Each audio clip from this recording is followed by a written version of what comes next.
The story begins with the image of a little girl speaking, "Found you." In front of her is a little boy huddled under a tree. "Akat, why do you keep avoiding me?" The little boy, startled, exclaims, "Since when were you?" The little girl approaches him. "I just held your hand for a moment and you ran away." The little boy stammers in reply, "But father specifically told me not to take off my gloves, but you keep." The little girl replies blankly, "I'm perfectly fine, aren't I?" Lavi stands silently as she sees him start to sob. The little girl thinks, "Are you crying again?" Then Lavi says nonchalantly, "All right, I'll stop. Would you faint if we kissed?" or something like that. Hearing this, Akat's face flushes red, an image of the two of them kissing appearing in his mind. Just at that thought, the little boy wails even louder. Seeing this, she feels completely helpless. What should I do with him? A moment later, Lavi sits down under the tree. "Don't cry. They say you'll become ugly if you cry. Isn't that right?" Akat immediately retorts, "Mother says I'm always beautiful." She has to agree. "You're especially beautiful even when you cry, with your fluffy pink hair, chubby cheeks, and brilliant eyes shimmering with tears. Yes, you're right. You're even more beautiful than Lady Rose Salome." The little boy seems to have stopped crying. But Laviolette has never met Lady Rose, has she? The little girl turns to him with a smirk and asks, "That's right. What do you think?" The little boy can only be bewildered.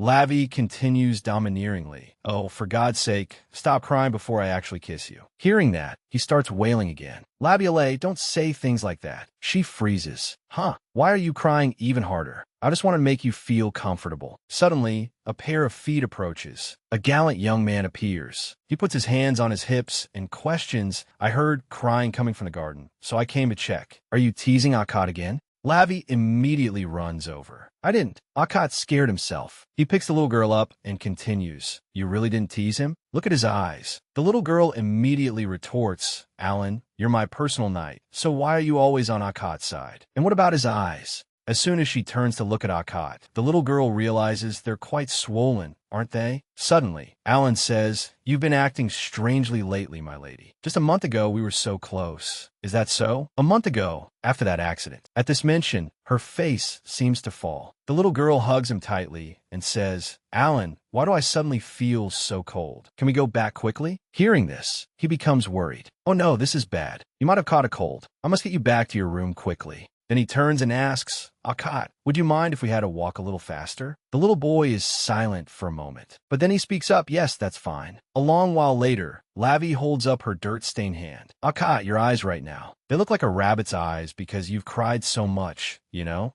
Suddenly, the little girl realizes, sorry, my hand is a bit dirty. Akat says shyly, "What's important is that Laviolet's hand is injured." The little girl is still very calm. I think I just got scratched by some grass or a plant." "Why were you hiding there?" "That's the place where my brother and I usually play, so it didn't take me long to find you." The little boy asks again, "Does it hurt?" The little girl doesn't answer but asks back, "Do I look like I'm in a lot of pain?" Then she holds out her hand towards him. She says sincerely, "Then you have to hold my hand.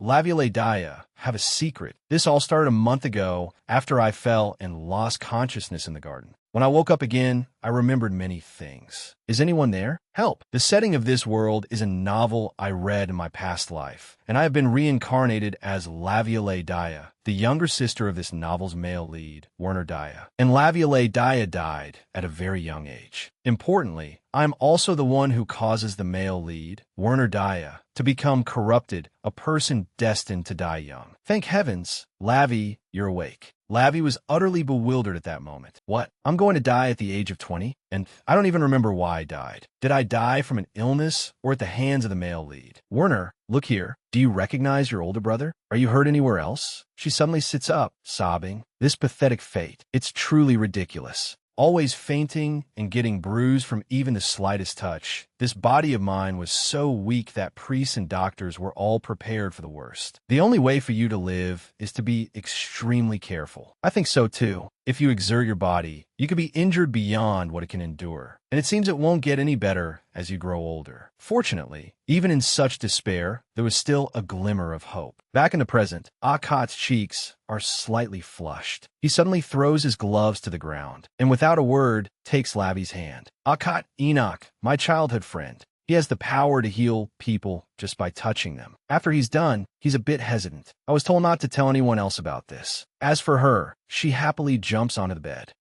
I'll keep his secret. Thank you, Akot. I wish Akot could always be with me. Hearing this, his face flushes bright red. That, every day, would be a bit difficult. I have to ask my mother's permission too. She replies, I know that's impossible. She sits on the bed and begins to ponder thoughtfully. In the original story, Akot will join the battlefield when he is 16, and he will soon meet the fated person of his life, his feelings for Werner. That's right, the novel I was reincarnated into is a BL novel. But I don't intend to interfere with the love story Akot will experience or follow the original plot at all costs. I have to live for myself first, don't I? I don't even know when or how I will die. I want to do everything I can while Akot is still with me. Lavi's mind is now filled with countless questions. I don't want to know if my beautiful and kind brother will become a prince or a princess, or what the sexual orientation of the future leaders of this empire will be. What I care about more is that I can't remember the problem I will face. It's truly lamentable. Akot asks with concern, are you still in pain? Why are you sighing like that? She replies,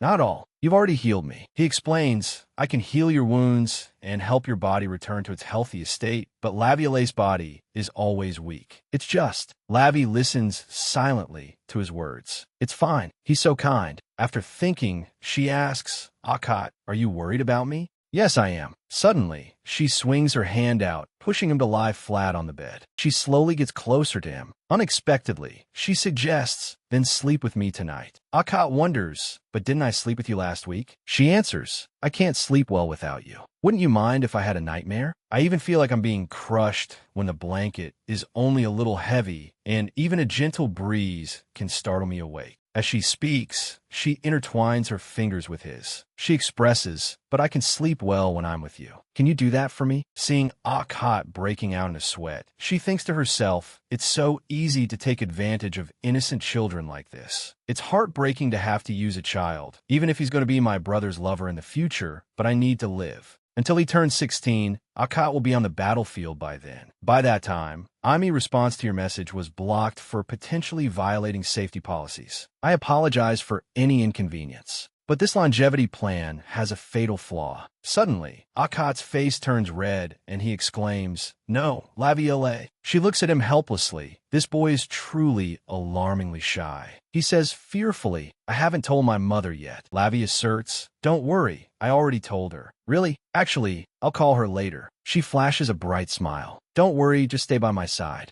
Recalling yesterday, Lavi was in the bathtub when the maid beside her wondered, are you planning to sleep with young Master Akot tonight? She replied, yes. I wrote a letter to Lady Enoch and asked for her opinion. When you come by later, remember to bring a set of pajamas for him.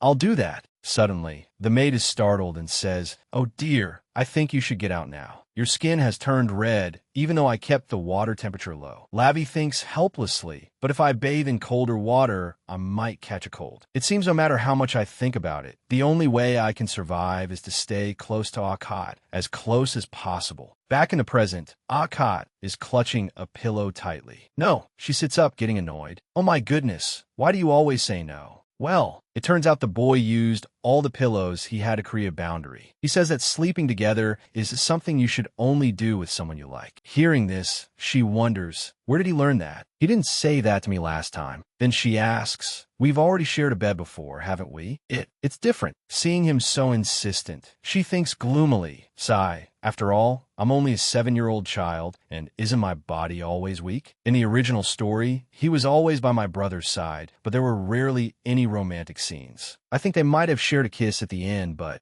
Lavi's face is now filled with deep thought. I'm still not sure. Akot has been keeping his eyes fixed on her this whole time. Suddenly, the little girl turns around and throws all the pillows aside. Without saying a word, she pulls the boy into a hug. His face was already red, but this action makes it even redder than a tomato. Suddenly, she says, just think of me as your brother. That's fine. He is completely bewildered. What? I know you like him. My hair and eye color are the same as my brother's, so. At this point, he suddenly shouts, no, you're not like Werner. Lavi realizes something. Is he angry because I said I'm like the person he likes?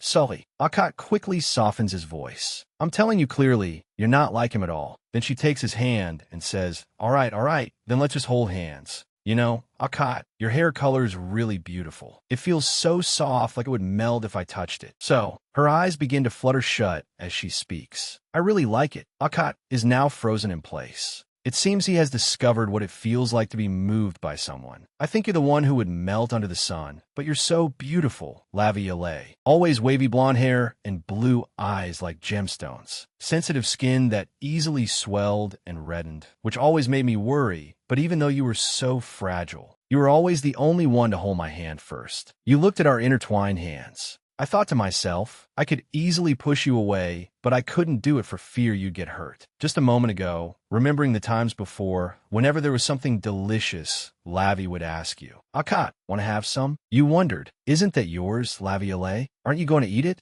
She replied helplessly. No matter what I eat, I'll just get sick quickly anyway. Hearing that, you realized, I see. Then I'll try to eat it all. After that, Lavi offered you another spoonful of food. Akat, try this.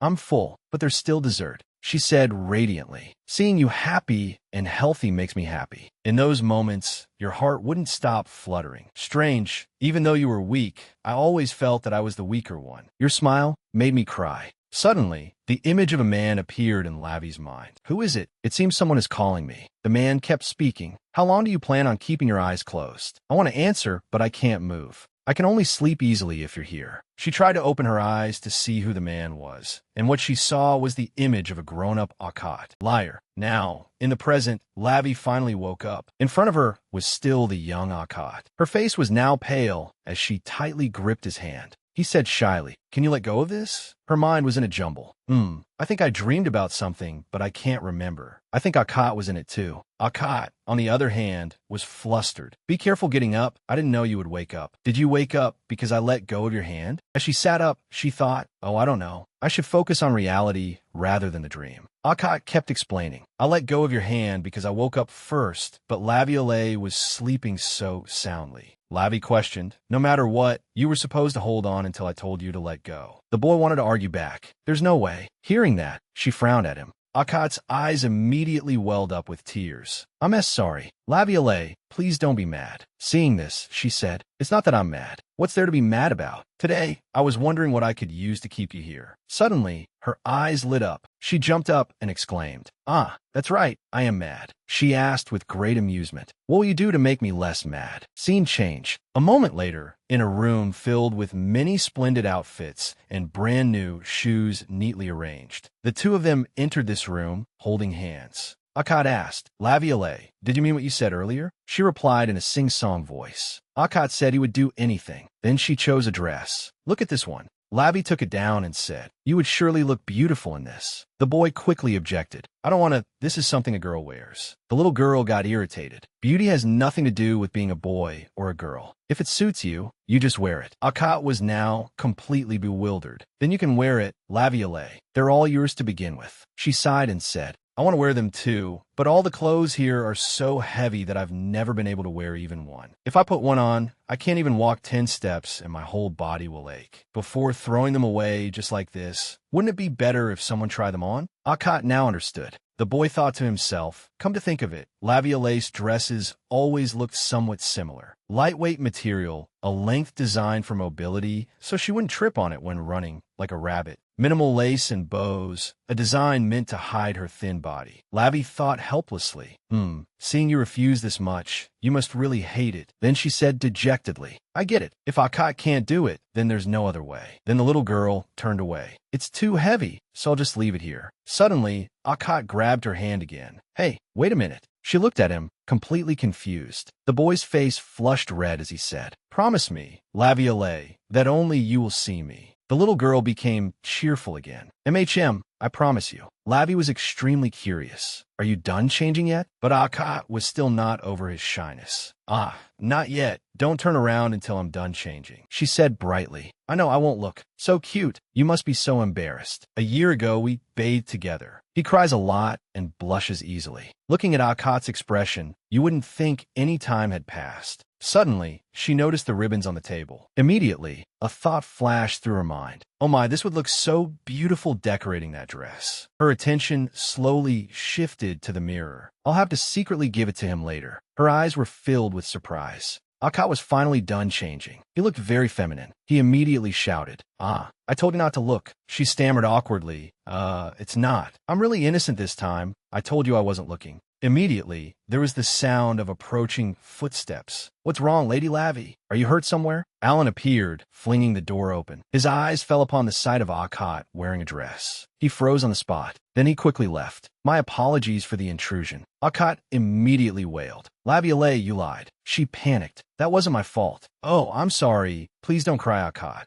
Now, only the two of them were left in the room. Lavi, beside him, kept saying, "Don't cry anymore, Akat," while he sat with his face in his hands. "I hate you, Laviole." She looked at him for a moment, then exclaimed, "It's because you're beautiful." As he looked up, she quickly took out the ribbon. "What? I was so happy to see you shine." Lavi said sincerely, "I'm sorry. Please don't hate me." Then she said, how about this? This time, I'll make Akat less angry. Just tell me anything you want me to do." "Huh?" Akat turned to look at her in surprise. "Anything, Lavi?" she asked. "Akat, do you think of anything when you look at me?" He had stopped crying by now. "That? You're asking so suddenly. I haven't thought of anything. Laviole is very beautiful. Your complexion is good today, and your lips are red too." Suddenly, the boy's attention was drawn to Lavi's small lips. Then the boy scrambled away. "I don't know." She also quickly chased after him. "Akat, why are you suddenly running like that? What am I supposed to do? I can't keep up."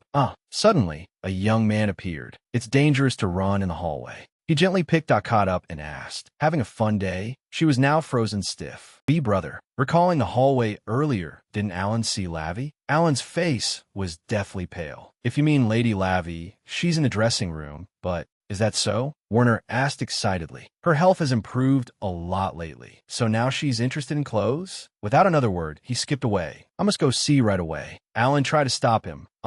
Wait a moment, Master Werner." But it seemed it was too late. It would be better not to go now. Meanwhile, Werner was walking and thinking happily. The sound of a child's footsteps grew closer. She must have regained her spirits at some point. Lavi must be in very good condition today. It's been so long since I've heard this sound in the house. He said cheerfully, "Lavi, it's dangerous to run. Having a fun day?" Lavi was frozen stiff. "What are you doing here, brother?" It turned out he had mistaken the person. Vanna was startled. Hearing that Lavi was in the dressing room, he had rushed over out of curiosity.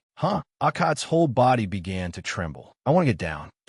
What? He was completely bewildered. "Why are you wearing Lavi's dress?" "That's also the dress I gave her for her birthday." His face darkened. "Akat, even without this, I'm not pleased that you've been by Lavi's side so often recently. Even if you two are childhood friends, wearing someone else's dress is a bit." Lavi spoke up. "I was the one who asked him to." Werner immediately praised. "What a very cultured game." Akat tugged on her sleeve, growing even more embarrassed. "I'm going now." She glared furiously at Werner. "Oh dear." Your cold attitude made Akat sad. Then she put her hands on her hips and said, I have a question for you, brother." "What question?" she asked bluntly. "Is there anyone you like right now?" He replied cheerfully. "For what reason is Lavi curious about that?" "Of course not, when I only have Lavi." Before he could finish his sentence, she cut in. "Stop right there. I've heard what I needed to." As Lavi pulled Akat away, she said, "For the time being, you're not allowed to be like that. You hear me. No matter what, you have to get my permission before you can make friends." Werner followed, asking, "Wait, where are you two going?" She said bluntly, "You don't need to know. We're going to play together." A moment later, Akat had changed his clothes. "I said only Violet gets to see me wear a dress." The two were now standing in the garden, and Lavi said with her arms crossed, "It's because you suddenly went outside. Running into my brother was an unavoidable accident. So from now on, let's keep holding hands like this, okay?" She smiled and asked, "So what if a situation like earlier happens?" He had now cheered up. "How could Lavi do that?" She replied, "I'd really do it. We could try it one more time next time." "I'm glad you can smile now." Then the two of them went for a walk, holding hands. Lavi asked, "Even so, you were happy to meet my brother earlier, weren't you?" Akat's face started to cloud over again. "Why do you keep mentioning Brother Werner? I'm sure Brother Werner doesn't like me." Hearing that, she cursed inwardly. This wicked brother. My baby is discouraged again. The Akat in the novel was always one who swallowed his soul, who couldn't be touched even by a fingertip, always floating just out of reach. The person he likes won't forgive him. He'll surely be in great pain. With that thought, she called Akat's name. Suddenly, Levi hugged him tightly. To his bewilderment, she declared, "No matter what, you still have me. You believe me, right?" She thought to herself, "So that my gentle friend won't be sad, I will help you just as you've helped me as a friend." Akat replied, "Yeah, I believe you." The distance between their lips grew closer. Lavi wondered again. But we were just talking about wishes. Aren't you going to continue? He blushed and said, "Oh, that. It's okay if we don't talk about it now." The next morning at the Enoch estate, his mother was in front of him. "Akkad, did you have fun visiting yesterday?" "Ah, yes." But his expression contradicted his words, perhaps. Violet said so, but maybe you don't quite understand Violet's heart yet. You look so gloomy. You showed that side of yourself yesterday, too.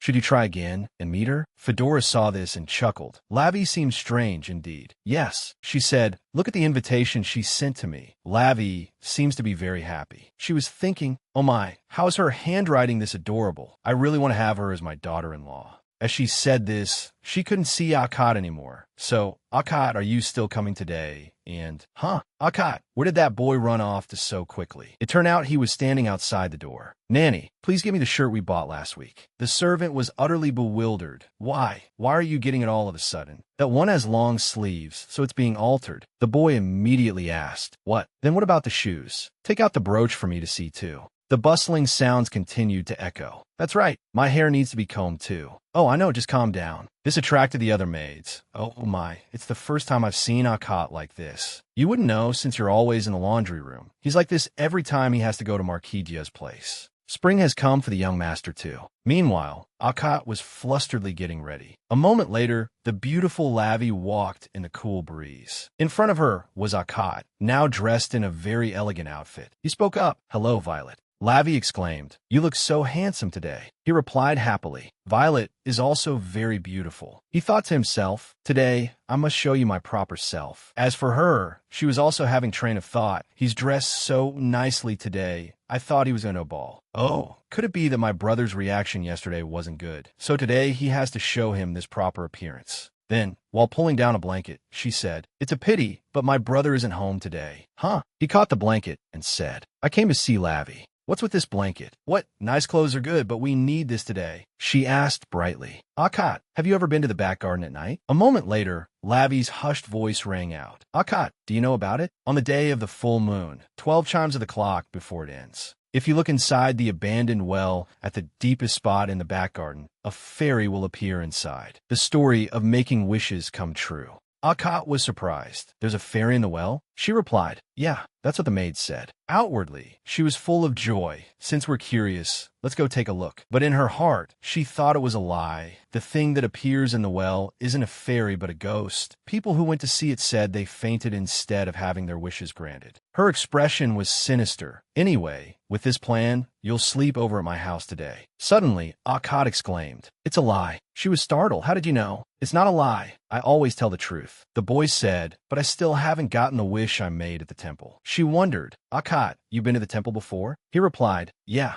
last year with my mother." Hearing that, Lavi was a little surprised. "I know a fairy tale-like story like that wouldn't happen, but this story about the well is true. Do I look like a liar to you?" That question made him turn his face away to avoid it. "How much has my credibility dropped?" Then she tried another trick. So, am I the only one going to meet the beautiful fairy? Since Akkad is a coward, he can't come. She'll only grant my wish." Akkad sighed and said, Either way, we can't go at night. It's too dangerous." Really, she was now trembling with anger. Finally, she decided to play her last card. Lavi asked with teary eyes, "Are you really not going? I'll be so lonely by myself." Seeing that, he froze for a few seconds. Then he had no choice but to say, "Okay, all right, I'll go." A moment later, they both opened a door and entered a room. Lavi's voice rang out, "Akkad, bring the cookies here for me." He was a little puzzled. "But why bring so many?" The girl said cheerfully, "If we wait until midnight, this might not be enough. We don't know when we'll get hungry, right?" Then she picked up a glass jar of coffee beans. "And the most important thing is this." But after holding it for just a few seconds, she lost her balance. "Oh my, it's so heavy, Be careful." Akkad quickly ran over to catch her. Both of them started trembling, their hair standing on end, unable to bear it any longer. But they couldn't stay steady, and the items fell. Lavi fell on top of him. "Akkad, are you okay?" His face was now flushed red. I'm fine. What about you, Violet?" "Of course I'm fine." Suddenly, she wrapped her arms around his neck. "Because you protected me." She thought to herself, "It's great that the healing ability is transferred little by little to the point that I want to kiss him." Akkad, on the other hand, was also having a thought. Why is my heart pounding like this?" He immediately blurted out, "Violet, don't we have something to do?" Oh, that's right. Food was scattered all over the floor. It seems Lavi was planning to make coffee. You've already prepared boiled water. A second later, a cup of coffee was made. They both stared at it intently. Akat said, "The aroma is like the kind my mother used to drink." Lavi replied, "This is the magic tea that keeps adults from sleeping. Just one sip like this, and this body could faint from the amount of caffeine. If Akat is by my side, it's a different story." Thinking this, she tightly gripped his hand. He froze at that moment. She also started to bring the cup of coffee to her lips. Before she could drink, Alan walked in. "What are you two doing?" Lavi turned around in alarm. "Alan, when did you get in?" He was full of worry. "I told you not to enter the kitchen because it's dangerous. You two come out here before I speak to the Marchioness about this." Akat felt like he was struck by lightning. Going to the Marchioness, she's angry. Now, I can't come and play anymore. He hurriedly pulled her away. "We can't." Before leaving, Lavi didn't forget to tease. "That's probably right. Don't come too early. You hear, come on." Alan was startled. "Wait a minute, Violet." He looked at her and sighed helplessly. Honestly, since when did she become such a troublemaker? Then he took a sip of the coffee. "Why on earth were you trying to drink coffee?" As soon as he drank it, he spat the tea out. "It's not good." At this moment, the two little ones were walking hand in hand down the hallway. Lavi said, out of breath, "Akat, I'm out of breath." He was extremely worried. Sorry, we ran for too long, right?" She said, "You don't need to apologize. On the contrary, I actually like it." "Huh, what do you mean?" "You held my hand until the end. If I'm with you, I can go anywhere." Those words made Akat freeze for 5 seconds. Then he expressed, I also really like going anywhere with you, Violet." Hearing that, she winked at him. "Is that so? That's the spirit. Let's try our best to make it to midnight."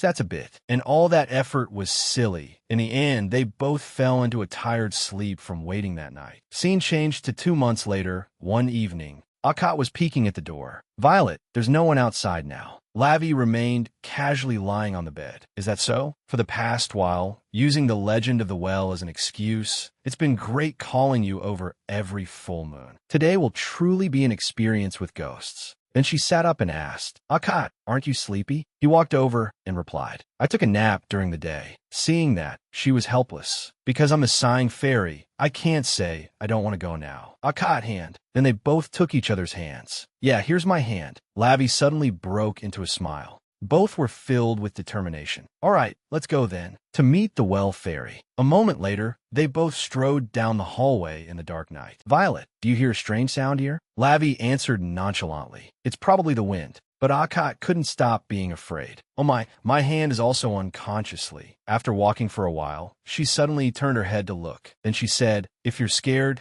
just hold my hand tightly, it's okay. Or else." Her whole being now exuded an unusual beauty. "Just look at me and walk." Akat was frozen by that beauty. If fairies existed in this world, they would surely have a smile like Violet's. "Isn't that how they exist? Under the dark moonlight?" Lavi asked. "Akat, are you cold?" His face was now full of embarrassment. No. "Is that so? Your face is also red and hot." He said, "I'm really fine. In fact, I feel hot." "If so, that's a relief." Then she took her cloak and draped it over his head. "It's a little stuffy, but try to bear with it. You might catch a cold." She thought to herself, the problem is that his ability doesn't connect with me. Suddenly, Akat had a question. "But still, why is Violet so nice to me?" She crossed her arms and answered, "Because your ability is special to me." He was surprised. "Special?" Lavi put on a pensive expression. Was the answer too vague? "That's why, besides your parents, no one knows about your ability." "But I know, so of course the relationship between us is very special." Finally, he understood. "So that's how it is? I get it now." She continued radiantly. "Because it's a special relationship, I can give you anything." Akat asked again, "But even if it's something Violet treasures?" While pulling him along, she replied, "Of course, I like you more than my toys. So Akat, from now on, holding hands like this is something you can only do with me." The little girl kept saying domineering things. "You absolutely cannot do this with other friends, okay?" It made our little boy jump. "Yeah, I won't do it." Lavi's heart fluttered a little. "I didn't expect you to listen to me so well. I feel both guilty and praiseworthy." Suddenly she added, But it's okay with Brother Werner, along with Akat's family, including Alan, and also." As she said this, Akat's face fell. He said sadly, "That's too many." "Huh?" She realized and said with a smile, I know. "Then, only with me." He asked innocently, "Really? Really only with you, Violet?" She replied nonchalantly, "Yeah, only with me." After speaking, she thought to herself, Even if I promise this, I'll eventually have to tell Akkad, because there will be someone more important than me. After walking for a long while, the two of them finally saw the well. The night winds blew, sending a chill down one's spine. Lavi silently exclaimed, "Oh my, look at this atmosphere. This is why there are rumors of ghosts appearing." Then she urged, "Come on, make a wish quickly." Akkad, full of innocence, said, "But the fairy hasn't appeared yet." She gave a random reply. She's probably inside. But he still insisted. Violet said, "If I want to pray, we have to look inside." Seeing this, Lavi asked, "Are you really going to open it?" "I was planning to hear Akkad's wish." "Oh, right, I'll help you too." "I can't do it. Let's just do it quickly and get it over with." After that, these two little ones started to join forces, counted to 3, and opened it. 1, 2, 3. Anyway, it was dark, so they couldn't see anything. A moment later, the well was opened, and both of them immediately peeked their heads in to look. "Violet, do you see the fairy? It seems like something is moving." And indeed, the figure of someone was looming inside. Lavi was stunned. Oh, who's in there?" Akkad suddenly screamed. He was now extremely scared. "What? Could be a ghost?" She quickly covered his mouth. No, it's just a bird, calm down." Then they both continued to look into the well one more time. Immediately, 2 familiar-looking pairs of eyes appeared inside. Before they could process it, Akkad's piercing scream rang out. The scream echoed all the way to everyone's rooms, causing Werner, Alan, and their parents to wake up with a start. Of course, the two of them were going to get scolded. Lavi complained. There was clearly something in the well. Werner, standing beside them, found it amusing. "Calm down, it was just your reflections." Suddenly, Alan spoke up. "That's a bit strange." "Why?" He said, "That well has been dry for a long time." That sentence made the two of them turn pale. Seeing this, Werner immediately opened his arms. "Don't worry, Lavi. If you're scared, you can sleep with me from today on." Unexpectedly, she hugged Akkad tightly. Then what on earth did we see? He froze stiff. "Fill the well as soon as it's light out." "Yes, sir." Scene changed to early the next morning. The well was being worked on by the craftsman. A passing servant was very amused. "Oh my, the ghost well is finally being filled." The two started to gossip. "What do you mean, ghost well? You don't know? There's a rumor that you can see a ghost there at night." "A ghost? How did the rumor change? It's not supposed to be that scary." "Oh my, so it was originally different?" "That's right. It's probably been so long that not many people know." "Hurry up and wash the blanket that Lady Lavi took and stop gossiping." "Hey, wait a minute. You have to tell me the rest." "The rumor is old now and has been forgotten. On the night of a full moon, before the 12 bells finished tolling, the story was that you could see the face of your fated partner in the well. So it has always remained a mystery." Lavi was extremely panicked at that moment. "Akkad, I'm really, really sorry." Akkad covered his ears, not wanting to listen. "Violet is a liar. Everyone knows that. I'm not going to that well anymore." "All right." She was utterly helpless. "All right, now even if I wanted to go, I can't. What reason can I use to call him out now?" Scene changed to the following days. Akkad suddenly remembered the day he and she were sneaking into the kitchen to get food when she accidentally fell, and he caught her in time. That made Lavi extremely grateful. "Because you protected me." That made him sigh. Suddenly, his father noticed. Sighing so early in the morning, "Akkad, is something wrong?"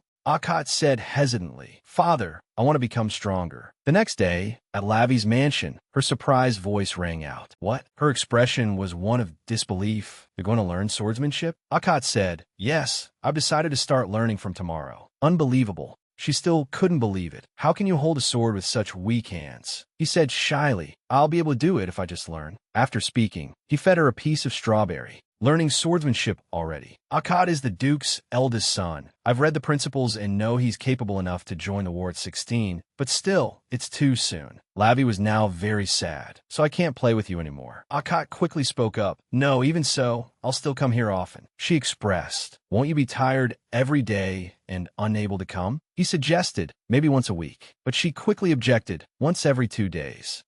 Every 2 days is too tiring. I don't care. Once every 3 days. Hearing that, she sealed the deal. "Okay, then you have to come to my place once every 3 days." "Yeah, I promise." Lavi's mind was in turmoil as she thought. "If we meet once every 3 days, it's the same as our current cycle. I won't have to make up excuses every time, which is actually good." Then she took his hand and instructed, "On the days you can't come, write me a letter. He was a little surprised. A letter? We see each other often. What would I write? She said, anything is fine. There will be no secrets between us. One day, I won't be able to say these words anymore. When your world opens up one day, I hope you won't forget me. She poured out her heart because I'm the person closest to you. An indescribable feeling was now welling up inside Akkad. After that, she quickly gave an order. Then you have to start writing tomorrow. In the following days, the two of them no longer saw each other every day. During the day, he had to train diligently. As for Lavi, she diligently wrote letters. At night, he would read them all until he fell asleep. When they met, he would look very shy as she took his letter. Day after day, they both repeated those routines. Not a day went by without letters. Scene changed to one afternoon. Akkad's swordsmanship teacher smiled and said, "You work hard in today's lesson too." Akkad hurried to the drawing room. It seems a letter has arrived. Hearing that, his face lit up. Yes. Then he quickly ran off. He opened the door and entered the room. The first thing he saw were two letters on the table. He happily picked them up. Violet's letter. He was full of anticipation. I wonder what she wrote today. I always wonder what I'll do after each lesson ends. Suddenly, a stick hit his back. You came to look at a letter? A mocking voice rang out incessantly. You can't even dodge something like this. Did you really attend swordsmanship class? Akkad was a bit hesitant. Now is not the time for practice. But that boy maintained his insolent attitude and knocked the letter away. Does a weakling like you have time to practice? The Duke said you wanted to become stronger, and that was Cade, Akkad's cousin. He always despised Akkad. But you're so slow. When will you ever get stronger? You almost lost to me today. He bent down to pick up the letter. What does that have to do with you? Stop causing trouble for no reason, Cade. Cade, on the other hand, had no manners at all. Don't like it? Is this guy really the heir to Duke Enoch? My father shares the same bloodline, but had no opportunities and had to remain a Count of Cottony. No matter how talented or gifted I am, there's no other way but to witness this. It's so unfair. This is so unfair. Thinking this, he swung his sword. If you know what's good for you, stop me. Akkad quickly parried the sword strike. He was no longer holding back. I told you to stop. It turns out he remembered the warning Lavi had given him to absolutely not get his face injured. Cade frowned at him, then he braced his feet, and just like that, kicked Akkad straight in the body. You're mistaken about one thing. You're not in a position to order me around. Akkad was extremely surprised, not having had time to react. But that boy took the opportunity to charge forward. I'm here now to help you, as requested by the Duke. Akkad managed to block the sword strike in time, but Cade still wouldn't let him go. Short and cries every day, follows a girl around all day. Why is your hair such a weird color? Hurtful words poured out of his mouth relentlessly. Was that letter from Lavi too? You idiot. If you want to build a close relationship, that's not the side to choose. If it were him, who knows? What would you do if you met a weak child on the verge of death? Suddenly, a sword flashed, and Cade immediately fell backward. He looked towards Akkad and saw an aura of bloodlust radiating from him.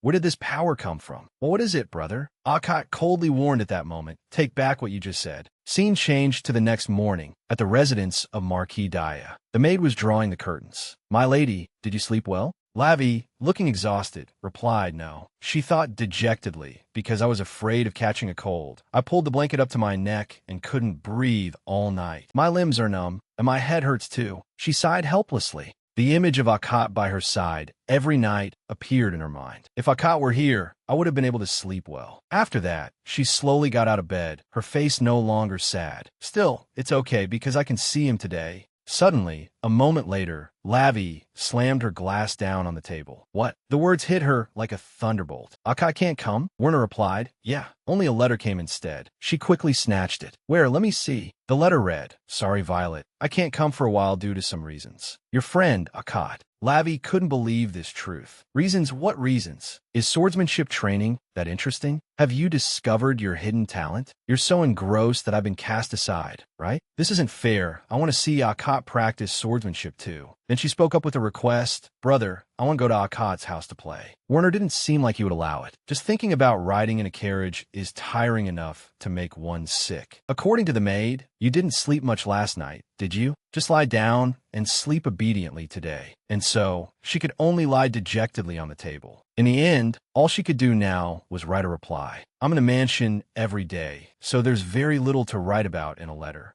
Why is Akkad's letter so short? He didn't even write a proper reply. Lavi looked out the window, thinking, I hope Akkad comes here soon. If you don't come, we can't meet. At the same time, at Akkad's mansion, young Master Akkad, there's a letter from Marquis Daya. He was now in his room, huddled under the covers. He read the letter intently. Hello, Arkad. If you couldn't come, it can't be helped, but isn't the letter too short? You should have at least filled a whole page, right? I'm curious about what has happened to you lately. Lavi has so many questions for you. How was training today? Have you made any new friends? And what did you eat during your break? How many times have you cried and laughed today? I want to know everything. Next time, you have to tell me clearly the reason you can't come. I'll be waiting. Your best friend, Lavi. Arkad's eyes were now welling up with tears moved. He started to remember the happy moments the two of them shared. Perhaps I can feel Lavi through this letter, her voice so clear and bright. Then he slowly got out of bed. He looked at his reflection in the mirror with a sad expression. But if she saw me like this, she would definitely be angry. Remembering yesterday, when he had just warned, take that back, but Cade remained defiant. What if I don't? Are you going to tell the Duke? He calmly said, I won't do something so cowardly, but I can't forgive you for speaking so carelessly about Lavi. Cade also slowly stood up. Not scared at all, are you? Go on, try not forgiving me. Then he grabbed the sword beside him and thought, that just happened because I was careless, and Arkad's weakness is obvious. You get scared and close your eyes as soon as a sword gets near your face. You think I don't know that? So this time, it's clear. Finishing his thought, he grabbed the sword and lunged at Arkad. He widened his eyes in surprise, not having time to react. Suddenly, two swords clashed in midair. This time,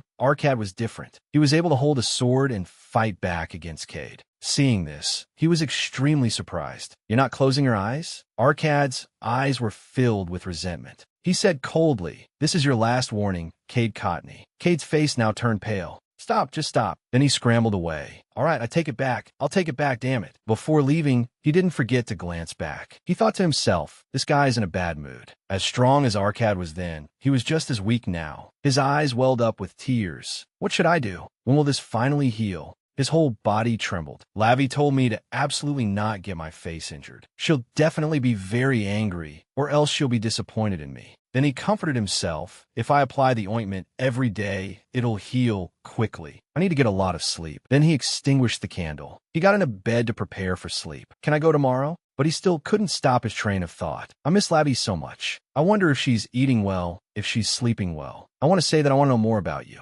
Scene changes to a few days later. Werner was now walking down the hallway when something suddenly caught his attention. He asked, Arkad, where are you going in such a hurry? He replied cheerfully, I'm going to see Lavi. Werner asked, at Marquis Dias? Arkad said, yes, I heard that baby rabbits were born on Lavi's farm, and I also heard we'll be eating cake, sir. As he said this, he suddenly glanced behind him. His eyes met the face of Cade. Seeing him, he thought to himself that Arkad kid said he wasn't going to the Duke's place. The truth is he was scared from the start. Huh? Then he smiled and said, good morning, Duke Enoch. Hello, Arkad. Arkad's face hardened at this moment. Werner couldn't help but find this confusing. He looked helplessly at these two boys. I heard there was a scuffle during the match. And he asked, haven't you two reconciled yet? They both gave completely different answers. No, yes. Then they both stared at each other. Kay was exasperated. Oh, this inflexible kid. At times like this, you should just say you've moved on. Arkad's face also turned pale. He was the one who was wrong in the first place. So why should I be the one to reconcile? Seeing this, Werner could only sigh. Cade's father is the only younger brother of Count Cottney. Both of them only have one child. I hope you two will live like brothers. If our two families join forces, no one can treat us lightly. Cade thought to himself, so I'm supposed to live in the shadow of Sun my whole life. But outwardly, he said hypocritically, the Duke is right. Then he held out his hand. Arkad, I was too aggressive last time, wasn't I? I'm sorry. I'll be more careful next time. Arkad was somewhat hesitant, not wanting to shake his hand. However, if a problem happens here, I won't be able to go to Lavi's place. Suddenly, Cade grabbed his hand tightly. Then he leaned in close and said, come to think of it, Daya only lives inside her mansion. But the words that stabbed like a knife kept coming from his mouth. Isn't your disgusting hand terrifying to look at? A look of anxiety began to show in Arkad's eyes. Then he flung Cade's hand away. Werner quickly came over and said, Arkad, I'm sorry. I'll apologize on his behalf. I don't understand why that kid is like this lately. Cade said hypocritically, not at all, it's fine, sir. It's probably just because Arkad is still young. His words were filled with contempt. I have to be the understanding one, of course. Scene changed to a moment later inside a carriage. Arcad was now comforting himself. I almost got caught up in that. I have to stay calm. He was extremely impatient. Can't we go any faster? The horse is already running very fast now. We'll arrive today. Perhaps he was now very much looking forward to seeing Lavi because Laviolette was waiting. What is she doing now, I wonder? What if she got sick while I wasn't there? What if she cried? A moment later at the residence of Marquis Daya, Akkad opened the door and walked in. Laviolette, I'm here. The image that met his eyes was Lavi sitting on Alan's lap, with a completely casual expression. Akkad, you're earlier than I thought. While he was frozen like a statue, she cheerfully recounted, Look, Alan tied my hair for me. Seeing her so happy with someone else, his heart ached. La Laviolette, is your relationship with Alan that good? Then Akkad asked, can a guardian knight do something like that too? She jumped down and said, normally they don't, but I wanted to do this today. He asked again why. She was a little surprised. You're asking why? Remembering a while ago, before Akkad arrived, she was lying listlessly on the sofa, with no energy at all. Alan walked by and said, lying in such a strange position will only make you more tired. Then he came closer to her. Master Akkad is about to arrive. Get up now. Why? I was planning to do something to make myself look prettier for Akkad to see, but it's not like he's a romantic interest anyway. With that thought, she slumped into his arms. So I'll just stay like this. I'm so dizzy. He asked gently, how are you dizzy? Suddenly, her attention was drawn to his hair. But Alan's hair is so beautiful. How you take care of it? He replied, well, I don't really do much to care for it. She asked again, then why? Didn't you grow it long because you like it? Alan said, I like it because Laviolette used to cry a lot because she couldn't touch my hair. It turns out that when she was little, she constantly demanded to touch his hair. He continued, you would often lie on my back, play with my hair, and then fall asleep. I couldn't even tie it up high until it was long enough. Don't you remember it all? Lavi was dazed. I don't really remember. Besides, can I believe that you grew your hair this long because of me? He was still gentle with her. There's no reason why not. I would do anything for Laviolette. Hearing these words, she was a little touched. Alan is such a good person. Then she suggested, can you tie my hair for me? Tie it up high like yours, Alan. He replied, of course, but tying it high might hurt, so I'll braid it down instead. That's fine too. And in the end, Lavi had a super cute hairstyle. But Alan ties hair better than I thought. The maid beside them was startled. Tying the young lady's hair is my responsibility. Alan asked, why are you looking at me like that? She replied with annoyance, because I feel a sense of crisis. Seeing that Akkad didn't look happy, she immediately went over and asked, what is it? We haven't seen each other in a while. Why are you being so cold? She wondered to herself, would asking to hold his hand first reveal my inner thoughts too much? It might make me look like a commoner, so I should wait first. Suddenly, he started taking off his gloves. Suddenly, he pulled her towards him. Lavi's eyes widened in surprise. It was the first time she had felt such a powerful aura. Is it because it's been too long? Or has there been some change in Akkad? Akkad blushed slightly. He slowly said, Laviolette, you look more beautiful with your hair down. Unbelievable. It feels like a storm is crashing through my body. It was clearly a power that helped me feel better. My heart was throbbing and it felt strange. Lavi suddenly cried out, Akkad, stop. You're holding on too tight. It hurts. Akkad was startled. Then he quickly let go of her hand. Sorry. Suddenly, Lavi sighed and asked, Akkad, are you showing off that you're stronger than me? Her face showed a hint of sadness. And you didn't even compliment my hair. He said what he said earlier, but I'm suddenly sad for no reason. Then she put her hands on her hips and angrily questioned, is it not pretty with my hair tied up? Making him flustered. That's not what I meant. Then what is it? His face was now blushing. That is what I mean is. She looked at him, completely confused, her hair fluttering in the wind, making him even more embarrassed. But he simply blurted out, someone said that Jenny ties hair better. Go for it, Akkad. A while later, outdoors, each of them was holding a glass of delicious orange juice. Akkad, do you remember what I wrote in my last letter? He replied yes, while taking a sip. Then the two of them talked for a while. If anyone wants to touch you, don't let them. And don't do what you just did to me. Also, don't hug anyone. That's right, even if someone offers you snacks, absolutely not. If someone tries to force you to do something you don't like, you have to say no or don't. After they finished talking, Lavi thought to herself, Akkad's face is getting brighter and brighter these days. I was almost captivated just now. No matter how careful I am, it's not enough. Suddenly, she felt his gaze on her. What is it? Why are you looking at me like that? Suddenly she thought, don't tell me, he means I have to be on guard too? She was startled and cried out, wait, I'm an exception. I'm a sunfish.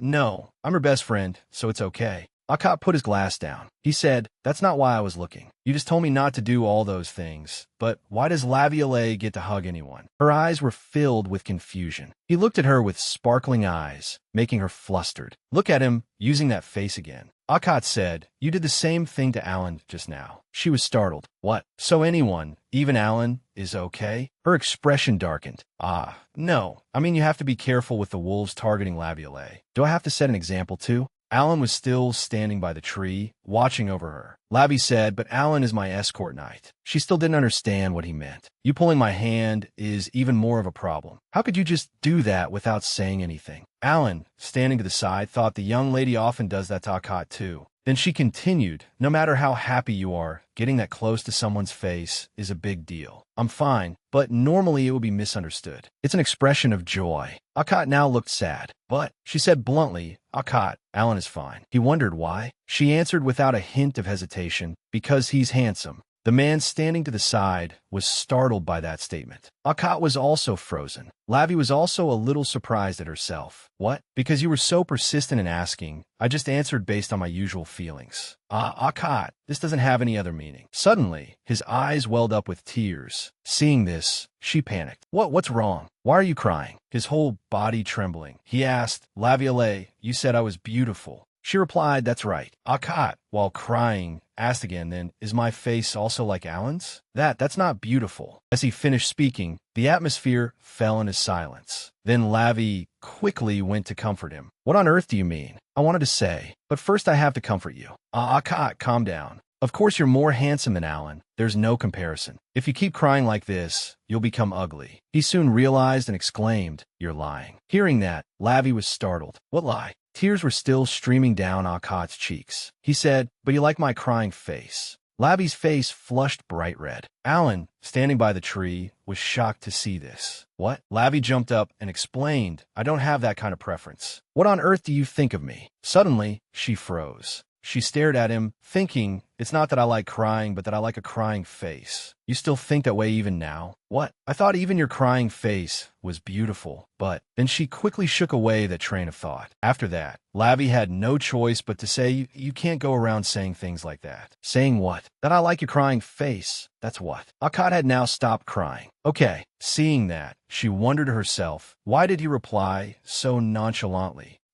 I have to be careful. What if Akat says something like that in front of Duke and Duchess Enoch? Thinking this, she affirmed, "Really, you have to promise not to say that. This is a secret promise between just the two of us." Then they both held out their hands and made a pinky promise like an eternal vow. "Okay, Laviolette, but you really do like it." Scene changed to when the sky turned to night. Lavi was sighing in relief. She was extremely excited. "Phew, finally, I can sleep together with Akat." "Akat, are you asleep already? You haven't even taken off your gloves." She was about to take his hand when Akat suddenly flung her hand away. This left her extremely confused. "Why are you suddenly like this? During the day, just holding hands was fine. Was it because you were in pain earlier? We can just hold hands gently and sleep." Her heart was in turmoil, and this was really her limit. "Today, I want to hold your hand and have a good night's sleep." Akat sat up and sighed. He recalled Cade's words from that morning. "If she sees your disgusting hand, she will surely be horrified." Then he spoke up. "Today, my hand isn't pretty. They said it's ugly. If Laviolette sees it, she definitely won't like it." Lavi's voice dropped, which greatly surprised him.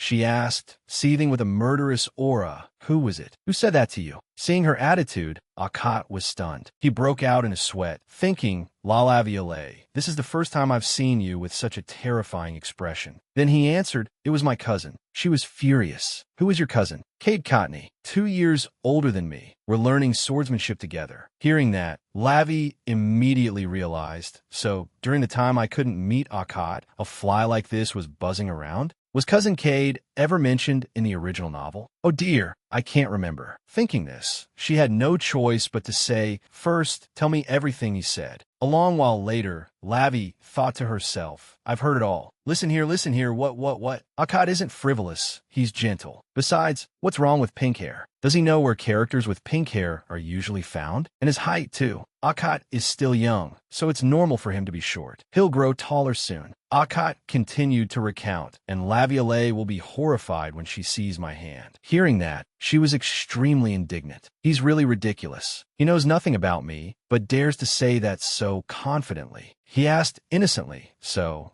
you don't hate it? She thought angrily to herself. Poor Akkad. It seems he believed those absurd words. It's not that I don't like it. I want to live with it. No way. After thinking it through, she immediately said, Akkad, get up. I have to sleep in your room today. He was surprised at my house. Lavi stood up and said resolutely, I want to see that handsome face too. Akkad was frozen. You want to see Cade's face? Why? As they were about to take each other's hands, Akkad suddenly lunged forward and hugged her tightly. No. She was startled, and they both tumbled onto the bed. Lavi sighed in relief. Good thing it was on the bed. I almost got hurt. Then she asked gently, It's not that you don't like it, but that I'm not allowed? Akkad's eyes began to well up with tears. You're not allowed. Cade Corney, the first son of Count Corney. Everyone who met Cade liked him. A mature child with neat hair and a fitting smile. Excellent in swordsmanship and outstanding in his studies. Assuming it's not because of my power is a special phrase attached to him. Even if he behaves badly towards me, to everyone else he is still a good and kind child. It doesn't matter that other people like him.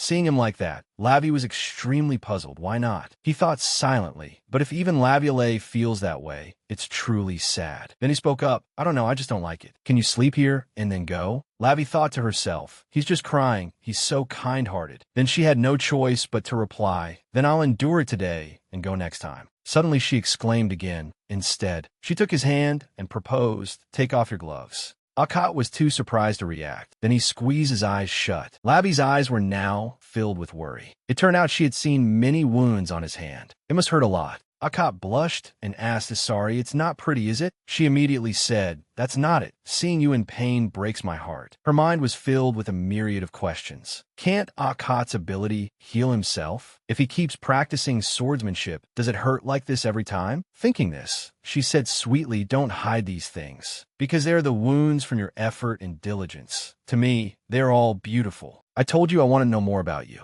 After that, the two of them held each other's hands tightly. Akkad was now frozen by her sweet words. Then he asserted, even so, it doesn't hurt as much as you see. Learning swordsmanship is also interesting. Seeing him like that, she also felt more relieved. Thank goodness. With it being this hard, I was worried whether it was interesting or not. He cheerfully expressed, not at all. It's very interesting. I've also been praised for being quite good. Lavi started to tease. I haven't seen that in person, so I can't believe it. Really? Finally, their conversation had become more comfortable, this joyful. Even if I die, I can't tell you to stop, all right? You study hard, and if anyone bothers you, let me scold them for you. Akkad's heart also felt lighter than before. He gave a smile filled with happiness. Even if I'm tired or in pain, I will try my best. A child like glass, my childhood friend who is like the sun, because I want to protect you. Scene changed to a few days later. Lavi waved and called Akkad. She was very excited. I'm coming to your house to play today. Akkad said, today, I want to eat Laviolette's dessert. She was completely frozen. Then the next day, as she was about to suggest, then today, he changed the subject again. I want to take a walk in Laviolette's garden. The day after that, don't tell me today too. And so, the suggestion to go to his house was still unsuccessful. Lavi was a little annoyed. What's wrong? Why is it continuously not possible? A month passed like this. A voice rang out the study.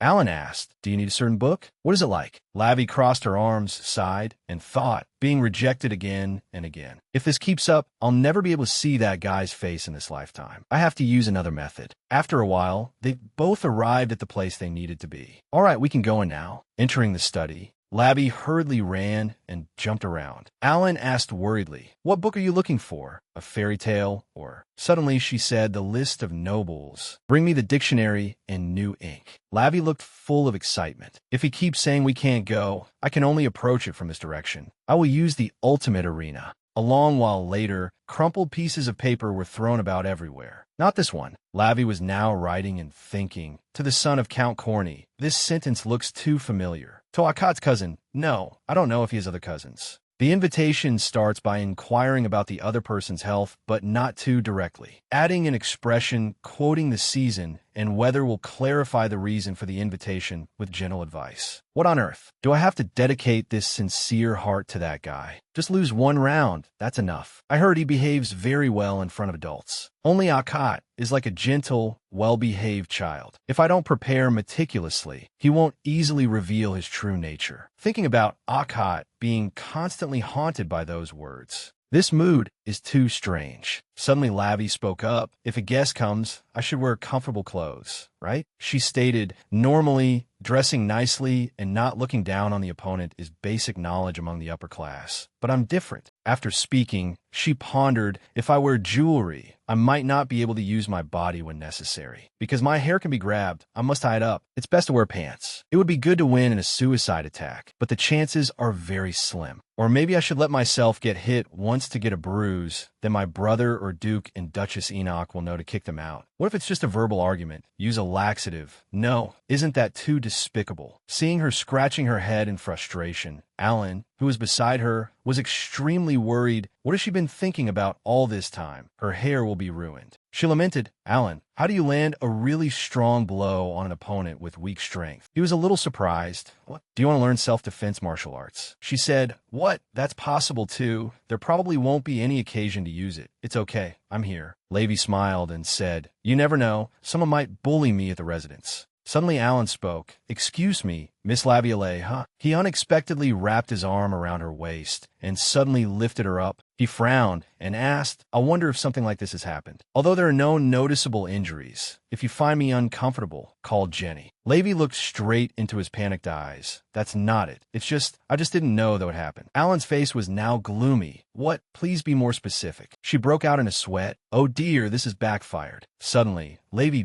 boldly raised her hand to touch his face. Calm down, Alan. She affirmed, nothing happened. It's just to prepare for an emergency. Alan replied, I understand. Then she said, now put me down. It's really okay. You're being overprotective, Alan. After that, she was put down on the ground. He sighed and rubbed his head. He asked, could you come over here for a moment, my lady? She was a little surprised, but still replied, okay. He suddenly took her hand. He explained, my lady, no matter how much strength you use, you can't create a strong punch. If there's really a desperate situation, put your weight into it like this. Seeing that, she clenched her hand into a fist that looked pretty good just now. He continued, however, when you throw a punch, you might not be able to keep your balance and fall. Fall, is this really self-defense? He hesitated a little. Normally it's supported by leg strength, but hearing that, her face fell. I guess I can feel myself falling even if I can't do anything with this body. Then she turned away sadly. I want to rewrite the letter. Seeing that, Alan had no choice but to continue, well, if the opponent is a man, then between the legs. He suddenly covered his mouth. What am I saying? She turned and asked, what was that? He quickly waved it away. What I just said was a slip of the tongue. Miss Laviolette, you don't have any strength at all, so please stop. Then he walked over to comfort her. Anyway, don't worry. I will absolutely not let you have to do that. So it's not necessary to learn this. She replied, what I have now is enough. Alan now felt more relieved. Miss Levy. She chuckled inwardly. If it's a man, then between the legs, that's enough. He, on the other hand, thought differently. Thank goodness, she must have understood. A moment later, the trash can was filled with paper. Lavi stretched. Good. It's written. I have to ask Jenny to send it later, and Alan has gone to get snacks. Suddenly the books on the table fell. She sighed in frustration and bent down to pick them up, always causing trouble. She suddenly saw something. The family tree of the imperial family. Prince Felix and Crown Prince Jocket. In the future, these two powers will clash with the main character in the middle, my brother winner. In the end, my brother will join hands with Prince Felix, the opposing side who is often in conflict, to drive out Crown Prince Jocket and Salome. And the person who helps pave that path is Arcad. He participated in wars since he was young. Those hands have been stained with a lot of blood. If I think about the Arcad of now, it's unimaginable. Duke and Duchess Enoch loved and cared for the current Arcad. So how could their only son be sent to the battlefield? Lavi was now scratching her head in frustration. I can't remember any of the important things. Then she looked up at the sky and thought, the novel and the present are so different that I can feel the distance. Sometimes I also think that unfortunate future is not actually a dream. It's the fanciful illusion of a child. If it were really like that, how great it would be. His future will be full of storms, Arcad's unhappy life. I don't need to worry about my own end. If I could become an adult. Scene change at the Enoch residence. An invitation has been sent from the Marquis's carriage. Arcad wondered, why is that? Lately, even though I haven't sent any letters, I've been visiting frequently. Then he said, yes, give it to me, but the butler said, this time it's not for you, Arcad, this is for Cade. He was struck as if by lightning. Sent to Cade, son of Count Cottony.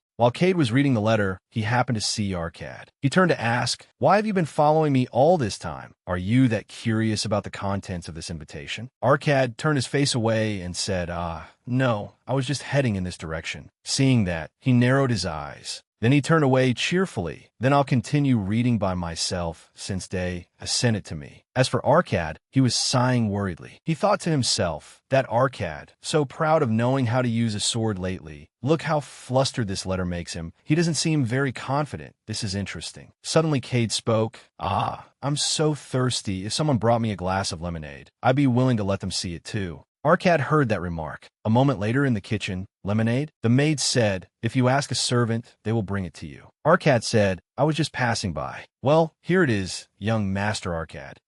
If you're going, please use the west staircase, because I heard they just waxed the central staircase." "I know." Later in Cade's office, he sat on the chair with satisfaction. "What is it? You really brought it?" Arcad sighed and handed over the glass of water. "Because you said you were thirsty." "Yeah, that's right, but—" Suddenly the glass of lemonade spilled. He said in a sharp voice, "You have no ability to learn, or you have a poor memory. No way I drink something a stupid kid like you brought me." As he spoke, he tore up the letter. The invitation also says Arcad isn't needed anymore. Even Dae knows what a fool you are. If you want to read it, then read it carefully. After saying that, he threw the scraps away, then left him there alone. Walking to the door, he didn't forget to leave a final word. "And if you have any complaints, come to the gymnasium. This time I'll face you properly." I wonder if you have enough courage to do that. Arcad now bent down to pick up each scrap. He said sadly, how could he tear up what Laviolette gave me like this? His eyes were filled with sadness. Does he hate me that much? Even though I want to live like brothers, like she said, Cade is constantly jealous of me. Moreover, for things I can't give. Status, position, maybe even Laviolette. Wait a minute, didn't he just say to go to the gymnasium? That way is down the central staircase. Thinking that, he hurriedly shouted, "Wait a minute." Arcad ran to the stairs and said, "Wait a minute, Cade." Seeing him, he sighed, "Why wait? You're weak and can only talk reason anyway." Arcad immediately denied it. That's not it. But he still calmly walked down the stairs. "If you have something to say, then come down here." Suddenly, Cade missed a step on the stairs. He unexpectedly fell backward. A piercing scream echoed. Arcad stood frozen,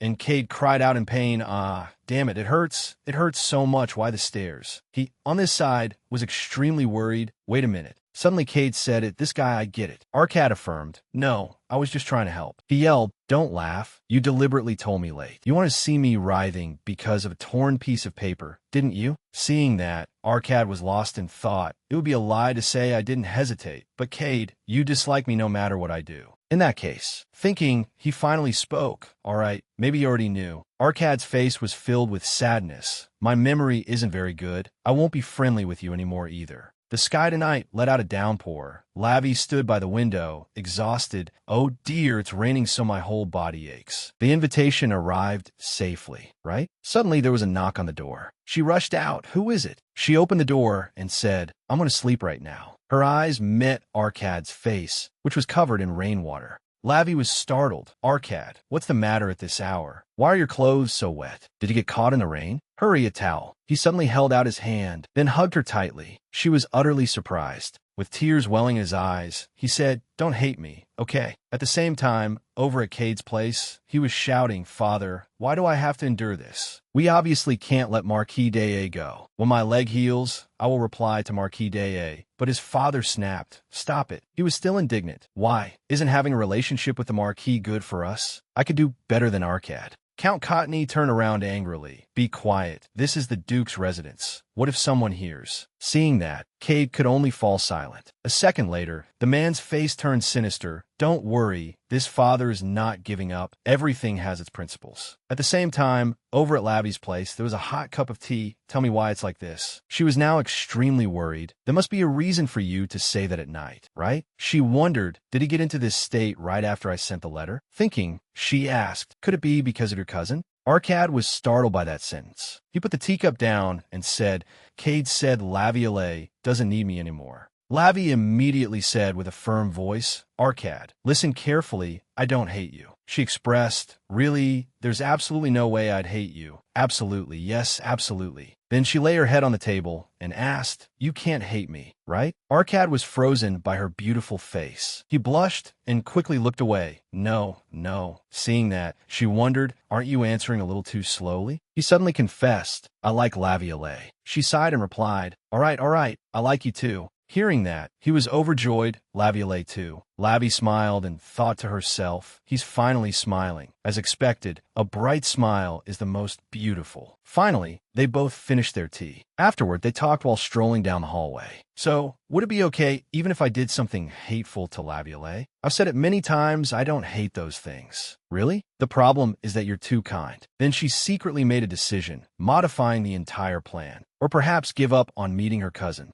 This is what I want to do for Arcad, but what's the use if he's uneasy? If that guy makes him cry, I'll make him laugh even more. A moment later, Arcad brought her a flower wreath. She was extremely surprised. Oh my, did you make this yourself? It's so beautiful. It would look great on Laviolette. As for her, she was only holding a small flower, her expression a bit awkward. Arcad, lower your head. Okay. Then she pinned a flower onto his hair. Lavi also placed his wreath on her head. If we both do this, it's like we're a couple. It's nice, isn't it? She looked extremely happy at this moment. Even if nothing special was happening, it was good as long as Arcad was there. One day, lying in a sunny spot, watching him read a book. And one day, listening to the sound of rain and falling asleep leaning on each other. In the end, they held hands every day. One night, without the usual nightmares, I had a feeling that this peace would last forever. And so, 2 seasons passed. Alan was extremely exasperated at this moment. Lavi, where's she gone off to again? Seeing this, the maid chuckled. You've worked hard today. He turned and sighed, saying, don't say it. The moment I turn away, she's out of sight. I'll grow old as Lady Lavi grows healthier.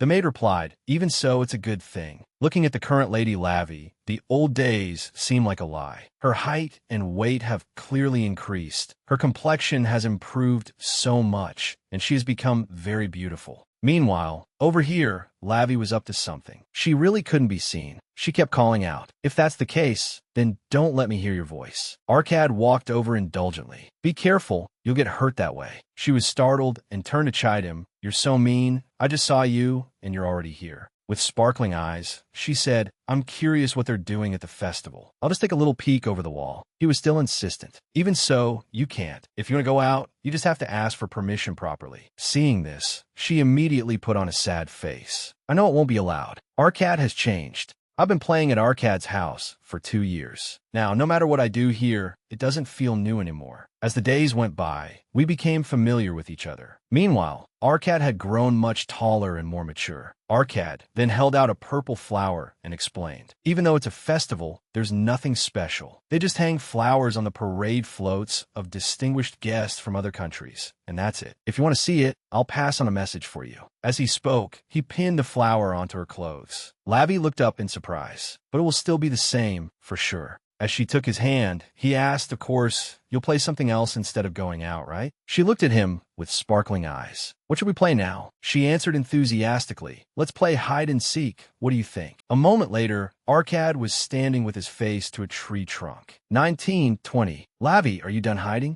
Over here. Lavi was extremely excited. Not yet, not yet. She was busy doing something. Silly Arcad, I knew you would stop me, so I prepared in advance. She put on a cloak, then crawled through the doggy door. Just this once. After I come back, holding Arcad's hand will be enough. If I bring back things that are only sold outside, Arcad will surely be very surprised. That expression will definitely be very cute. The scenery seemed to continue day after day. The sadness of the anxiety within it was gradually disappearing, feeling the warmth surrounding me, compared to a distant dream. Just a little peek. I'm getting confused like this. Suddenly, panicked voices echoed in her head. She's been found. Is Lavi safe and sound? She drowsily wondered. It's so noisy. Where is this? Am I home? Meanwhile, everyone was anxiously worried. Oh my goodness. Priest, call the priest here. She has severe bleeding. Bring hemostatic medicine and bandages here. Yes, I'll bring everything we have. Seeing this, she thought with difficulty, why is everyone acting like this? Their shouting is giving me a headache. She wanted to tell everyone to stop, but she couldn't even move a finger. Her mother and brother were even more worried about her. What kind of grudge do they have against this child? Mother, please calm down. Lavi will be fine. Arcad was hiding behind the door when suddenly a hand tapped his shoulder. You can't be here, Arcad. He immediately turned and asked, but can I just see Lavi's face for a moment? Alan said, she hasn't regained consciousness yet, so it would be better to see her later. His face was extremely sad. Can't I just check on her condition? But Alan could only say, the priests are coming. Young Master Arcad, please go home. And I'm sorry about earlier. With that, Arcad dejectedly got into the carriage. He sat there alone, endlessly blaming himself in his heart. It's all my fault. A few hours earlier, Arcad was searching for her during their game of hide-and-seek. He kept calling out, Lavi, I can't find you, come on out. He stood there looking around, but no matter how hard he tried, he still couldn't find her. It's strange. Hiding inside the mansion is against the rules. Suddenly, his gaze hardened. He accidentally saw the doggy door. His complexion also paled. Could it be? Arcad said in a panic. Did Lavi go outside? Hearing that, Lavi's mother jumped to her feet. Out? When did she go out? I think an hour. No, about 2 hours ago. She probably wanted to play with me and was waiting. He felt extremely guilty. I'm sorry. She hugged him tightly and said, no, thank you for telling me. She probably couldn't have gone far, so don't worry too much. A moment later, Lavi's wardrobe was being rummaged through. Alan asked, do you know which of the young lady's outfits is missing? The maid replied, the cloak with the white flower. I remember we bought it last week. Arcad could only stand there and watch the adults search desperately for Lavi. Cases of being cornered in a dead end in a busy alley. Because it's a festival, the crowds are huge. There are a lot of people gathered in the capital right now. She didn't run into a bad person, did she?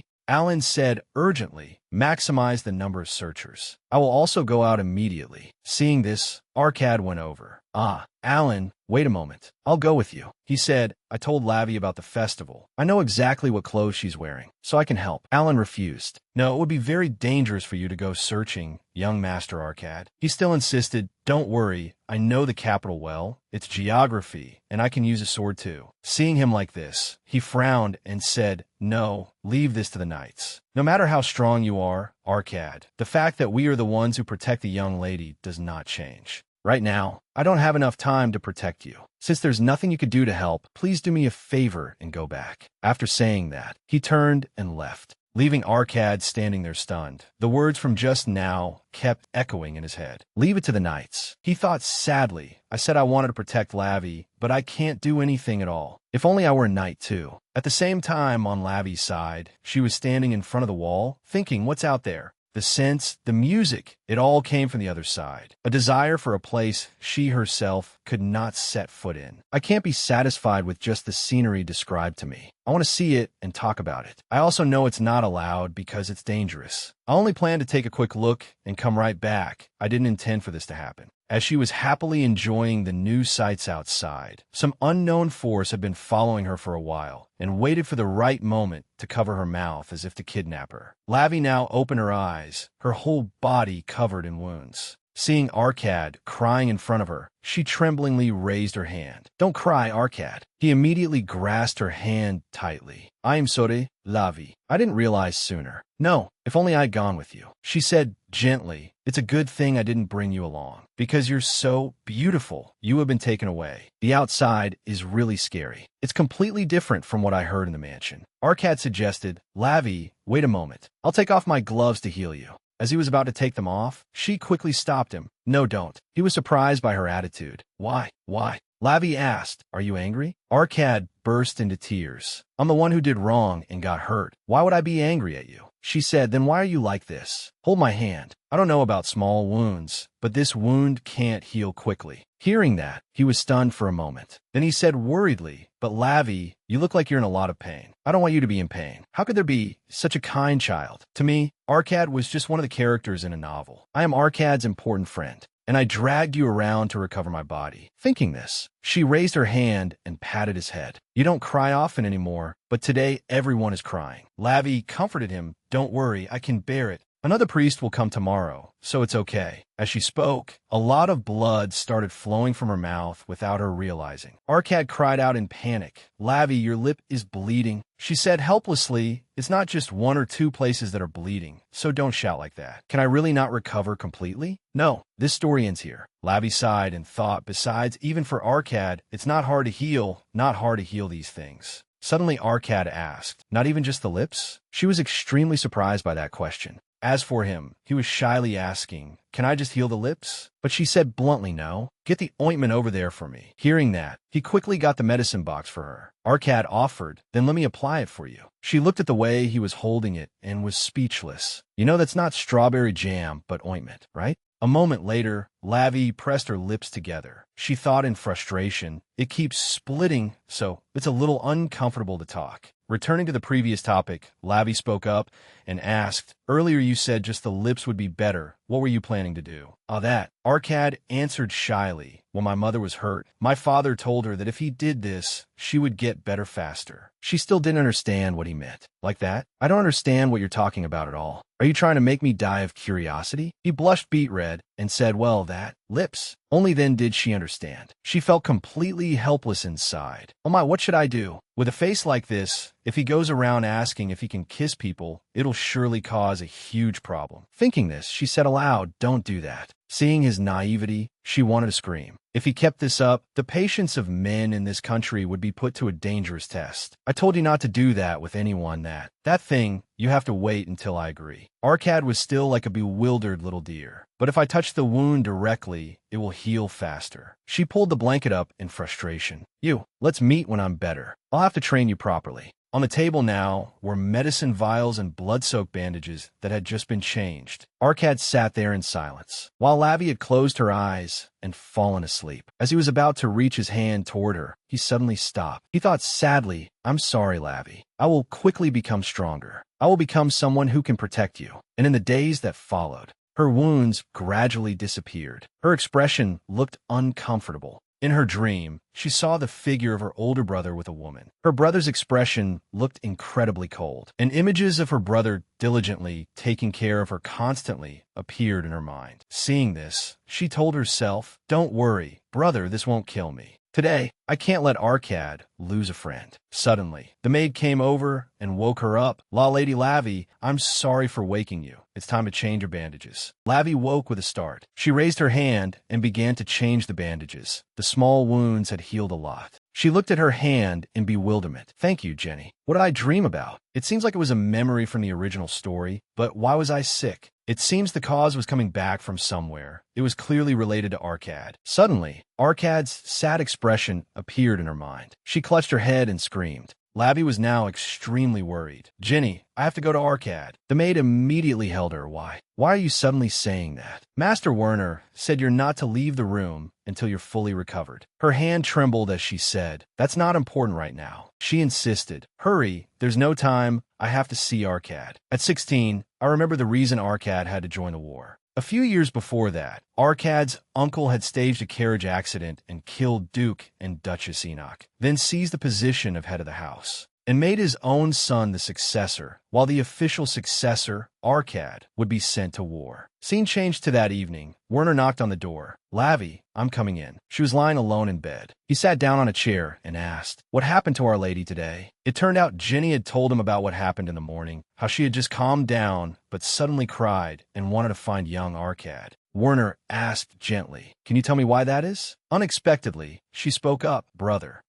If I wanted something, could you do it for me? He quickly replied, of course. What is it you want? She asked again, how far would you go for me? He still said cheerfully, if it's possible, I'll do anything. Seeing her brother's attitude, she grimaced, I'm serious. His eyes sparkling, he said, I'm serious too. Lavi, don't you trust this older brother of yours? Lavi sighed and turned away. Actually, that's about right. It's fine, because you're the main character. You're strong, healthy, and can do many things. Even a peerless beauty in a political marriage still gets to enjoy a romantic love with the first prince. Someone else might die without ever having dated once. Werner was now completely bewildered by her attitude. Why? Why are you staring at me like that? Lavi exclaimed in frustration. Living at the age of 9 is so tiring. I can't do anything. Damn it. Seeing this, he was surprised. Lavi, where on earth did you learn those words? I'm currently working as a scribe in the Imperial Palace. If I don't have enough power, I'll ask Father for help. In the name of Marquis Daya, is there anything we wouldn't dare to do for you? Just tell me everything.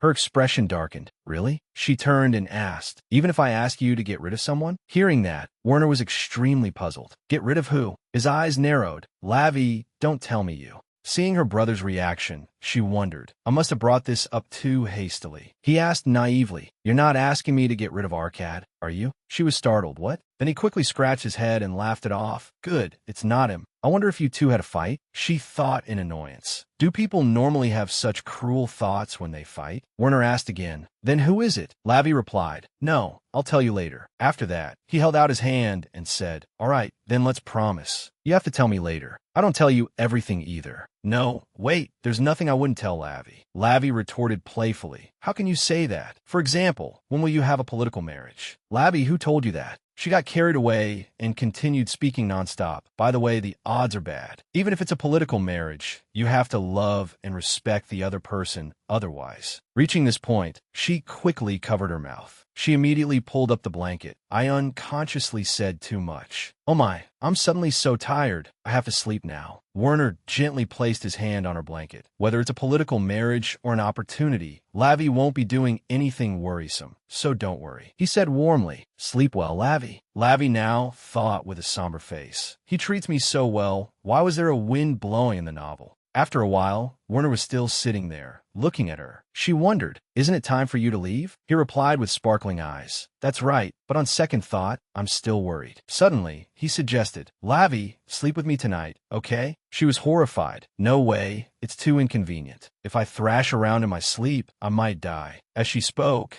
she imagined the scene of the two siblings sleeping while hugging, and sleeping with her older brother was a bit creepy. That statement made him freeze like a statue. Then the two of them started bickering. That's too much. You sleep just fine with Arcad. What's too much? Are you and Arcad the same? Then give me a good night kiss. I like that even less. After that, Lavi rested her chin on her hand and asked, Brother, do you know when I like you the most? It's when you shut your mouth and control your expression. Hearing that, he started to bristle. Does that mean you never like me? She replied cheerfully. So you do know. Please don't shatter the main character's illusion. A long while later, the door was closed. When Alan saw Werner step out, he approached and said, In the end, I couldn't hear the reason why the young lady was crying. He was surprised. What? Were you eavesdropping? Alan said, My apologies, young master. I was worried about the lady's condition. Werner stated, I understand how you feel, but if Lavi doesn't like it, I don't want to press her. Just having Lavi alive is enough for me to be grateful. Since she was born, I have worried that my sister would be frail more often than she was bright and cheerful. No nutrients could stay in her body. There were days when even breathing seemed difficult. I would always hear the maids whispering. It's so quiet today. I wonder if she's all right. No, it's more serious now. She doesn't even have the strength to cry. Who knows? Today might be her last day. Those words made Werner freeze. Because of that, he went to the temple every day to pray, Please, save my sister. It's pitiful to be able to do nothing. I will do everything I can. I will love the child more than anyone. At all costs, please don't take Lavi with you. Catching a cold in the spring wind as her life began to recover, suffering a fever under the beaming sun. Throughout the autumn and winter, that period when she could barely get out of bed had eaten away a chunk of Lavi's time. But since when? The day he was suddenly able to see his little sister healthier? Do you like someone, brother? Lavi's eyes began to have more life in them. Every time I look into those eyes, it's as if they're screaming, I want to live. I honestly want to do anything for her. Later, in the study, Alan asked, It's quite late. Are you still working, young master? Werner replied, Yes, because I have to return to the Imperial Palace early. I haven't been able to go through all the documents. I have to review the amount of donations sent to the temple. Even now, the prayer I made as a child remains the same. I will do anything to let Lavi live in this world. If she is weak and cannot survive, I just need to make the world around her safe. He worked diligently while thinking about his little sister, for instance, about when he would have a political marriage. Werner finished writing, then he put it aside. His face showed a hint of sadness. It seems he had written many letters for someone. Scene changed to the next day. Lavi was now healthy. She was intently writing something. It is very rare for a young nobleman to go to the battlefield, unless his direct guardian sends him or it is an order from the imperial family. After the Duke and Duchess Enoch passed away, the uncle still became the head of the house in place of Arkad, who was too young. But even so, the official successor passed down by the ancestors could not be changed. To do that would require the emperor's approval. Therefore, the new head of the house came up with a good idea. Send Arkad to the battlefield and have him killed, making their son the successor. Thinking of this, she gritted her teeth. I am screwed. She was fuming with anger. Just thinking about it was infuriating. Calling them dogs is not enough. Suddenly, someone entered the room, heard her cursing, and dropped a book. Lady, it was Alan, his whole body trembling. Which bastard was swearing? No, where did you learn that? Oh dear, Lavi replied innocently. I don't know either. He thought irritably. If I catch whoever it was, I absolutely won't let them off. Then she skipped over and asked, but isn't it time yet? On second thought, he replied, Arkad is coming today.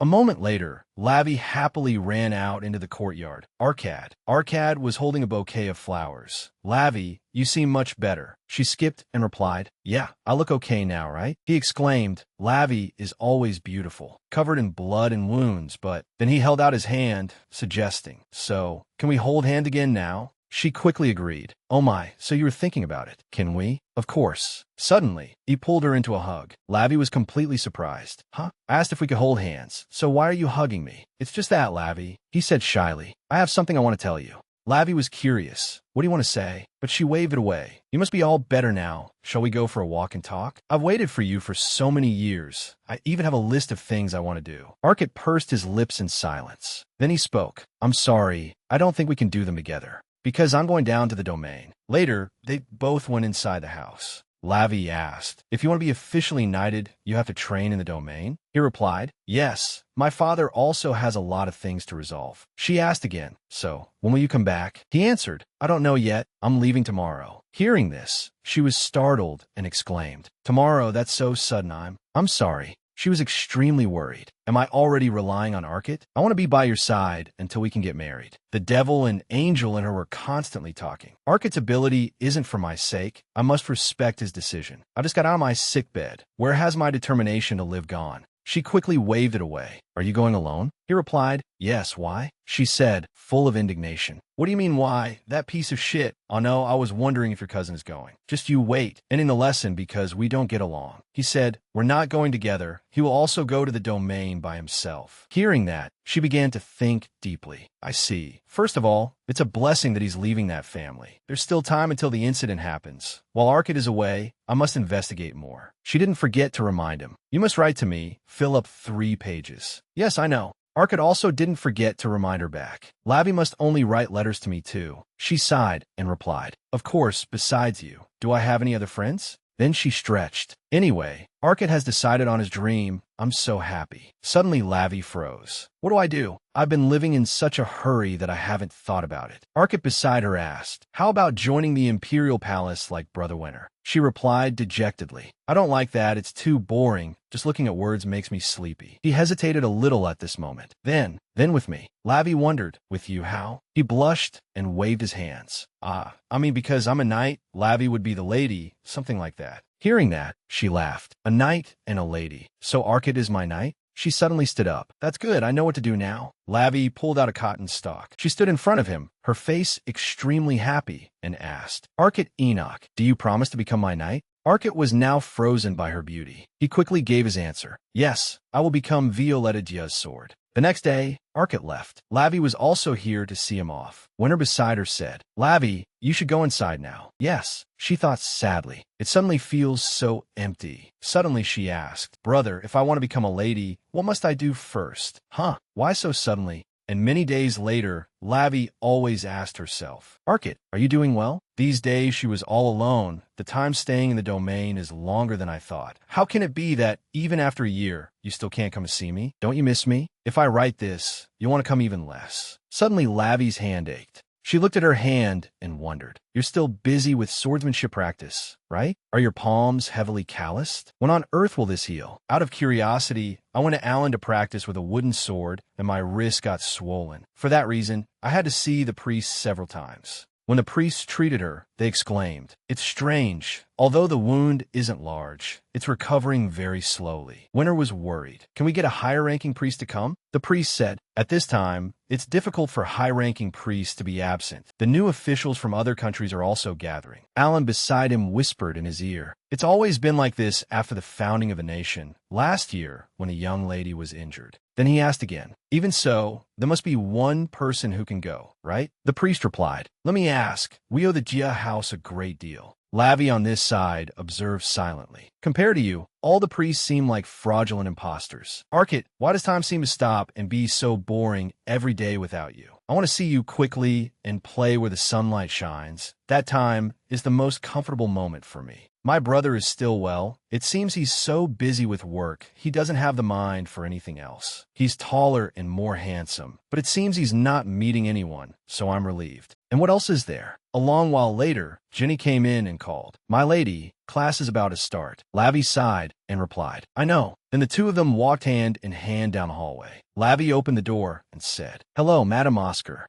Suddenly, inside, a stack of paper was slammed down. A stern-looking middle-aged woman said, "You're late, Miss Jia." She was now both dejected and helpless. "I have a teacher." Voices echoed incessantly in the room. "Don't raise your elbow too high, Miss Jia." Again. Madame Oscar stood with her arms crossed, her expression devoid of any gentleness. "Do it again." While Lavi was struggling immensely. "The teacup is too heavy. Can I use the normal one I always use?" "No." Madame Oscar tapped her teacup with a stick and said, "The tableware in this mansion is all light to suit Miss Diameter. If you get used to that, you truly cannot maintain etiquette elsewhere." My wrist hurts so much." She wanted to burst into tears now. "No slurping now, do it again. Save me." A while later, the lesson ended. Lavi asked sorrowfully, "Brother, what is this so-called elegance that emanates from oneself?" Winter was full of confidence. "That's easy. It's right in front of your eyes. I know for sure it's not you." Then they both sat on the chairs. Winter asked, "Was the etiquette lesson that hard? Do you want to stop?" She suddenly remembered what Madame Oscar once said. "There are many people out there who want to tarnish the family name. Don't give them a chance to find fault." So she had no choice but to say, "All right, I'll try a little longer." Seeing her like this, he stood up abruptly and said, "Then I must give Lavi a reward for working so hard." Then he took out a stack of paper. He held it out and said, "You asked for this last time." Lavi's eyes widened in surprise. She quickly snatched it. "You should have told me right away." She hastily read through the papers. "As soon as Arkit left, I asked my brother to find out why Count Courtney is aiming for the Duke's position. This isn't something children can talk about. He had a hard time obscuring the source of information. Finally, the result was obtained after setting an unusual condition. But as soon as she finished reading, she cried out in alarm. What is this all? It's just supreme management and illegal acts committed. Are you sure this is what you found?" Winter replied nonchalantly, "Of course, Lavi, you're worrying too much. Even after a relatively specific investigation, there was nothing else." Her face was now ashen. "He can do so many things, but can't do these, such as exile to another country or execution." Seeing her like this, he said, "We have to do our best to punish them. It's not our business, so we can't step in directly. Even within the ducal house, they won't be left alone." Lavi scoffed and thought, "If I get involved in a situation without evidence or circumstances, it will be very difficult, because externally, they are allies with the Enoch." Then she sighed in frustration. Winter knelt down and said, "Lavi, as I said before, it's better if you don't worry about these things, whether it's execution or exile. Just do it in front of me." She grabbed her brother's shoulders and asked, "Even so, can you keep checking continuously?" He smiled and replied, It's not difficult, but before accepting a new request, I want to receive what Lavi decided to do." She broke out in a sweat. Then she decided to feign ignorance. "Lavi doesn't remember anything. Is that so?" He surprisingly pouted and suggested, "Then I'll go get it." A kiss on the lips, Lavi shouted angrily, "Don't laugh. I already kissed your cheek." He laughed. "You remember so clearly." Lavi complained, "But it's gross. I'm 10 years old now. I'm past the age of doing that with my brother." Winter said gently, "Whether you're 9 or 10, Lavi is still my adorable little sister." only believing in a kiss, and you're being too mean to your brother who waited so diligently. She retorted, don't just waste your looks on things like that. If you do it once, there will be no end to it. But he was still hopeful. Just once is fine, a kiss on the cheek right here. She was horrified and pushed him away. I don't want to, I'll call Alan. Seeing this, he pouted. Then I won't accept Lavi's new request either. She was startled. Oh my God. At this moment, a knock was heard at the door. Alan stood outside and spoke. Pardon the intrusion. Miss Lavi called for me. Winter said cheerfully, don't mind him, Alan. Lavi is just saying goodnight. Her face was fuming beside him. Alan found this a bit hard to believe. It clearly doesn't look like that. Seeing her, as if she was about to collapse, he said, please don't bother the young lady too much. She's just being shy. After Lavi left, Alan bent down to pick up all the papers that fell on the floor. If you keep this up, she might come to hate you. Winter was highly amused. I know, but if she really didn't like it, Lavi would kick me out even if she broke her toe. It's like that no matter what. Suddenly, he turned back and called, that's right, Alan. I'll give you authority over Lavi's lessons. Can you stay by Lavi's side during her lessons? Also as an escort for Madame Oscar, who is tutoring her? I understand. Alan hesitated a bit, but I'm not well versed in etiquette. Is that all right? As for escorting, I myself. He encouraged, don't worry about that. Just do as you normally do.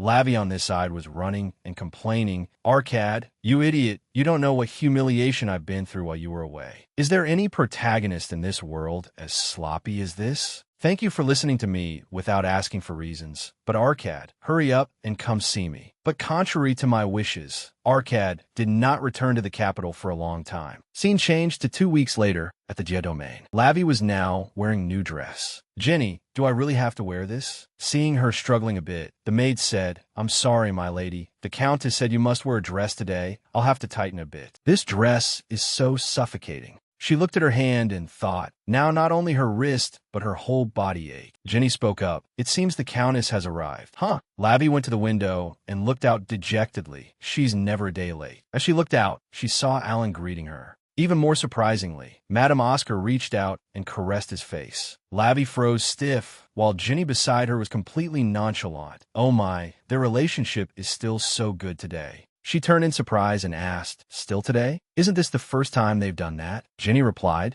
you didn't know? Alan has always escorted the Countess during her time at the mansion. Hearing that, she started to recall, is that so? Alan, you'll be there observing constantly? Yes, please don't mind me. Come to think of it, it seems he has been by my side throughout the entire lesson recently. Thinking about this, she became very amused. Could it be that Alan is interested in the Countess? A moment later, Lavi returned to her usual dejected state. Meanwhile, Madame Oscar was still relentlessly and strictly instructing her. Miss Jia, how many times have I told you that it is rude to stare at others like that? She replied perfunctorily. I'm sorry. Seeing this, she looked like she was about to fume. Miss Laviolette has a lot to learn in terms of etiquette. Lavi thought with distaste. In any case, I want Alan to meet someone gentler. She recalled what Jenny had said earlier, Alan and Countess Oscar. If that's the case, it would be a good thing from Alan's perspective. If he marries Madame Oscar, he could receive the title of Count. Lavi also understood. Come to think of it, the title of Count Oscar is currently vacant. Even as a knight, Alan is still a nobleman. If there are no issues between them, he could become a candidate for the Countess's remarriage. Returning to the present, Madame Oscar had also become gentler. So, shall we begin our lesson now? As for her, she had also cheered up. At least the Countess was showing enough goodwill. That's right, someone like Alan would be no problem. Young, affectionate, trustworthy, handsome. Not even a few seconds later, Oscar snapped, Miss Laviolette, don't smile like that. Why are you so boisterous? Yes. She herself was looking at Alan with a mischievous smile and only replied once, yes. A moment later, a pair of blue doll-like shoes was before her eyes. Today's lesson is this. Lavi was bewildered. I have no reason to wear such shoes. Madame Oscar said with her hands on her hips, we don't know if it will be necessary in the future, so we must prepare in advance. You have to wear shoes to be able to correct your gait. She said helplessly, Madam, that's not it. I will never need to wear shoes like these in my entire life. But she remained determined. Who knows? Will you not attend balls or dances? Seeing this, she sighed helplessly. If things stay as they are now, then probably so. It'd be nice if I could. As she thought this, she put on the shoes. Her whole leg trembled. It seemed she wasn't used to them. So inconvenient.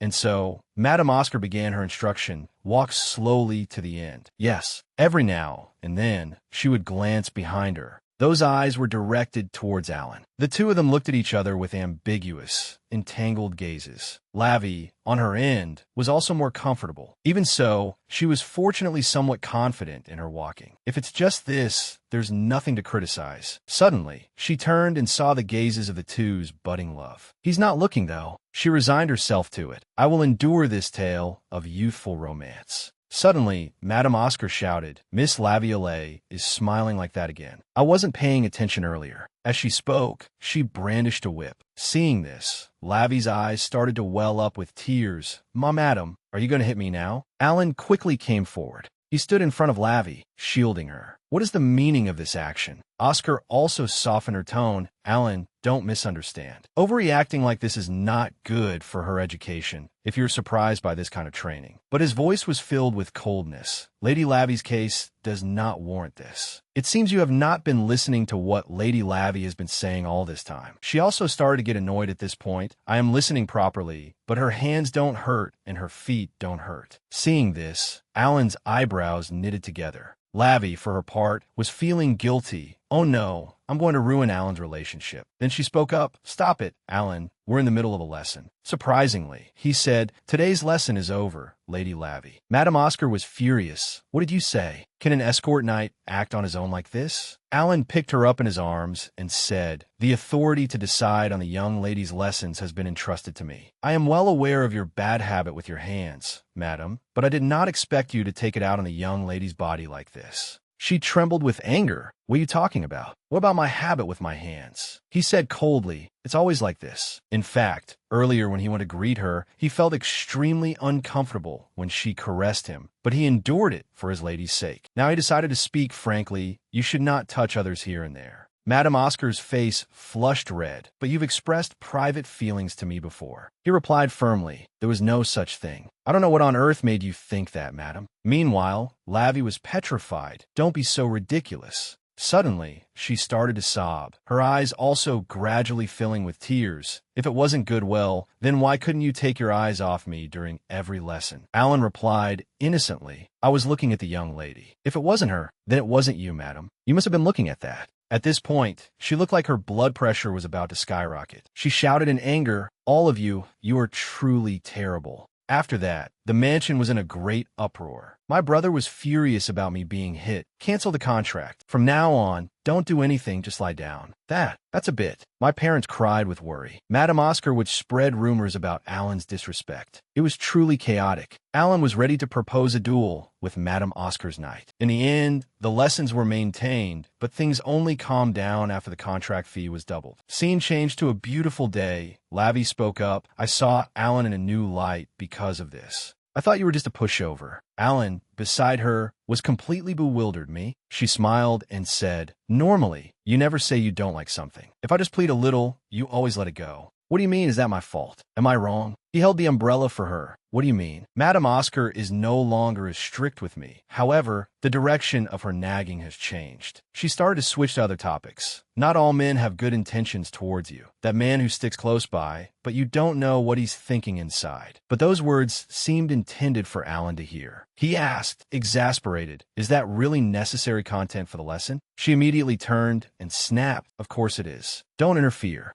Seeing the two of them bickering, Lavi leaned back in her chair. Helplessly, it's starting again. She looked up at the sky and thought, a man's heart. Arcot is also confusing at times. He's too kind. For my sake, he won't let things slide just like Alan. When will I be able to understand my brother's heart? Maybe I'll have to ask in a letter later. Time flew by. 5 years later, at the domain of Duke Enoch, a red cape fluttered. Here was a dashing knight. A woman's voice rang out, congratulations, Arcot. It was Fedora. Ah, no. I should call you Sir Arcot now, shouldn't I? And that young man was Arcot. Thank you, mother. It's all thanks to you. She noticed his suitcase and asked, have you packed your luggage already? The rims of his eyes were also red. He said, I can't wait any longer. And that evening, at the Dia Domain, Lavi's voice was chattering nonstop. Alan, do you know about it? I heard a strange rumor has been spreading lately. On drizzly or gloomy days, a blonde ghost woman in a white dress appears in the fog. They say she just walks around with a strange smile. She looked extremely radiant at this moment. It's really unbelievable, right? She said excitedly, we walk every day in gloomy weather, but have never seen her once. It's a rumor. Do you really not know who started that rumor? I know the truth. Lavi's expression now became angry. How could someone see me and call me an unmarried ghost woman? I'm clearly alive. Alan said, this summer is quite hot, so we should only choose days without sunlight. She pouted from now on, even if I have to use an umbrella, I'm going out on a clear day. He immediately objected, no way. Don't you remember fainting after walking for 30 minutes last month? We've been walking for quite a while today. Let's go back now. She stopped him. Wait a moment. It seems she was waiting for someone. I don't know when he'll appear.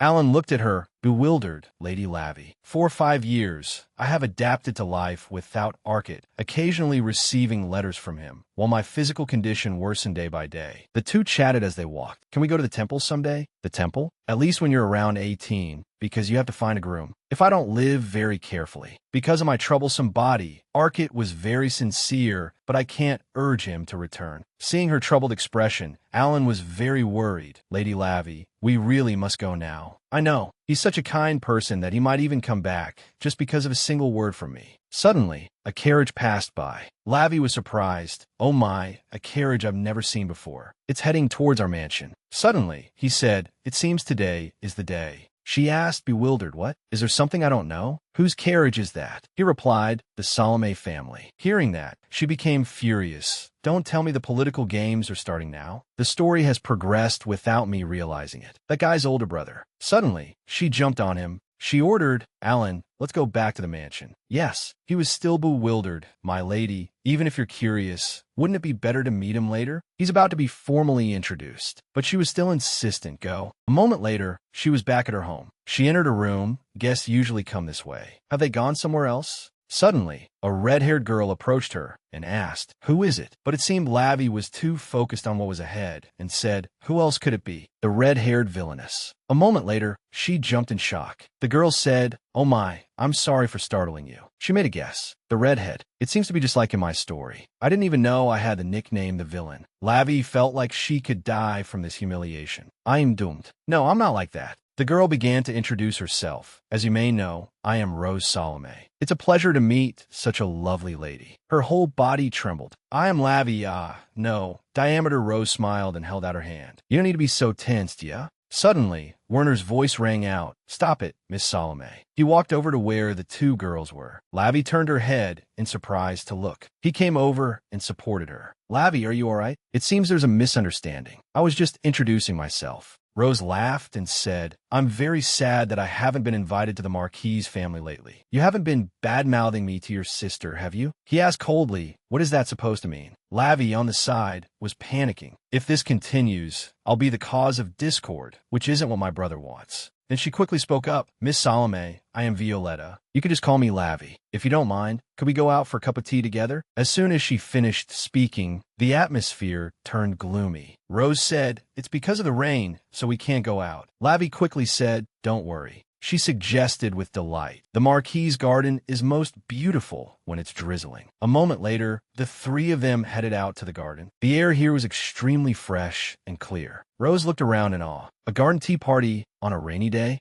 It's so beautiful. Thank you for inviting me, Lavi. She replied shyly, it's nothing, Miss Salome. Come to think of it, the fiancés probably have things to talk about, and I'm intruding. Suddenly, the other girl took her hand. She suggested, Lavi, don't be like that. Please call me Rose. Lavi was now as if moved by this beauty. I'm going crazy. This isn't the beauty of this world. Werner had to feign a few coughs. Lavi, even if this hadn't happened, I was planning to tell you soon. I am engaged to Miss Rose Salome. But seeing that no one was paying attention to him, he shouted, are you even listening to me? Lavi was startled and replied, all right, you're here too, aren't you? I was so lost in thought that I forgot. I'm so terrible. Rose, on the side, gave a small laugh. So that's how he acts in front of his little sister. How interesting. As for him, he was frowning as if he were sulking. Rose continued cheerfully, actually, if you didn't know about the engagement, you might misunderstand me. I am 25 years old and currently serving as the captain of the 7th Royal Knights. Lavi was surprised. Really? That's amazing. How did you become so strong? She recounted, I once injured my wrist just by holding a wooden sword. Oh my. The Salome Marquis is a family that stands shoulder to shoulder with the Enoch Duchy. The heirs are trained in swordsmanship from childhood until they grow up. Rose said with great amusement, although I was a bit of a standout. Lavi was now even more admiring. I'm so jealous. This is the life I wanted. Suddenly Rose asked, well, should I let you know? As the fiancé, what do you think? Werner put down his teacup. He said seriously, enough with the small talk. Let's get to the main point. The engagement ceremony will be held simply. We could even skip it. This dry statement made the two girls freeze as if turned to stone. Lavi thought in dismay. The atmosphere was actually getting better. Why is he like this? The original Werner betrays Salome, and Salome is determined to take revenge on Werner. She was now seething with anger. I'm curious as to why a guy like this exists. Even before the engagement, he's already a ticking time bomb. Werner sighed and said, in any case, we're both busy, so we don't have much time. Lavi switched to gossip mode. Does Sister Rose really want to marry such an insensitive man? Rose's expression was extremely calm. Fine. Instead, let's start preparing for the wedding. Of course, the wedding ceremony will also be held simply. In truth, she really wanted to have one. The two of them stared coldly at each other, forcing Lavi to endure this scene. Is this how it's done because it's a political marriage? She thought while sipping her tea. Come to think of it, I can't really understand. I've never even dated once, from my past life to now. Suddenly, Rose said, Lavi has a very affectionate older brother. She looked up, bewildered. What? The other girl explained, the condition for this political marriage is to live in the same house as Lavi. Hearing that, she was startled. In the same house? The two of us? Werner quickly interjected, no, common sense dictates it would be 3 people, because I'm included too. Rose calmly stated, this was a condition that was gladly accepted, so there's no need to worry. Getting to meet you in person like this, I'm very happy with that acceptance. Lavi looked back and forth in confusion. Now, wait a minute, this is so sudden. What do you mean by that, brother? Seeing this, he was helpless. I didn't intend to tell you right now. Then he returned to his serious demeanor. Don't worry, your life won't change. Alan will be your escort knight, and the doctor and maids will also remain the same. You don't need to follow the duties or rules of the nobility. Just live as Violetta Dia. Lavi felt as if she'd been struck by lightning. Why you mean because I'm weak, I won't get married and you'll take me to live with you? Isn't that a huge bother? I'll have to witness the scene of a philandering husband and a suffering wife. After thinking, Lavi slammed the table and exclaimed, that's it. I have my own plans for my life. You foolish brother. Before she could have her moment, she accidentally slipped. She fell down unexpectedly and screamed. The 2 older ones on the side saw this and were extremely alarmed. Suddenly, a hand caught Lavi. A head of pink hair slowly came into view. The cups on the table also fell down. Lavi was scared out of her wits. That was almost a disaster. Thanks to you, I'm alive. Then she smiled and said, I'm sorry. You must have been very scared, right? Rose replied with her hands on her hips. It's fine. I'm sure Lavi was more scared than I was. Compared to that, could you introduce the friend who is holding Lavi? Then she turned around. Ah, this is Alan. Come to think of it, when did he get here? Suddenly, her eyes widened in surprise. It turned out the person who caught her was Arcad. It's been a long time, Lavi. She was so surprised she froze for a few seconds. She still couldn't believe it. Is it really you? I have so many things I want to say now that I see you again. Why were you gone for so long? Why didn't you send me any letters? Did you forget about me? He replied, yeah, it's me. Lavi's face was now bright red. But I can't say anything. Arcad, why have you become so gentle? You've gotten taller, and your shoulders too. Why is your hair wet with rain, and your neck too? Seeing her like this, Arcad said, Lavi, if you keep hugging me so tightly. But she was still stunned. Lavi, are you okay? At some point, Lavi had gotten a nosebleed. Why are you so surprised? Werner panicked. Lavi, you have a nosebleed. She was startled. It's true. Oh my God, Sister Rose is watching too. How embarrassing. Rose immediately handed her a piece of paper. In that case, it would be better to stop and go rest. I didn't know you were so tired and kept you for so long. Lavi seized the opportunity and agreed. Yes, I get like this sometimes when I'm too tired. This is the first time I've thought it's lucky to have a weak body. Then she waved. Well then, I'll be taking my leave. Sister Rose, please make yourself comfortable. See you later, Lavi. Then she whispered to Arcad, this is so embarrassing. Let's get out of here quickly. Wait a moment. She looked at him, bewildered. It turned out Arcad was taking off his glove. He suddenly took her hand. He asked gently, is it better now? Lavi was currently mesmerized by his handsomeness. Look at him with that expression. First, I need to get back to the conversation. As the two of them left, the older pair also got down to business. So, shall we continue our talk? Yes, that sounds good. Rose's eyes narrowed. That boy, from the moment he appeared, he was sharply wary of his surroundings. The moment Lavi called his name, his expression instantly became harmless. He's no ordinary person. Why is he smiling like that? This is getting interesting. At the same time, in the hallway, Lavi was now forcefully pinning him against the wall without a word. She interrogated him. All this time, I haven't seen hide nor hair of you, and now you suddenly greet me as if nothing happened? You seem to have been living well, not even bothering to write a letter. Arkad's face also flushed red. While she was thinking deliriously, he was small and cute as a child, but now he looks so much bigger. What's with that face? He's even more beautiful than Sister Rose. He didn't answer and turned his face away. Lavi wiped the water first. She got annoyed. What? Are you tired of me now? No, it's because you're too close. Suddenly, Lavi grabbed his pink hair. She moved closer to him. It seems you have something to say to me. Arkad's eyes were filled with shyness.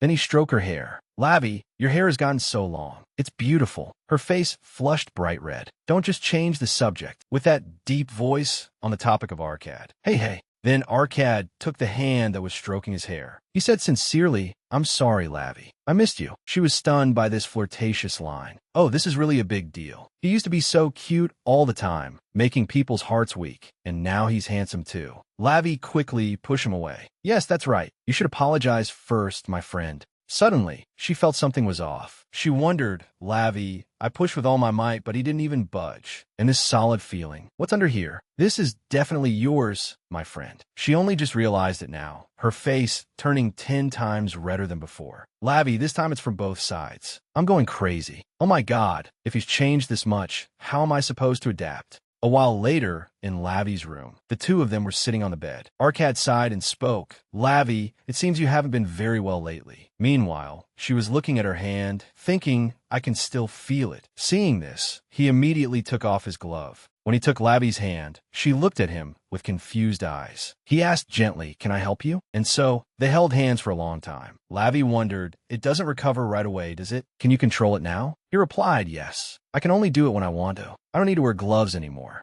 Just like that, they held hands. Arkad was trying to transfer his power to her. A fresh breeze wafted in. It's like my body is absorbing Arkad's life force. His eyes had been fixed on her this whole time. Within his eyes were many stories he had not yet dared to express. From the gentle touch of their hands, Arkad grew bolder, intertwining his fingers with hers. Lavi was utterly surprised. She recalled him carrying her earlier. I was out of it earlier, so I didn't realize. Just like that, the two of them slowly gazed into each other's eyes. Her heart was fluttering nonstop. How can he have such a powerful aura? It's strange. The nosebleed has stopped, and my strength has been restored. My heart is just pounding. Then Lavi quickly turned her face away. Is it because your power is too strong? Arkad asked with concern. I'm sorry. You must be very tired, right? It seems I still can't adjust the intensity. She said irritably, if you were proficient, you could do those things. I thought it depended on the level of skinship. He replied, that's the biggest difference. Then Lavi thought to herself, if he can adjust the intensity, it would look like a natural recovery, right? A large wound suddenly healing wouldn't raise any suspicion. He's truly amazing. Arkad said shyly, it's nothing special. Lavi pressed her advantage. Arkad, your shoulders and arms are so firm.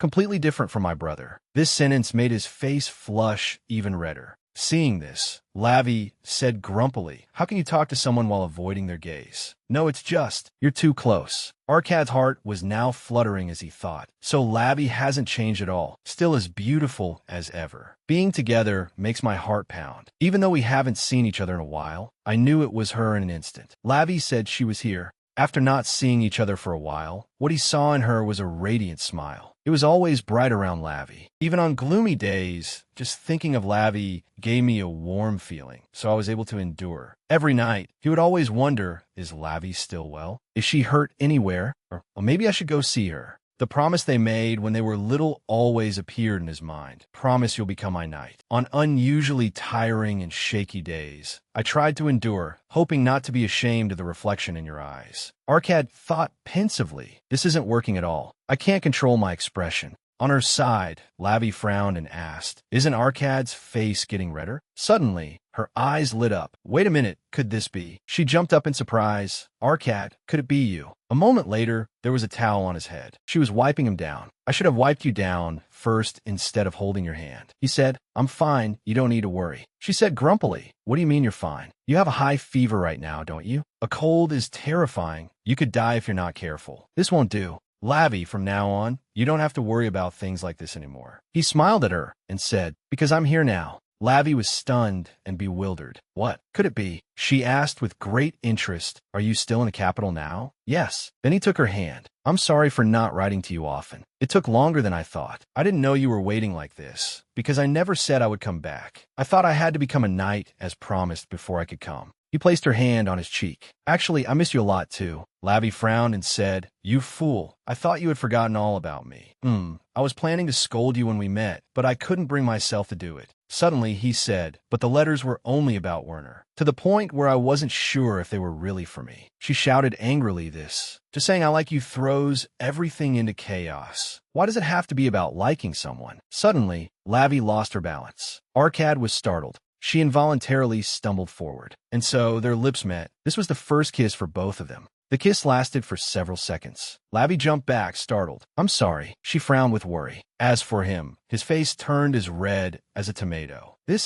I've caused trouble. Lavi asked worriedly, Arcad, are you okay? He said shyly, Lavi, did we just kiss? He uttered those words innocently. As if struck by lightning, she said it was an accident. He looked at her with a puzzled expression. She thought in a fluster, this is a big deal. In the past, he would cry just at the mention of a kiss. She broke into a sweat and explained, I just slipped. It wasn't on purpose. It was 100 an accident. Hearing that, he asked sadly, an accident? She was startled. His expression is even worse now. Was kissing me that much of a shock? Thinking this, she sighed helplessly. I'm sorry. If not, do you want to kiss this time? Just think of it as revenge. Those words hit him like a ton of bricks. Lavi winked and continued. Just think of it as practice for your future partner. But your lips are really soft and smooth. I'm sorry, but even so, you don't have to make that face. Scene change. A while later at the dining table, Alan was pouring water and said, it might just be my mood, but it seems you two are trying to avoid each other now. Did something happen between you two? Nothing. Arcad thought anxiously. I thought I'd change a lot, but it seems Lavi doesn't notice me at all. Meanwhile, Lavi was worrying endlessly. He didn't like the apology, and revenge didn't work either. So what should I do? Or should I just pretend nothing happened? Thinking back, it feels unfair. That was my first kiss too. It was my first time.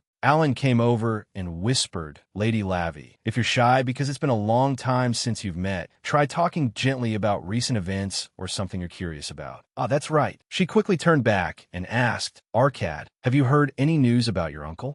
Arcad replied, you mean the letter Werner sent last time, right? Count Cottony is involved in illegal activities. Father's opinion is that it's better to watch how things develop. There's concrete evidence, so perhaps Father has also reconsidered my uncle. Father has taken back the authority that was entrusted to him in the past. Now I know he is a very ambitious person. Since I've received a specific warning, you don't have to worry. However, her expression still wasn't reassured.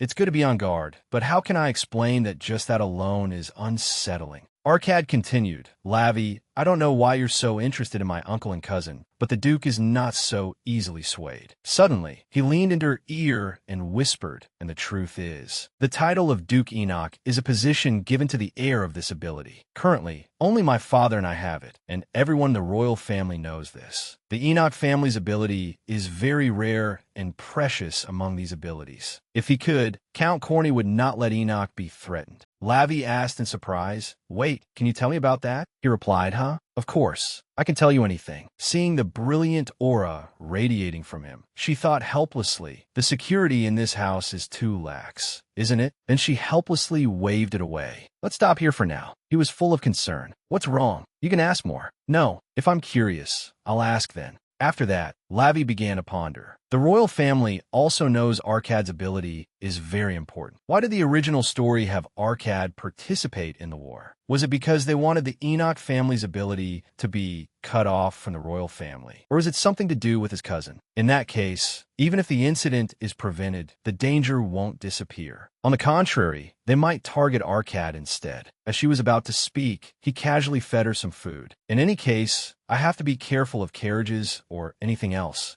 Lavi chided affectionately. Hey, I was talking. Arcad, while cutting a piece of meat, explained, it's because you were so worried about me that you haven't eaten a single bite. Even if you wanted to eat, you couldn't. Lavi, I'll say it again. When I'm here, you don't have to worry about anything. As he spoke, he offered her that piece of meat. Lavi frowned and thought, I wonder if he really understands what I'm saying. And she didn't know since when they had been holding hands so affectionately. She was happy now. Anyway, it's good that we're back to normal. I want another bite. Okay, say ah. Scene change. A few days later, a young lady was walking in the courtyard. Suddenly, she called out to Alan, causing him to turn around and look bewildered. He said in surprise, My lady, you look so splendid today. It's as if you're determined to go out. She replied radiantly, That's right. I'm going to Arcad's house. Alan was startled. What? I haven't heard anything about this. Let's contact them first. She said calmly, That's why I'm telling you now. Arcad also came without any notice. She was utterly helpless. I didn't have a chance to say anything, and I'm too tired of asking for Mother's permission. Then she quickly pulled Alan along. I don't know when I'll change my mind, so let's go quickly. He had no choice but to reply, I know. First, I have to prepare as well. The guard next to them said with amusement, going out with the young lady, I'm so jealous. Seeing this, he furiously ordered, Since you're showing no signs of remorse, Caleb, run another 100 laps around the training ground. He cried his eyes out. That's too much. I only had a little drink during training time. You want to be fired, don't you? Loosen up and wait. On her side, Lavi laughed to herself. Besides me, there's someone else who nags Alan too. Suddenly, the guard noticed her. He smiled and winked at her, which made her gape in surprise. Then Alan pulled her away. First, I'll take you to the carriage. Can you wait while I arrange the escort team?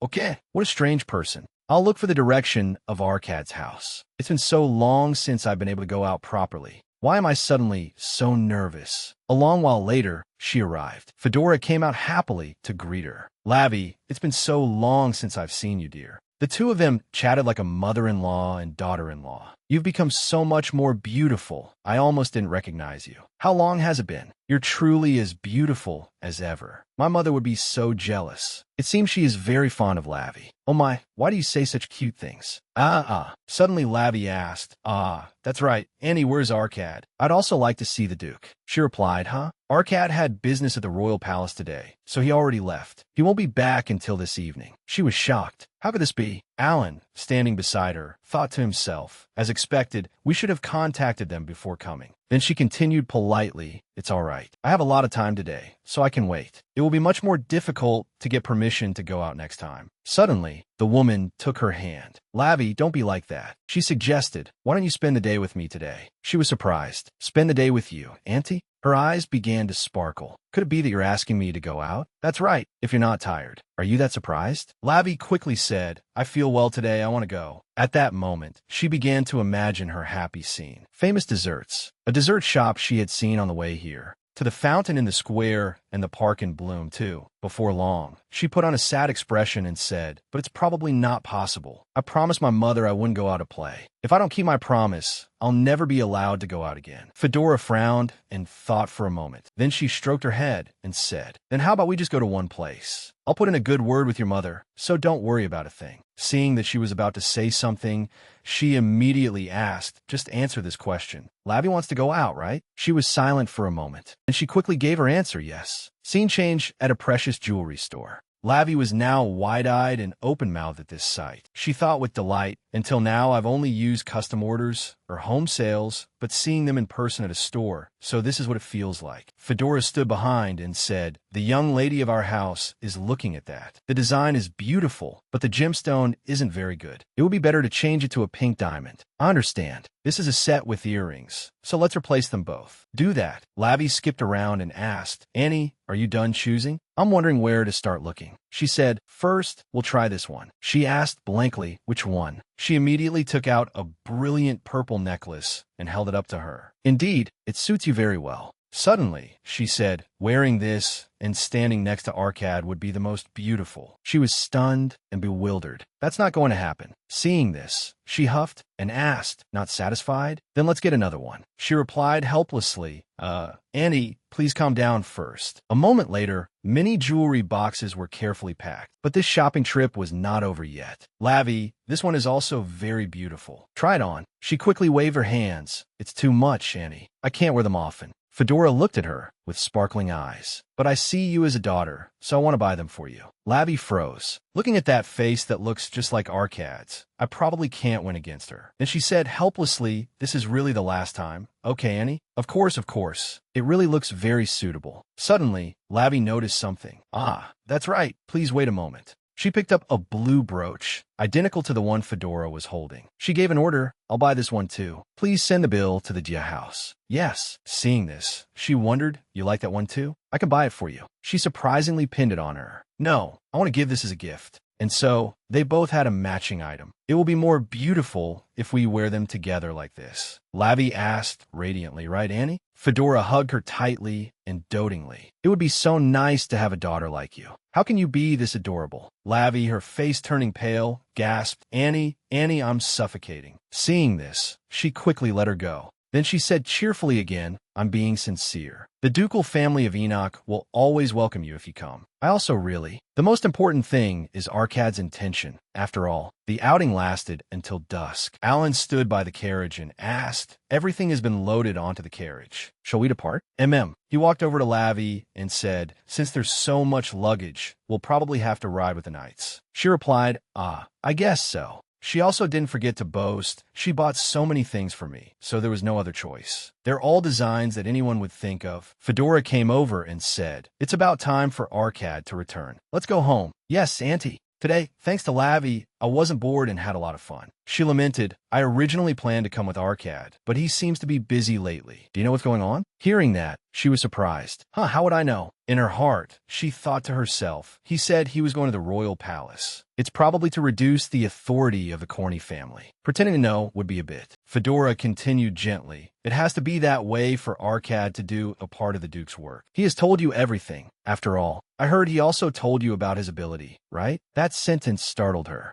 Lavi spoke up and asked, you already knew? She replied, of course. She explained, I heard it when he was 7 years old. Lavi was sick, so my son treated her. What did you say? So I know he cried a lot. I can only force a smile now while remembering the past. Then she had no choice but to say, I'm sorry, Auntie. This was originally a Duke's secret. She waved her hand cheerfully and said, oh my, don't mind that. Lavi knows everything anyway. After all, one day, you will become the Duchess. Suddenly, the carriage shook violently. Lavi was extremely alarmed. What is it? It wasn't this dangerous on the way here. Fedora said calmly, sit still for a moment, Lavi. She slowly looked out the window. Her face also darkened. In any case, our outing will be prolonged. Lavi suddenly realized, could it be the carriage accident? I don't know exactly how the accident in the original story happened. An attack like this? I was relieved that the Duke and Duchess were not together. It shouldn't have happened. It would have been better to stay silent. If so, I would have known earlier to take a different road. No, if I hadn't come here in the first place, maybe this wouldn't have happened. Because I acted so arrogantly. Fedora comforted her. Lavi, don't worry too much.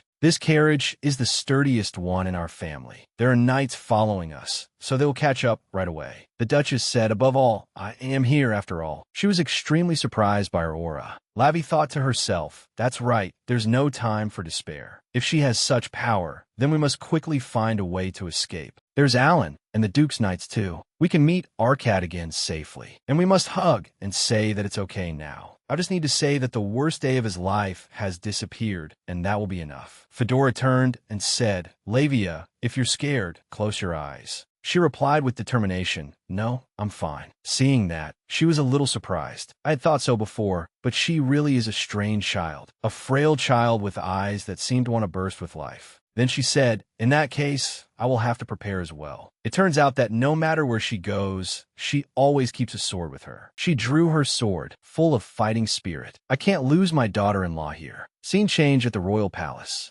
At this time, two men were walking and talking. Just submit this document, and you won't have to worry about Count Corny anymore. Yes, it was Duke Enoch and Arcad. The others can handle it alone, so you should go back first. Since we've come this far, let's see how they finish. He asked suggestively, has Lavi returned yet? Hearing that, his face flushed red. He said with determination, even so, I will still wait, which made Werner's face gloomy. Then he exclaimed, Lavi has arrived, and if you're late, isn't it obvious what your mother will say? He quickly left. As he walked, his face was pensive, thinking about something. He recalled what Lavi said yesterday. If not, do you want to kiss this time? Just consider it revenge. But her lips were so soft and nice. Lavi didn't do anything, though. It seems I'm the only one who's conscious of it. I'm not confident I can see her face calmly. Suddenly, in the distance, a guard came riding in on a horse. Young master. His whole body was covered in blood. It's big trouble. Arkad hurriedly ran out. What's wrong? The exhausted guard reported. The madam's and Miss Dia's carriage was attacked, probably in the forest on the outskirts of the capital. These words left him stunned. Arkad quickly mounted a horse and ordered, "Go to the audience chamber and ask for my father's help immediately, and get your wounds treated." Hearing that, the guard was extremely worried. "Young master, you can't go alone. Wait a moment and go with another reinforcement troop." Young master. But Arkad didn't want to hear anymore. He rode his horse forward at full speed.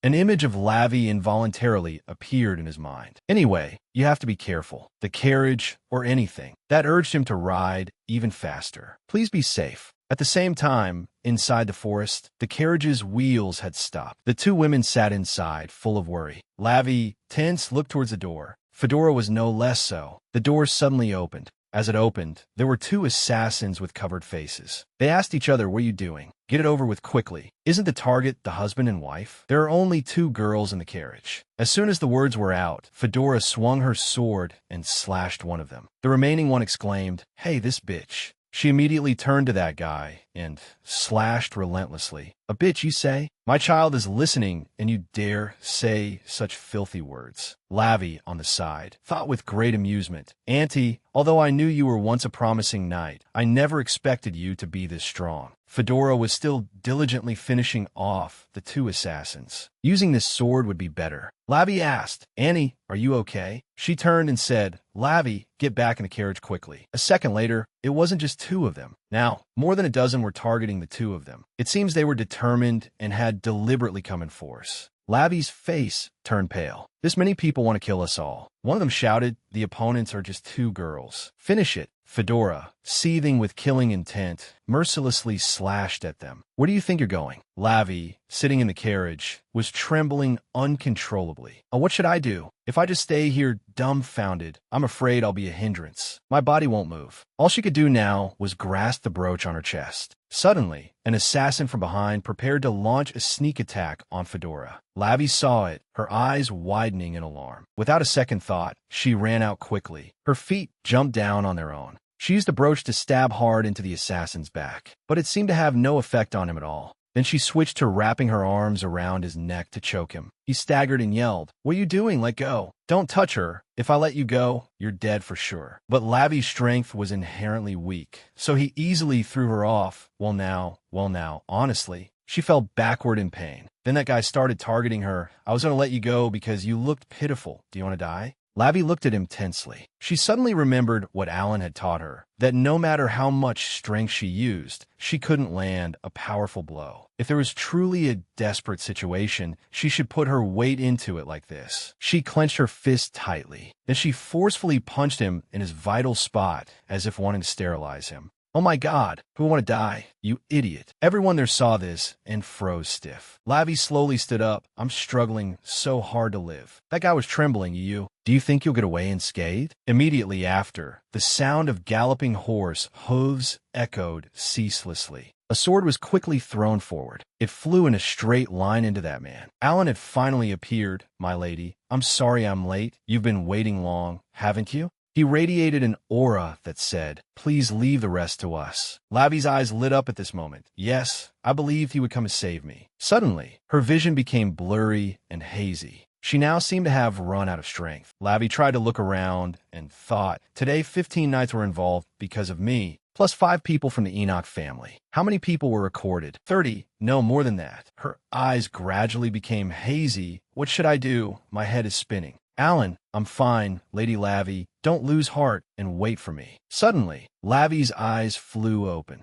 Before her eyes was Alan fighting with all his might. When she just called out, he said, "Even if I can't see clearly, just hearing your voice is enough to know. Alan kicked the assassin squarely. That guy quickly collapsed. His expression was now cold-blooded. He furiously slashed at him with his sword, causing blood to splatter everywhere. But because the fight was too intense, he also received a wound to his stomach. He clutched his stomach and exclaimed, "Damn it." Lavi, on this side, was leaning against a rock. Even if I can't see clearly, just hearing the sounds is enough to know. The screams of familiar people grew louder. We're being cornered. She panted ceaselessly. "I'm only injured this much, but it hurts so much." "Everyone, how many, Alan?" "Lavi unknowingly shed tears. I'm sorry. I don't want to die, but I don't want to see anyone else die either." Alan seemed to sense it. She's bleeding too much. Even if it's just a little, she needs to be treated by a doctor or a priest quickly. And he tried to end this fight as quickly as possible. Alan ran near Fedora and asked, "Lady Fedora, I'll take care of the rest. Can you run ahead?" She said, "Young man, there aren't many people left now. I can still fight." He replied, "I know Lady Fedora's abilities are excellent, but the young lady is injured. Even a wound like that could be fatal, so please." Fedora thought silently for a moment. She had no choice but to turn away. "I understand." Meanwhile, Lavi was hazy. "I've always imagined how I would die. It turns out the atmosphere isn't different from what I thought. It's just very, very sleepy. I made Arcad cry a lot. Even though Arcad cried a lot, if I die in place of his father, wouldn't that have changed the future, even just a little? At least Arcad won't be left alone."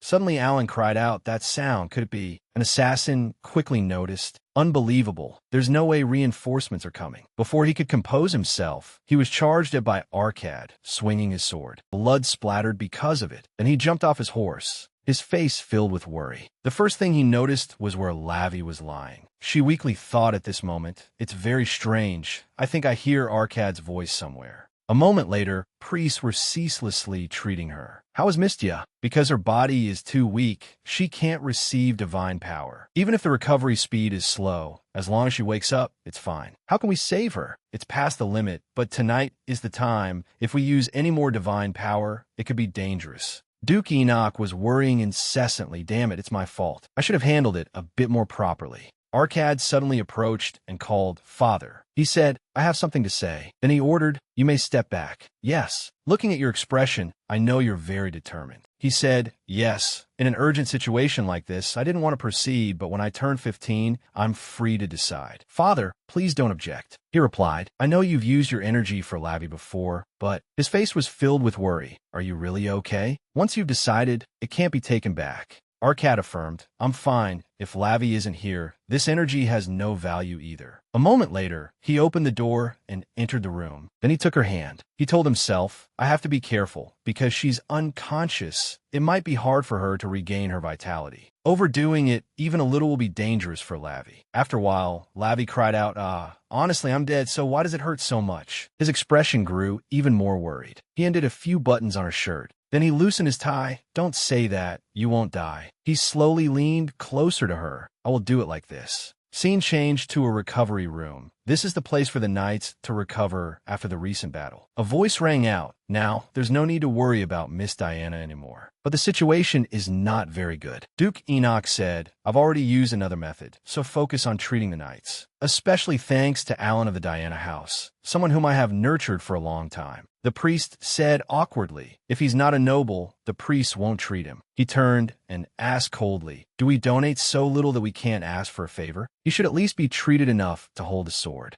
Alan, on this side, was trying to sit up. "No, it's not necessary." Seeing this, he walked over angrily. "This fellow, are you telling me what to do? Lie down immediately." He replied, I'm fine anyway." How was the young lady? Although he had lost a lot of strength, his will to protect Lady Lavi burned fiercely within him. Duke Enoch said, "Don't worry about her. She will wake up safe and sound." At the same time, in Lavi's room, her expression looked extremely uncomfortable. Arcad was trying to heal her wounds. Lavi, endure it for a little while. He quickly bandaged her wounds. Then he placed a kiss on the wound. He said gently, "I'll make it so you don't hurt anymore." A second later, the bruise that looked very large just now, but now it had completely disappeared. Arcad sighed in relief, thinking the serious wound has been healed. Lavi at this moment whispered, "Arcad." He watched intently. His hands unconsciously stroke her long hair. Now I just need to add a little more vitality. Then he placed a sweet kiss on her lips. I'm so scared when you keep your eyes closed like this. It feels like going back to that day. Violet, wake up. Memories of when she was seriously injured as a child began to surface. I'd be so sad without you. You said it was just a small fall, but why does it hurt for so long? If Labby keeps her eyes closed like this, what should I do? Then Arcad glanced around furtively. When he saw no one was around, he threw his glove aside. He tried to transfer his power to her. While doing so, he thought, this is the first time I've used my energy for someone else. No wonder I'm so anxious. Just a moment later, Labby was able to call out, Arcad. He sighed in relief. Then he rested his head on the bed and said, of course, Violet, this is a secret. Returning to the present, Arcad had his eyes shut tight, his mouth ceaselessly chanting a healing spell for her. In her dream, Labby saw the memories from her childhood. When on earth did this happen? Was it the day I learned about my past life, seeing the lanterns before death? Her head was aching slightly at this moment. My head has been feeling like it's about to explode. My ears are ringing. It gets worse with every breath. Thinking this, she suddenly realized. Her eyes lit up brightly. I'm breathing, so that means... Immediately after, Labby woke up, but her eyes couldn't see clearly. Everything was hazy and dreamlike. Can't I see what's in front of me? Her trembling hand reached forward. I don't understand what happened anymore. She pulled Arcad down to kiss her lips. I need this right now. He sat up, startled. He said awkwardly, wait a minute, Labby, I'll figure it out. Labby said hazily, a little more, I'm alive again now. Then the two of them kissed each other once more. Labby's consciousness had not yet returned to normal. I have to control the energy carefully. And so, the two of them held that position for a long time, as if there was no end. Scene changed to early the next morning. For some reason, Werner's expression looked very bewildered. What are you saying, Duke? He ran off in a hurry. Labby and Arcad slept in the same room? Is that the problem right now? He strode forward aggressively. Arcad, you. As soon as he opened the door, the sight that greeted him was the two of them sleeping while holding each other tightly. Werner's face darkened. He then had no choice but to close the door again. Duke Enoch saw this and wondered, didn't you come wake them up? I wanted to pull him out of there, but he said, just this once. Labby was probably very surprised. It's not so bad to see Arcad upon opening her eyes. But she's not injured like you said. Uncle, on the contrary, her condition seems better. He sighed in relief and replied, it must be thanks to the priests who came. Although there are people who died and were seriously injured, my wife and Labby only fainted from shock. Suddenly, his voice became harsh. Even so, this time it can't be overlooked. Who was once Count Cottony? His face filled with killing intent, wasn't it? Finally, the day of Labby's recovery arrived. When she woke up, everything had been settled. The family of Count Cottony had been annihilated. The Count, the mastermind of the raid, committed suicide as he could not withstand the pressure from Diana and Enoch. His wife and children were stripped of their status and fled to another country, likely to live their entire lives as fugitives. The knights who died in this incident were all appropriately compensated. But how can a life be exchanged for money? Enoch decided to care for the bereaved families with all his heart. Of course, the injured would also receive support from the temple. Those who were the targets of the raid have also recovered. Everything has returned to its rightful place. Except for one thing. Labby suggested, Arcad, can we talk for a bit? He looked at her shyly. He suddenly remembered the scene of them kissing on the day she was severely injured.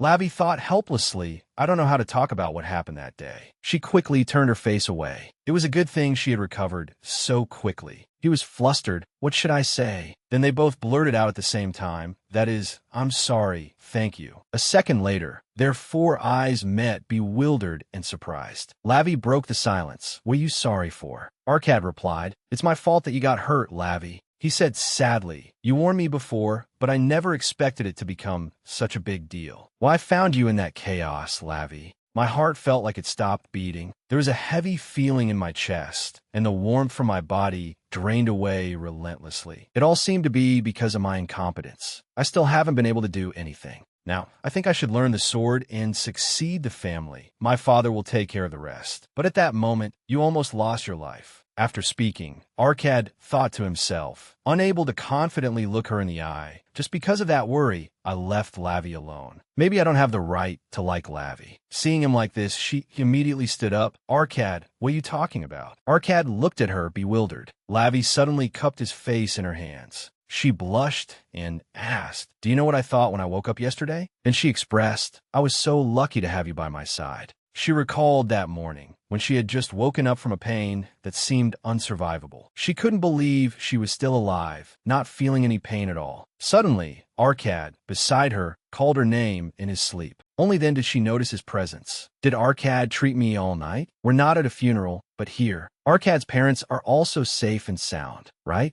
Lavi placed her hand on his chest. She felt like bursting into tears. Thank goodness. The greatest misfortune in Arcad's life is disappearance. Returning to the present, she exclaimed, and yet you keep blaming yourself uselessly. Then, with a gentle expression, she said, I'm just happy that we could meet again, safe and sound. She was secretly rejoicing inside. Arcad's parents are still alive, so he probably won't have to join the war. In that case, I can just stay like this until I come of age. Arcad had been stunned this whole time. He suddenly recalled the conversation with his father that evening. Are you really sure? Once you've decided, you can't take it back. He, at that time, was full of determination. I have no regrets. From the first day I held Lavi's hand, I was determined. Then Arcad blurted out, I want to live for you. I like you, Lavi. I'm so happy to see you again, Lavi. She immediately tapped him and asked, really? You should have done this sooner. Suddenly, Arcad placed a hand on his chest and thought with a sob, sometimes even breathing feels heavy when my emotions are overwhelming. Someday, I will definitely convey these feelings. Seeing his strange expression, Lavi became extremely worried. What is it? What's wrong? Don't tell me I hit you too hard. Are you hurt somewhere too? She started to bring up the past, but shouldn't I be the one apologizing to you because I wasn't in my right mind? Our lips touched. To be clear, it wasn't a kiss. Someday, I don't know how far off. Please doubt me even just a little. We will be together forever. There will be chances later. That day, I thought that way, not knowing how withered the future awaiting us was. At the same time, in a place where thunder was crashing. A cloaked man entered a room. That's right, Count Cottony ended up like that. Yes. What should we do? Will we change the plan? Below is the detailed and complete transcript of the dialogue in the video. Before that, there was another person lying on the bed. He said, no, proceed as planned. Scene changed to a beautiful day in the Enoch territory. Your Grace, I'm a patient. Duke Enoch and Alan were currently talking while taking a walk. Stop fooling around. You're fine if you can walk like that. If I were that full of energy, I wouldn't be walking with you. I'd be going to see the young lady. Suddenly, the Duke asked, I have something to say about the young lady, but it seems you don't want to hear it. Hearing this, he looked bewildered. Is something wrong? The Duke said, on the contrary, this morning, Lavi didn't have a single wound. She has returned to the Dia mansion. He was also quite curious, constantly doubtful. I don't know how the young lady's treatment went. I clearly remember it was a very serious wound. No, it was just a minor injury that the priest treated. The Werners also know it as such. No matter what the truth is, you must keep your mouth shut and say nothing more. It's related to a family secret. Alan sighed and said, if it's a family secret, I don't want to know. I just need to know that the young lady is safe and sound. The Duke replied, that child's nights are all sorted out. His face suddenly fell. That's not what I asked for, and now too. He began to lament, worrying if the young lady would fall while wandering around, or get an upset stomach from eating. Will she catch a cold from the night wind, or get burned by hot bath water, or sprain her ankle while walking, or bruise her fingers from writing letters and get dizzy from waking up suddenly? Duke Enoch was dumbfounded. I don't even think about things to that extent. Then the Duke asked, how does Lavi normally live anyway? He replied dejectedly, normally, I wouldn't be this talkative, but now, it's less about me and more about the role of the night that has become ingrained. Meanwhile, Lavi was smiling radiantly. Jenny approached and asked, oh my, Miss Lavi, you look very happy. Is it that obvious? Lavi thought happily. I'm in a great mood. The Duke and Duchess are safe and sound, and the issue with Arcad's uncle has been resolved. That means Arcad won't have to join the war. Since the plan went so smoothly, I'm indebted to Arcad for saving me, and I'll get married when I turn 20. Suddenly, she sighed and thought, it's a shame I can't solve the problem of the impending war. Anyway, etiquette class is temporarily suspended, so I should just enjoy today. It's an unconditional temporary holiday. Therefore, the joy was fleeting as I was stunned by the new information. She was embroidering when she met SOC,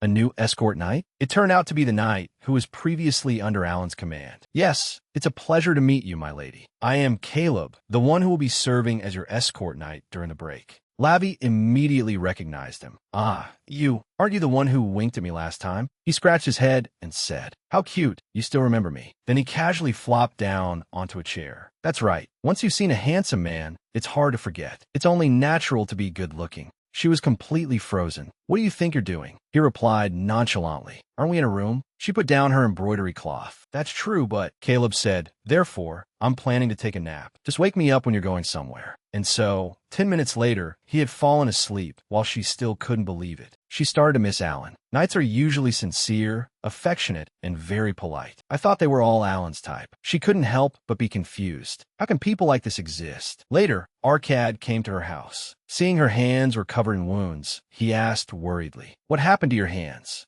She sighed and replied, it's because of homework. She explained that after the carriage incident, she was taking a break from etiquette class. Instead, Miss Tia, I heard you had a minor incident. I don't know the details, but thankfully you weren't injured. Instead of skipping class, I will give you homework, which is embroidery. I will include a needle and thread so you can practice slowly. An excellent lady must embroider her beloved's name on a handkerchief. No gift can capture a man's heart like that one. Arcad spoke up. No matter what, for it to get to this point, she looked at her hands and replied helplessly, if I don't do it, I'll get nagged a lot. Then Lavi thought to herself, besides, I don't know if this will be useful after I become a priest. This is like an investment. When can I go to the temple? After thinking, she said cheerfully, don't worry. If it doesn't go well, I could just ask Jenny for help. Arcad took her hand and said, let me see your wounds. I'll heal you. Huh? What if we get caught? He looked at her hand with pity. We just need to put a bandage on it. I can't bear to see you in pain. Lavi could only look at him in silence. After the carriage incident, Arcad started visiting often. Is it because he wants to apologize? Learning embroidery is a good thing, but this makes me feel a little guilty. A few seconds later, the wounds on her hand disappeared. Thank you, Arcad.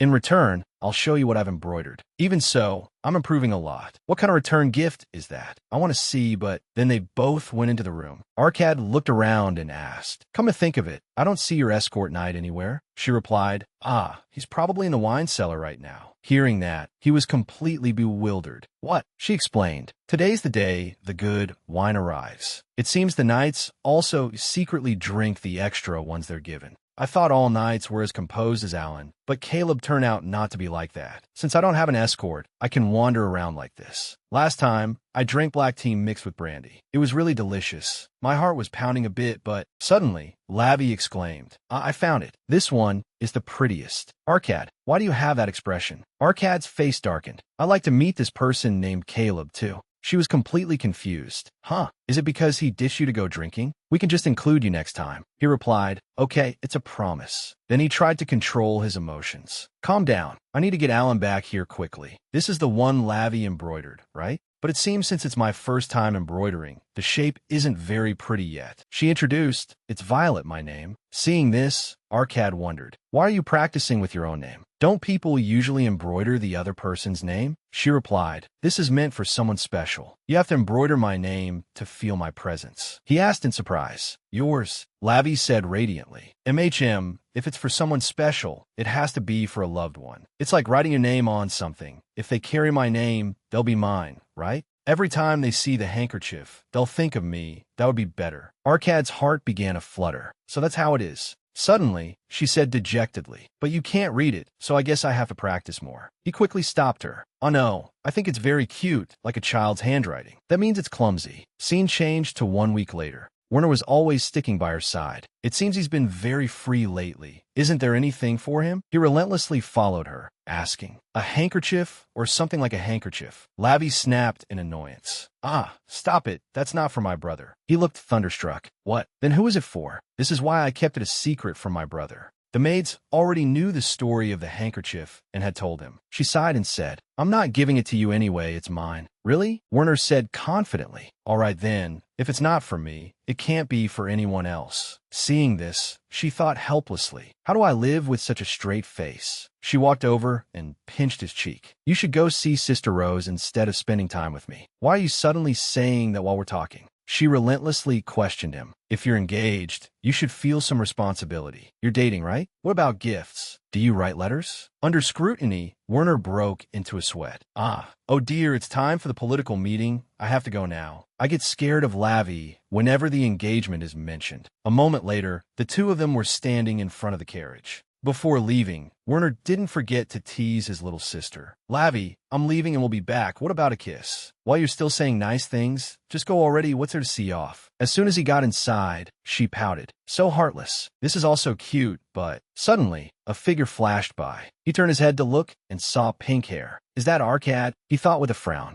That kid works in the royal palace, but I often see him at our house. And indeed, Arcad was currently riding his horse towards her. Werner then turned away, thinking confidently. Even though I couldn't get the handkerchief, it's still 100 years too early for him to win Lavi. On this side, the horse had stopped. Lavi exclaimed, Arcad, it seems we've been meeting every day lately. I'm not bored, but... The two quickly held hands. What should we play? Want some tea or a walk? Wait a minute, Lavi. She looked bewildered. What's wrong? Arcad said shyly. I came here for something else today. Lavi, in a beautiful, radiant dress holding a small parasol, had a look of surprise on her face, her round eyes questioning. Something else. She thought to herself, could he have come to see my brother? I just told him he went to work. But contrary to her thoughts, Arcad, with a happy and shy face, said, I want you to have this. Hearing that, Lavi was completely stunned, a giant question mark appearing in her mind. It was a light blue handkerchief embroidered with flowers, with Arcad's name embroidered on it. Lavi asked, excited and overjoyed. Really? You made this for me? What's this you embroidered my name too?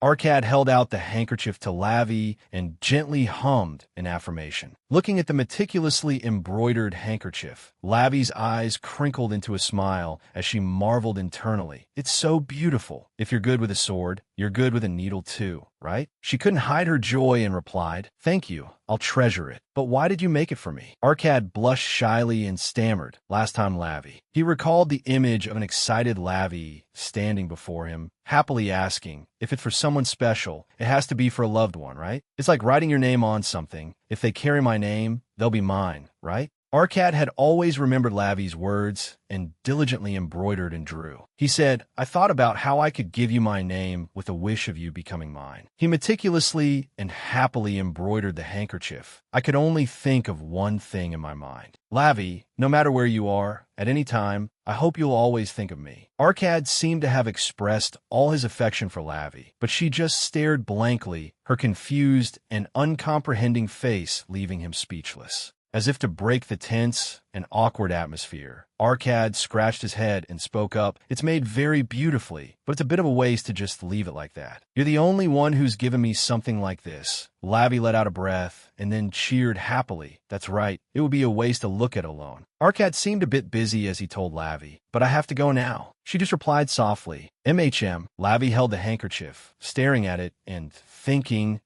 but it's a bit strange if I'm the only one receiving something. With that thought, she quickly called out, Arcad, wait a moment. Lavi's soft voice spoke up. Let me give you the one I made. The handkerchief Lavi embroidered was a bit clumsy. Lavi froze, thinking to herself, oof, what a harsh comparison to reality. But in contrast, Arcad's eyes lit up, clearly showing his excitement. He immediately asked again, can I really keep it? Lavi smiled brightly and agreed.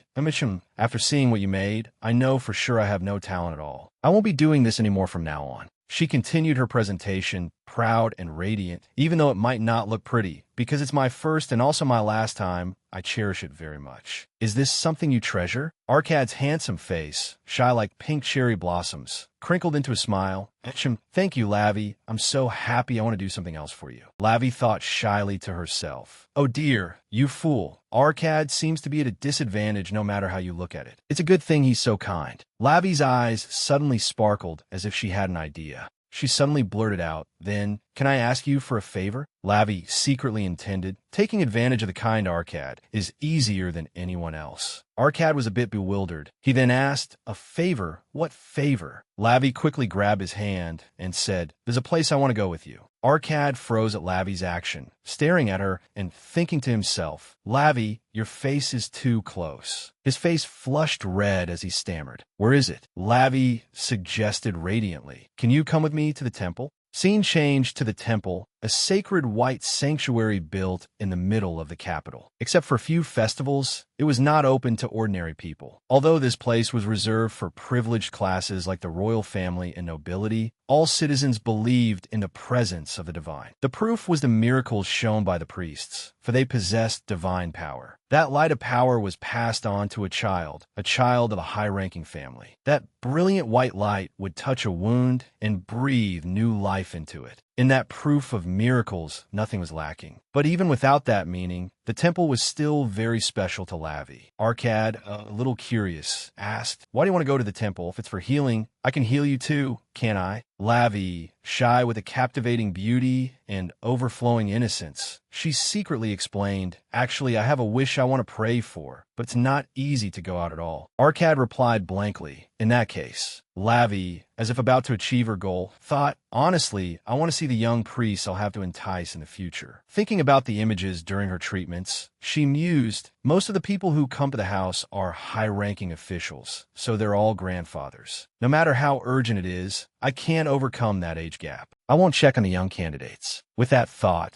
Lavi's eyes sparkled enchantingly as she clasped her hands, her teary eyes pleading. "Every time I go out, there's an incident, so I'm very scared of going far to the temple. If I go with you, I won't get hurt or tired, right?" Arcad's face was still flushed, his eyes looking at her with sympathy. He thought to himself, "Come to think of it, I'm also responsible for Lavi not being able to go out freely. Why have I never thought of taking her out?" As if mesmerized by Lavi's adorable, radiant appearance, Arcad agreed without hesitation. "Okay, all right, I'll take you tomorrow." Lavi was happy and grateful. "Wow, thank you so much. As expected, you're the only one." Then she softly bid him farewell. "Well then, see you tomorrow, Arcad." Arcad mounted his horse, preparing to leave, but didn't forget to reply, "Misham, I'll come pick you up tomorrow morning, so wait for me." Lavi watched Arcad's figure slowly depart. Lavi thought to herself, "And now I have to practice letting Arcad go." She clutched the handkerchief he gave her and told herself, "I can't keep relying on you forever."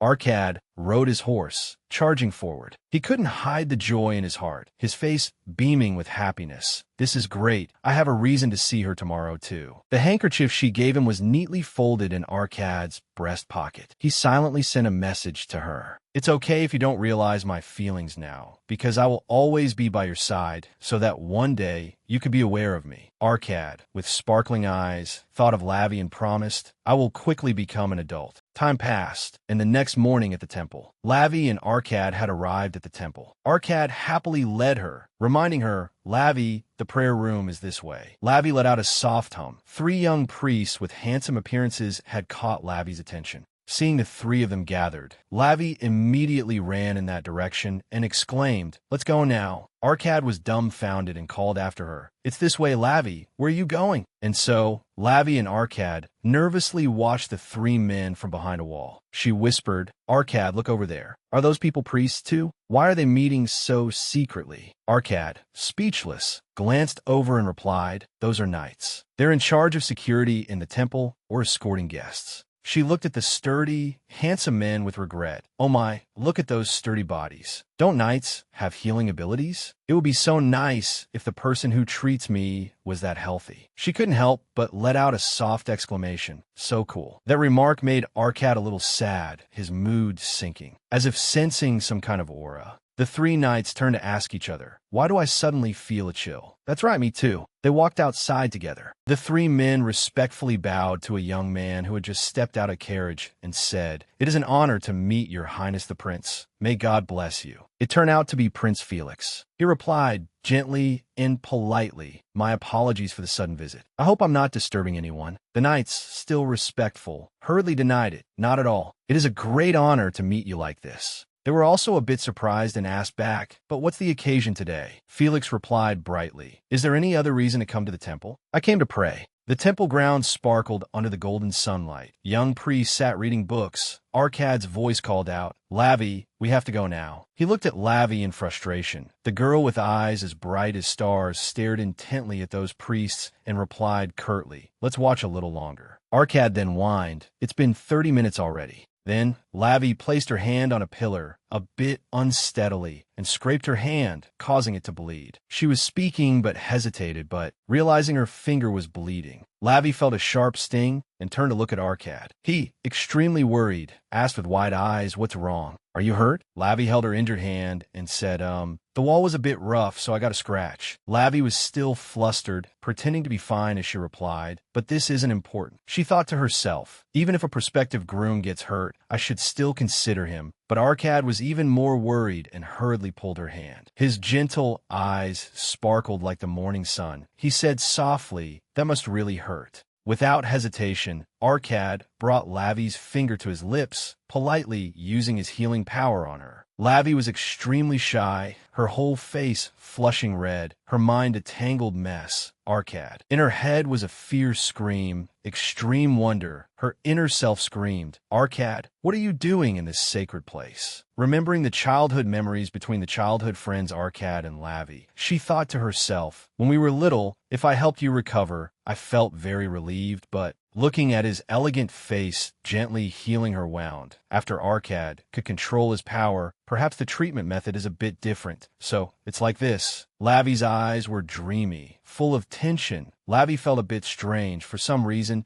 she suddenly felt so tense. The feeling is completely different now. Thinking this, Lavi pulled her hand back, blushing at Arcad's surprised expression, and said, "This is too ticklish, but I hope it heals quickly." After that, Arcad pulled Lavi's hand and headed straight for the prayer room. "Come on, let's go pray now." Lavi sighed in frustration. Entering the prayer room, Lavi was pleasantly surprised by its splendor. She exclaimed, "Wow." The prayer room sparkled under the sunlight, shimmering and captivating everyone. Lavi skipped around the prayer room, happily exclaiming, "There aren't as many people as I thought." "Huh?" Arcad gently walked behind her and asked tenderly, "Is that so?" He thought to himself, "I did that on purpose." It turns out Arcad was the one who helped Lavi be in the prayer room alone. She stood gently to pray. Lavi silently lamented in her mind, "We only came to pray, and I couldn't even meet any priests." Arcad stood beside her, staring at Lavi, then smiled faintly and asked, "Do you remember when we were little?" Lavi was a bit skeptical. "Huh?" Arcad began to recall the childhood days he spent with Lavi. The well that listens to wishes. Lavi seemed to suddenly remember her childhood and the wishing well, exclaiming, "Ah?" Lavi smiled, unable to hide her amusement, and asked Arcad, "What, you still remember that?" Arcad replied shyly, "I remember everything we've ever done together." Lavi started teasing, "Well then, what I remember most is that Arcad cried a lot." Arcad, blushing beet red, denied it. "I didn't cry that much." He was so embarrassed, he quickly interjected, "Lavi cried too." Lavi clutched her stomach, laughing loudly, and said, "No way. Everyone came running because of Arcad's crying, but why bring up such unpleasant memories?" Arcad gently raised a hand to his mouth and hesitated. "Ah, no. Although we couldn't pray together back then, I'm so glad I could bring her here safely today." Lavi looked at Arcad with a hint of sadness in her eyes. Arcad, curious about Lavi's wish, asked, "But what did you wish for?" "The same wishes back then." Lavi was startled. She blushed, turned away, and replied, "It's a secret. Who would say their wish out loud?" She screamed in her head, "I can't do anything with someone so gentle and innocent. My wish." In reality, Lavi's wish was to be granted a very careful and sincere groom. Arcad seemed very curious and pleaded, "I might be able to help. Can you tell me just a little?" Lavi firmly refused. "No way. I'm not telling you. Let's go back." She broke out in a cold sweat, thinking to herself, "I have to keep it a secret before I get married." Arcad sighed, chiding her affectionately. "So stingy. Well then, I'll keep my wish a secret too." Lavi's eyes glanced at Arcad, bright and sparkling, as she thought, "Arcad's wish is obvious. It's probably related to his older brother." Lavi clasped her hands tightly. In her heart and mind, wishes sparkled before God. "Dear God, please grant me a soulmate who is truly gentle and careful." Lavi prayed sincerely. The corners of her lips curved into a slight smile. "Please send me a good man like Arcad." Suddenly, the atmosphere around her turned a bit gloomy. A sorrowful prayer echoed in her mind. "Not a philanderer like my brother Werner." Suddenly, footsteps echoed from behind, entering the prayer room. It was Felix. He walked in and said loudly, "Oh my, I didn't know there were guests."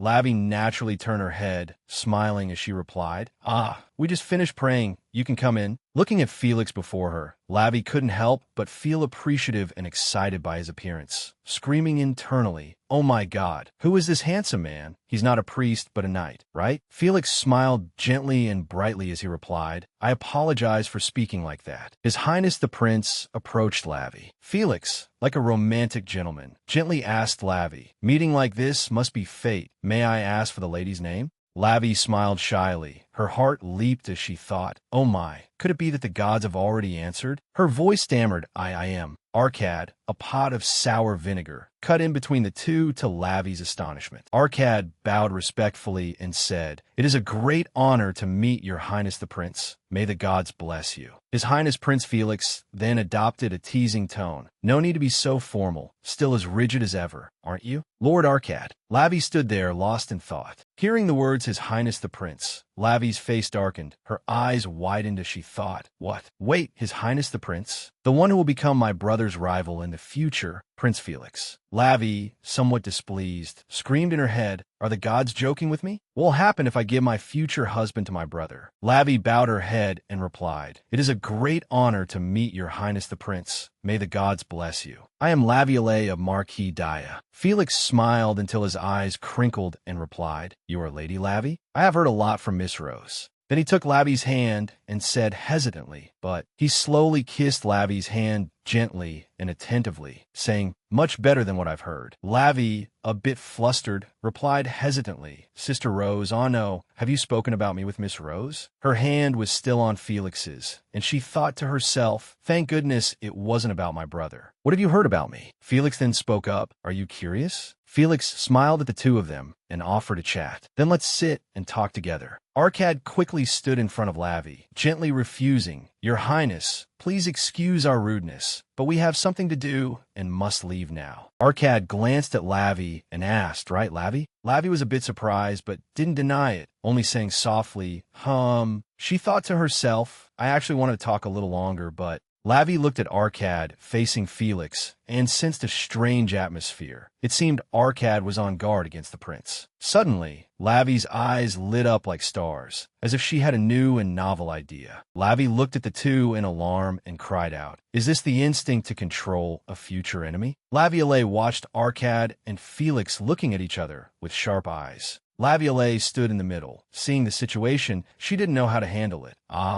In her head, her thoughts were all jumbled. Felix will be the one to attack my sister-in-law in the future. I don't like it either, but why such a cold reaction? If Lady Austen saw this, she would surely faint. Felix let out a sigh and said slowly, well then, let's meet again next time if we have a chance." Arcad, with a sullen and dark expression, "Yes, thank you for your understanding." Laviolette, slightly alarmed, turned to look at him and thought he didn't say a single word of thanks. Then he immediately took her hand and pulled her away. "Then we'll see you later." Just like that, he led Laviolette away from Felix. He grinned from behind. "Really now?" He raised a hand to his chin, looking amused. "Seems more important than what I've been told." Laviolette and Arcad got on the carriage and left. She told him about her surprise. "I didn't think I'd have a fateful encounter with that prince." Arcad held her hand. "I've met him before when I went to the imperial palace with my father. The prince is the type to be friendly even with people of no value, as a representative of the Enoch and Rose families." She understood, so that's how it is. She still thought to herself, so that's why, the matter with me and my sister-in-law. Suddenly she realized, "But Arcad, what were you doing just now?" Arcad was still holding her hand. He spoke up, saying it looks like something was stuck on it. Laviolette immediately shouted, "Stop it. You've touched it so much it's getting chafed. You know my skin is sensitive." Hearing her say that, he finally let go of her hand gently. He immediately raised his hands in a defensive gesture. "I'm sorry." She looked at his expression and thought, giving the disease and the cure at the same time. Laviolette said helplessly to him, "Arcad, I don't know why, but while we're at it, I'll make this clear." She remembered the image of him in the future. "You're the most handsome man I've ever met, and you always smell nice." After hearing this, Arcad was startled, his face flushing red. He felt a bit confused. Why so suddenly? She screamed in her heart, "I told you not to be timid when facing the main character." She then told him, "I thought so. when we were little too, but do you know how surprised I was when you finished your night training and came back? She began to describe Arkad's appearance in the future. You're tall, and your shoulders are broad too. Your face is really cool, right? Plus, you're very good with the sword. Actually, I don't remember that part. Arkad stammered, Teach, thank you. Her hands clenched her dress. More than anything, you are so gentle and kind. I'm the one who knows that best. How well you've lived for the person you like. Those words made Arkad's face turn beet red. He was about to lose his composure. Wait a minute. He thought shyly to himself. Lavi knows that? His face flushed completely red. His voice trembled. The pace unclear. I thought you didn't understand my heart. Laviolette then came forward and lifted his chin with her hand. Silly, how long do you think I've been paying attention to you? Of course I know. Her gentle voice called his name. Arkad, you can tell me anything you're holding back in your heart. She immediately returned to her usual clueless demeanor. If it's you, I'm always ready to accept everything. I may not have your special abilities, outstanding talent, power, or strength, but she remembered the scene of her hand holding his bloodstained hand. As your closest friend, I can listen to your story better than anyone else. Arkad took her hand from his cheek, stammering, I accept. Then he pulled her closer. Really? If you knew how much I desire you, you wouldn't be able to say that. Laviolette immediately pouted. I mean it. You can say anything. You've shown that you missed me. You've been annoyed and grumbled about me. Just do everything you want to do. Hearing her words, he was very surprised, and his face turned red. Speak my true feelings? I'm telling you, Levi, I'm not gentle at all. He started to imagine the scene of him and Laviolette lying next to each other. If I were in the same bed with you, I'd be so nervous I couldn't stand it. I get anxious if you look at someone else. I hope you can understand the turmoil in my heart. I'm also afraid of being found out, but suppose if a country like, that would be fine too. But suppose if it's a country like that, that's fine too. Laviolette started to encourage him. So even if Brother Werner doesn't understand you, don't be sad. Hearing that, Arkad was stunned, frozen. His eyes went pale as he asked, What? Laviolette put a hand to her chin, thinking, Brother Werner isn't perceptive at all, because he's dense when it comes to love. But Arkad's voice deepened slightly. Wait, is it because? He asked in confusion. Why are we talking about Brother Werner here? Laviolette started to freeze up.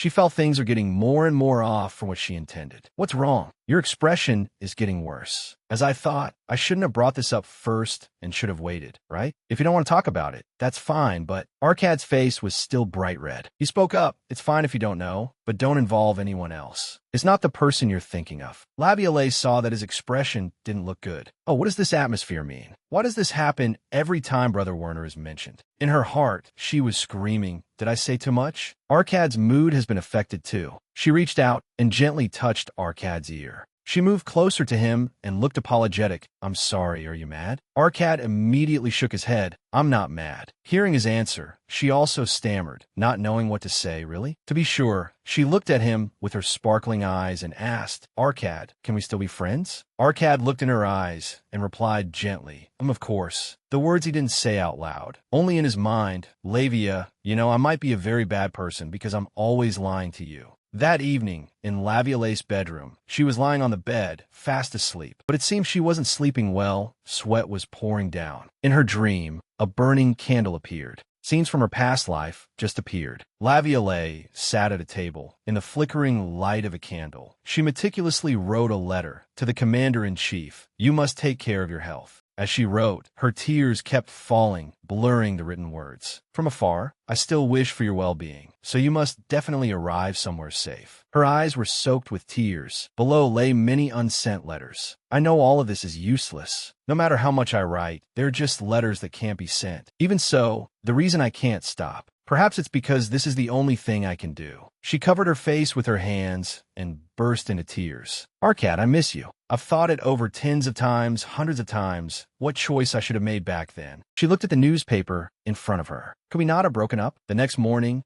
Laviolette was eating soup, but couldn't eat anymore, so she told the maid. I'm sorry, Jenny, I can't eat anymore. Jenny, alarmed, brought a glass of water to her and encouraged her. Can you eat one more bite? Laviolette said, I'll just take my medicine. Please spare me. The table was covered with medicine. These sick days are so miserable. She put the medicine in her mouth and drank water. In her mouth, it felt gritty like sand, her eyes burned from the inside, and she always felt like throwing up. After drinking, she choked again. Jenny hurriedly brought a towel to help her. Breathing felt like being underwater, very heavy. Jenny helped her lie down on the bed. You've been through a lot. Lie down now. Suddenly she asked, did no one say Arcad would be coming today? Jenny, who was about to clear things from the room, replied, yes, I heard he's very busy these days. Her voice grew weaker. Is that so? She recalled I was talking nonsense back then, so he must be sulking. Laviolette was truly exhausted lying in bed. It's been a long time since I've been this sick. I'm tired to death. She started to think, moreover, what was that dream yesterday about? I dreamt I was writing letters to Arcad. She thought so much it gave her a headache. Every time she thought about it, her head ached. I hope you come back soon. At the Imperial Palace, Arcad was walking on a red carpet. As he was walking aimlessly, a voice suddenly reached him. You look very busy. He was surprised to see Rose. Miss Rose. He sighed. Even if not, I was thinking of going to see you for a bit. She said to him with a cheerful face, is that so? I thought you had forgotten since our appointment was so long ago. He was a little hesitant. I'm sorry. Rose burst out laughing. You've been so busy with so many things lately, I know. I was just teasing. She signaled to him just in time. I want to talk to you about that too. Shall we talk for a bit? The two went out to the balcony to talk privately. As you know, the war will start again. Rose leaned against the balcony. If so, I will also be busy, so our wedding will be postponed. Hearing that, Arcad, who was walking closer, suddenly froze in place. Busy with what? Could it be? She turned to announce to him, that's right, I will also participate in this war. I'm sorry for not being able to discuss it beforehand. After hearing this, Arcad sighed. To be honest, I can't understand it. I heard that the enemy crossing the border is a coalition of small nations. After recruiting soldiers, their military strength now surpasses ours. Moreover, that region is very disadvantageous for us. Honestly, I think this is a war where victory cannot be guaranteed. It would be better to negotiate with the enemy to reduce losses. Why are you stepping into this situation?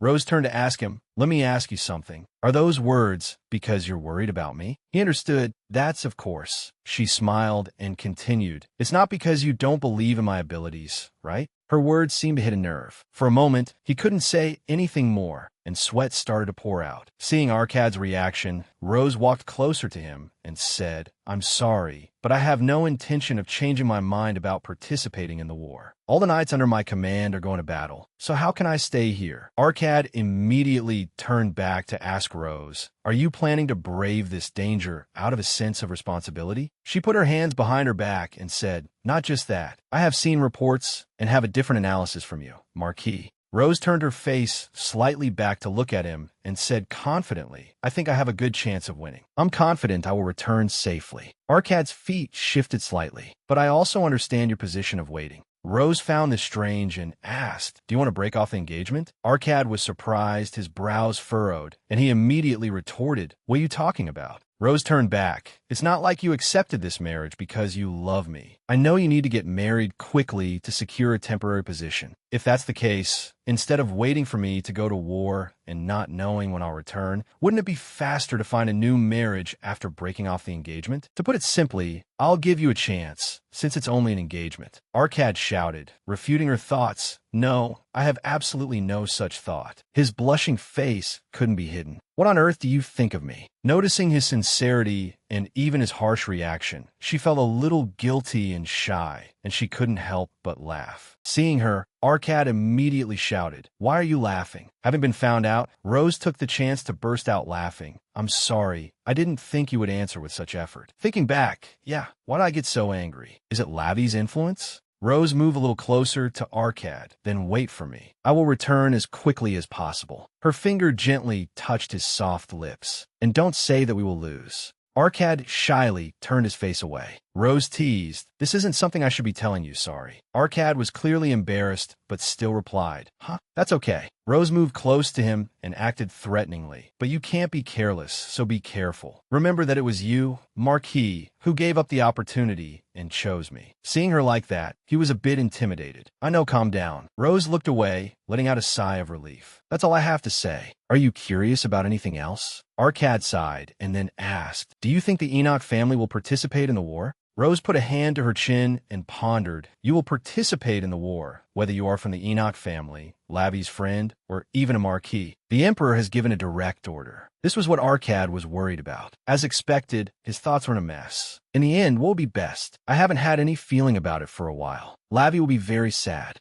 That evening, a hand came and used its power to cool Laviole's forehead. The hand is so cool. That hand belonged to Arcad. Although Laviole didn't speak, she fell in her heart. How can it soothe my mood so well? So affectionate and gentle. Because of that, Laviole raised her trembling hand to touch the source of that coolness. Realizing who it was, she looked towards Arcad and smiled. Arcad, you're here. Arcad was a bit shy and embarrassed. I'm sorry for waking you. The medicine on the table had also been taken by Laviole. Laviole asked, it's okay. What did you get here? Arcad replied, I just got here. If you were this sick, you should have told me right away. She was happy in her heart. I was just scolding myself because I thought you were mad, and that's why you didn't come. You seem a bit flustered. That's not at all. I couldn't come because I was too busy. There was just so much to do at the Imperial Palace. Laviole sat up, wondering what work, but seeing her about to sit up, he gently laid her back down on the bed and touched her forehead. I'll tell you when you're better. For now, you should sleep a little longer. She lay on her side again. Seeming to have a little trouble breathing, she said, I'll listen as soon as I wake up. Don't go anywhere. Please stay with me. Felix blushed with embarrassment at those words, and he himself knew that he held an important place in Laviole's heart.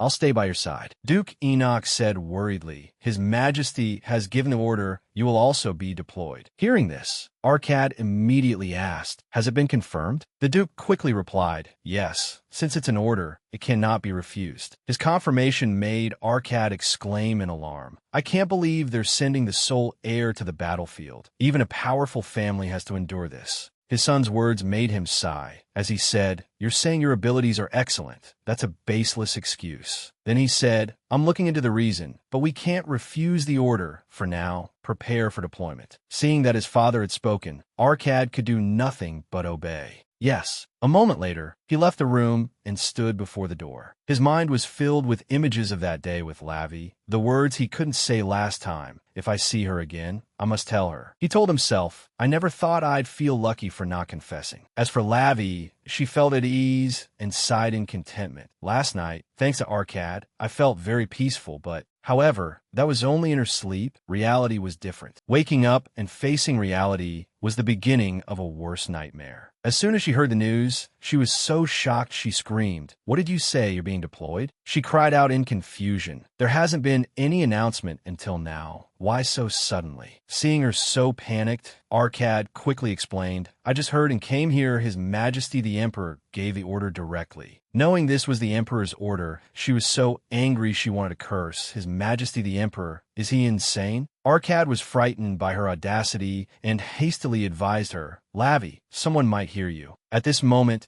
only one thing was on Lavi's mind. I thought this moment would come one day. Considering the impact of Arcad's active role in the war in the original story, I wonder if this is an inevitable development. But now that she was facing it, her heart couldn't be at peace. Facing reality was truly hateful. Why does it have to be Arcad? Then she suddenly asked hesitantly, Can you not go? I'll help you run away. Hearing her words, Arcad smiled and replied, Lavi, that's a very nice suggestion. His words made her think he agreed to run away with her. So she asked joyfully, Really? Before she could get an answer from him, she enthusiastically volunteered, Then I'll pack our bags. However, his next words disappointed her, but I can't put Lavi in danger. Even so, thank you for the thought. Arcad's concern for Lavi softened her heart. Seeing him fall silent after saying that, she bravely asked, Is that all you wanted to say? Her question made him fall silent. His hand gently touched her lips. He didn't have the courage to say the words in his heart. I like you, Lavi, so I want to protect the place where you are. Even placing a kiss on her lips was only in his imagination. Along with the declaration, I will definitely return to your side. Please let me. Back in reality, Lavi saw that Arcad wasn't answering her and asked with tears in her eyes, Are you just going to leave me with just that one sentence? Seeing her like that, he himself felt flustered but still didn't dare to confess his feelings. If only I could convey my heart to you. But I don't know what will happen, how many years it will take. So he could only reassure her, although I haven't been a knight for long, I'm confident in my experience. He then added gently, So you don't need to worry too much. Seeing him like this, Lavi hesitantly called out Arcad. In her heart, she was crying helplessly with worry for him. That's why I'm even more worried. Why are they sending you to a place with only those grimy men? What did I teach you? At that moment, Lavi suddenly reached out. She gently hugged Arcad and asked, "When do you leave?" Arcad enjoyed the hug and replied, "Next week. Only the knights will depart early in the morning." Hearing this, she said worriedly, "Without a farewell from the people?" Arcad replied, "We're going to protect someone." In response to her worry was a loving reply from him, "I only need Lavi." Suddenly, Lavi gripped Arcad's hand tightly and declared loudly, "I'm not enough." All of a sudden, she found the courage to suggest, "Sleep with me before you go." Of course, her suggestion made Arcad blush with embarrassment. After a moment of bewilderment, he managed to stammer out a few words. What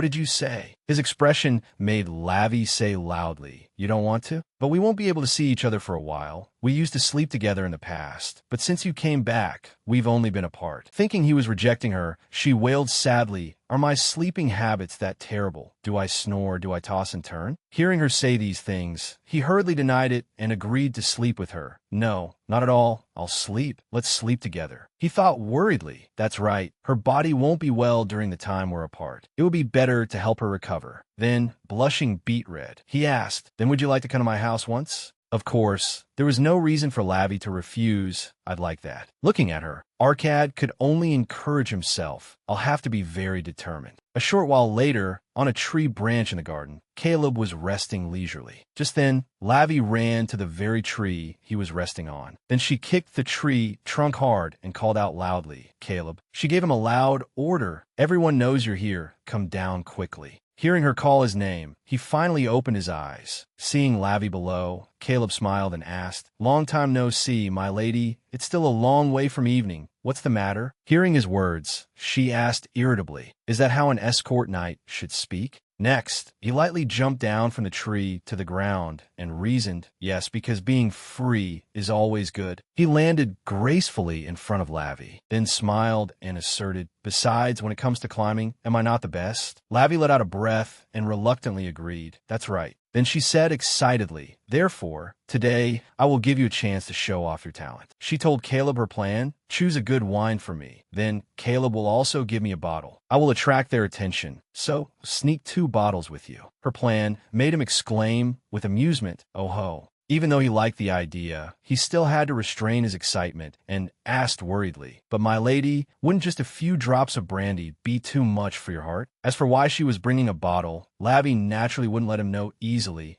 That's a secret. Seeing that she refused to be honest with him, he refused to carry out her plan. "Then I refuse. No matter what, my lady herself cannot do something dangerous." Being rejected by him, she immediately went into a panic. But then, as if remembering Caleb's true nature, Lavi asked again, "Really?" Seeing that she had caught on to him, he also replied, "Honestly, no. Actually, I want to know, because I think it will be interesting. What is the reason?" Being asked like that, she could only sigh and say, "Since it's a secret, there's no other way." Then she said with full determination, "Actually, I want to knock a guy down, that's why." Furthermore, she used all her strength to shout, "Because another man, the emperor, he has to leave me behind and go away during that time. When I want to ask him to sleep together, he's always busy. I won't be able to sleep with you for a while, so I must take this opportunity to sleep with you." As soon as she finished speaking, she let out a breath. But in truth, those words were half true and half joking. I was only half joking about that. Because I drank with Caleb, he's jealous, and I'll have to set him straight. As for Caleb, after hearing her words, he suddenly trembled and called out, "My lady." He suddenly placed his hand firmly on Lavi's shoulder and asserted, "If that's the case, then just trust in Caleb." Confidently, he declared, "I will bring something definitive for my lady's burning youth." Seeing that he had agreed to help her, she joyfully exclaimed, "Caleb is wonderful." However, in her heart, she still felt something was off. "But what does it have to do with my youth?" In the wine cellar, a cry suddenly rang out,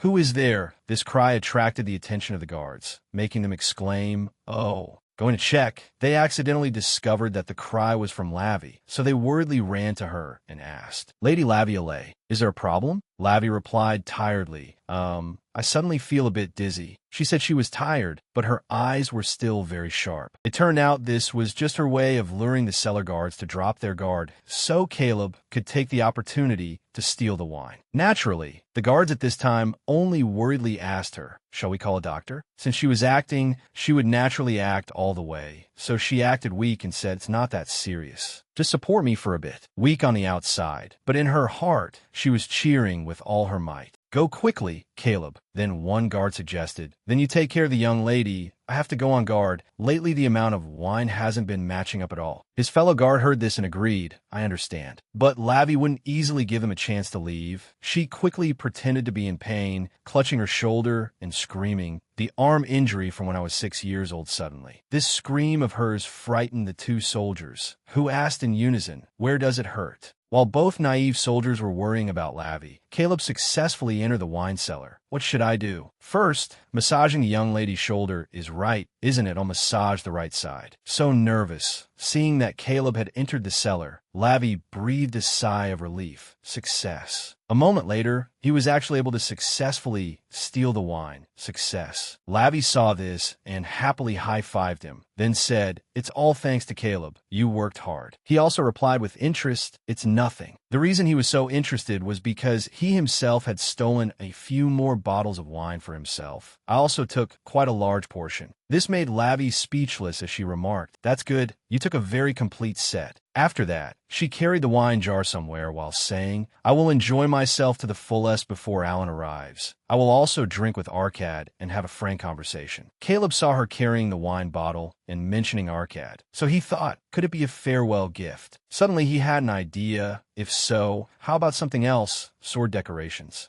The item he suggested left Lavi a bit bewildered, a sword decoration. Seeing that she didn't know the meaning of this gift, he explained it to her. Yes, it's the charm attached to the end of the sword. This is a knot made with a wish for a safe return, which is the dream of all knights. He added, normally, it would be made in the color of the lady's eyes. Hearing this, Lavi pondered for a moment and uttered, A while later at Arcad's residence, he kept pacing back and forth in his room, seemingly worried about something. It turned out he was remembering the day Lavi suggested sleeping with her and his invitation for her to come to his house. "Come sleep with me, then come to my house once." Remembering this, he became flustered and asked himself, why did I say that? Just as he was helplessly thinking, no matter how hard I try to leave no regrets, why do I keep getting swept up by Lavi? He suddenly heard the sound of a carriage in the courtyard. Through the window, he saw Lavi's carriage. "She's here already?" At that moment, a servant was opening the carriage door for her. As soon as she stepped out, she joyfully hugged Alan and called out loudly, "Alan." She asked him in a sweet voice, "You're all better now, right?" He replied respectfully, "Yes, I have been waiting and listening for news of you, my lady." Hearing that, she quickly suggested, "That's good. Let's go back home together sometime." Just then, he noticed the bag she was carrying. "My lady, what is that bag? It looks heavy." Startled by his question about the bag, she uttered, Then Lavi tried to say in a normal voice, it's nothing. It's not that heavy." But in her heart, she was so scared she could faint. "Oh God, if Alan finds out, he'll definitely take it from me. What do I do?" At that very moment, someone suddenly grabbed her hand. Lavi looked back and saw that the person holding her hand was Arcad. Seeing her savior had arrived, she was so happy, she called out loudly, "Arcad." He, while catching his breath, said, "Hello, Lavi. I'm here to get you." Suddenly, Lavi placed both her hands on his chest. She unexpectedly leaned into his embrace and turned to Alan, saying, "It's fine with Arcad here. Alan, go pack your luggage." Seeing she was trying to change the subject about the bag, Alan said loudly, "Then give me that bag too." But she ignored him and quietly requested, "Arcad, don't ask anything, just hold me." Following her words, Arcad picked her up in his arms, and she, pretending nothing was wrong, reassured Alan, "Arcad will take me home, so don't worry. I'm leaving first." At this point, Alan could only watch helplessly as she left. She hurriedly ordered, "Let's go, Arcad." Who knows what got into Arcad to make him so obedient to her? And so, while carrying her away, he gave Alan a cryptic smile. Alan himself wondered why he suddenly smiled like that. He was even confused, wondering to himself, it must be his mood. It seems like that Arcad fellow is smiling. As for Lavi, while being carried in Arkad's arms. She asked in confusion, "But Arkad, were you in such a hurry to come back? Your hair is all messy." Being asked that, he didn't dare tell the truth and just stammered, Is that so?" A moment later, he brought her to his private room and then sighed, "You're heavy enough to kill me." He looked at the pile of things she brought and asked helplessly, "It's because you brought all this stuff, isn't it?" She admitted without hesitation, "That's right, but if I had prepared it after getting here, I wouldn't have been able to secretly hold a drinking party." At this point, Arkad, while pouring wine, asked worriedly, "Will you really be okay drinking? What's more, what if your heart starts beating fast?" Lavi paid no mind to that and urged him, of course, "Hurry up and pour me some." Moreover, she asserted, "You said I could do anything as long as I'm with you." Seeing her so insistent, he had no choice but to do as she wished. "I did say that, but—" His hand touched hers as he gently uttered, "I didn't tell you that we should use it for times like this." The sound of clinking glasses rang out. Lavi sipped her wine and asked cheerfully, "Caleb said this is a very good wine. It smells nice too, right?" Seeing her drink the wine as if it were water, Arkad quickly reminded her, "Drink slowly or you'll get drunk." However, she paid little mind to the warning, grabbing his hand tightly and asserting, "Oh my, with an antidote right next to me, what's there to worry about?" Even though she said that, he still said worriedly, "I can't be sure if my healing ability can detoxify alcohol. I've never researched that sort of thing."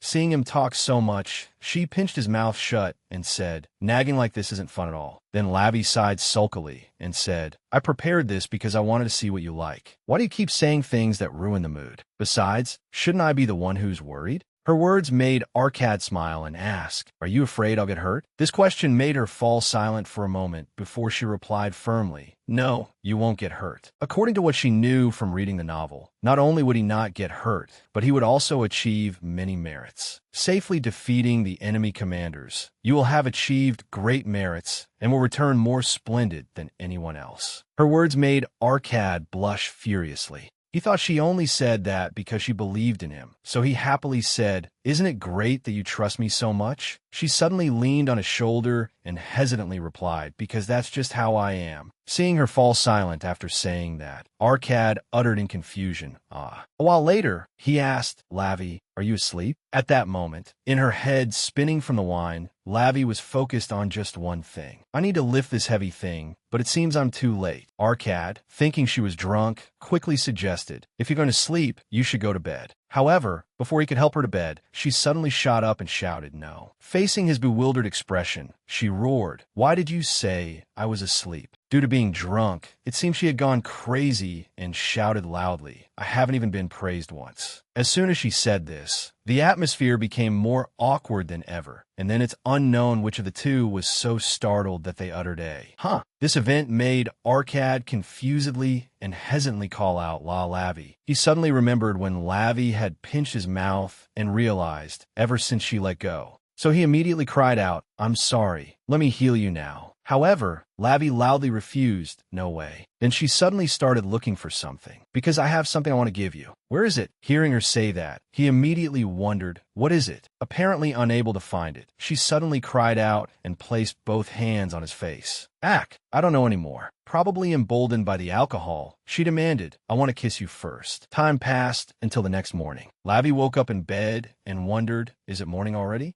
She looked blankly at the empty space beside her and wondered, "Why is no one next to me?" She immediately sat bolt upright, 1,000 questions racing through her mind. Was Arkad really with me? What happened last night? A sense of unease filled her as she realized, "I don't remember anything." So Lavi cried out, "What happened? Is anyone out there?" Alan, who was outside, heard her shout, rushed in, and called out worriedly, "Lavi." As soon as she saw him, she quickly ran over and asked in confusion, "Alan, where am I?" He reassured her in a gentle voice, "This is a guest room in the Enoch residence. Please rest assured, I am here." Hearing him say that, she breathed a sigh of relief, but something made her hesitate slightly. "I see, but—" Alan's helpless expression made Lavi a bit confused. "Why are you looking at me like that?" Alan, of course, played dumb. "Yes? Looking at what, my lady?" Without being prompted, she confessed about drinking last night. "Is it because I secretly drank wine?" "I only had one glass." "Oh no, one sip." Helpless, he could only sigh, deny it, and ask, "It's not that. Don't you remember anything else?" Now that he mentioned it, she indeed didn't remember much. "Something else?" I don't really remember. Just talking with Arcad. Suddenly, a memory of her pinning Arcad down flashed in her mind. This made Lavi a bit panicked, thinking to herself, I feel like I'm remembering something. While drinking, my fever suddenly spiked, and I felt nauseous. Another memory fragment, Arcad's panicked voice, echoed in her head via Lavi, please. His embarrassed expression as he refused her. This isn't right. An important piece of memory, cut off midway, made Lavi scream internally, it can't be. At the same time, in Arcad's room, he was examining a wound on the corner of his mouth in the mirror. He sighed a little upon seeing this wound. I still feel a bit dazed about last night. Last night, the wind blew into the room, mingling with his pleading voice.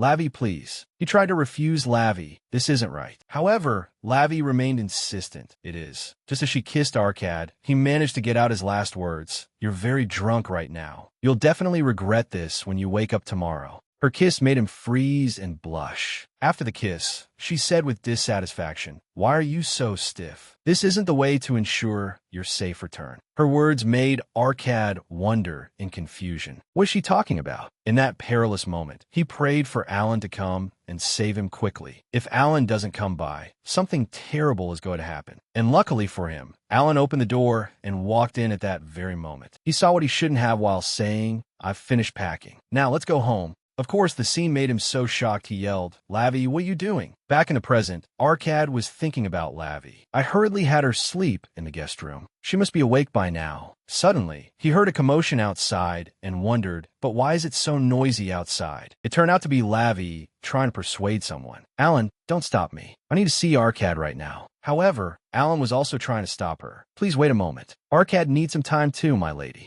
But she didn't listen and asked him bluntly, if you're going to stop me like this, then why don't you tell me what I did? Being asked that, he again played dumb and replied, I don't know the exact details of this matter, my lady. Even so, she didn't let up and pressed, then tell me what you saw. So, just as he was about to describe the scene he saw yesterday, the thing is the young lady attacked Lord Arcad. Arcad suddenly threw open the door with a bang. Not only did he appear suddenly, he even spoke up shyly, hello, Lavi. Seeing him greet her so casually, Lavi shyly thought that he was acting so nonchalant at a time like this. But she managed to suppress her embarrassment and greeted him back, good morning, Arcad. Then, for some reason, the young man and woman became shyly lost in their own thoughts. The man was flustered, thinking I was so eager to stop Alan that I rushed out too quickly. The woman was bewildered, wondering, I don't remember anything, but why do I feel so regretful? Seeing this scene, Alan felt helpless. So, he straightforwardly pushed Lavi into Arcad's room and said, there's no other way. I will go call for a carriage, so you two can talk about your unfinished business. His action made Lavi cry out in alarm. Alan, why would you do that? You're my escort. Hearing her words, a surge of anger rose within him, causing him to both laugh and warn her, officially, it's still a holiday, so I will do as I please. This is also punishment for bullying me yesterday, so you'd better watch your words. And so, Lavi was locked in the room with Arcad by him. She could only shed resentful tears and tell herself, how could you, Alan? How dare you abandon me at a time like this? She was so worried that she asked herself, what should I do now? Then, she mustered all her courage and called out, Arcad. After calling Arcad, she quickly made a decision. I don't know anything, so I'll just apologize first. As soon as she thought it, she did it. She immediately bowed her head and sincerely apologized to him. I'm sorry. Please don't cut ties with me. She even cried while explaining actions she herself couldn't remember. I just wanted to create beautiful memories for myself. There's nothing more shameful than leaving behind terrible memories. I can't even remember exactly. When Arcad heard that Lavi didn't remember anything about last night, he happily asked again, wait, hold on, Lavi, you really don't remember? Lavi blankly confirmed. Machem. See her confirmation, he then wondered, then why are you apologizing? Asked this, she was at a loss for words.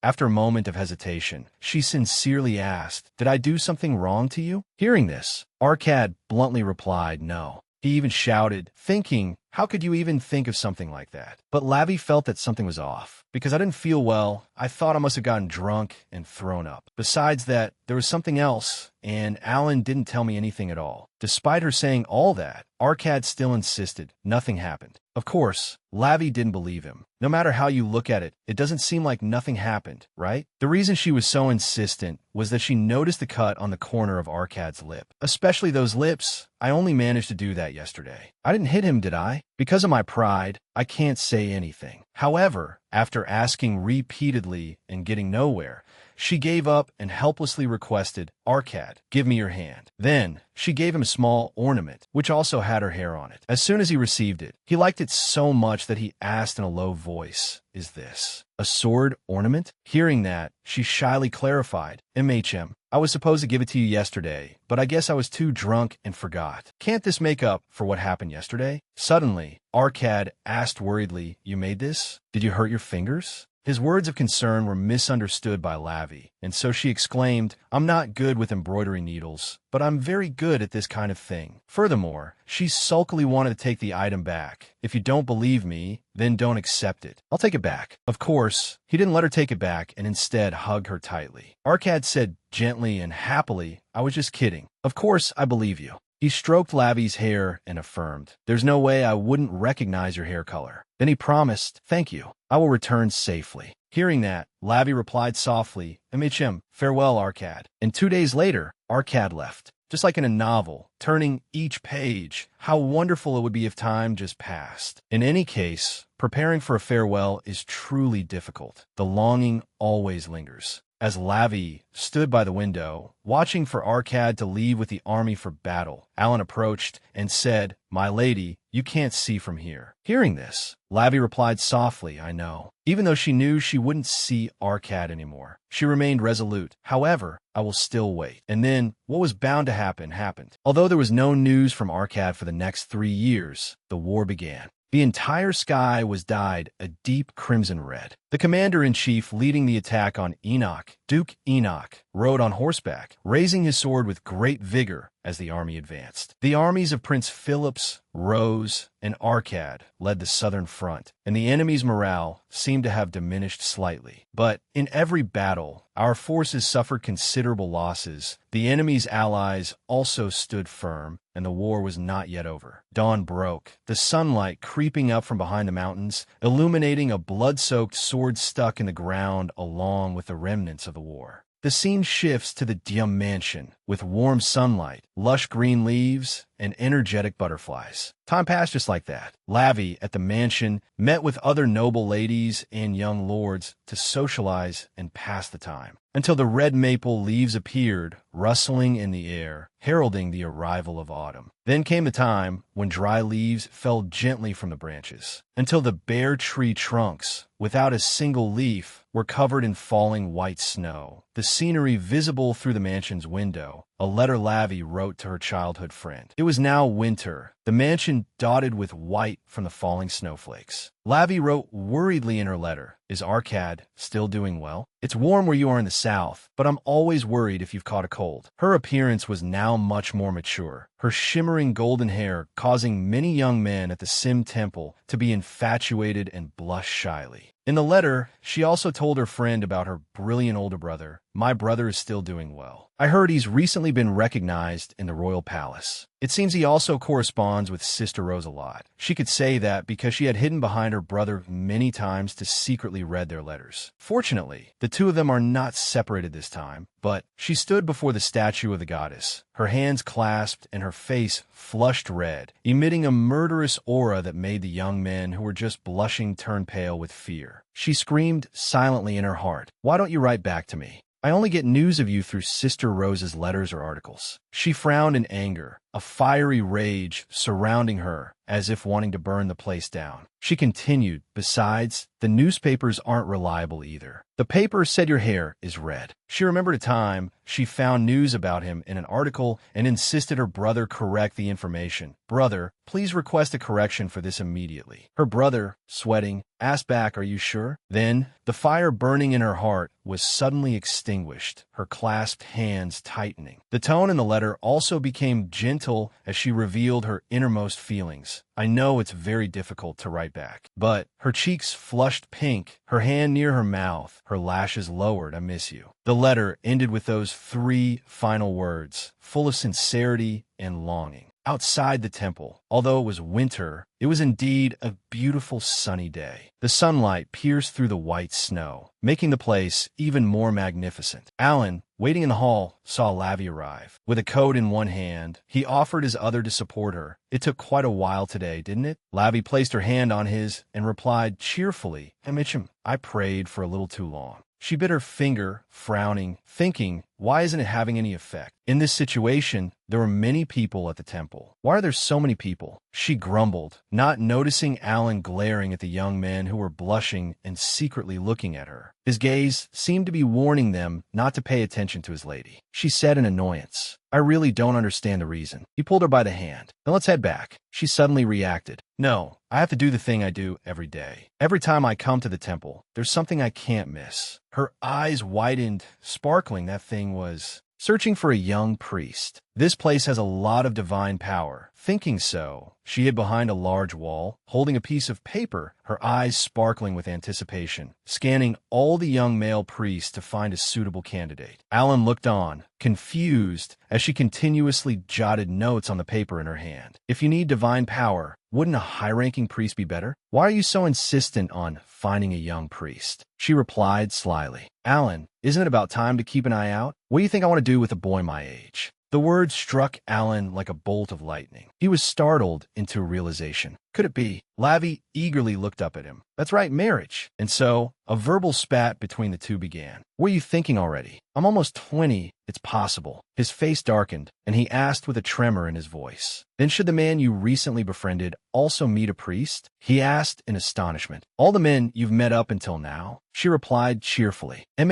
While Alan was petrified, he turned away, leaned his hand against the wall, his face falling in sadness. Lavi closed her book and replied nonchalantly, but it seems I don't have a good eye for men. Why is every man I meet so peculiar? She sorrowfully listed the relationships she had experienced. One was already married, one intended to use her as a stepping stone for his status. One was a cheater, one lied about his age when he was only 15. Furthermore, even someone who forced kinship. At this point, both of them simultaneously thought of that deceitful priest, the time he had tightly gripped Lavi's hand. Anand commented, that guy was terrible, but that guy wasn't a knight, right? Thanks to you, we ended up fighting. Indeed, that day he had stood in front of her, his hand brandishing a sharp sword, while that fraud trembled uncontrollably. She raised an eyebrow and explained. Caleb lied that a knight also had healing abilities. I'm sorry. But my lady, have you written about these men in your letters to Arcad? He suddenly asked. She turned her face back. Of course. I don't know if he'll get to read it, but at that moment on the southern front, that letter had been opened and read by Arcad and was neatly placed on his desk. Beside it were many other envelopes, all handwritten letters from her to him. Arcad gently fastened his gloves. Then he attached his sword to his belt. His light pink hair and handsome face were highlighted by the sturdy battle armor, especially the charming mole beneath his eyelid. At that moment, a figure lifted the tent flap and called inside. Is the captain here? I have prepared everything you mentioned. Arcad turned his head, his eyes sharp as he asked, Levin, were we robbed last time? In the Luciana forest, sir, Levin stammered in reply. Hearing this, his hand tightened on the paper he was holding. So there's a high chance there's still a commander, right? Hearing Arcad say that, he hesitated, his hand still holding the blue curtain. How do you know? Arcad casually walked past him. We will set out early this morning. I have provided enough food and rest for a week. He frantically called him back. Right, wait a moment. Wait for me, Commander-in-Chief. What about the permit? Those words were like a stone stopping him in his tracks. He paused for a moment, then turned back, his face cold as he replied lightly, If we win, there won't be any problem. Perhaps Lavi's letters had provoked his temper. So now, the only thing he looked forward to was ending the war and returning quickly. Hearing that, Levin angrily followed behind him, nagging, It's not that simple of a problem. Let's talk for a bit. Where are you going now? Arcad sighed. I want to be alone. Don't follow me. and so he went into the forest alone. The trees here were lush and green, truly warm, a stark contrast to the blanket of white covering the mansion and the biting cold of the place where Lavi was. Thump! The poor tree trunk took a powerful punch from Arcad. He lowered his head, a dark, murderous aura surrounding him, letting out a sigh. His expression was as gloomy as a high school senior who just finished their final exams as he grumbled. What boyfriend? What are Werner and Alan doing? I'm almost 20 and can meet someone too, but their character is not good at all. Besides, why are they all priests? Is it because I go to the temple so often? At this thought, he imagined the beautiful Lavi in an elegant white dress, standing beside some priest in a white suit, obscured by a white veil. The scene was like a wedding hall. Then he sadly thought about his own relationship with her. With me, even after living together for so long, we couldn't become lovers. For some reason, his face flushed red. Perhaps it was shyness from thinking of Lavi, the reason for him to survive and want to end the war quickly. Damn it. He leaned his head helplessly against the tree trunk. What have those beasts done to a child who is slow to understand feelings of love? He couldn't believe Lavi had made the first move. He stared ahead, his eyes full of resentment, the murderous aura around him intensifying. At the border where he was stationed, the sky was gloomy, covered by a thick fog, yet he couldn't stop thinking. For people, no, more than 5. What should I do when I get back? Back with Lavi, she suddenly sneezed. Alan hurriedly brought a coat, intending to drape it over her. Oh my, do you have a cold? Her body shivered slightly. No, I just suddenly felt a chill. I wonder why. In the south, where Arcad's troops were camped, night had fallen. In the distance, the figures of a group of 3 people could be seen sitting, warming themselves in front of a tent. Arcad gloomily interlaced his fingers. I want to go back immediately. If only I could write a letter. He frowned, recalling the time he was preparing to go to battle. Why wasn't I allowed to write letters? Those were the words Duke Enoch, his father, had exclaimed when he learned he couldn't write letters. At that time, he had been furious, slamming the table and asking the other person, because it's dangerous? The explanation they received was only letters from high-ranking nobles are sent through the royal family. I cannot grasp their exact intentions. We must try to prevent our information from being leaked. Whether it's the external situation or an emotional weakness, he suddenly shot to his feet, watching the hot flames flicker. He bit his lower lip, growing angrier the more he thought. What weakness? It's just personal contact. Could even Lavi be the eyes and ears of the royal family? He couldn't imagine the scene of her holding the letter in her hand, yet her entire being resting in the palm of the royal family. The fire of anger within him could not be suppressed and blazed up even larger than the campfire. This sight made one of the 2 people opposite him break out in a cold sweat, while the other jumped in fright. He cursed silently in his heart. Damn it. The 2 people on the other side whispered to each other. It's because of that pink letter again this time, right? 3 months ago, when he received the gift, everything was thrown into chaos. The other person, with a face full of freckles, replied, I really don't want to remember that day. That terrifying memory was evoked. The scene of a town engulfed in blazing fire, red blood pooling all over the ground. Arcad's boots, also stained with fresh blood, stood next to the splayed-out blonde hair of some pitiful victim on the ground. Normally, when a letter arrived, he was very hasty, but that day he also witnessed a raid on a civilian house. Thinking back, he was like a madman who annihilated all the remnants in that region. The image of Arcad appeared in their minds, a tall figure with soulless eyes, his clothes soaked in fresh blood. The scene at that time was incredibly frightening. Luckily, Rose arrived in time and stopped him. That terrifying face was deeply etched into their memories. They whispered to each other, if Miss Salome hadn't stopped him, we might have been cut down too. He was so covered in blood, even his hair was red. Perhaps for this reason, the newspaper articles about him described his hair as red. Both of them sighed, exhausted. In the end, who sent a letter that could cause all this? Outside, it was truly quiet, with only the echoing voice of Rose heard from within the tent. Look, it seems there's an interesting plan. Let's lead the charge with the Legion.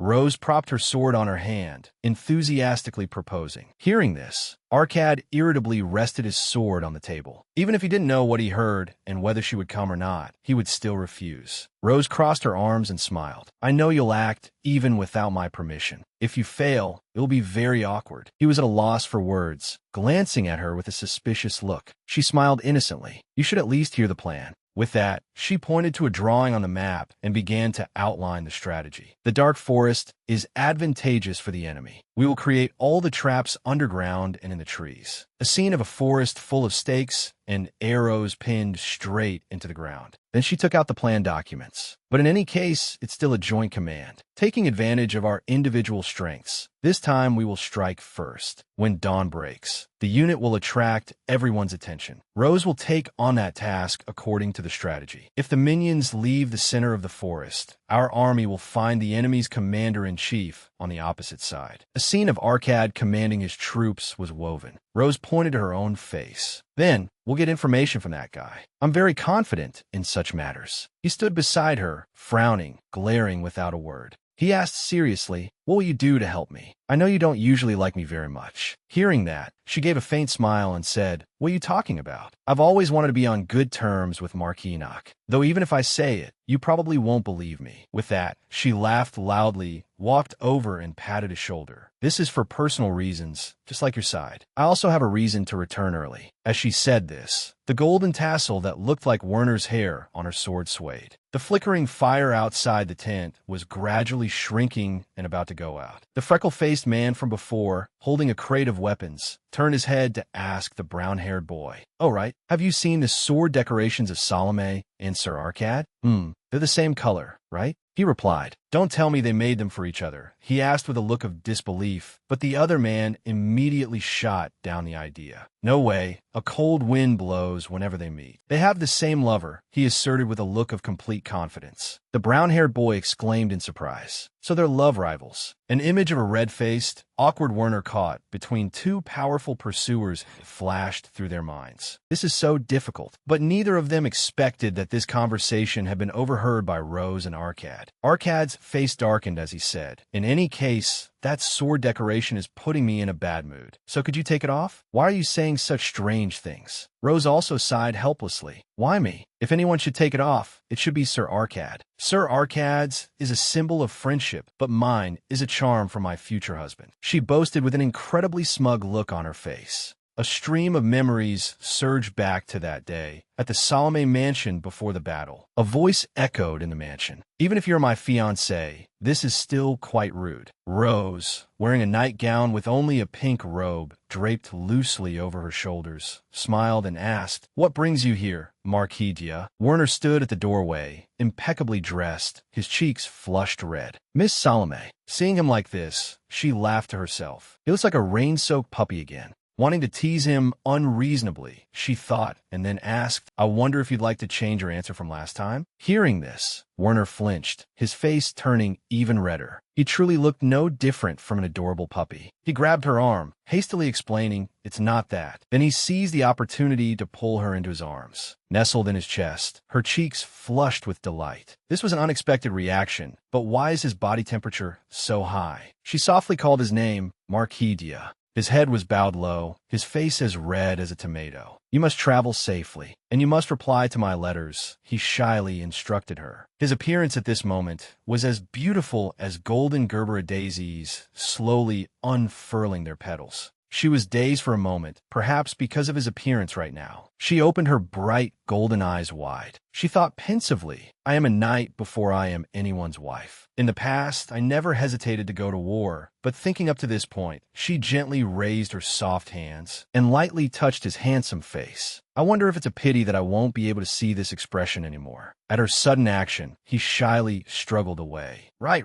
I have something I want to give you." Hearing that, she turned her face to one side and coughed. "What is it?" He also turned away hesitantly. "This it's for." As he spoke, he took out a handmade ornament made of thread and a tassel that looked like his own golden hair. The item was not splendid or eye-catching, but it held the delicacy and meticulousness of its maker. "I heard that carrying this is good luck," he said, shyly covering his face. This surprised her. She stood frozen on the spot for a long time, holding the ornament he had given her. He coughed. "If you're not satisfied, there's nothing to be done, but..." She meticulously examined his hair and then helplessly made a mental note. Come to think of it, one side of his hair is also strangely short. Having delivered the item, he quickly said his goodbyes. "Well then, I'll be taking my leave." But just as he lifted his foot, before he could even turn, she hurriedly stopped him. Wait. Then she pulled him down, gave him a quick kiss on the cheek, and hastily let go while one hand still cupped his cheek. 5 years, no, just wait 3 years, she said to astun him. I'll wait to see what you'll do when I return. She smiled, but her face showed a calculating and cunning look. Returning to the present, after explaining the whole story of that night to Arcad, she stroked her red hair. Because I've already promised that. He frowned in annoyance. I don't know, but I'm a little irritated. Rose, perhaps eager to see her fiancé, urged Arcad. Until now, my reaction has meant dissatisfaction. So let's end this war quickly. Time passed and spring came again. Clusters of brilliant yellow gerberas stretched out to catch the warm spring sunlight. The Imperial army began to attack Louisiana and won consecutive victories. 7 enemy commanders were executed at the hands of Marquis Enoch. Most of the territory lost in the past was recovered. Articles about the victories and pictures of the leaders were printed and spread in newspapers nationwide. Lavi, with a stack of newspapers in her hands, smiled joyfully. Lately, it's been nothing but good news about Arcad. Lavi was very happy, except for one thing that bothered her. She bit her finger, her face scowling as she looked at the newspaper in her hand. But why is only Arcad's army being worked to exhaustion? It's not because he's too kind that he's being pushed around, is it? Amidst that forest of thoughts, a voice suddenly cut in. Miss Lavi, if you keep pressing like that, you'll get hurt. A hand reached out to take her bleeding arm. It turned out to be Tess, the priestess with brown hair and golden eyes. She gently took her hands and said kindly, Look, there's already a drop of blood. Lavi's eyes sparkled. Her face is happy, as if she had struck gold. Ah, pure bliss. Other priests have used their divine power, but this is the first time it's been used like this. Her face also looks cute and gentle, she thought with delight, admiring that beautiful face. Tess had a refined appearance, like a fragrant jasmine blossom or a noble white rose. The aura she exuded was one of courtesy and elegance. She silently recalled her name. This person is Tess. This is the priest I've been seeing often lately.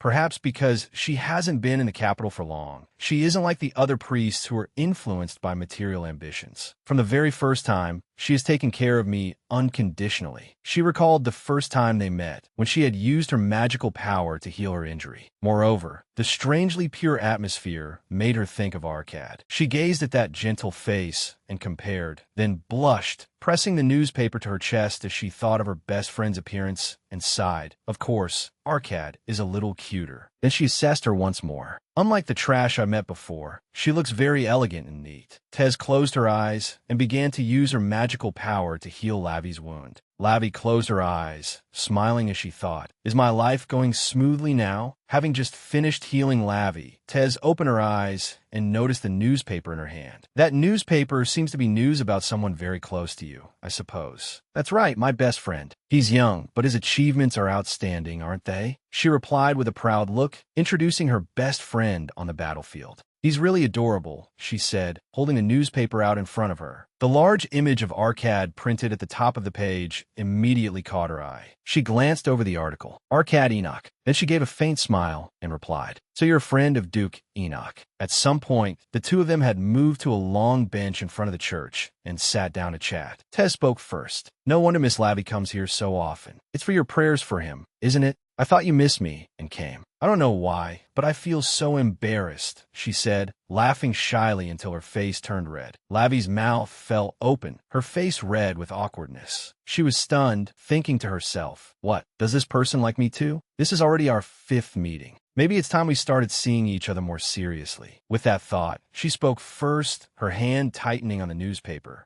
The other person finally let go of her hand. Ah, the treatment is finished. She was surprised, her eyes wide. She looked at her hand. There was a small scar on her hand where the injury had been. She thought to herself, the bleeding stopped, but it left a scar. Her healing ability is indeed weaker than Arcad's. That makes sense. Arcad would pour all his energy into it until it was completely healed. At this thought, she suddenly remembered that familiar figure. She sighed, pressing a hand to her cheek. Is it because they have the same healing ability? No matter who I meet, I end up comparing them to Arcad. Tess suddenly stood up, her eyes crinkling into a smile. Well, I'm off. You have to take care of yourself. She looked up to say goodbye. Thank you so much, Tess. Then she thought to herself, I'll probably say it next time. At Lavi's residence, dusk had fallen. From inside the residence, a voice rang out, "No." "Huh?" Lavi, sitting on a chair, reacted to Alan, who was drying her hair. "You absolutely cannot meet that priest today." She turned her head back to look at him, exasperated. "What is it?" "I was listening, so why the sudden change?" "Anyway, it's not like any priest has ever caught Alan's eye." He frowned and muttered, "This time, that's not the issue. That person's background is unclear."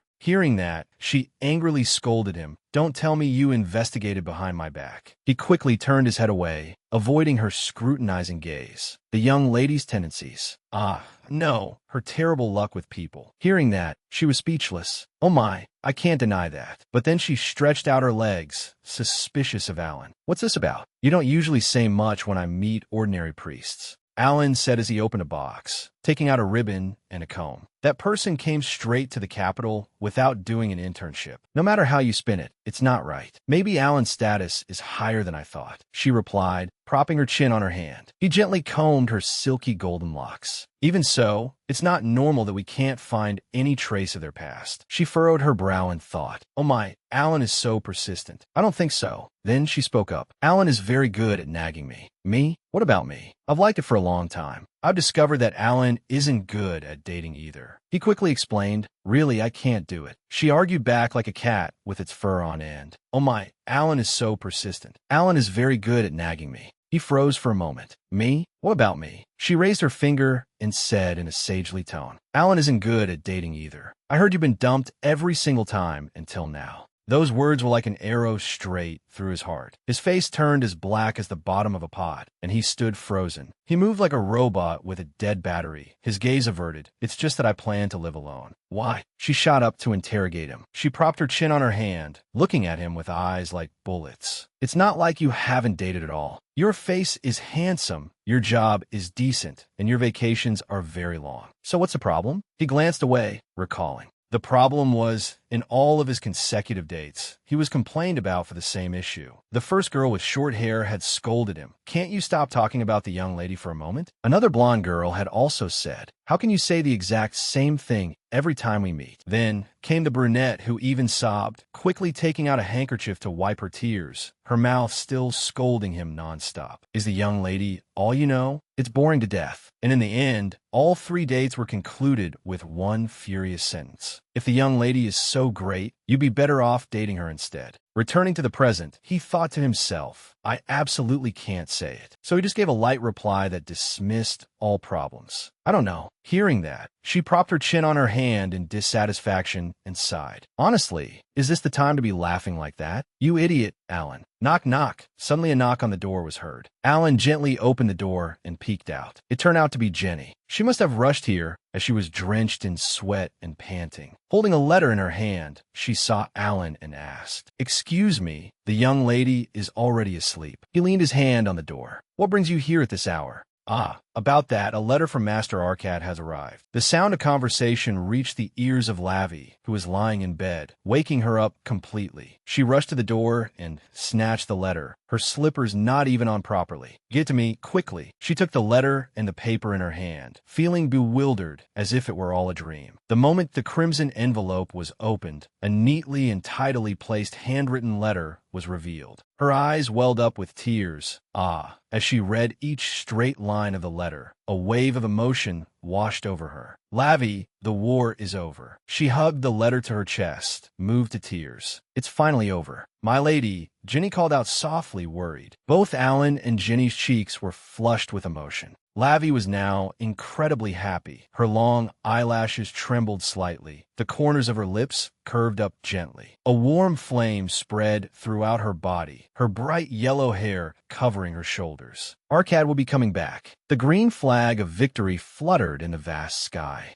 Rose, Arcad, and Duke Enoch stood amidst the bodies strewn across the ground, their cloaks fluttering softly in the wind. Rose gently brushed back her wine-red hair, which flowed like a brilliant silk ribbon in the evening breeze. Arkad's hair was disheveled in the wind, his face smudged with dirt and scratches, but his eyes were full of determination and calm after the fierce war. Now, nothing held his feet back from returning home to see the best friend who was still waiting for him. The handwritten letter ended with 2 lines full of hope. I'm coming back now. Cherish your friends. In part 1, a hand took a cloth, carefully wiping a bloodstain on it. What you been wiping this whole time? Arkad stood there, wiping the object in his hand over and over. It got blood on it during the final battle. Hearing the boy speak, Rose, who was stroking a horse nearby, asked in confusion, "You can just wash that, can't you?" Arkad's face suddenly darkened, his voice dropping a full tone. "I don't like dirty things. That includes my own blood."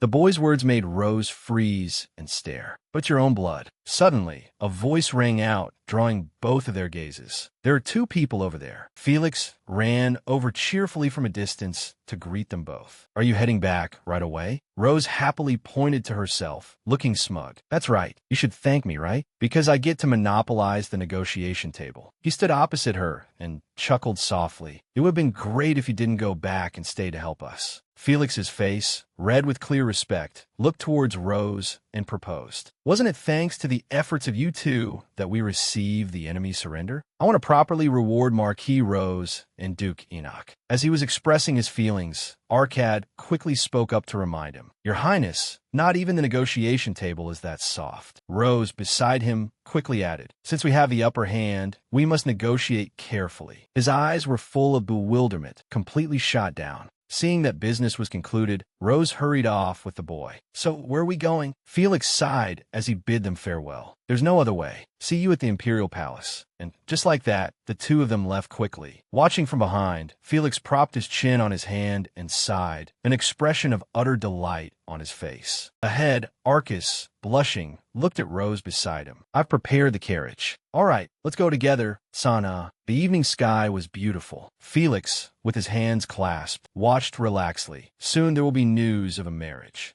A horse-drawn carriage was moving straight ahead. Inside the carriage, Rose clutched her shoulders, sighed, and complained to Arcas. "As expected, it's because of you that Sana is having a hard time." She looked at the boy, her gaze affectionate. "Wouldn't it be better to ride horses into the capital?" Opposite her, Arcas looked up and out the window. "I don't know. Don't mind me. Just do as you please." Having received Arcas' permission, Rose crossed her arms and asked further, "Does that mean we don't have to travel together anymore?" "Either way, I'm going to become a member of the DEA family. So isn't it better for us to live happily together?" Arcas calmly continued, "It's a political marriage, after all." Hearing this, Rose covered her mouth and burst out laughing. "It's still better than someone who can't even talk about marriage." An image of Lavi and Arcas shyly looking at each other with adoration, afraid that they couldn't even be friends, so if they maintained their current distance, nothing would ever change. The boy's face darkened as he questioned, "Is it fun to provoke me?" Rose smiled brightly, expressing her feelings.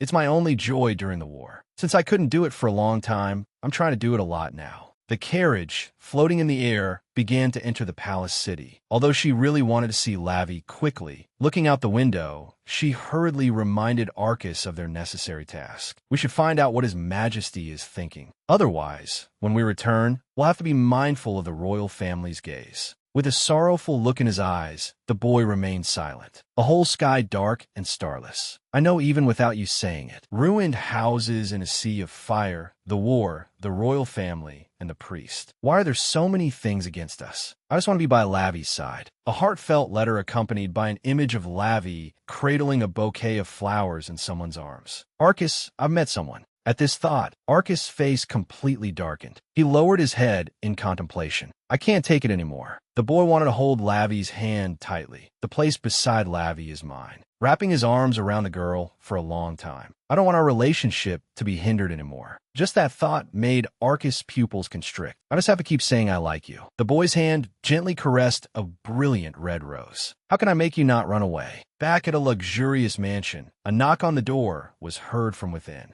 "Knock, knock." Alan stood looking at Lavi lying tiredly on the bed. Are you awake? The doctor said you have a cold, so your body aches. The girl's face darkened. No wonder I feel dizzy and have a cough. Lavi covered her mouth with her hand. It's so strange. I was fine until yesterday. By the window, Alan gripped the latch and looked back at the girl. Perhaps it's because you felt relieved after receiving young Master Arcus' letter. If you're tense, you'll get tired right away. Quickly, he rushed over to tuck Lavi in. For now, please lie down and rest well. Oh my. Lying in bed, the girl's face flushed red. Was I unconsciously tense too? Lavi recalled the time when they were both children playing happily. When Arcus left, the sorrowful days increased. I realized the peace I've been enjoying lately was just an illusion. Suddenly, Arcus let go of her hand. She had been holding Arcus' hand since she was 7, an act that stunned Lavi. Just an illusion that was difficultly maintained. The girl was momentarily imprisoned by iron shackles at her feet. This is my reality. At that thought, Lavi curled up and pulled the blanket tight. If only Arcus were here at times like this. Then she looked up at the ceiling again. No, this thought isn't good. An image of Arcus hiding behind a wall, peeking at Felix. Arcus has his own life. I'm not a child anymore. I have to overcome this by myself now. In just a few seconds, Lavi, trembling, sat up abruptly, startling Alan. I'm going out. His hands holding a tray with water and medicine. He advised Lavi. What are you talking about? On days like today, you should just rest. As he finished speaking, the girl shouted loudly. Don't stop me. You don't understand my heart, Alan. Lavi's attitude left Alan stunned and confused. The girl spoke in a weary voice. Being sick is truly terrible, but gripping the bedsheet tightly, Lavi blushed. What's worse is just lying here. After just a few seconds, a flash of light appeared. The girl's feet touched the ground as she took a trembling step. Lavi walked while leaning on the wall, thinking, if Tess can't do it, I have to find the next priest. I must quickly find someone to marry me. The next early morning, outside the gate of the mansion where the girl lived, a pair of small feet in clogs appeared. Lavi stood before the gate, hand on her chin. If I go with Alan, I'll just end up nagging. When I feel frustrated, I have to go alone. A coughing fit came over her, making Lavi cover her mouth. Today, I have to try to drag the sickly Tez along. Unconsciously, a voice echoed, calling the girl's name, Lavi. Behind Lavi, a man appeared. The girl quickly turned her head to look. Could this voice be? Van Con placed a hand on his chest, looking at Lavi's blushing face. That's right, Lavi. It's been a long time.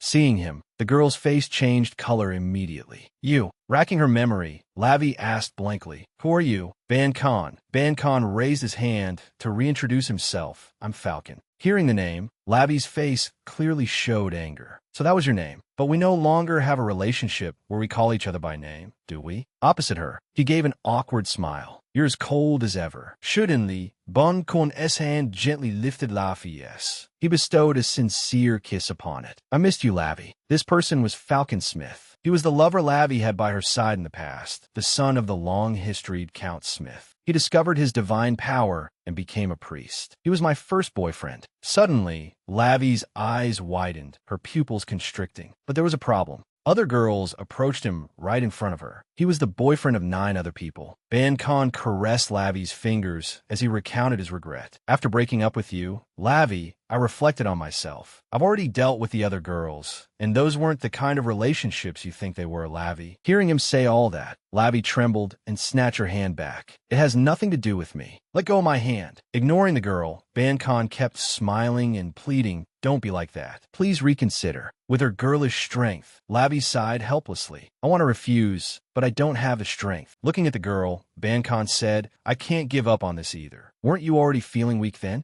Being teased, Lavi's face flushed red with anger. Do you want to die? If I scream right now. The girl's attitude amused him. He lowered his head and whispered, Just be honest, Lavi. Ban Khan's face looked at Lavi, full of confidence. Am I really not needed anymore? From his hand, he took out something. I heard a rumor that you're only choosing to meet with priests. I can give you what you want. Slowly, he brought it towards the girl. Lavi was a little worried. Lavi's trembling hand was held tightly by Ban Khan. The girl, just like that, opened her hand, ready to receive the sparkling thing he was offering. Why don't I have the strength to refuse someone like this? On the contrary, I even think that I shouldn't. The light shone straight into Lavi's eyes. If I just have that light, I'll feel better. The girl's hand gradually relaxed in anticipation, burning like it was on fire. The dizzying fever would also disappear if only she held that hand. Ban Khan slyly pulled the light back into his hand. But before that, he looked into Lavi's eyes and ordered, "Apologize for bad-mouthing me. I was hurt." Such a nonsensical matter made the girl frown. This guy is really... The fire inside Lavi exploded around Ban Khan. "I'm going crazy. No matter how hungry you are, you shouldn't eat trash. I have no other wish than to be able to slap him." Gaining momentum, Ban Khan, with a scheming face, urged, "Come on, hurry up." A footstep approached softly. "Get away from Lavi." The voice drew the gazes of both. Behind Lavi, a tall Arcus appeared. Seeing the boy, Lavi's eyes widened to their limit in surprise. "Arcus." Arcus lowered his head and requested of the girl, "Lavi, go on ahead." The boy's words left Lavi a bit dazed. But beside them, Ban Khan still held Lavi's hand tightly. "Who are you? Don't interfere in other people's business and just go on your way. Otherwise..." From his waist, Arcus quickly drew his blade. Looking at him, the boy uttered a threat. "Wouldn't it be faster to cut that hand off?" Ban Khan stood still, surprised by those words. Gradually, that hand softly let go of Lavi. The girl, just like that, ran to Arcus,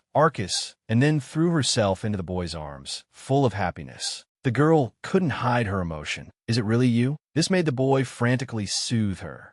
It's me." Remembering something, nestled in Arcus' arms, Lavi whispered, "There's something I wanted to do," when Arcus came back. Then she quickly turned her head to look at Ban Khan in front of them, raising her arm, which was covered in scratches he had left. A slap flew straight at Ban Khan's face, sending spit flying. "Don't you ever appear before me again, you scumbag." The slap was so hard it made Lavi lose her balance and fall backward. Already in position, Arcus held out both arms, ultimately catching Lavi completely in his embrace. Being held by the person she missed, the girl's face was blissful. A life of trust is truly fulfilling. Ban Khan, holding his slapped cheek, shouted loudly, "La Lavi, how could you do that to me?" Even though it doesn't hurt at all. As soon as he finished the sentence, Arcus, while holding Lavi, kicked straight into Ban Khan's stomach. He was thrown far away, landing in pain. "Don't you dare say that name so casually." The boy's face darkened as he looked at Ban Khan. Lavi doesn't like it. Nestled beside Arcus, the girl was delighted. "Ooh, that must hurt a lot." Back in Lavi's bedroom, sitting on the bed, the girl thought in a daze.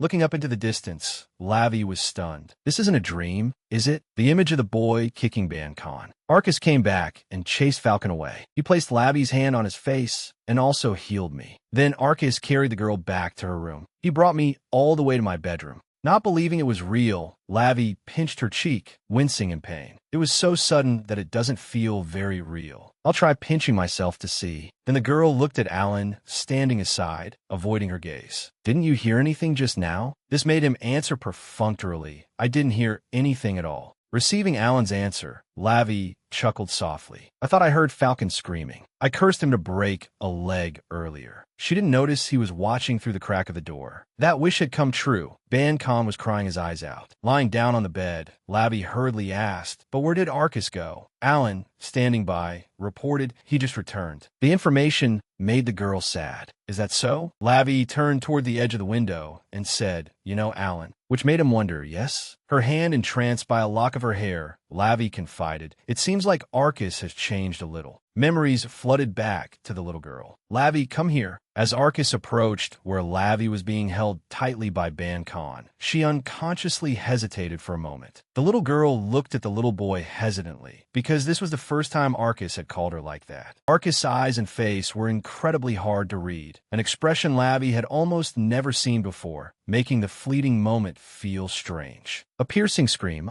Ban Khan lay on the ground, cowering and begging Arcus to spare his life. "Please stop." His face was covered in scratches, his eyes filled with tears. "Stop now, I've lost." Suddenly, the tip of a shoe rested lightly on Ban Khan's head. "I will never see Miss Lavi again." It was none other than Arcus. "What was it you did just now, huh?" The boy's face was emotionless and cold as he interrogated. When Lavi said stop, "What did you do?" Ban Khan's face was pressed to the ground, feeling the pressure from Arcus' shoe on his head. "I was wrong." Back at the little girl's mansion, Alan's voice echoed from another room. "Hey, Miss Lavi." His eyes were sad as he asked Lavi, "I wonder if you hate Master Arcus' changed appearance." Alan recounted how Arcus had carried the little girl into the room. Thinking back on the atmosphere from earlier, it seems Master Arcus still likes Miss Lavi. From the bed, Lavi turned her head and asked what was there to like or hate. We're friends. The little girl crossed her arms, her sharp tone making Alan freeze. He was worried about whether my personality had changed. It's probably because he couldn't see his brother. Beside her, he thought to himself, her reaction is the most difficult to handle. In a flash, Lavi's face flushed. The little girl confided further, I was just a little surprised, that's all. The pink hair that I like is still the same.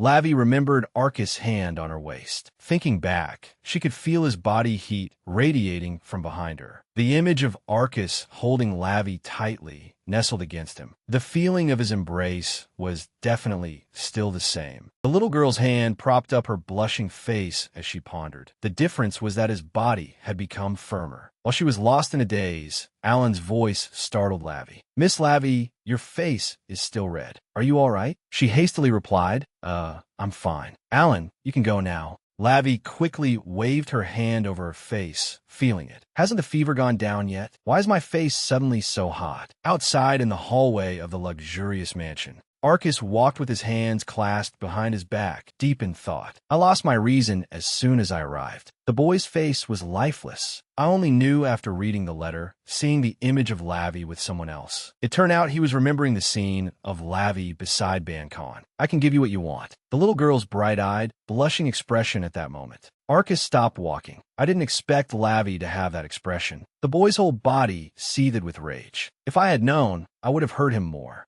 Pressing his face against Lavi's door, Arcus sighed to calm himself. No, I have to get a grip. He clenched his hand into a fist and knocked lightly on the door. Right now, seeing Lavi was the top priority. Arcus raised his voice to ask for permission. Lavi, may I come in? From inside, the little girl happily agreed. Yes, come in. With permission, the boy grabbed the handle, opened the door, and stepped inside. It felt as if the voice had come from right beside him. Suddenly, Arcus' eyes froze. For there was Lavi, cheerful right before his eyes. Arcus, hurry and come in. Seeing the little girl rush toward him, a surprised Arcus quickly asked, Lavi, why are you standing so close to the door? Lavi explained, I was standing at a distance where I wouldn't get hurt even if the door opened. That way, you could see me the moment you walked in. Seeing Arcus' reaction, the little girl sighed and chided him sadly. We didn't even greet each other properly earlier. Aren't you happy with this welcome? Unable to bear seeing Lavi like that, Arcus pulled the little girl into a hug, soothing her. That's not it. I'm very happy. The two of them held each other tightly, caressing one another. I really missed you, Lavi. Hearing the boy's words, Lavi also whispered beside Arcus' ear. I miss you a lot too, but you didn't even send me a letter.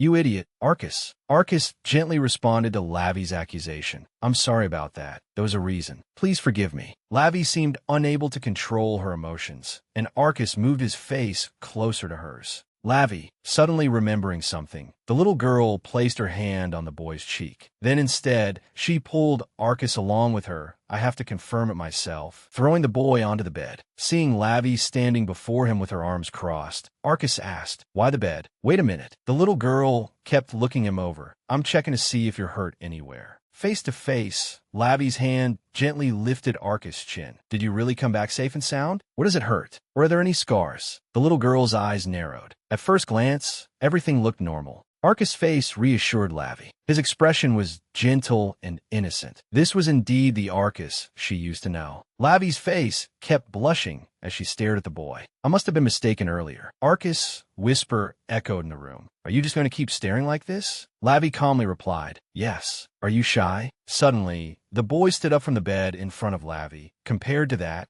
Arcus raised his hand to his shoulder. I don't think you need to examine me any more closely. Suddenly, the little girl's eyes widened. What does that mean? The boy grabbed the collar of his shirt, quickly stripping off his outer jacket and throwing it onto the bed. A strong, well-built physique was revealed as Arcus' hands continued to unbutton his shirt. The action made Lavi cover her eyes, her face blushing. Arcus, what are you doing? The boy answered innocently. You said you wanted to check if I was all right. You can't tell just by looking at my face. Lavi's whole face was flushed, her hand doing little to cover her eyes. The little girl stammered, Teach, that may be so, but I'm going crazy. I can't take my eyes off that body. Lavi's eyes were glued to his six-pack. Arcus, do you think you can joke like this? After all, Arcus has a very beautiful body. Seeing the situation was getting out of hand, the little girl squeezed her hands tight, shut her eyes, and shouted to herself, "No, don't look. Lavi Violet Dea, where did you learn this from?" After her outburst, Lavi fell silent, her face embarrassed. She didn't notice Arcus' adoring gaze. "Because you said you wanted to check, I'm letting you see." Arcus gently took Lavi's hand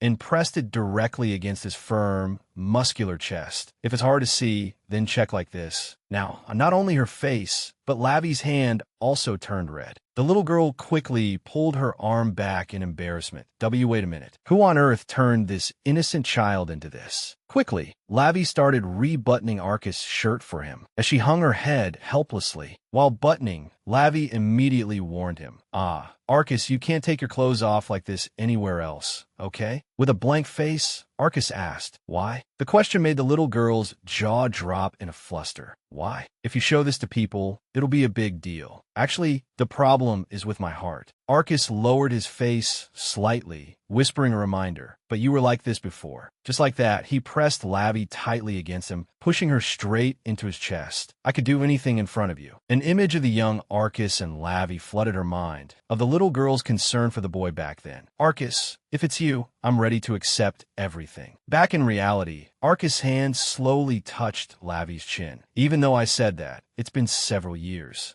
Their legs stood parallel, close to each other. With an affectionate gaze, Arcus looked at the little girl and gently reminded her, "Lavi, breathe." Lavi's face was lifted by the boy's hand on her chin. The little girl quickly turned her head to one side, mouth open, panting heavily. "Was I holding my breath? Is that why my heart is beating so fast?" Catching her breath, Lavi blamed Arcus. "Well, it's because your face was too close to mine." Suddenly, the boy looked at Lavi, who was flushed from being out of breath. "If that's the case, then what should I do?" Arcus' face gradually reddened as he moved straight towards her. "There's so many things I want to do with you, but..." Hearing the boy's words, the little girl froze in embarrassment for a moment. Before Arcus, she was like a statue. What on earth is he planning to do? Her mouth stammered. "Why have you been like this all this time? This kind of joke doesn't suit you." Emotions ignited within Lavi every time she touched Arcus. Each time, her mood would turn strange, and her whole body would tense up. Meanwhile, the boy placed his mouth close to Lavi's ear. The feeling was similar to when she received a lot of energy from Arcus. Arcus planted a sweet kiss on Lavi's blushing cheek. The little girl covered the spot he had just kissed. "Arcus, are you listening to me?" Arcus gently replied, "I'm still listening. But if you don't like it, you should say so clearly, right?" "What?" The boy blushed, looked at Lavi, and repeated her own words back to her. "You said it yourself, that if you don't like something, you'll say so. Did you really not like it just now?" Lavi suddenly fell into thought, her face blushing red. "If I say I don't like it, or that I do?" Lavi just silently touched her lips lightly with her hand. "It's not that I don't like it, but..." Seeing her state, Arcus affectionately coaxed her. "Really, answering like that right now won't do, but..." As soon as he finished speaking, the boy hugged Lavi and kissed her behind her shoulder. "What is it?" He moved his mouth near her ear. "Arcus, wait." In a few seconds, Arcus' mouth bit firmly on Lavi's ear. It seemed the little girl's emotions were overflowing. Lavi's hand gripped the boy's shoulder. "It's not that I don't like it, but what on earth is this feeling? It feels completely different from the feeling of recovery." In an instant, a scream echoed. "Stop, stop it." Lavi used her hands to push Arcus away. "Why do you keep kissing me like this? Is it for treatment?" The question made the boy lower his head, blushing furiously. "It's not for treatment." Holding on to Arcus, the little girl stammered. "Then why? Why are you doing this?" Lavi looked at Arcus in confusion. "Why is it like this? Besides treatment, what other reason does Arcus have to touch me?" Lavi carefully analyzed a series of reasons. "That's not the reason normal people kiss, because..." Looking at the little girl, Arcus confessed, "I like you. I've always liked you." The shock made Lavi jump in alarm. "There's no way Arcus could like me." "What?" The little girl raised a finger to warn Arcus. "What are you talking about right now?" But the boy still affirmed, "I said that I've liked you for a very long time." Lavi felt dizzy for a moment, completely stunned by his words. "What are you saying?" "The one you like is your brother?" Arcus' face darkened as he immediately refuted it. "Absolutely not." Looking at the boy, Lavi recounted what Arcus had once said. "Why on earth would you think that? He often came to play. He liked blonde hair and blue eyes. You also read books often like your brother. And what's more..." Suddenly, the little girl pressed her lips together tightly. "What about the kiss in the original story?" Arcus composed himself and looked at Lavi to explain. "Everything was because of Lavi. What you just said wasn't because because of my brother Werner, but because of Lavi. Blue hair, blue eyes, a house like Werner's. Only reading books because I had no stamina. What? The girl was petrified for the second time. Is that really true? Arcus' face, drenched in sweat, assured her, and he declared, I don't like men. Returning to a tender gaze, the boy looked at Lavi. I've only ever liked you, Lavi. The girl stood still in turmoil. Lavi clutched her head, her hand bracing against the wall, dizzy. So, it's really not Werner? Wait a minute. The girl's hand pressed against the window pane. Lavi pressed her whole body against the glass, helplessly. So what about everything I've done all this time? Moreover, since when exactly? Lavi recalled the time they talked in the carriage, 3 years ago in the carriage. The time they hugged each other and slept soundly, if not that, then the ambush when Arcus held Lavi in his arms. Could it be even longer than that? Lavi turned her face away, not looking at Arcus at all. Arcus, what did all the things I did back then even mean? The question made the boy touch his chin, thinking vaguely. 5 years old isn't right. I don't remember exactly either. His words made the girl's blood boil as she turned and shouted loudly. You're lying. How can you say you don't remember a period of time like that? Lavi's attitude made Arcus' face turn pale. I really, truly don't remember. To calm the girl's anger, Arcus gently pointed to himself and affirmed, my feelings aren't those of a friend. I like you as a member of the opposite sex. Lavi's face flushed red again.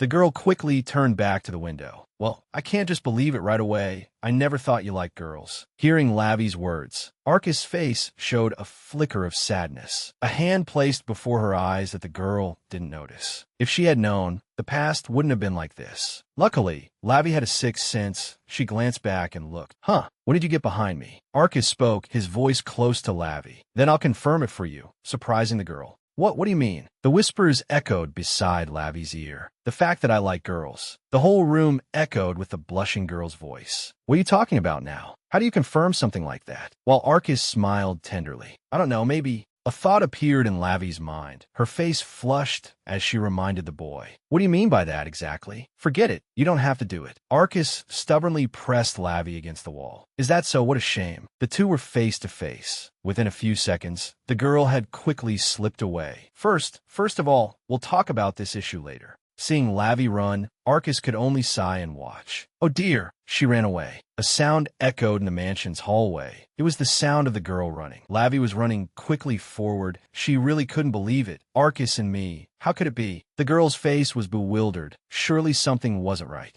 An afternoon filled with the sunset's glow, in a garden full of green trees. Arcus appeared. The boy spoke up. Found you. Standing next to a tree trunk looking in, Lavi was sitting there. Lavi, why are you avoiding me? Seeing Arcus, the girl with leaves all over her head stammered. When did I? The boy continued to ask. I haven't even done anything yet, and you've already run away. Lavi sat under the canopy of the tree, her blood boiling. Haven't done anything? Kiss on the cheek. As soon as she finished speaking, Arcus suddenly knelt down. The boy just knelt there looking at Lavi. Go on, his face showing clear amusement as he teased the girl. What kind of kiss, huh? Lavi was internally tearing her hair out. Why this sudden situation? This feels so strange. After looking at the girl for a long time, Arcus suggested, why are you closing your eyes like that? This time, let me kiss you on the lips. Her mouth agape in astonishment, Lavi said bluntly. No. The whole garden echoed with the sound of the two bickering. Are you going to keep talking like that? Arcus' face was innocent.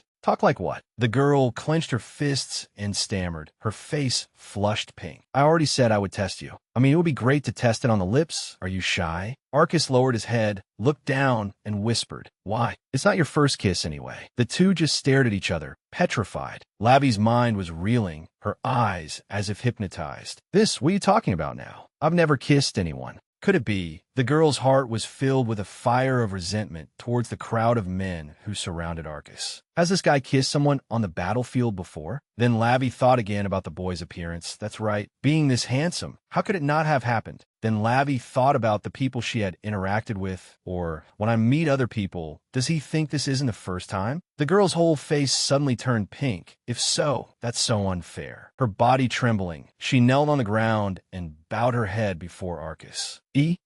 Lavi raised her head. The girl confessed. If I kiss you this time, it will be my first kiss. The words left Arcus stunned. After a few seconds, the boy covered his mouth and chuckled. You still don't remember, do you? Making the girl bewildered. Why are you laughing? What is it that I still don't remember? Arcus looked at Lavi with eyes full of affection. The boy's hand lifted that yellow lock of hair with a leaf stuck in it. Try to remember carefully, Lavi. The whole mansion was enveloped in the color of sunset. How strange. Lavi sat listlessly as Arcus' hand caressed her face. I've never seen Arcus as the opposite sex, so why am I so shaken? Flowers fell from the trees. Is it because he's changed so much during the time we were apart? Or am I flustered because of the confession? Lavi bowed her head before the boy who was picking leaves from her hair. I don't remember. The girl's eyes were shut tight. He kept it hidden for so long. So why confess so suddenly? Arcus leaned back and looked at Lavi. I don't have anything to say either. Actually, I wanted to say it more elegantly, preparing clothes and a gift. The moment you moved me, Arcus would kneel before Lavi and offer a bouquet to propose. But the boy looked towards Lavi, who was frozen. As soon as I arrived, I saw an unpleasant sight. I admit I was a bit impulsive. The image of that band Kangai tightly holding her hand before came rushing back. Seeing Arcus go off topic, Lavi raised her clenched fist in anger. The story about that person was in a letter. You didn't react at all back then. The boy tried to take Lavi's hand. Wait a minute, Lavi. Arcus gently reminded the girl. The back of your hand is injured. Lavi quickly pulled her hand back, pressing it to her body. I think I scraped it while hiding in a hurry somewhere, but this isn't important right now. Arcus frantically brought his face close to the girl's. What could be more important than you being hurt?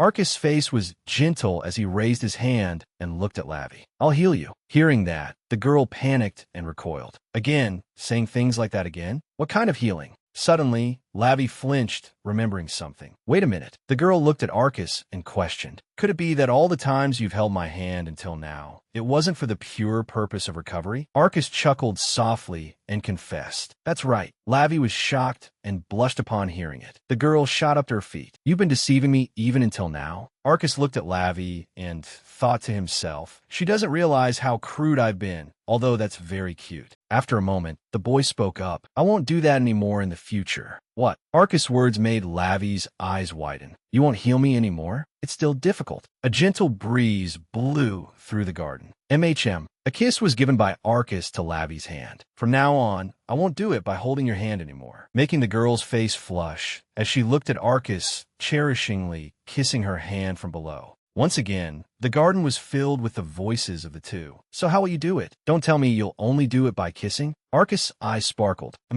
Arcus was so thick-skinned that it made Lavi blush and reproach him. No way, that's too shameless. From the ground, Arcus sprang to his feet. Shameless or not, there's no other way. If I don't do this, Lavi will never know. The two faced each other, hands clasped tightly. The boy spoke. Now, what should we do? The letters carried wishes. What should we do? Do what? I hope you will always be safe and sound. Even though we haven't met in a long time, there is absolutely no intention like Arcus. Lavi's eyes suddenly narrowed. But the girl gazed at Arcus before her. Wouldn't it be better to become Arcus' lover? To be honest, finding a priest is also very difficult. Then Lavi bashfully looked away into the distance, avoiding the boy's gaze. Or should we just do it like this? Since we were little, he's treated me like this. I'm not a romantic interest. I never realized it. Lavi recalled the precious time in their childhood when the two were inseparable, standing back to back. Or when he returned from war, she had reacted harshly, her messy hair bristling like a porcupine. This was true. Her body dotted with a few drops of sweat. She raised her index finger and asked, do you want to kiss this time? Just consider it revenge, as friends is fine too. Friends. Those two words threw her into turmoil. Fragments of memory shattered and returned to reality. Her cheeks flushed pink. She blamed herself. Why am I like this? Arcus was now standing very close to her, his expectant gaze unconcealable while her face was gloomy, helpless. Close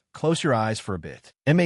He also didn't want to waste any more time, so he gently closed his eyes. She was blushing furiously, her whole body hesitating. If she left him alone, it would be just like when they were little, handsome and gentle, my gentle friend. Then she lunged forward, one hand lifting his chin, her golden hair flying in the wind. His two arms spread wide to catch the girl. She pressed her face close to his, her arms wrapping around his neck. What do I think about Arcus? Cherry blossom petals fell, making the scene even more romantic. Suddenly, the image of Arcus confessing to her appeared, interrupting. I like you, Lavi. This distracted her. Their lips seemed about to touch. Then she suddenly stopped. Lavi was like a porcupine, bristling its quills at the touch of a thought. I don't feel the same way as Arcus. Is it okay to do this? She quickly shouted. I was wrong. The sound of rustling grass, someone's pair of feet stepping on it, was approaching the two of them. Werner, covered in leaves, walked over. Lavi, hearing her brother's voice, she was startled and couldn't help but wonder. Why are you here? Then the two Dea siblings spoke in unison. What are you doing here? Time seemed to slow down a beat. The three of them stood motionless like stone statues. Lavi and Werner looked at each other awkwardly, both their faces as red as tomatoes. Why are you in a position like that? She asked. It's Lavi who isn't supposed to be too close to Arcus. He asked back. You asked first. Amidst the back and forth of the two Dea siblings, a familiar figure with fiery red hair walked over. Rose spoke up. I missed it. It's okay. There's still enough time now. She held a hair tie in her hand, the corners of her lips curling up into a sharp smile. The sunset gradually fell over the Dea mansion. Werner and Lavi sat enjoying tea and sweets, but between them was a frightening silence. On the table were all sorts of sweets and hot tea. He asked his sister, Arcus? She quickly replied. He said he came to greet father. She glared at her brother with sharp eyes. Are you really not going to answer me? I wasn't supposed to be home at this time. So what were you doing in the back garden? His face red as a tomato. He said guiltily. Lavi was there too.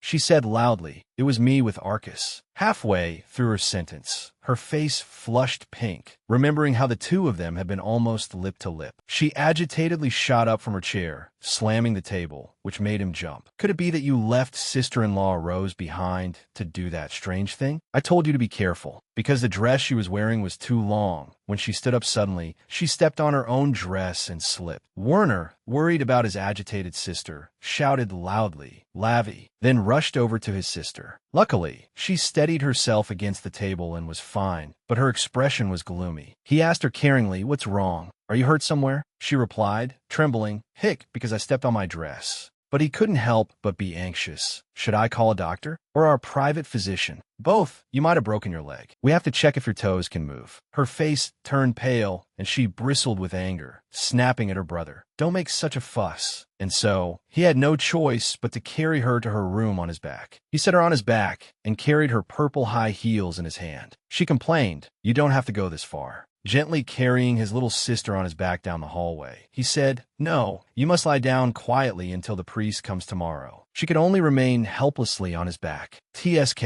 since he doesn't know anything about Arcus' ability, there's no other way. She thought he would remain silent as he continued to carry her to her room, but he suddenly called her name, his tone as if he was about to say something important. Lavi. Huh? He pondered for a long time, hesitating on whether to tell her or not. Then, after a moment of silence, he finally spoke up. I'm getting married soon. He looked up at his sister, his voice unable to hide his excitement. She was overjoyed, her cheeks rosy, and asked him back, really? He blinked slowly and recounted. The engagement was simplified, so at least the wedding ceremony should be held properly. I was afraid you'd be sad, so I told you first. He didn't know that his sister on his back was extremely excited, smiling like a blooming flower. One might even think it was her own good news. She replied cheerfully, what is this? I think it's highly commendable. She widened her eyes and thought, getting married so happily like this. Just like Arcus likes me, my brother likes girls too, or maybe he's always liked both. She imagined Werner affectionately holding Rose's hand, both of them in splendid, formal attire, a perfect match. She asked curiously, when will you get married? I don't know yet. I have to discuss the details with Rose. We were just talking. Hearing that, Lavi's blood boiled with anger. Those words were like a thunderclap to her ears. She hugged her brother's neck tightly and yelled, you met with sister-in-law Rose just now, and you didn't say anything to me. He said helplessly, Lavi, strangling me like this is dangerous. After carrying Lavi down the hallway for a while, Werner finally brought Lavi to her room. She sat curled up on the bed, looking like she was still sulking. How outrageous. I can't believe she only met with my brother. How is sister-in-law? Is she hurt anywhere? He cleared his throat. About that, I didn't think to that extent. Dissatisfied, she grumbled at her brother. What? She's your fiancé, and you don't even know that? He blushed and hurriedly explained the specific situation. It wasn't a situation to check on that at that time. That afternoon in the garden, Rose, wait a moment, he called her name in a flustered manner. She stroked his tie, teasing, "Oh my, hasn't the wait been long enough?" Werner's entire body was pressed against a large tree trunk, his cheeks flushed as if someone had lightly brushed them with lipstick. He awkwardly shrugged his shoulders and shrank back, his posture slightly hunched. Rose leaned in close to him, her hand toying with his tie, her eyes looking straight into his. "I told you to wait and see what I would do when I returned." She didn't hesitate to tease her fiancé, who was curious if his fiancé was demure or not. "Well, Werner." His nerves were stretched taut like a string, his face flushed with embarrassment. That, of course it is." Then he squinted and said in a rush, "Even if other girls pursued me, I wouldn't spare them a single glance." "Is that so?" she asked. He slightly opened one, eyed a peek, just like a golden puppy being interrogated by a red vixen. Hearing that, as if she had caught his weakness, she excitedly yanked the tie from his neck. She asked slyly, "So there is someone pursuing you?" He was like a little rabbit facing a black panther and shouted loudly. Then in a moment, out of embarrassment, the rabbit bolted away, leaving the sharp black pantheress alone. Even now his face was still red with embarrassment up to his ears. His hands fumbled to cover one cheek. His blue eyes glanced to the side, not even daring to face his sister's scrutinizing gaze. His face grew redder and redder, just like a tomato covered in golden straw, and then he shouted, "Anyway, Lavi, you rest now. I'm leaving." As soon as he finished, he dashed out the door, to the astonishment of his sister, who was still unsure of what was happening. She frowned, asking helplessly, "What's wrong?" Then she could only let out a sigh, thinking to herself, "Is he acting cold again and ruining the mood? No way. Next time I'll follow him," she resolved. Werner left Lavi's room and slammed the door shut, leaning his back against it, his other hand still covering his blushing face as he remembered Rose. Just then, Arcus arrived. He politely greeted him. "Is Lavi in her room?" By now, he had regained his composure and calmness, his hand on his chin. He fumbled to explain, "Yes, but let's stop here for today so Lavi can rest. She stepped on her dress earlier and sprained something a little. She got hurt just like that." He found it hard to understand. He moved past his shoulder, asking for permission. "Then I'll have to see her for a moment." Suddenly, he placed his slender hand on his shoulder, stopping his hurried steps. "Stop," he explained with the most sincere words. "Don't overdo it. Lavi has become much weaker without you. Perhaps in a year, she might be bettered." The image of Lavi in a blue dress, hopelessly sinking under the water, appeared. Her long, flowing, glossy golden hair fanned out like soft silk ribbons floating in the water. In the study of the Dea mansion. Inside the room was a small table with fruit and wine. Werner asked seriously, "Arcus, do you still like Lavi?" Hearing him ask that made him stunned. "What?" He raised the wine glass in his hand and asked again, "Still thinking about marriage?" Arcus was a wise person. Instead of answering the question, he asked another, "If I say no, you'll be disappointed. Why are you asking this?" He poured shimmering red wine into his glass. "That's not it. Although it would break my heart, it would be very difficult for the Duchess to be bedridden." Saying that, he sighed wearily and raised his wine glass, his expression sad as if he was about to cry. "I've understood enough." Arcus looked at him with suspicion. That wasn't the reaction of someone who understood. He began to talk about his beloved little sister. "I thought Lavi would be fine because she grew up healthier than expected. But the doctors said she would become frilier later on. They said the rate of her health's decline has increased significantly. Time has passed so quickly. Just the other day, Lavi was a tiny little girl holding her brother's hand for a walk in the city. Now she's a mature young woman, but later she will be frail again, as fragile as a pure white snowflake." He took a sip of wine, his distant, sad eyes replying, "Perhaps that's why she often has nightmares." That moment made Arcus feel as if he had fallen into an abyss of contemplation. He wondered, is that why she started seeing priests? Even though it's been a long time, it must still use a lot of healing energy. He recalled the moment they were together in the mansion's garden, when Lavi had hugged him tightly. And also the time they sat together under the big tree, Lavi's hair full of green leaves. Each falling leaf in his memory was like a countdown for the health of the girl from long ago. Her rate of fatigue was also faster. After thinking, he assured him, "It's fine even if we don't get married. I will escort Lavi for the rest of her life." His voice echoed in the room. He said, "When the situation stabilizes, step back from the front lines." You should have fun and spend a lot of money at the mansion with Lavi. He stared at the glass of crimson red wine, his gaze wavering slightly. It's surprising that you think that way. I thought you had ambitions for power, but... Before he could finish his sentence, Werner interrupted. It might look that way. I will choose the path where Lavi can live more comfortably to avoid dangerous roads. Hearing that, he pondered for a long time, rubbing his hands, his face lowered, silent for a moment. Then he raised his head again and said, to answer your earlier question, even if Lavi is frail, my feelings won't change. On the contrary, I want to be by her side even more. If the condition Lavi wants is healing energy, then I am the most perfect candidate. He was like a priest in charge of healing the frail princess. Their affection could be described as pure as a white lily. Assuming he didn't have this ability, a priest would have to be called every day. At that time, he would always stand aside and watch the priest treat her,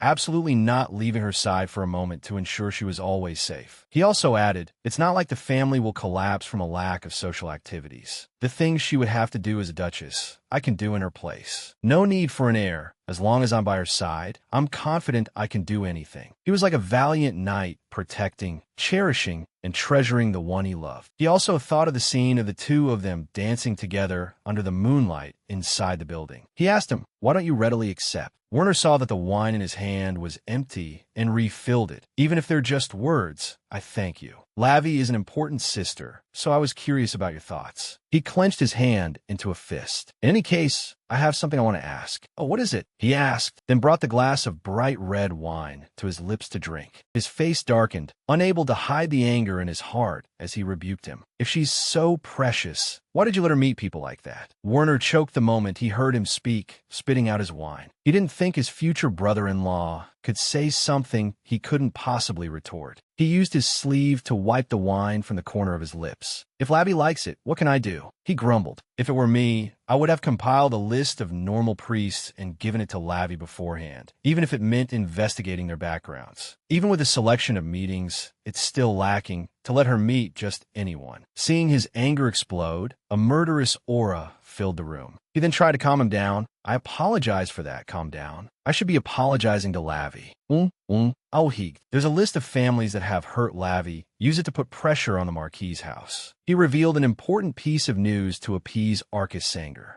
He stroked his chin, looking pleased, as if he were plotting something. That's good. Can I have that list? He proposed, but his eyes were unusually sharp. By now, he was standing before a door in the Dea mansion, one that no one was supposed to enter, but Alan hesitated. Arcus touched the doorknob, turning his head to look at Alan. May I go in? Do you know what I'm going to do? In that moment, Alan didn't know how to act. Then he sighed and lowered his gaze. Arcus would do things that Lavi disliked, things she would think she'd rather die than do, because Lavi is healthiest when she is with Arcus. Hearing that, Arcus' lips curved. That's right. He opened the door and entered the room. Lavi was sound asleep on the bed like Sleeping Beauty. He quietly entered the room, thinking to himself, I didn't know Alan paid such close attention. He sat on the bed, watching her deeply immersed in sleep. As expected, Lavi is the only one who doesn't understand my heart. Lavi's breathing was even at first, but then it became rapid. Is this what Werner was talking about? When I'm away, you always have nightmares, he asked in his heart. Arcus. He was startled to hear her call his name.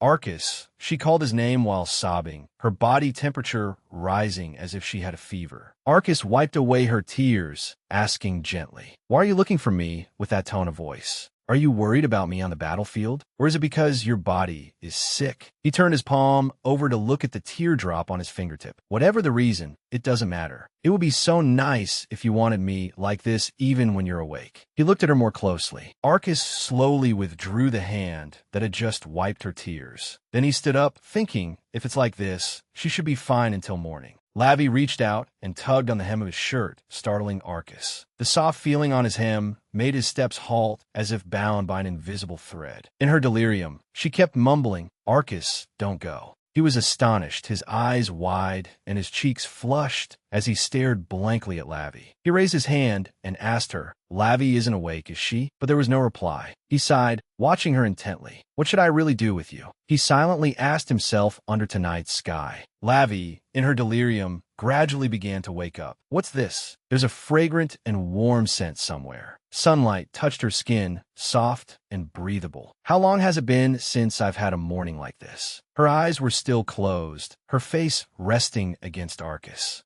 Arcus' arm was wrapped affectionately around her waist. In her daze, she felt as if she were being held tightly in someone's arms. Then she suddenly wondered, who is it? And opened her eyes wide. Seeing she was awake, he smiled affectionately. Lavi, did you sleep well? Lavi was startled and shrieked. The scream echoed throughout the mansion. She quickly pulled the blanket towards herself, blushing with embarrassment, and asked, Arcus, why are you here? Arcus then had no choice but to sit up and explain the whole situation to her. After greeting her father, she had fallen asleep. If so, then you should have gone home, she asked. Arcus sat there dumbfounded. But Lavi, you call for me all night. Lavi was like an innocent, blameless rabbit, her mouth agape, knowing nothing, and even asked back in disbelief. Me? Me? Then she fell silent, resting her chin on her hand, thinking for a long time. He gently stroked her soft, smooth cheek. Does your expression indicate something? What did you dream about, after all? He asked curiously.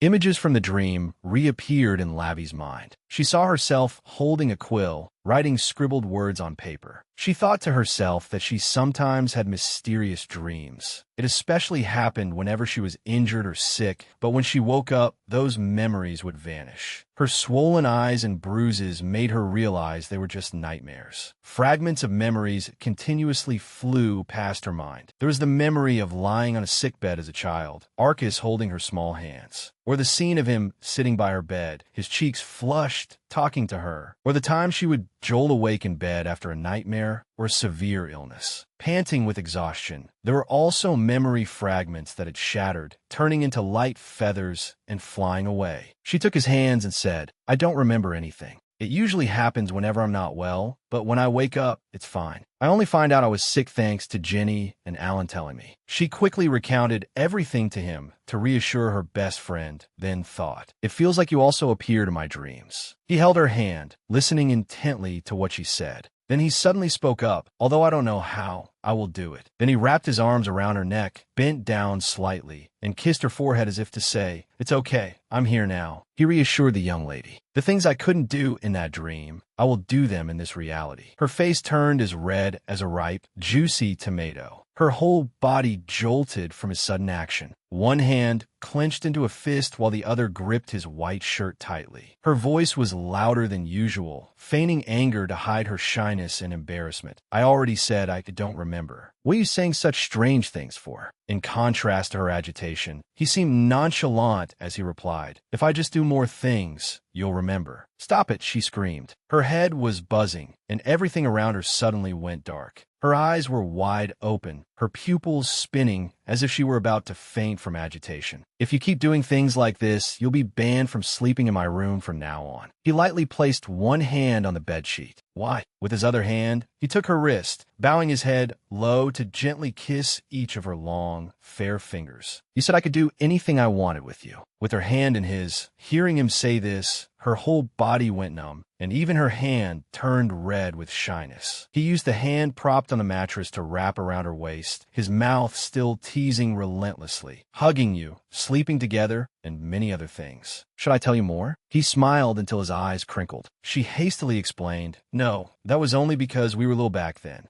He opened his eyes and replied, Lavi, 15 is the age you can get married according to royal law. She struggled and argued back, looking as angry as a cat with its fur on end. That can only be done with parental permission. His expression didn't change. It was still that gentle face that couldn't hide its amusement as he replied, then go ask for permission and come back. She pulled her hand away. You're unbelievable. This conversation has gone too far. He lowered his eyelashes, his eyes showing a hint of sadness, his cheeks flushing pink. Looking like a drenched puppy that had just been bullied, he hastily explained, because I like you. She angrily grabbed a large pillow and hit him straight in the face, shouting, you're really crazy. You're not allowed to do that anymore. Outwardly, she always hit and scolded him, blaming him. But in her heart, she thought differently. Everything was fine until now, because he was the safest friend in the world. But that friend was no longer safe. Her face grew even redder, red all the way to her ears, and she squeezed her eyes shut. The pillow covered half of his handsome face, revealing only his slightly downcast eyes, pitifully furrowed brows, and the beautiful mole under the corner of his eye. He used his long, slender hands to pull the large pillow down a little, his tone mournful. In any case, we've already kissed. She pointed a finger, boldly reaffirming the truth. You've been saying that since yesterday, but I've never kissed you. If I really couldn't remember, I'd be trash. He grabbed the pillow, provoking her. That's a dangerous declaration.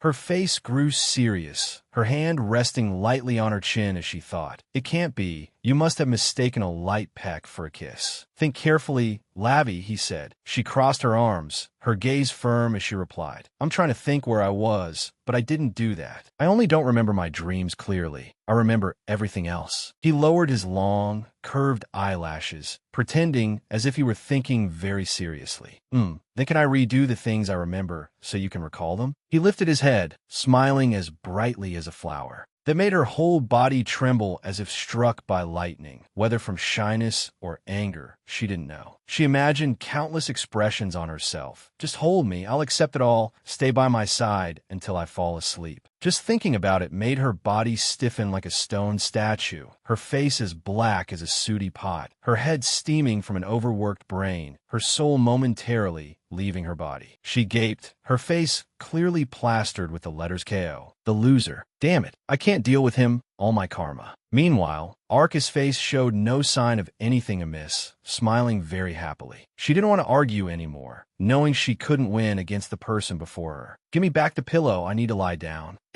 He handed her the pillow. Immediately, she put her head on the pillow, lay down, and turned to one side, waiting. But after a long time, Arcus still hadn't left, instead sitting blankly beside her, staring at her. She thought to herself, he still hasn't left? He softly called her name, Lavi. Can I stay by your side? Hearing that, her anger subsided somewhat, her red cheeks puffing slightly. If only we could hold hands, he said. I'll just hold your hand. Then he gently lay down right beside her, taking her hand. Do you remember what I said yesterday? He asked. Her face fell as she thought to herself. I've heard too much already, then replied, vaguely. He moved closer to her and said, before, I calmly waited for an answer, but not anymore. She frowned, turning over to ask, if not, what do you plan to do? He replied, I don't know. We'll just have to wait for the future. She glared, purple with rage, a murderous aura filling the room. Hey, are you mocking me? The words were not yet spoken, just a thought in her mind. But her hand had already formed a fist, her eyes looking like she wanted to eat him alive. He hurriedly waved his hands. For now, I won't tell you what to do, because I don't want to do anything you don't like. Suddenly, she grabbed his arm. Then take it back. Only healing with a kiss, she said shyly. And so, she remained in this position for a long time, the silence giving her time to think. Even if it's a bit selfish, there's nothing to be done. I can't deny Arcus' healing ability. Arcus beamed like a child who had just been given candy, his face filled with immense joy. I understand. She lowered her long lashes to look at him. This fool Arcus, how can you smile so beautifully at such a suggestion? It makes my conscience ache. Then she settled comfortably in his arms and closed her eyes. The two of them held each other tightly. Light from a window shone onto the bed where the two were lying. She thought, is this the energy I received from Arcus in the early morning? How wonderful. She unconsciously voiced her inner thoughts. Your eyes went wide as you stared at her. Then you teased her without hesitation. I'm going to confess one more time, so please say what you just said again. She still didn't realize she had spoken her innocent inner thoughts aloud and asked back, hey, what's wrong with you? He tilted his head slightly, his eyes gazing at her adoringly. It can't be helped. I'll continue to endure it. We can go back to being friends now anyway. She grew impatient, her jade green eyes shining, her skin flushed red, flustered and unsure of what to do. What should I do? I guess it'll be very difficult to handle Arcus. Outside the mansion, the warm sunlight shone on patches of fresh green grass and lush green bushes. A gentle breeze swept away a few small leaves, and in the distance stood a vaulted corridor. Lavi sat curled up in front of that white corridor, her soft, fluffy blonde hair neatly braided. Holding a twig, she was very focused on doodling her tangled thoughts on the ground. Oh my! A voice rang out, waking Lavi from her swirling thoughts. Her clear, Jade-green eyes widened as she looked up at the person before her. A handsome man with a scar on his face stood in front of her. He smiled as brightly as the warm sun. It turned out to be Caleb. "Did you come here because you missed me?" After teasing her, he plopped down on the lush green grass, sitting beside her to chat. She was sullen, the corners of her lips turning down slightly. "No, I didn't." "Then why are you here?" "What about the vice captain, you ask?" Her cheeks flushed pink again, her gaze remaining fixed on the ground. "I don't want to talk to Alan right now." She remembered the times they had met, when she was always eager and hurried to tell him her story with Arcus, while his expression remained as calm as a lake without a single ripple. That greatly discouraged her, as if she had done all for nothing. "Alan, do you know? Arcus and I." Alan was always the same, his face expressionless. "Though he's a bit arrogant, I guess he thinks he can read me like a book." She solemnly declared, "I can't trust anyone anymore," then stretched both her arms high, as if to show her determination. Hearing this, Caleb's eyes darted quickly. He knew for sure that Lavi was hiding some hot news. Pointing to his own face, he asked, "So am I not trustworthy either?" But he was immediately doused with cold water as Lavi coldly extinguished his nosy thoughts. She frowned and replied, "No, you're the worst one. You've lied before." Caleb laughed out loud, poking the soft, chubby cheek of the adorable young lady before him, his voice pleading. "Hey, don't say that. Please tell me everything."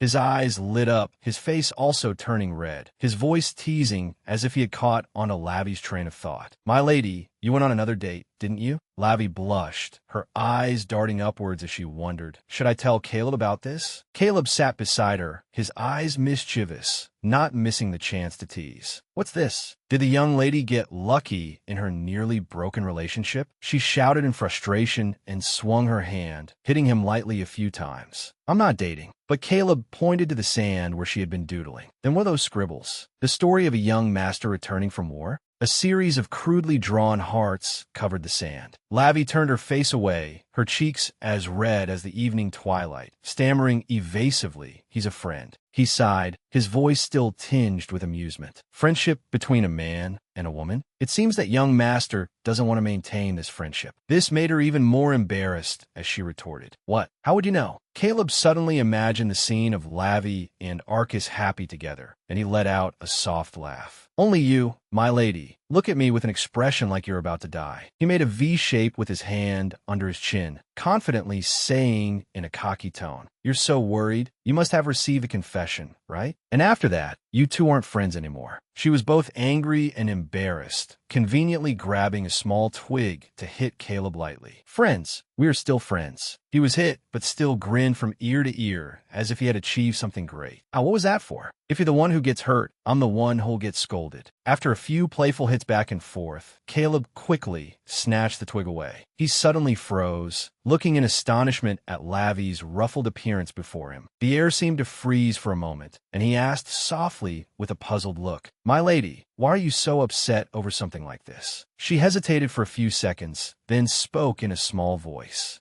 "Actually," her cheeks as red as ripe tomatoes, Lavi shyly asked a vague question. "Can't we just be friends?" In her mind, she suddenly remembered the time she and Arcus had lain next to each other on a bed. "We can go back to being friends now." Suddenly, she blurted out in confusion, leaving Caleb bewildered. "If I refuse him, does it mean we can't see each other anymore?" He scratched his head and stated bluntly with a casual air, "Of course, after being rejected, who would have the face to meet again? If that were the case, he wouldn't have confessed in the first place." Lavi immediately refuted it, arguing, "Maybe he changed his mind, or there was some misunderstanding. At the very least, I want him to be my friend." But Caleb just sighed and continued his teasing words. "Wow, how cruel. Have you ever thought about how terrible the other person would feel?" Those words made her freeze, too conflicted to say anything. Caleb looked at her, his gaze now sincere, no longer joking. "If it were me, I would be very hurt." But less than 3 seconds later, he returned to his usual mischievous demeanor. "I would cry and go find another girl." This made Lavi let out a helpless sigh. "Why are you always like this?" She turned her back, curling up like a kitten, her eyes hesitant, her cheeks still flushed pink. "I thought everything would be resolved after the war ended. I never thought I would be this worried." Lavi couldn't stop thinking, how did Arcus and I end up? She remembered how Arcus looked when he called her name, Lavi. Remembered his radiant face when he confessed his feelings, "I like you." His hands squeezing hers, "I've always liked you." And also the gentle, sincere kiss. Just thinking about it made her face flush red, to the point where she had to exclaim to suppress herself. It's so strange that I keep thinking about it. In her worried gaze, Lavi's eyes glistened as if she were about to cry. She thought, for the rest of my life, I'll hate seeing him. Remembering when they stood next to each other, the look he gave her. Even though our feelings aren't the same, the fact that he said he likes me isn't a bad thing, is it? Lavi was silent for a moment with her tangled thoughts, then asked, what should I do? He's my only friend.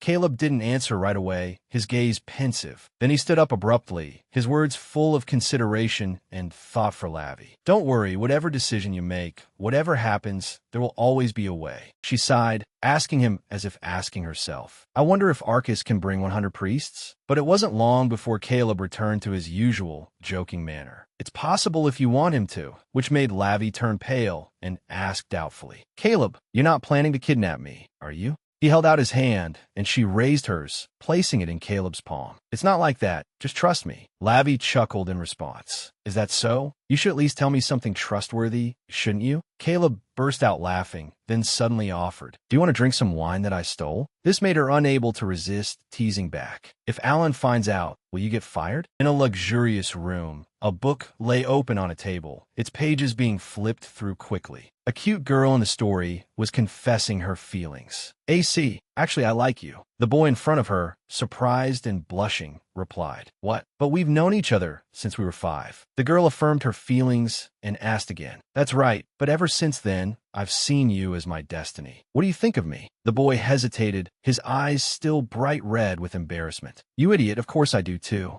The two embraced in a dreamy sunset scene. But that was just in Lavi's imagination. She suddenly shouted, you could just say it like that. Both blushing and angry, she threw the book on the ground. If this was going to happen, why did they even need to be friends in the first place? Alan walked in at that exact moment, silently watching Lavi vent her pent-up anger. Besides, when she confessed, she demanded an immediate response. How can anyone answer that quickly? That's not sincere at all. Dating isn't a joke, is it? He picked up the book and asked worriedly. My lady, what's to be done when you get angry over the changes in this romance genre? It would be better for you to read a different genre. Seeing Alan, she became flustered. No way. Lavi picked up another book to read, but her head felt like it was about to explode. Arcad's power is not normal at all. If only I hadn't grown up.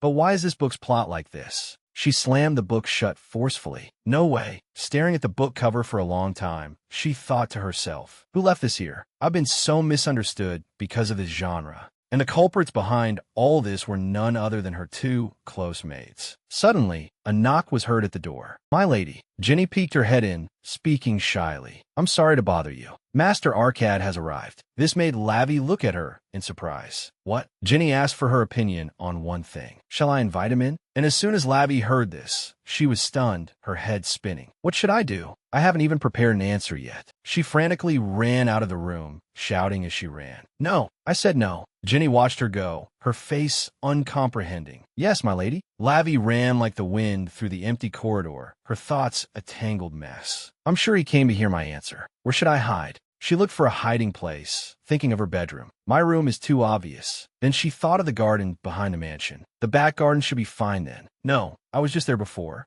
Running and thinking, she lost track of space and time.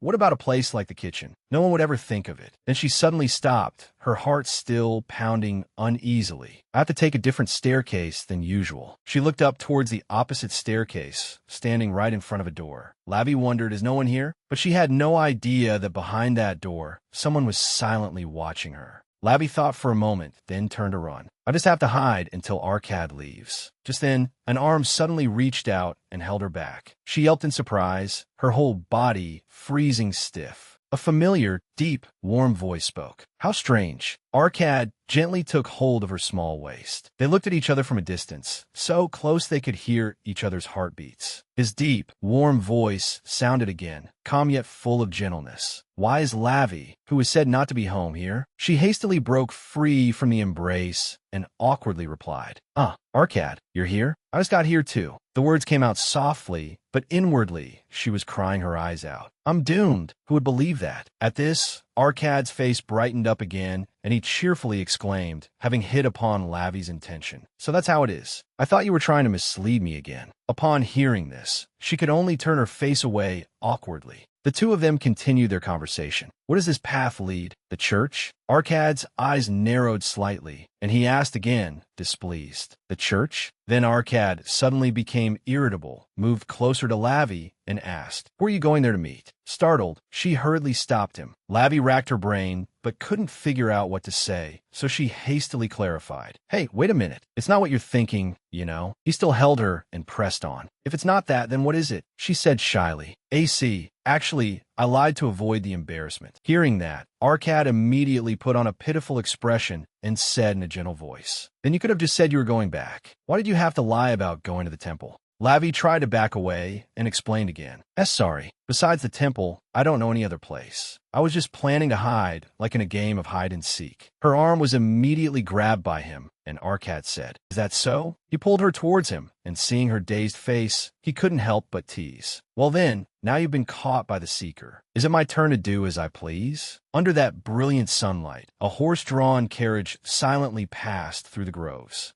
Lavi looked at the scenery outside, extremely curious. "Arcad, where are we going?" He sat opposite her and replied gently, "To a place you'll like. I'll show you something very beautiful." Looking at the statue-like, beautiful face before her, Lavi couldn't help but think to herself, "You're the most beautiful one." Fluffy clouds drifted gently by. On the street, there were only a few scattered figures. The two of them walked together. Arcad pointed forward and said, "Lavi, we're here." Meanwhile, she was dazedly thinking, "This feels like we're on a date." After hearing him call her, she suddenly snapped out of her daze. They stood side by side in front of a fountain, the sunlight shining on it and reflecting iridescent colors. Lavi's face lit up, and she asked excitedly, "Is this the wishing fountain?" Looking at the scene she had always dreamed of, Lavi didn't hesitate to express, "I've wanted to come here ever since I was little." Seeing her so happy, Arcad chuckled softly and said, "You like it that much? We have to go to many other places in the future. I've thought of so many places I want to go." Lavi was very much looking forward to it, but she was also a little worried. "Really? I wonder if my body can handle it." Arcad's hand took hers to reassure her. He said, "It's okay, because I'll always be by your side." The two of them were like children playing happily by the fountain. A joyful smile remained constantly on Lavi's lips. The warm sunlight lingered. This moment was truly one to be cherished. Is the sunlight and wind always this gentle? So peaceful. It would be so nice if it could just be like this from now on. But a brief moment flashed in her mind, Caleb saying, "I'm too patient. Once you've been rejected, who would want to be friends anymore?" Arcad thought to himself, "That won't do." Then he said to Lavi, "Lavi, let's make a wish together. Here's a coin." Her eyes flashed with a hint of surprise, and she said with a tremble, "Arcad, aren't you being too unreasonable?" Under Arcad's bewildered gaze, she angrily pointed at him and scolded, "How long have we been together? It's safe to say I have no intention of going back to being friends. I really don't understand." Seeing the people nearby judging, "It seems the boy is in the wrong. It looks that way." Arcad hurriedly said to her, "Lavi, first, please calm down." But Lavi didn't hear a word and continued to yell, "Of course I also held your hand, touched your hair, and just forced myself to sleep and leave. I even told you that you could kiss me and do whatever you wanted." But her voice suddenly stopped. Perhaps Lavi had realized that more and more people were gathering to eavesdrop. Only then did he explain, "Lavi, I'm not like that." But the people around now also understood the situation and left. "What's this? It seems it's just a dating relationship. Let's disperse." Lavi didn't let him continue. She kept yelling, "If it's not that, then what is it? Are you confident that you'll never see me again?" Hearing her questioning words, Arcad could only remain silent. After a moment, he finally spoke. "Until now, at the temple and in the back garden, we have made wishes together. Each time, my wish has been the same." The coin silently fell into the fountain. Arcad said, "It's to always be by Lavi's side." He pressed the coin into her hand and said, "Not going back to being friends doesn't mean I'm going to leave you. My answer to you is that I won't change your mind. Come on, Lavi, you try it too." Lavi let out a sigh, but still asked a little anxiously, "Even if I don't feel the same way as you don't intend to cut ties?" Arcad placed the coin in her hand, saying in a firm voice, It's okay, Lavi. Just do as you please. Whether it's holding hands or hugging, I will also treat you as you wish. In return, I will do as I please. Lavi immediately pushed him away and yelled, "What is that? That's just what a normal lover would do." Arcad stepped back and explained, "It will be better if you think of it that way." Although this was an incomplete discussion, why was Arcad smiling with such a satisfied face? In reality, there weren't many options. In the end, if her body wasn't well, she would have to seek out Arcad again. There was no other way, no other choice but to rely on Arcad's words that it would be okay. It was as if her daily life had returned to normal, even if only for a short time. Lavi quietly asked the servant beside her, "What's going on outside today? It's so noisy." The person was a little surprised before replying, Actually, it's that Pancorn of Count Sweet has come to see you, my lady." After hearing her speak, her face showed clear astonishment. Outside, there was incessant talking. "This is the last warning. Please return. Please. Wait a moment, won't you? Please call for Miss Lavi Judah." Watching the two people struggling at the door, Lavi was bewildered. What is this about? Outside, a man with a bruised face was yelling, "Miss Lavi, please let me in to talk for a moment, won't you?" But Lavi was even more confused now. "What is this? This isn't someone I know." Thinking that, she immediately sent him away. How rude to just show up and make a scene. Go back immediately. Lavi's face was filled with anger. She thought to herself, how much must he look down on others to be so insistent? Immediately after, she was shocked because he had dropped to his knees. Pancorn shouted, "Miss Lavi, I am very sorry for daring to come here without knowing my place. For my mistake in meeting Lavi, I apologize for baselessly fabricating the kidnapping story last time." Seeing him crying and apologizing, Lavi couldn't believe it. Why the sudden change? His hand gradually reached out. Pancorn said, "If you were hurt by my actions in the past." Suddenly a voice rang out, "That's far enough." The guard shielded Lavi behind him and said, "I will drag him out if he gets any closer to you." Then Lavi was once again startled as Pancorn suddenly burst into tears. "I'm sorry, miss. I have no other intentions. I just want you to understand my sincere heart." He nearly collapsed to the ground, tears streaming down his face. "I will never appear before your eyes again. Can't you accept my apology?" Seeing him like that, Lavi became even more frightened. She hurriedly said, "I know. Don't come any closer. Don't lie prostrate on the floor anymore. You're crazy." As he was being dragged away by two soldiers, Pancorn still tried to yell, Thank you, Miss Lavi. You'll really accept it, won't you?" Afraid he would do something crazy, Lavi hurriedly said, "I told you to just go." After it became quiet again, Lavi finally dared to ask, what on earth was that all about? The guard beside her was also extremely puzzled. She said, "I don't know either. I don't understand what's happening. But it seems this isn't the end. It's very unsettling." Hearing her say that, Lavi immediately exclaimed in fear, "What?" And unfortunately, Alan's intuition was correct. The next day, the priest who already had a marriage prospect came to see me. Pancorn knelt and cried, "I was wrong, Miss Lavi." The following day, it was the priest with the largest age gap. The man bowed deeply and said solemnly, "I have committed a mortal sin." And the next day, the apology program from the uninvited guests continued. Lavi's face showed clear shock as she once again heard the phrase, "Please accept my apology." She angrily shouted, "I know. All of you go away now." A small piece of cake was speared by a fork,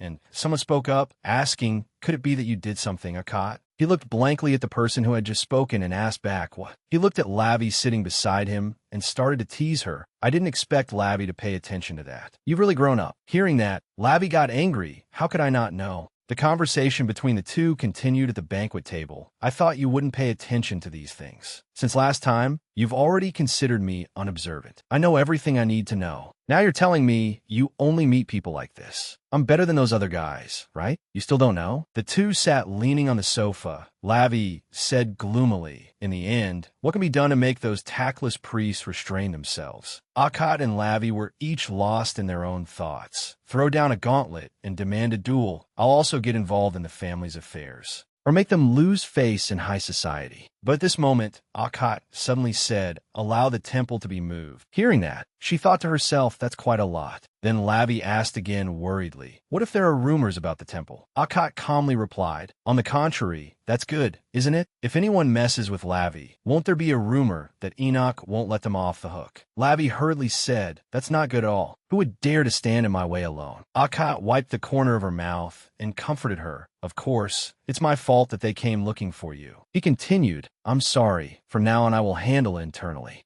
Lavi was teased by him until she blushed and turned away. She said, oh, I don't know, just do as you please. After saying that, she thought to herself, it's against the law to be that handsome while saying that. Old memories came flooding back, and Lavi thought again, it's the same with him feeding me just now. It feels like I'm getting back what I did when I was little. I wonder if Akot is in the same mood I was back then. Your health is my health. Suddenly, she put her fork down and said, I'm not eating anymore. Seeing this, Akot was surprised and asked why. You've only eaten a little. But Lavi said sadly, if I keep eating continuously then. Before the exquisite gifts, Lavi exclaimed in great surprise, you shouldn't have worried about that. What is all this? Akot smiled and explained, they're just gifts for you. Lavi looked at the items before her and said, I can't even go out, so why so many clothes? Akot took her hand and said, I'm sure there will be an occasion to wear them very soon. He held a dress up to her and said, the victory party is happening soon. Not long ago, the emperor gathered the key figures of the empire. I want to commend those who have contributed to this war. We will hold a victory celebration party. Someone spoke up in opposition. Your Majesty, that is a good idea, but Prince Felix is still negotiating the war terms. How about we hold the party at least after the prince returns? Another person spoke up. The prince will understand. Isn't the top priority to comfort the people who have suffered from the war? The nobles who supported Prince Felix and the supporters of Prince Jokrit had conflicting opinions. The king sitting on the throne thoughtfully said, what are the opinions of the others? When the statements of the neutral nobles became important, Akot bowed his head and said, I also agree with your Majesty's opinion. The man looked up, his lips slightly curled. Enoch raised his hand and came to a conclusion. He held the dress up to Lavi and said to her solemnly, on that day, medals will also be awarded, and there will be talk of rewards. I hope you will come too. Lavi looked shy. She blushed and asked back, how me too? I've never been to a ball before. Akot gave a radiant smile and said, then you'll also be making your debut at my ball. Lavi thought about the future scenes. She thought with great anticipation, debuting at a royal party. Can I dance and greet people? Moreover, the sight of Akot being awarded a medal, I really want to see it. But there were still many things she had to worry about. Lavi asked him, but is it okay to accept the emperor's proposal? It could also be seen as siding with the crown prince. Akot sighed and said calmly, if possible, I will maintain neutrality. The emperor probably won't be happy if he has to side with me. Hearing him say that, she exclaimed in bewilderment, what? It's more annoying to become a faction than to oppose one. I can clearly see how much he hates Enoch. I want to distort that face even more. Akot moved closer to her and said softly, whatever, that's not important anyway. Lavi at the ball. Do you want to be my partner? This question made her a little shy and flustered, not knowing how to answer with Lavi. Finally, Lavi shyly agreed. Okay, all right. That evening she was confused, not knowing what to prepare for tomorrow. I've already agreed. She thought of the romantic scene tomorrow and felt thrilled. It's okay, right? We're just going together as friends. Her cheeks burned. We should practice dancing first, shouldn't we? Otherwise, Werner suddenly opened the door a crack and came in to ask her, Lavi, if you're not asleep, can I come in for a bit? Brother, what is it? He was shy. I found some good medicine this time. Even if it's just a little, I wanted to bring it to you quickly. Werner held out the cup. Why is the color like this? It probably doesn't taste good. It was brought in through the royal family with great difficulty. It will help those with weak constitutions. He urged Lavi, please try drinking a little, I know. She tried to listen to her brother. If I drink this and get even a little healthier, that would be good. Then I won't have to cling to Akot anymore. Werner watched her with worried eyes. Suddenly she asked him, all right, are you also going to the ball this time? Father and mother will also be attending. How do you know about the ball? At this point, Lavi shyly replied, because Akot asked me to be his partner. Her eyes sparkled, wanting to plead with Werner. It's okay for me to go, right? Please, if you promise to continue staying by Akot's or Alan's side. Why those eyes? Yet he indulgently agreed with her. Yes, let's do that. Thank you. By the way, she also asked about his partner. So is your partner Rose? About that. Speaking of Rose, he started to get shy again. I don't know yet. Seeing him shy, the little girl pressed on even more. How can you not know? Are you leaving your fiancé behind and planning to go with someone else? Are you having an affair already? Only then did he confess. Well, Rose seems to be angry with me. What did you say? This really confused her. What on earth did you do to make the angelic Rose angry? Hey, it's not like I did it on purpose. It's because of the meeting a few days ago. A few days ago, Werner tried to chase after Rose. Why so suddenly? Rose turned back and replied, I didn't think the Dea family would support the crown prince. He tried to explain, Jockert is a good person. He has also helped Dea a lot. Do you think it's right to decide on a political matter for that reason? This question truly took him by surprise.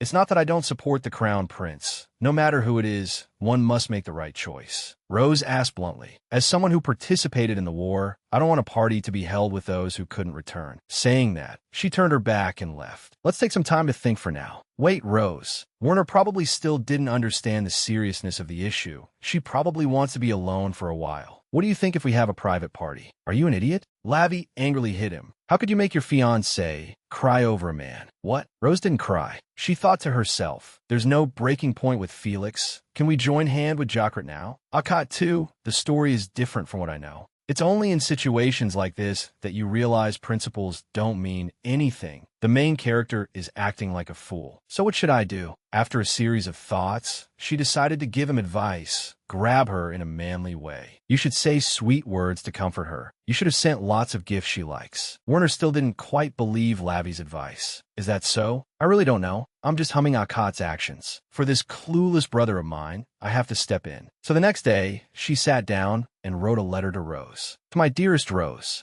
In the letter she wrote, I heard that you have returned to the Empire. I'm sorry for sending my regards late. Rose smiled as she read the letter. Are you doing well? I'm always worried that my ugly brother might be hurting my dear sister. The little girl also sent a brilliant bouquet of flowers. Just as I saw the roses blooming in the garden, it made me miss you even more. I will pick the most beautiful flowers and send them to you. I hope you will be as bright as these roses. Rose thought to herself, it seems Lavi has heard about the matter with Werner. The two siblings are so cute. Then she also decided to write a reply to the little girl. Anyway, I don't intend to have a long Cold War. I should reconcile faster. In her letter, she replied, My dear Lavi, thank you for sending me the letter. Smelling the roses reminds me of the day we had tea together in the garden. I want to spend time like that with you again. If possible, could you come and see me? You pick the day and I'll send a carriage for you. Akot, after reading Rose's reply letter, angrily slammed the paper on the table. It seems Miss Rose is quite free. He began to interrogate her. I want you to check these documents at that time. Rose was still smiling. If so, then this is everything I'll have to handle, right? It's clear that someone was busy scolding the priest, so the work piled up. Her words made Akot's face darken with anger. Rose interrogated Akot. What on earth did you do wrong to Lavi? There are rumors about a conflict with Grand Duke Enoch, right? It's none of your business. So she used another method to threaten him. Is that so? Then I guess I won't teach you either. Sooner or later you'll have to do the Enoch family's work, right? When? In 3 days, but...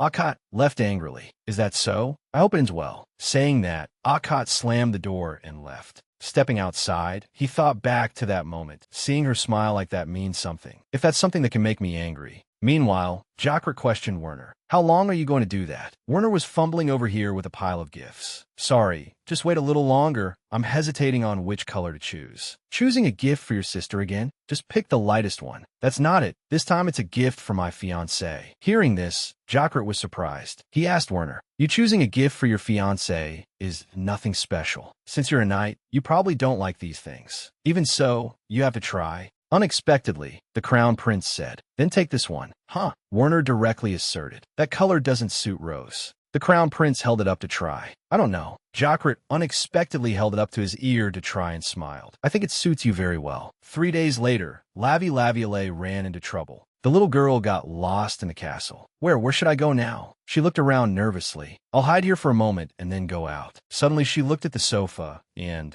saw someone sleeping there. Oh, who's sleeping here? Scared, she thought to herself. Please don't wake up. Suddenly the other person woke up. Where are you going? Didn't you come see me? She was grabbed tightly by the stranger's hand, unable to escape. Wait a minute. Then that person pinned her hand against the wall. It turned out to be Crown Prince Jockert. Huh. The two of them were in an extremely awkward situation. What on earth is this situation? If I have to explain the root of this, I have to go back in time a little. She recalled, Rose sent a carriage for me. I thought she was inviting me to the Salome mansion. I didn't expect her to invite Lavi to the royal palace. Does everyone work in such a wonderful place like this? I don't know about Rose, but why my brother? What do you usually think of the young Marquis? Rose came out to greet Lavi. Because Lavi said you would come? You don't know how much I was looking forward to it. However, she was still a little worried for the little girl. But what should we do? Because of a meeting, I have to be away for a while. It's okay. I can wait for you inside. Alan instructed the little girl. Then I will wait for you on the first floor. After you're done, have a servant inform me. I know. Even after careful instructions, he still didn't seem very reassured. You're not allowed to wander around just because you're bored. Don't do anything dangerous. Even in the royal palace, I'm not like that. The threat made Lavi angrily walk away. Stupid Alan, what do you think of me? The little girl sat down to drink tea while pondering. I don't cause trouble all the time. Suddenly she looked down at the window. What's that? What's so noisy outside the window? Below is the sword training ground. Are those the royal knights? Suddenly she caught a familiar figure. Oh my, that person. It turns out to be Akat training very hard. He was extremely agile, dodging the blades of his opponent, sweat pouring down profusely. It wasn't until a moment later that she realized. Akat. Lavi quickly lowered her face in embarrassment. I was so surprised that I hid. He's doing better than I thought. That's why he received a medal, right? Everyone in the Night Squad seems quite surprised by Akat's actions today. Why is Sir Akat participating in training? They felt both surprised and tired. The Duke said he would be here. That's why. It seems he trained all night and arrived early in the morning. Two knights who were chatting were reminded by Akat. Hey, stop gossiping.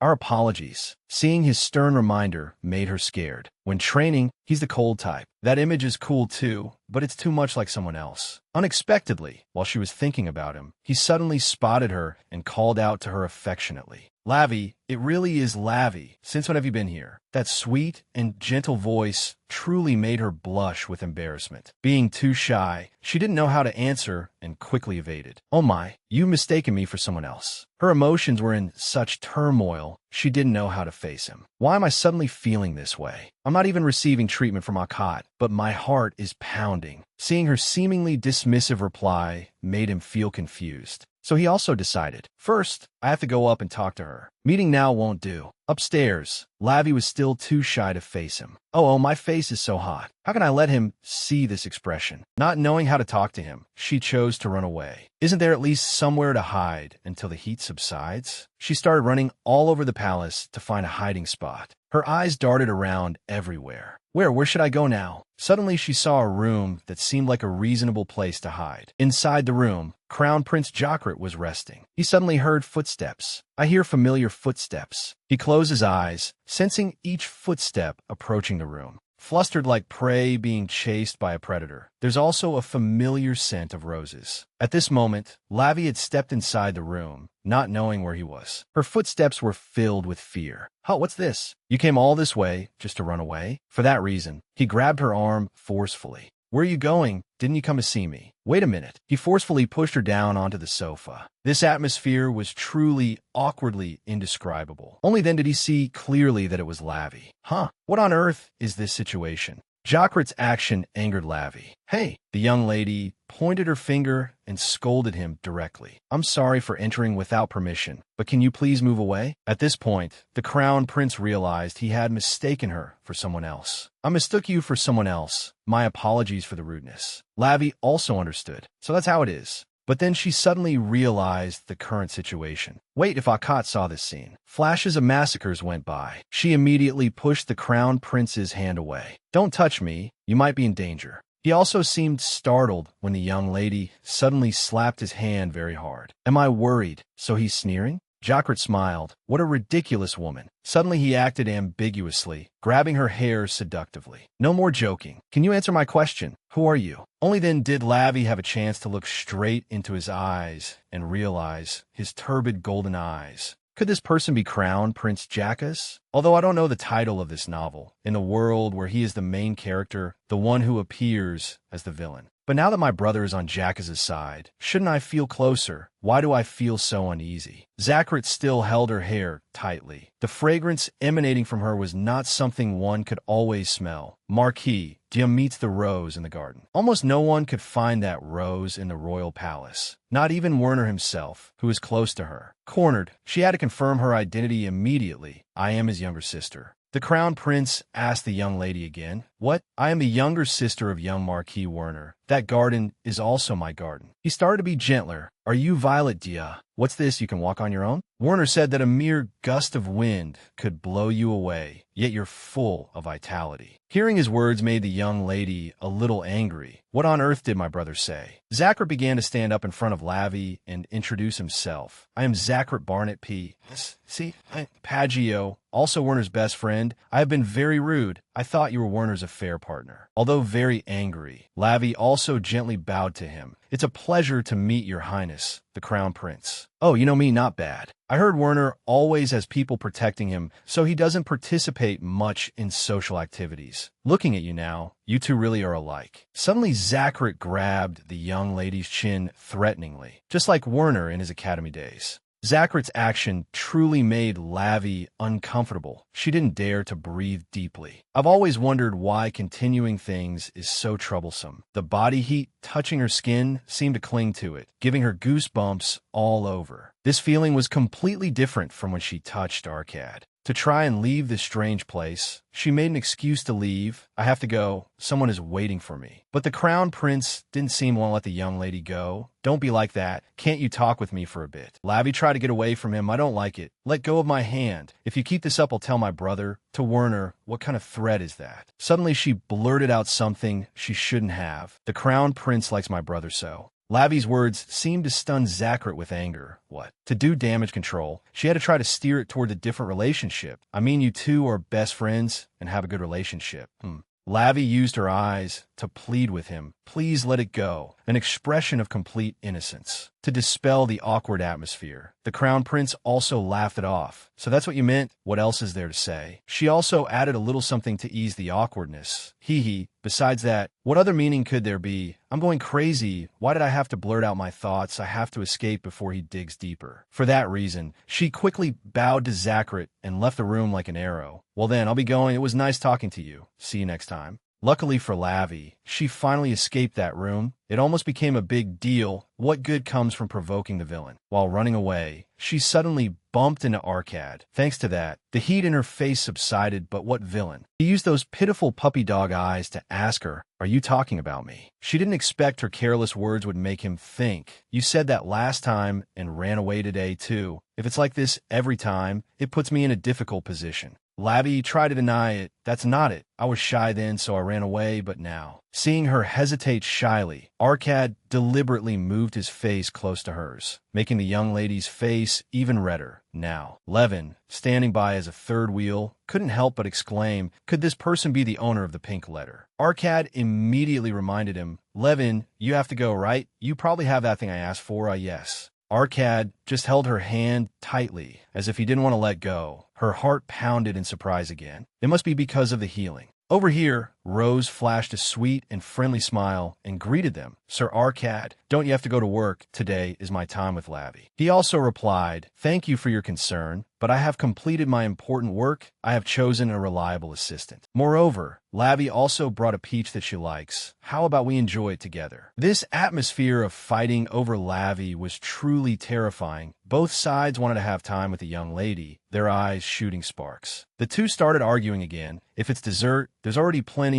I also have a lot of ice cream and sweets here. Lavi can't eat too many sweets. If you don't even know that, then we can just drink this tea together. The series of arguments between the two made Lavi tired just listening. I don't understand why the three of us are hanging out together. It's a good thing Jackas didn't follow. Rose and Arcad looked at their rival and thought to themselves, I will soon take Lavi's last name. I must marry Lavi. Lavi sat quietly drinking tea. Is it really a good thing that time is passing by? Over in Crown Prince Zachert's room, he was lamenting how strange, even the person in question, Werner, doesn't know. He looked out the window wondering, how on earth does she know? After returning from the royal palace, time passed without her even noticing. The busy days continued, bathing, dressing to match the dress. Dance lessons. At night, being so tired, Lavi fell into a deep sleep, dead to the world, in a state of suspense, not knowing if it was anticipation or anxiety. Finally, the day of the banquet arrived. The carriage carrying her had stopped at the castle gate. We've arrived. Arcad, in a handsome royal outfit, offered his hand to help her. Are you ready, Lavi? The young lady also gently stepped down in a gorgeous and beautiful gown. Of course I'm ready. I've been waiting so long for today. Lavi asked him, but if I wear gloves, won't it be inconvenient for the treatment? Well, it does seem a bit inconvenient. What's the problem? Then a kiss will do. Never mind, just take them off and let's go. But Arcad picked up the gloves from the ground for her. I was just kidding. She blushed in embarrassment. What? I said I wouldn't wear gloves? Why did you bring them after returning from the royal palace? I don't know anymore. The perfect couple finally entered the party, a beautiful aura radiating brightly from them. There were many noble figures at this party. What a wonderful place for Arcad to receive his medal today. The two of them thought about this beautiful moment. A lot of people will come. This is amazing. Suddenly, a group of people started gossiping about her. That person must be Miss Lavi. The nobleman continuously doubted her abilities. Until now, her face had never been seen at an official gathering. Has she even learned common knowledge? I heard she's so weak that even entering and exiting the temple is difficult for her. I don't know what she's doing here. Yet, the young girl, merely gliding past, exuded an irresistible, icy aura. Her beauty was such that even passers-by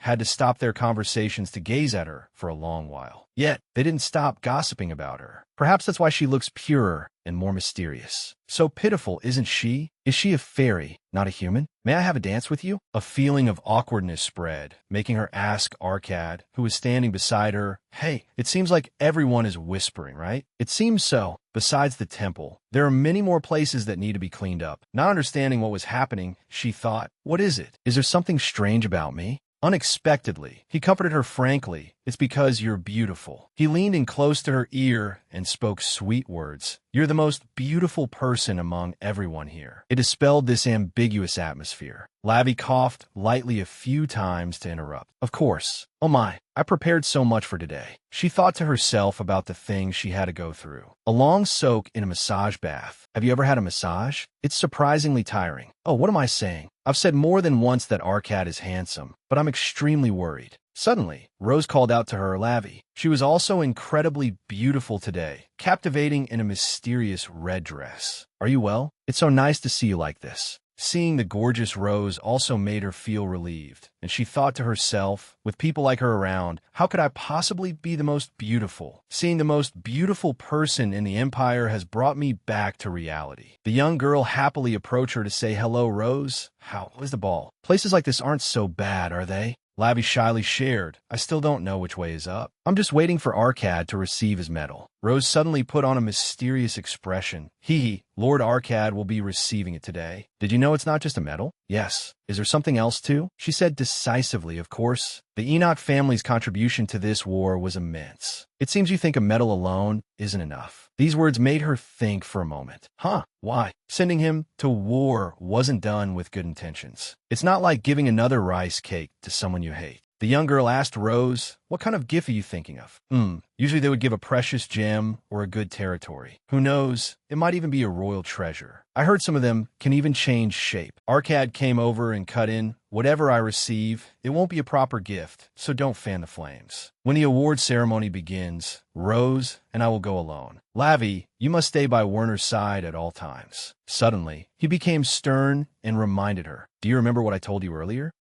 Before coming to the royal palace, Arcad had told me one thing. The current emperor hates the House of Enoch. The emperor has shown a unique hostility towards the House of Enoch this time. In the past, things were only circumstantial, but they say that through this war, it has been confirmed. The royal family continuously issued defensive tactical directives. For example, the letter to monitor the House of Enoch. Those were moves that desired the isolation of Enoch more than victory in the war. However, our family has established a merit that cannot be ignored, ending the war earlier than expected, which was also a very beneficial outcome for the empire. Arcad shared frankly with the young girl. They will acknowledge this achievement, but the atmosphere will not be good. No, I'll tell you the rest when I'm more certain. His half-spoken words made Lavi a little angry. What? You were speaking so freely before. His eyes were full of determination. The Emperor will soon find a reason why things are this way. Before that, if you can, stay by my side. At times when that's not possible, stay by Warner's side. Finally, the celebration party began. Thank you all for helping us shine on a joyous day like today. The Emperor raised his voice in celebration. Congratulations on the victory. From now on, to the knights who have established great merits, I shall award medals. Lavi thought to herself, how shameless. Thinking back, this is why I didn't receive any of the letters. The medal awarding part began, and Arkad, dressed smartly in his suit, went up to receive it. He looked radiantly handsome in his formal suit. The Emperor, Lavi clapped from below to congratulate him. The Emperor is so detestable, but Arkad is truly amazing. Suddenly, the Emperor, standing on the upper floor, thought to himself, thinking about it, the House of Enoch has achieved a great merit, so I want to give an additional special gift. What about the Keter territory? Unexpectedly, this decision caused a public stir, making everyone murmur excitedly. Why is the atmosphere like this? Brother, where is the Keter territory that has everyone whispering?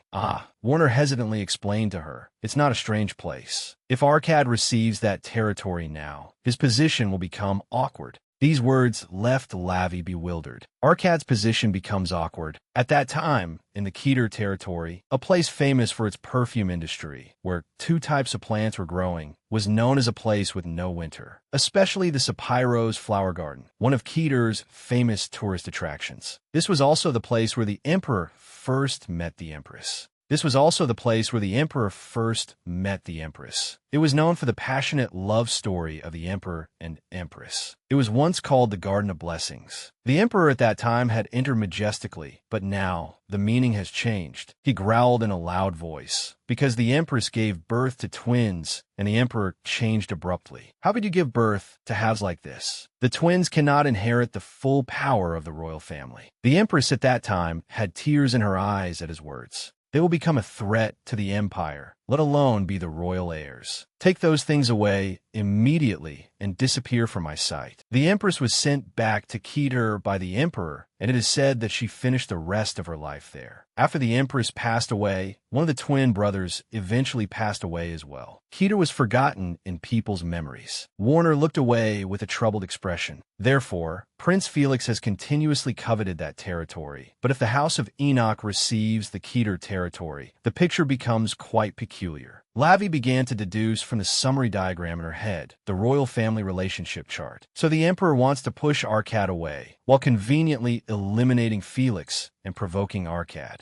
Then she couldn't help but get angry about this. Just you wait, you old man. The most famous in Keter, the Sapphira flower, symbolizes eternity. Arkad adjusted his tie as he began to speak. Even if eternity cannot be seen with the eyes, it still holds great value. That is the meaning of the relationship between the royal family and Enoch. His voice grew lower and lower as if in affirmation. The oath of the royal family and the friendly relations of Enoch are eternal. At these words, everyone gave a round of applause in admiration. A voice continued after the applause. But if their side has no thought of keeping the oath, then the obligation of our friendly relationship will not last. Arkad looked up at him with cold, sharp eyes. This is the last time we will be in harmony. These words of his made the Emperor extremely angry, but he could do nothing but curse him under his breath. Insolent brat, how ironic. After that, he turned around and, though unwilling, had to give his confirmation for him to stay. Well then, enjoy the rest of the party. The space here began to fill with the melody of music. The sound was coming from the violins. Violet, while linking arms with Warner, glanced around searching for someone. Where is the crown prince? I have to be careful not to run into him. At that moment, he seemed to be mesmerized by the sound of the violins. It looks like the first dance is about to begin.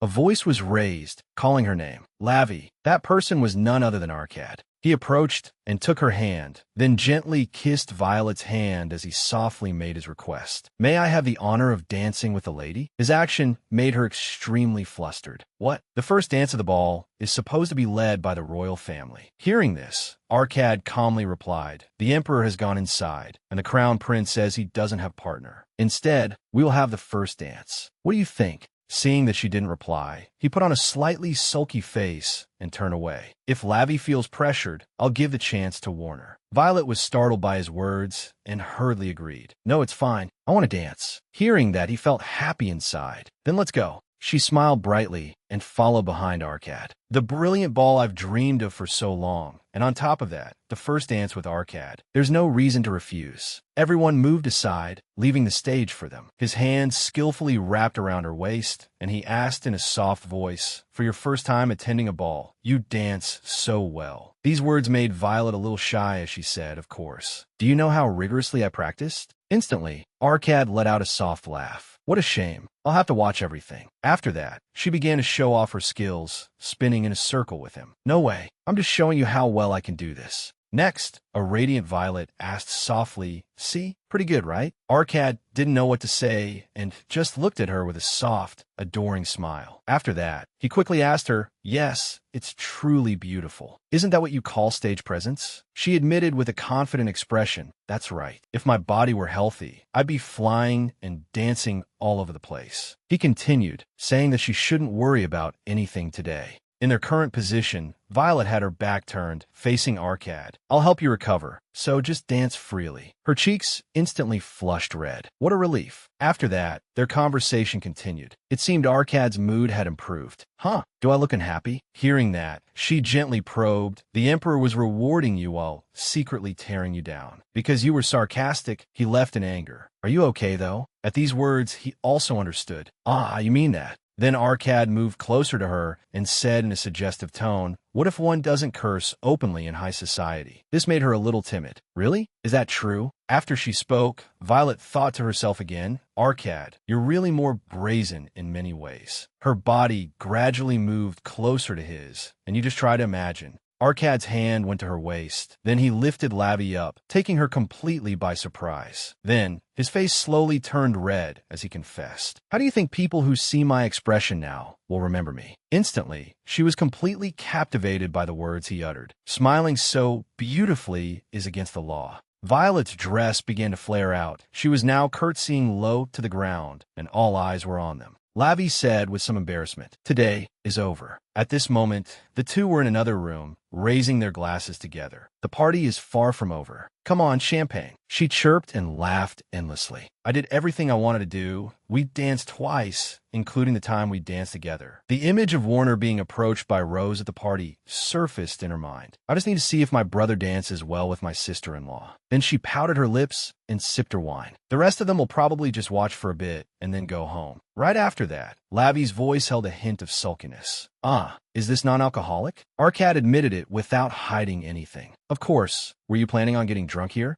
Then he placed a hand on his chin and continued to speak. "If Lavi gets drunk, it's a big problem, so no." His words made Violet fume with anger. "What do you mean a big problem?" Hearing that, he slowly brought up the past again. "Don't you remember the last time you drank wine?" She still remembered and recounted it nonchalantly. "I got drunk, but I sobered up because you held my hand." Arcad then asked further, "What about before that?" Lavi tried to remember again and said, "Before I went to sleep, I don't remember clearly. I just drank with you and then had a fever, so that was it." Suddenly, her pupils dilated. "Oh my." The image of a red wine glass appeared. "Lavi, you can't do that." Next was the sight of Violet boldly lying on top of him. "What's wrong? Is it because it wasn't a kiss, but a peck?" Hearing that, Arcad denied it in a high voice. "It's not like that." Then she moved a little closer to him and asked softly, "Arcad, can you do more?" At this very moment, Violet's face was burning up. What on earth was this memory? A jade pendant floated gently. "Arcad, there are two ways to pray against bad luck."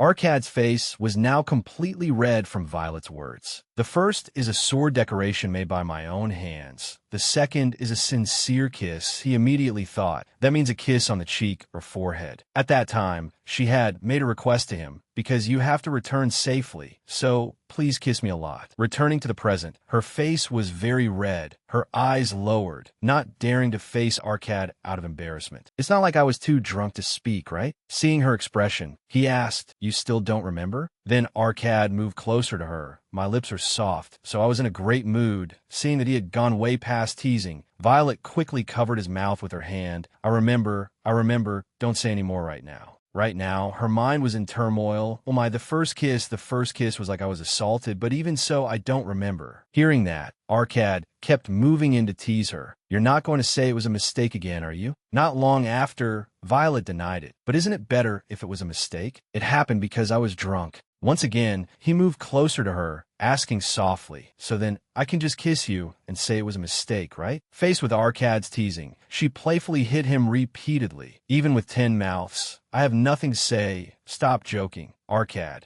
Zachrit, who had appeared at some point, was here. I was wondering where the famous figures went, so they were in this corner. As soon as she saw him there, Violet was so shocked, she quickly covered her mouth. Zachrit. In contrast, Arcad seemed composed and somewhat nonchalant. Your Highness the Crown Prince. He slowly walked over. Right after, he also spoke up. It is an honor to meet the Crown Prince. May God protect you. I was not aware of your arrival, so my greeting is late. The girl beside him didn't dare to look straight at him, and her voice trembled. It is an honor to meet the Crown Prince. May God bless you. I am Violet of Diameter. And she thought to herself, phew, I thought I wouldn't run into him. Lavi's face showed an anxiety that couldn't be put into words. People are watching. Surely he won't say anything strange. All eyes were directed towards them whenever at a banquet the Crown Prince. Returning to the scene with the three of them, Arcad couldn't help but wonder why Zachrit was here. I thought your Highness wasn't interested in the ball, but is there something you need? He tilted his head slightly and said, well, but your dance looked very interesting. After that, Zachrit slowly approached.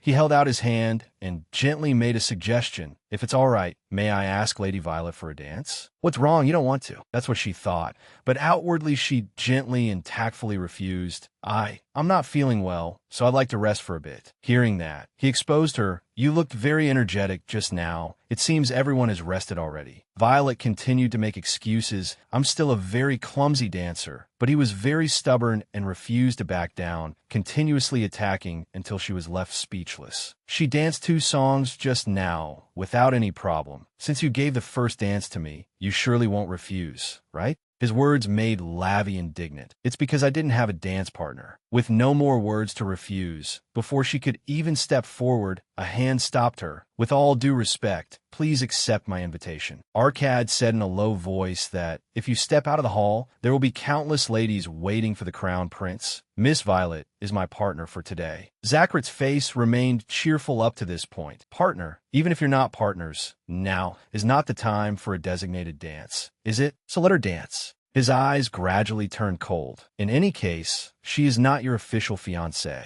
He was not to be outdone, looking back at him with an equally unloving gaze. Right after, a voice was raised, breaking the tense atmosphere. Wait a moment. Violet stood in front of him and said, I will accept the Crown Prince's invitation. Then she was a bit timid when she made the request. If you don't mind, just 1 song. Hearing that, he smiled brightly without any further comment. That's enough. Her hand was wrapped in a handkerchief. Lavi, you don't have to overdo it. Arcad took her hand, full of worry. You're not obligated to accept every dance request. Sensing his worry, Violet gently reassured him. It's okay. The primary partners at the ball are the knights who save the nation and the Crown Prince. A more brilliant resume is better. Right now, she was just as anxious as he was, and I also hate hearing Arcad's pointless words. A stiff hand was extended. At this point, I suddenly realized the truth. Images of the Emperor and Zachrit were crossed out one by one, followed by the intimate image of Lavi and Arcad from that night. It seems both the Emperor and the Crown Prince are mistaken. In this world, only I can bother Arcad. It's been destined since we were young. Hey, Lavi. She raised her hand to touch his cheek, captivating Arcad. Then, Violet slowly said, Don't worry too much. I had my reasons for accepting. Please trust and wait for me. The music gradually swelled, and people began to dance together. Only then did Zachrit and Violet step out. It seems he didn't want to see me, but I've been looking forward to the day we could speak alone. His words left her utterly astonished. Oh my, why is that?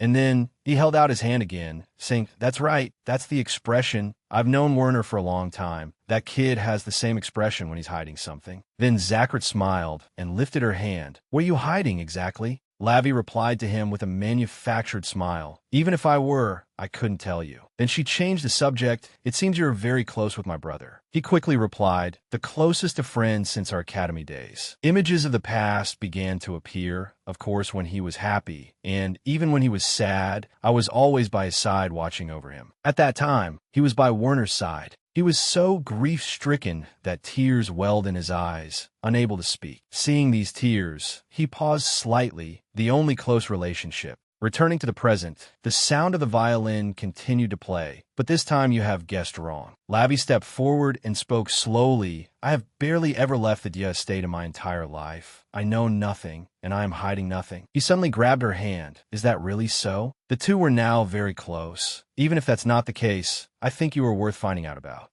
The image of a muse like Violet appeared before the words Zachrit uttered. The frail younger sister, so weak she cannot enter high society, whose one cough could change the number of pillars in the temple. The treasure of the Dia family. Then he continued, every time I heard from Werner, I would think about it, if you have to hide it so carefully. After that, Zachrit's voice gradually lowered. Is it not a treasure, but a weak point? Her eyes instantly lit up. Just as he moved closer, she abruptly stepped back. A scream was let out, causing everyone to turn their eyes in their direction. Violet was now sitting on the floor, to his confusion. At this point, Zachrit still couldn't process her deliberate action. Miss Violet, why all of a sudden? Before he could finish his sentence, she cut him off. I apologize, Your Highness the Crown Prince. Just then, a thought appeared. I am Dia's weak point? The corners of her eyes welled up with tears, and her voice was full of timidity. Your Highness invited me several times. I wanted to fulfill it by any means. With my body's condition, it was actually too much. Then another thought continued, full of challenge. How about you? Try dealing with your own weakness.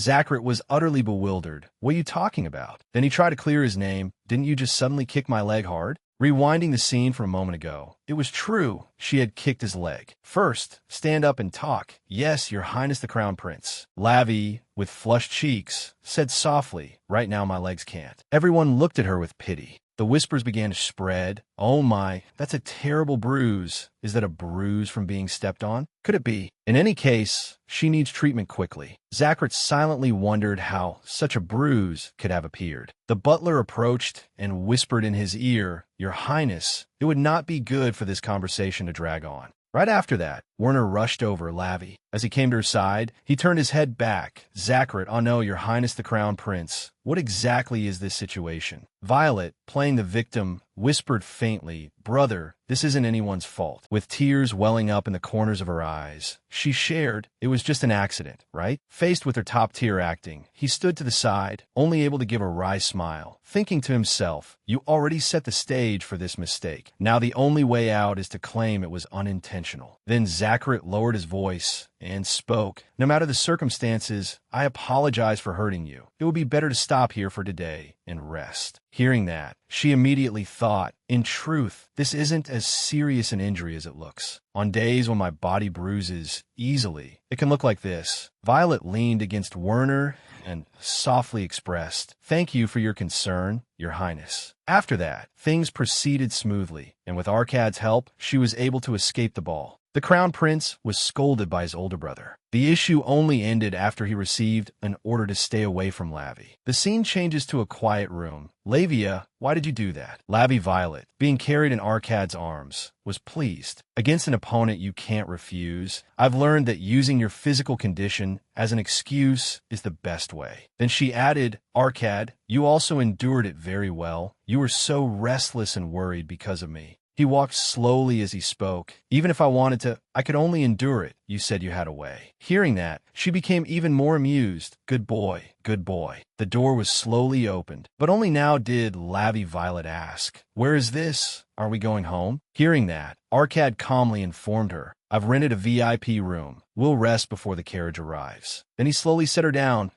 Why is that necessary? His face showed clear worry. We have to treat the injury. Hurry and let me see. Hearing that, Lavi Violet refused. I don't want to. Holding hands is enough. But he said, that's too slow. You'll feel a sharp pain every time the carriage shakes. Just let me see for a bit. Her face instantly turned red. Even so, showing the top of my foot is a bit embarrassing. Arcad sat down and reassured her in a low voice. Lavi, sit still, I know what to do. He gently kissed the top of her foot. This affection made Lavi Violet very flustered, and she loudly called his name, Arcad. But he very calmly asked softly, you got hurt right in front of me, so are you being this stubborn? Arcad's cheeks flushed red, and he softly shared, I was so worried. Instantly, she froze as if hit by Jiao Chan's second skill, I'm sorry. She looked away and said, when I was making the plan, I couldn't consider your feelings. Then she added, I got angry because others were looking down on you. I hate it when other people whisper about you, so I thought about getting out of there quickly. Her voice grew sharper. But why are you smiling like that? It's just. Arcad was lying on his arm, giving her a look of infatuation. Sometimes even if you don't say things like I like you, you make my heart flutter. Immediately, she was so surprised her whole face turned red. Then Lavi Violet grabbed his hand and said in a high voice, how long are you going to talk from the floor? Come sit next to me. He was a little bewildered by her attitude.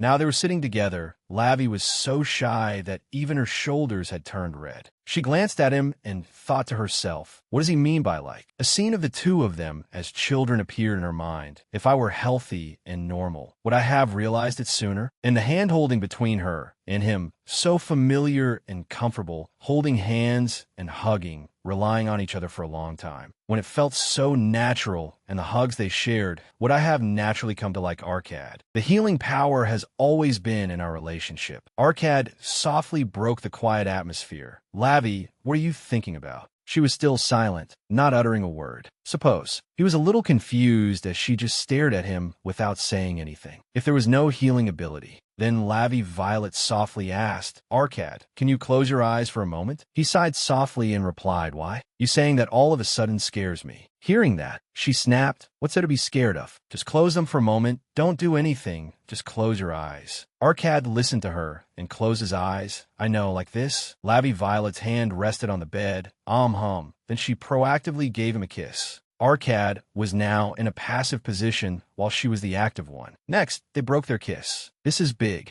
Until now, whenever Arcad used his ability to get close to me, I always felt breathless and queasy. The image of Lavi Violet blushing when he brought his face close to mine, and the image of him lifting her high up, I thought it was just because of the healing ability. Even now, when Arcad isn't doing anything, I have that same feeling. Her earlier action left him stunned. Lavi. He raised a hand to his lips and softly asked, what does this mean? Lavi Violet's hand clenched slightly as she shared in a low voice. Actually, until now, I didn't know why my heart fluttered. I thought it was just because of the healing ability. Her face flushed red again. It seems that's not it either. My heart is pounding because of you. Arcad's pupils contracted in astonishment and shyness. Then he pulled her into a hug and softly called, Lavi. Arcad still couldn't believe the scene that had just unfolded. This isn't a dream, right? Or it's not a joke. Hearing that, she got annoyed. What do you take people for? At her words, Arcad was overjoyed and softly expressed, sorry, I'm so happy I can't believe it. That's why. Lavi Violet thought silently. It wasn't that big of a confession. Is he that happy? Then she reached out her hand. He's really cute. Lord Enoch, the carriage you ordered is ready. The two of them were startled. Lavi Violet looked at her pale hand. I almost automatically caressed him. Arcad quickly called out, I'll be right out. Next, he said to her, Lavia, shall we get in the carriage and go? Since no one will know where you've gone. She quickly replied, Lavi Violet, being carried in his arms, was so shy her face was completely red. If the carriage hadn't come, who knows if I would have acted so impulsively. He began to speak. Lavi, you seem more relieved that our conversation was interrupted. I the only one who feels it's a pity? But right after, she quickly denied it. No, that's not it. Hearing that, Arcad also said in a low voice, I have no intention of letting it go like this. We'll continue this conversation later. Lavi Violet was so shocked her jaw dropped. She squeezed her eyes shut and thought, what more is there to talk about later? Werner, I already said it was a misunderstanding. Werner crossed his arms, annoyed. What misunderstanding? Zacharith tried to explain. About the one dance? I didn't think Lavi Violet would hate it that much. Then he sighed and continued. She has a lot of boyfriends at the temple, so I thought she liked short and intense encounters. But he got angry and emphasized. What did you say? Don't tell me you've also investigated Lavi. His reply was calm. I was just curious about your sister. There was no other intention. Next, Werner put a hand behind his head and said, because Lavi absolutely won't do things she doesn't like. Don't do this again in the future, Your Highness. You can find as many dance partners as you want. But, Zacharith stubbornly said, but the person I want to dance with always has a partner. Next, he softly asked, so can you just dance with me instead? Hearing that, he gently reminded him, Zacharith, that joke isn't funny, is it? A flowing red dress suddenly appeared. On the balcony now, Zacharith had his arm around Werner's shoulders. Rose's soft voice immediately caught the attention of the two men. There you are, Werner. She gently tucked her hair. I couldn't see you all of a sudden, so I've been looking for a while. Seeing her here, Werner quickly explained, I'm sorry. I had a talk with Zacharith. Hearing that, Rose politely greeted him. It's a pleasure to meet the Crown Prince. May God bless you. I am Rose Salome, the fiancée of Marquis Werner Dia. Hearing this, he smiled brightly and said, we all went through thick and thin together at the academy. It's fine to speak comfortably. She softly said, no, that wouldn't be appropriate. Rose's tone was full of hidden meaning as she spoke. We're no longer children. As people who will take on leadership roles in the empire, being too comfortable can also cause misunderstandings. Hearing that, both pairs of eyes turned to her. Then Werner began to bow. In that case, Your Highness, I will take my leave with my fiancée. Seeing him like this made him very surprised. Werner, even you. But he smiled. Rose is not wrong. I'll see you later, Your Highness. Zacharith was silent. After that, Rose and Werner walked to the carriage. Then the carriage gradually departed. Suddenly, Rose turned towards him, which surprised him a little. Zacharith, on the balcony, was looking down and sighed softly. His face showed a hint of sadness. I'm not pleased at all. A few days after the ball ended, strolling in the mansion with Arcad, peaceful days of regular healing passed by. Arcad doted on Lavi Violet, as if she were a fragile egg or a delicate flower. If there was just one problem, Lavi Violet was currently lying on the bed with a bored expression. He skipped it again today. The scene of her being carried in Arcad's arms. I have no intention of letting it go like this. We'll continue this conversation later. Her face flushed red again. Arcad, you said that. So why haven't you said anything yet? Lavi Violet rolled over on the bed, thinking to herself, when exactly is later could he have forgotten? If not that, then does he want to just brush it off as unimportant? I can't just ask, so I'm going crazy with frustration. Her face darkened as she began to mumble. Has Arcad been feeling this way all this time? An image of her and Arcad appeared again. She thought to herself, I can't wait any longer. I have to talk to him first. Arcad. Lavi Violet placed a hand on her chest and emphasized in a high voice, I have something to tell you, sit here. Just then, Arcad also announced, I was planning for us to go out today. Instantly, Lavi Violet was a little surprised. What, go out? He quickly confirmed. I'm sure you'll like it. Hearing that, she immediately asked, where's that place? Is it far from here? He placed a hand on his chin with a thoughtful expression. We have to go by carriage for a while, but then Arcad bluntly revealed, it's a suitable place for both horseback riding and sightseeing. Horseback riding? Then she asked again, you mean horse racing? As she spoke, she imagined a cool image of herself riding a horse. With his stamina, even horseback riding would be difficult. I thought there was nothing challenging in this life. Laviolette wondered to herself. It must be fun, right? But today, even the matter of. Then Arcad added, but we don't have to go today. Let's have the talk Lavi wanted to have first. Hearing that, she immediately rushed over and grabbed his arm. No. Laviolette said in a high voice, we can talk after we get there. I want to ride a horse. Hearing that, Arcad smiled gently in agreement. All right, then let's set off once Lavi is ready. Suddenly, she looked blank. Then she hurriedly turned away. I know. Let me go change and I'll be back. Laviolette walked away slowly. Now, just Arcad's smile was enough to make her heart race. Her face was still blushing. It seems I really like Arcad. Unlike what she had expected, it was a relaxed outing. Arcad had prepared quite a lot of things beforehand. Permission from her mother and brother, belongings, and escorts. This was the first time in her life she had gone to that gate. The carriage slowly started to move. But the place we arrived at, Arcad held out his hand for her to place hers on and step down. Then he said softly, "Lavi, we're here." Laviolette was completely captivated. It was so beautiful that she forgot all her troubles. So this is what the sound of the horse's slow footsteps, the other people. The two of them are now riding a single horse together. I've told them to keep their distance and follow us. If we want to enjoy ourselves freely, it's better if it's just the two of us. Hearing that, Laviolette agreed. That's true. If Alan saw this, he would be very anxious. That's right, he thought to himself, I actually don't want our date to be interrupted, but then Arcad put his feet in the stirrups. Well then, let's get going.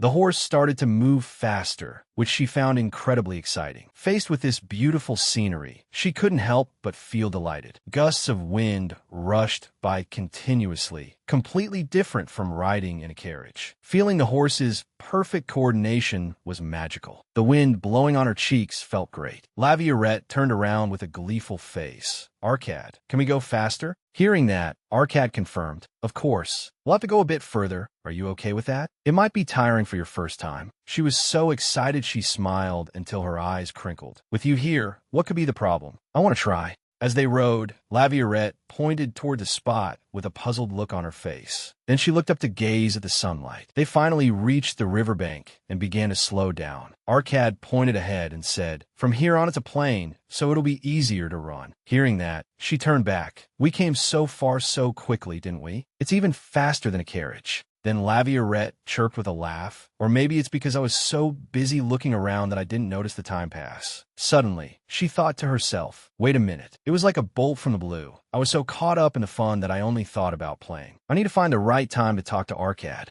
Laviolette's body trembled as she softly called his name, Arcad. Her face turned pale as she gently made a suggestion. "Do you want to rest for a bit in a quiet place? I'll pick the spot." But Arcad replied calmly, "Whatever Lavi wants is fine." You look so scared. Faced with this peaceful scene, Laviolette wondered to herself, is there a suitable place? A place with an atmosphere for a calm conversation. Suddenly, she stopped. Laviolette pointed to a spot and said, "Arcad, what about on that hill over there? White flowers are in full bloom. There's enough shade from the trees, so it looks good." He raised his hand and said in a low voice, "Let's see. It doesn't seem to be the best place." Hearing that, she immediately turned and asked him repeatedly, "Why? Is this place dangerous? Are the flowers poisonous?" Arcad brought his face close to hers and said softly, "It's not like that, but the rumors aren't very good. It used to be a sightseeing spot for lovers, but now it's a flower garden that's almost unknown." Hearing this, Laviolette gradually realized, could it be? It used to be called the Garden of Blessings, but now its meaning has changed. She wondered to herself, is that the Sephiroth garden? If so, then the flowers blooming below would be Sephi, the flower that symbolizes eternity, right? When I only heard about it at the Imperial Palace, I didn't think much of it. Then she said slowly, "Can we go for a bit? There's something that's bothering me." Arcad tilted his head slightly and repeated the question, "Something that's bothering you?" His feet touched the grassy ground. Everything in sight shone with a brilliant white, and even though it was warm like this, it felt like being in a land covered in snow. Then she placed her hand on the tree trunk, and suddenly, Laviolette stood motionless again. No wonder it feels familiar. Then he asked her softly, "What is it that's bothering you? You haven't been able to take your eyes off it." She quickly turned. It's hard to explain, but Laviolette's cheeks flushed again. "It feels like déjà vu. My heart was pounding from the first time I saw it. Or is it because the scenery is too beautiful?" Instantly, Arcad fell silent. Come to think of it, was it the same last time? Then he said in a low voice, "You said it at the banquet last time, that you felt your heart pounding." Next, he lowered his face slightly and asked softly, "Is it the same now?" She stood frozen on the spot, her feet already starting to back away. Laviolette raised her hand and placed it on his forehead. "Wait a moment before I answer that question." Arcad was slightly bewildered by her action. Laviolette stammered in reply, "Yes, it's just as you said. Just seeing you makes my heart pound. I keep getting swept up in your pace." Her face was very red as she expressed herself. "I also prepared very carefully today. Please let me speak slowly at my own pace. Hearing that, he also spoke up, and I understand. It would be nice if you took your hand away, but Laviolette still wouldn't let go. Just you wait. Then she slowly withdrew her hand. During this time, I thought we were friends. Even if I felt my heart pound, I thought it was just a part of your energy. Then, she reaffirmed, but that was a misunderstanding. An image of the two of them as children appeared. The trembling feeling when touching his hand was something different, and the image of them as they grew up. Even when our eyes meet, or when you come near me, I've actually felt it for a long time. Laviolette's hand slowly lowered. I don't know if you feel the same way as I do. I also think it depends on the person. It seems good. A blush appeared on Arcad's cheeks as he softly called her name. Lavi. He continued to speak. So now after the banquet, we prepared so carefully. So why is it still such a mess? I mean, in my imagination, I said it much more wonderfully. What was I going to say next? Then she softly called his name, Arcad. He quickly replied, huh? Then Laviolette made her request. Let's get engaged. In the middle of the forest, bathed in warm, golden sunlight, Lavi and Arcad looked at each other in silence, their eyes filled with love. She gently took his hand, her gaze firm but her voice full of tenderness. Let's get engaged. After hearing this, he was stunned and stood frozen for 5 seconds. Only then did Arcad manage to process the information. The pace was too fast for him to keep up. His face flushed as he asked, bewildered. Huh? Following up, she replied softly and shyly. Compared to being lovers, isn't this clearer? If Diana and Enoch join hands, being able to control the royal family would also be very good. Then, Lavi casually recounted the necessary actions. Normally, it's a friendship. Holding hands, hugging, kissing, those are things we've already done before, right? So, isn't the next step engagement? And then, with a determined look, she stated firmly, I've diligently researched romance novels. Seeing this, Arcad thought helplessly, what on earth did she research? Then, Lavi hesitated and spoke. So, she moved closer to his face, and with sparkling eyes, she pressed, can you take me with you and live together? Hearing this, Arcad was stunned. He asked himself, Lavi, do you know what you're saying? Looking into her eyes, he recalled the time before. In the past, I held back those around me, although it made me become aware of myself little by little. Arcad continued to muse. Even so, I was still very careful. I would pour all my feelings into it. I was afraid of hurting you. Just as he felt he had almost reached it, he felt emotional. But if you've chosen me like this, as if grasping the string of fate, Arcad exclaimed in his heart, I absolutely will not miss this chance. Immediately after, he hugged her tightly and said gleefully, all right. With an affectionate gaze, he said softly with a promise, whether it's engagement or marriage, let's do it all. I'll bring Lavi to live with me. Hearing this, Lavi looked at him and smiled happily. And then she hugged him tightly, acting cute. In that cool summer breeze, the pure, white flowers fluttered in the wind. At this moment, Lavi was sitting on his lap. She wondered, since when did you become so reliable? When we were little, you would cry just from holding hands. Hearing that, Arcad smiled brightly and replied, that's because your expression was so scary back then. Imagining that time, from Arcad's perspective, Lavi was making a terrifying expression. Continuing, he recounted the event, I wanted to hold your hand, so I never avoided it even once. My father was careful to constantly emphasize that I should wear gloves. As their two hands intertwined, Arcad expressed, on the contrary, I feel grateful that I have this ability. With a gentle gaze, he said, full of love, thanks to my ability, I can be by your side because you need me as long as I have you's value. Seeing this, Lavi immediately leaned up to stop him. Wait, why would you say that? With a sad look in her eyes, she was flustered. It's true that you're the one I need, but it's not because of your ability. Also you. As she was about to speak her heart, her vision suddenly blurred. Oh my. She looked at Arcad's worried face. Why is my mind suddenly so blank? My vision is so blurry. After blinking a few times, his red-tinged figure appeared dimly in the depths of her eyes. The atmosphere suddenly became strangely quiet and still, with only the sound of the rustling wind remaining. Arcad asked anxiously, Lavi, why are you suddenly so quiet? At the same time, feeling her eyelids grow heavy, she mumbled, Arcad if. No, it's no use. Suddenly, Lavi fainted and fell into his arms. He called her name in a panic, Lavi. Then, Arcad used magic to heal her, anxiously wondering what was wrong. As he looked at Lavi's figure, asleep in his arms, his eyes grew even more uneasy. She had shown no signs of pain before suddenly fainting. Looking at Lavi, Arkad's gaze softened. Fortunately, she wasn't injured anywhere. She wouldn't have suddenly become so tired as to faint. Then, he thoughtfully placed a hand on her shoulder. First, I'm using my ability to heal her. Next, he shot to his feet and told himself, I might have to take her to a doctor. The moment he thought of it, Arkad quickly set off. Meanwhile, by the ancient tree trunk, Tez wondered doubtfully, how can this be? She watched their retreating figures and asked, those people are here, aren't they? Back at the mansion, it was now evening. Inside her room, Lavi exclaimed dazedly, oh my goodness. She held her head, feeling dizzy. I suddenly felt so sleepy.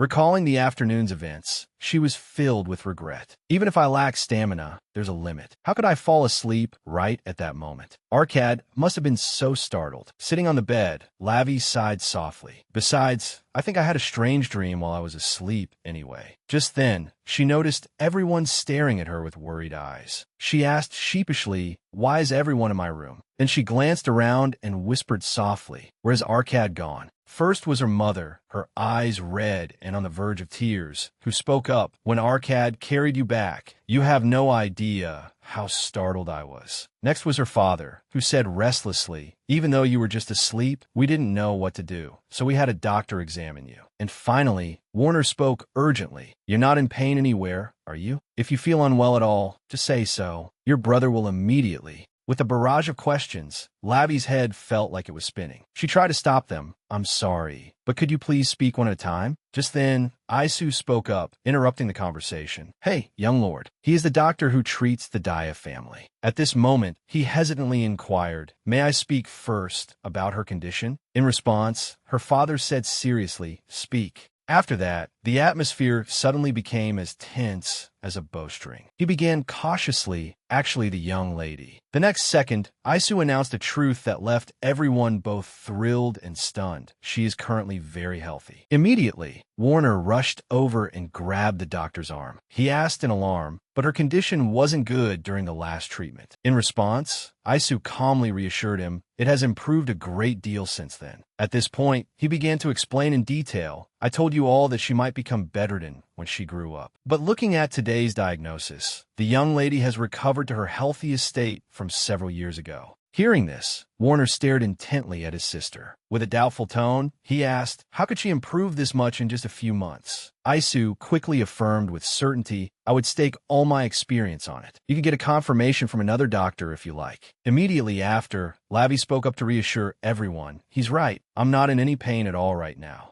She silently looked into her palm. To be honest, I'm not that surprised. While I was asleep, Arkad used so much of his power. I felt it with my entire body. Then, she clenched her fist joyfully. My body is in the best condition it's ever been. At the same time, her mother, overjoyed, hugged her tightly and cried out Lavi. She sobbed while caressing her daughter's face, then said gently, how could this miracle? This is the first time I've had a day as happy as today. Since the last examination, I've been so worried. And then, with sparkling eyes, her mother said playfully, today, you can do whatever you like. Hearing that, her father also brightened up and added, if there's anything you want to have or want to do, just tell us. Flustered by everyone's attention, she blushed and stammered, there's nothing like that. Suddenly, Lavi remembered something, and her eyes widened. She mused thoughtfully, you'll really do anything for me? In response, her mother said warmly, of course, we could go on a trip together or go shopping. Then, shyly with puppy dog eyes, she asked, in that case, there's one thing I'd like to ask. When she explained the situation, a shocked shout echoed through the room from everyone. What? Seeing this, her mother asked doubtfully, suddenly asking for engagement. Her father then asked in bewilderment, did Arkad tell you to do this? He's not forcing you, is he?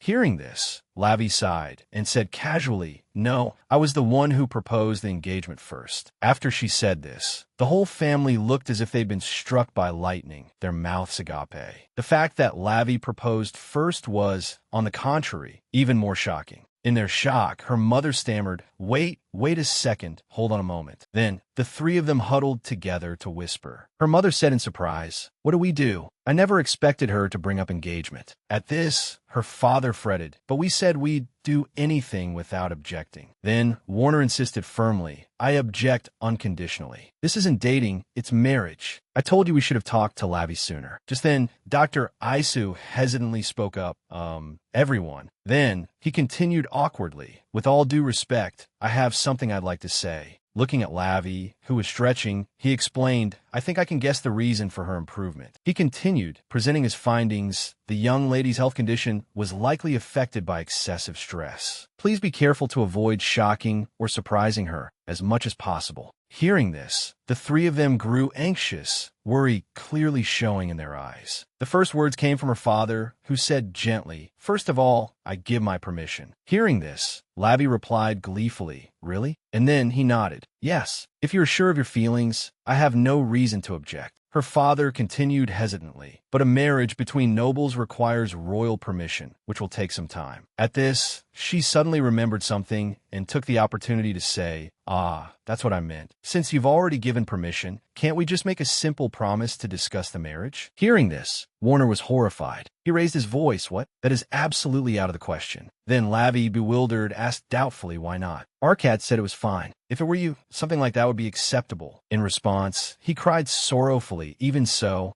At this point, Warner frowned and asked, "When will the engagement ceremony be?" And then she frowned. "We don't need an engagement ceremony. It would overlap with your wedding." Seeing the difficult situation, she became lost in thought. The emperor might interfere with the marriage discussions. It would be better to lock it in for sure. Seeing everyone's pale and stunned faces, Lavi sighed in frustration. "How can I convince them?" Just then, her father suddenly covered Warner's mouth with his hand. He turned his head and said kindly, "Lavi, just do as you wish. Don't mind Werner. We'll convince him." Her mother added, forcing a smile while grabbing her son tightly, "That's right. Don't think about such troublesome things." With thoughtful care, her parents urged her, then quickly left the room. "So for now, get some good rest." And so, she was left sitting bewildered on her bed. They're really just letting it go like this? What was it that Isis said? Later, out on her room's balcony, Lavi let out a soft sigh of relief. "Well, at least my family is taken care of. All that's left is the Enoch family." At that moment, Arcad turned to her and said softly, "My parents happily agreed." Hearing this, she was stunned, her jaw dropping. "What? It was that easy?" He replied cheerfully, "Of course. You were always saying you wished you could be their daughter-in-law." Then, she recalled in shock a series of past conversations with Arcad's mother. "Come to think of it, that's true, but I thought she was just saying that to be nice. I want you to be my daughter-in-law." "That's probably not possible. It would be wonderful if you married Arcad. We can't know for sure." As she imagined it, Lavi couldn't help but worry. "Is it really okay for me to become a duchess? Mother and I are so different." Because Fedora was formerly a knight and is now at the center of high society. Next, she stared at Arcad's face with a scrutinizing expression. Moreover, the Enoch family definitely needs an heir to inherit the ability, as Arcad is their only child. Right after, Arcad fetched a cloak and asked, "Are you okay?" He draped the cloak over her and said kindly, "Your face is all red. Could you have a fever?" Hearing this, Lavi quickly turned away to hide her face, which was as red as a tomato. "What on earth am I thinking?" "It's nothing, just thinking a little." He then asked casually, "What are you thinking about?" This made her flustered, and she avoided his gaze. "I can't tell him I was thinking about the succession issue. I was just curious about the extent of Arcad's healing ability." Hearing this, his expression suddenly fell. A few seconds later, Arcad, with a sorrowful look in his eyes, spoke in a hoarse voice filled with his inner worries. "The doctor said there's nothing wrong with your body, Lavi. Did you faint because you were anxious? Don't worry, Lavi." And then he sincerely made a sweet promise. "No matter what happens, as long as our breaths are close, I can heal anything, whether it's an incurable disease or a fatal wound." Hearing his description, Lavi pictured it in her mind and froze for a few seconds, which surprised Arcad. "Why that expression? Haven't I told told you before?" At this, she was stunned, her eyes wide. Is the ability really that amazing? Now I understand why the Enoch family keeps a secret. An absolute healing ability. If it were exploited for war or power, it would be a huge problem. Next, Lavi, her eyes sparkling with shock, exclaimed, "That's a revelation. If you can heal my wounds, then you're already perfect." Hearing that, he smiled and nodded. MHM. Then Arcad naturally wrapped his arm around her waist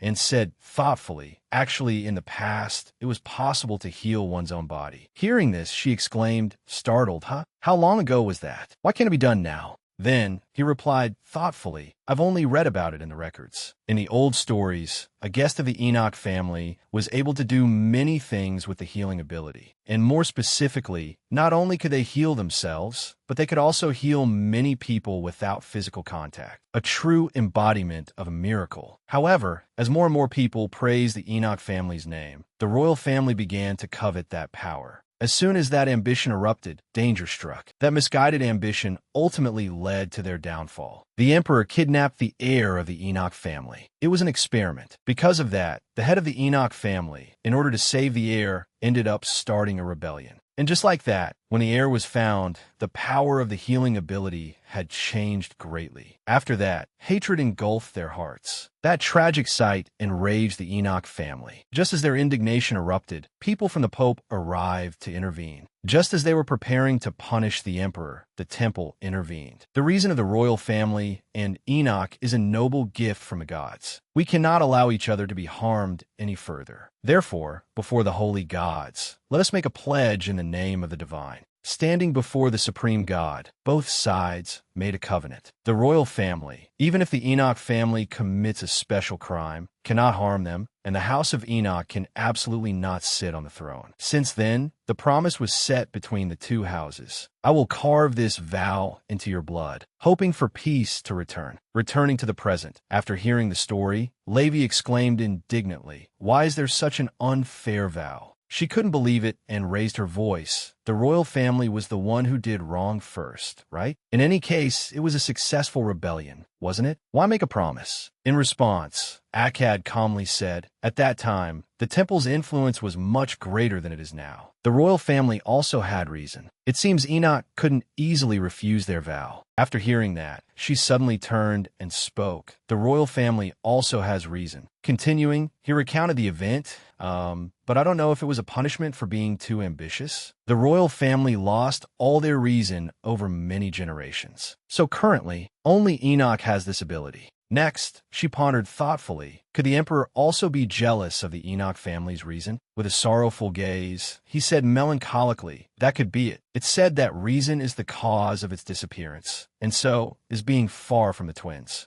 With the current situation, the emperor is no longer sane." And the next morning, under the sunlight, was a magnificent mansion. Inside the castle, a voice spoke, "Welcome, my child, Levi." As soon as she entered, Levi greeted, "Hello, ma'am." The moment she finished speaking, Fedora joyfully embraced her. "I've been waiting for this day for so long." A second later, she changed her tone to ask probingly, "Akkad, that boy hasn't made any progress all this time, no talk of an engagement whatsoever." Then she smiled gently. "I'm only telling you now, but do you know how much he likes you?" And then she began to recount in a loving tone. The child who wouldn't stop crying even when his father tried to soothe him. Yet in front of Levi, he stopped crying immediately. At home, he talks about Levi all day long. Seeing this, he shyly reached out, wanting to stop her. "That's enough, mother." He hugged her from behind, blushing, and said, "Mother, you're hugging someone else's fiancée for too long." Next, Fedora looked at him with a provocative gaze. "Oh my, look at you. Levi is my future daughter-in-law too. What's wrong with hugging for a bit?" Next, Akkad's gaze shot through like lightning. "Then give Levi time to adjust. When you hug her, don't hug her too tightly." This made her face flush red, like a tomato. Hugging each other so tightly in front of me feels so embarrassing. After that, Levi turned her head and said shyly, "I'm fine, Akkad." Then she directed a furtive glance towards her. Seeing her happy, she thought to herself, but she doesn't seem to notice at all. She looks so happy. Sensing the tense atmosphere, Fedora spoke up with a bright smile. "Let's go inside and continue our conversation." Responding shyly, she stammered, "Yes, ma'am."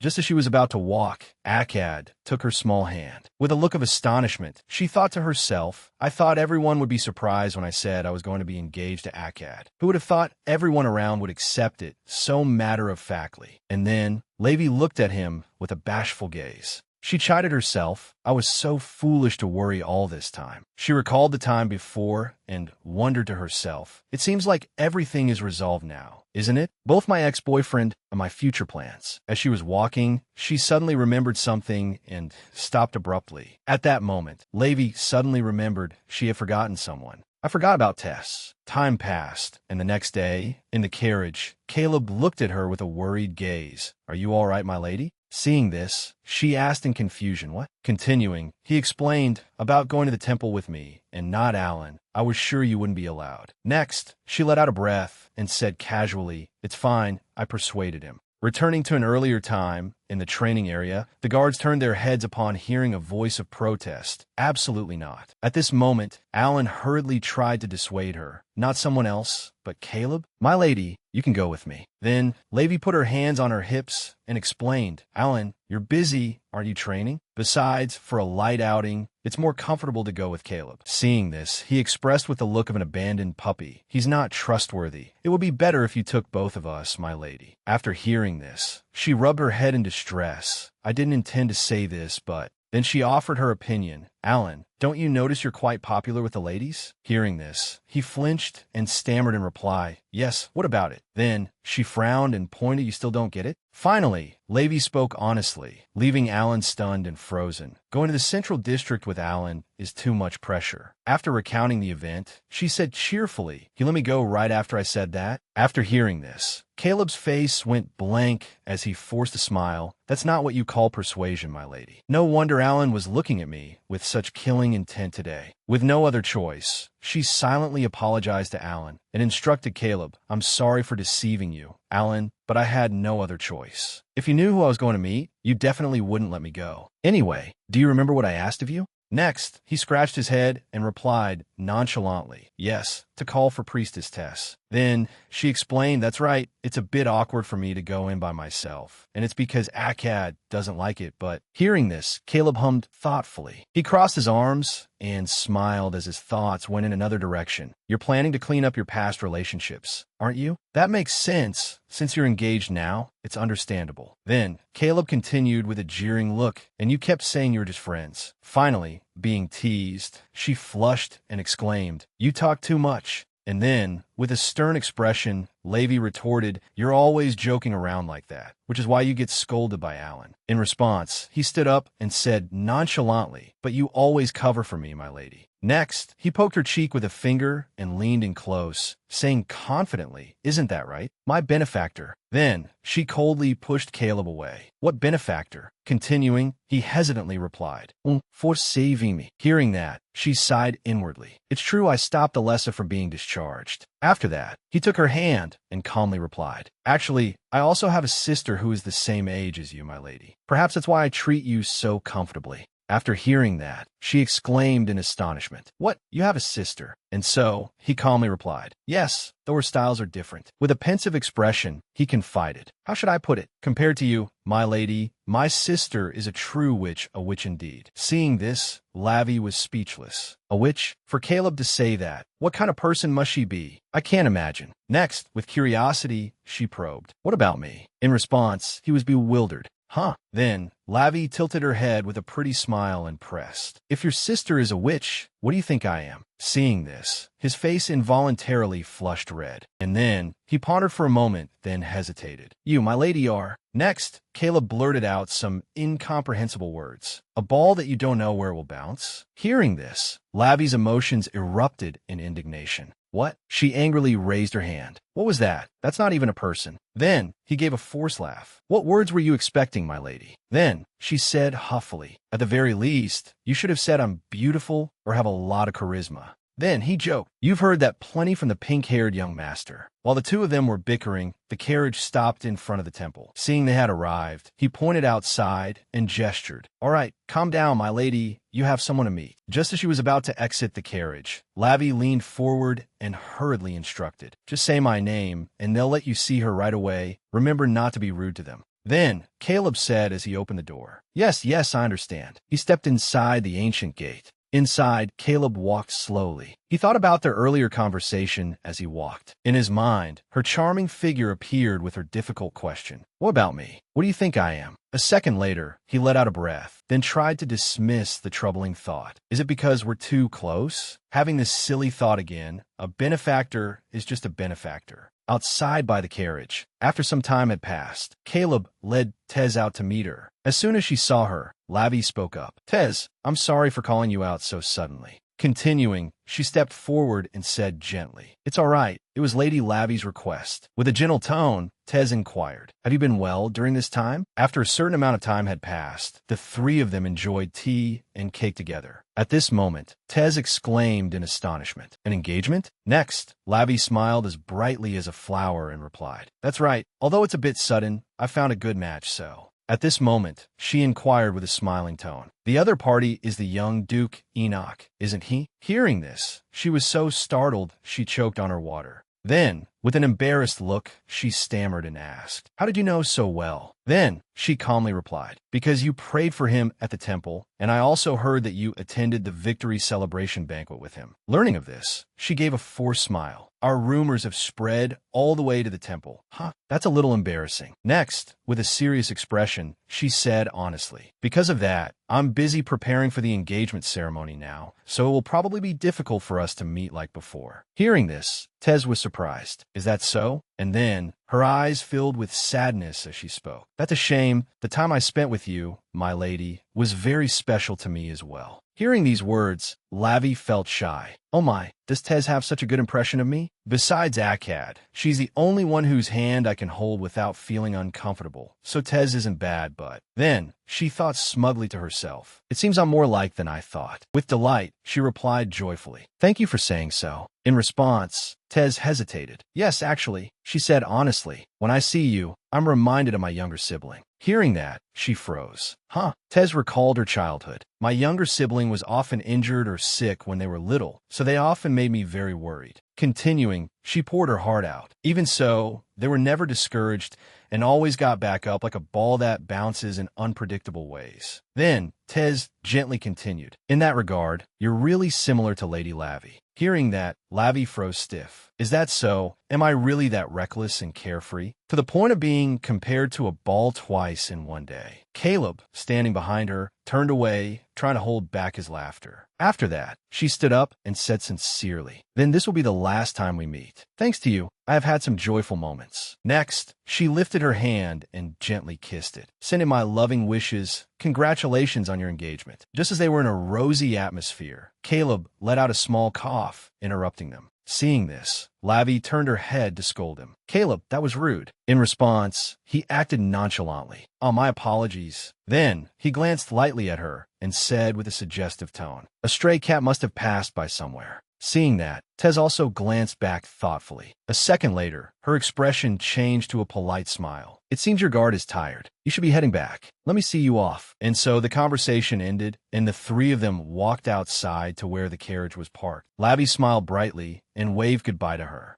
As they walked, she scolded him. "Caleb, you idiot." She pouted and commented, "Why did you do that just now? I could have become good friends with Tez, you know." In response, Caleb hummed, feigning ignorance. "Your standard for friends are a bit broad, so I accidentally." And then, in a teasing tone, he joked, "The pink-haired young master was also a friend, and now you're engaged." Hearing that, her face involuntarily flushed red, and she exclaimed in surprise, "What are you talking about? This and that are different." At this moment, Tez stood from a distance, silently watching the figures of the two of them laughing and joking as they left. She turned and walked away, then remarked with a sigh, "That guard has feelings for her." Immediately after, a close attendant approached respectfully. "Lady Tez." Continuing, he reported, "There is an order for you to go to the Imperial Palace." Then, she walked past nonchalantly and said softly, "I have already refused, and relay this message to His Highness the Crown Prince." Next, Tez revealed an important truth. House Jia and House Enoch will join hands. After some time, in the afternoon, the sky opened up with a heavy downpour. Beneath the downpour was the magnificent palace ahead. Inside, a man was walking silently. Zaprith entered and bowed. "Greetings, Your Majesty the Emperor. May God bless you." Continuing, the Emperor, who was watching the rain outside the window, calmly replied, "Do you know why I summoned you?" Then he nonchalantly said, "How could I possibly guess Your Majesty's intentions?" Hearing that, he turned around and frowned, his face haggard. "When do you plan on doing your duty? You couldn't even bring a partner to the party."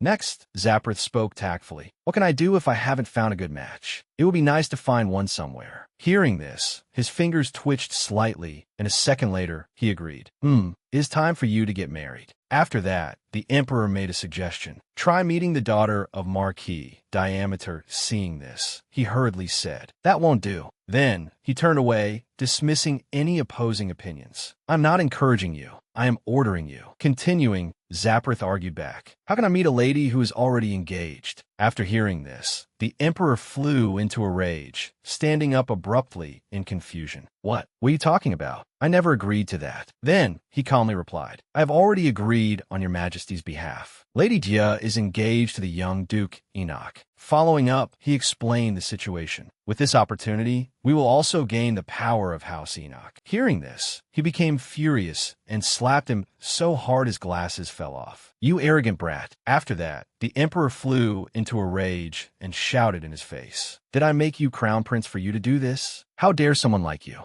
Seeing this, he glanced away and mused, just as Werner said. Recalling a previous moment in the office, Werner had expressed, "If you agree to this engagement, you will be in a difficult position." Seeing this, Zaprith calmly replied, "His Majesty would rather choose anyone else than let that person succeed him." Realizing this, he was stunned into silence. "Your Highness." Then, he sighed softly and warned cautiously, "Although I'm not sure of the reason, His Majesty is very sensitive about House Enoch, so please be careful." Back in the present, with the rain pouring heavily outside, he began to question, "What is the reason?" "Your Majesty." Zaprith grabbed his arm and shouted interrogatively, "Why did you make me the crown prince, yet tell me nothing? Why do you hate Duke Enoch so much?" And then he pressed on irritably, "You will have to yield the throne to me eventually, so I need to know the reason." Hearing this, the Emperor trembled uncontrollably and stammered out, "We need to take it back. In that terrible storm." He recounted the past. After listening, he dazedly pulled his hand back. Then he looked at him with a worried expression. "So what should I do?" Continuing, the Emperor anxiously laid out the plan. "If I can't do it, then you must. If you can't, then your successor must carry it out. It is all for the royal family."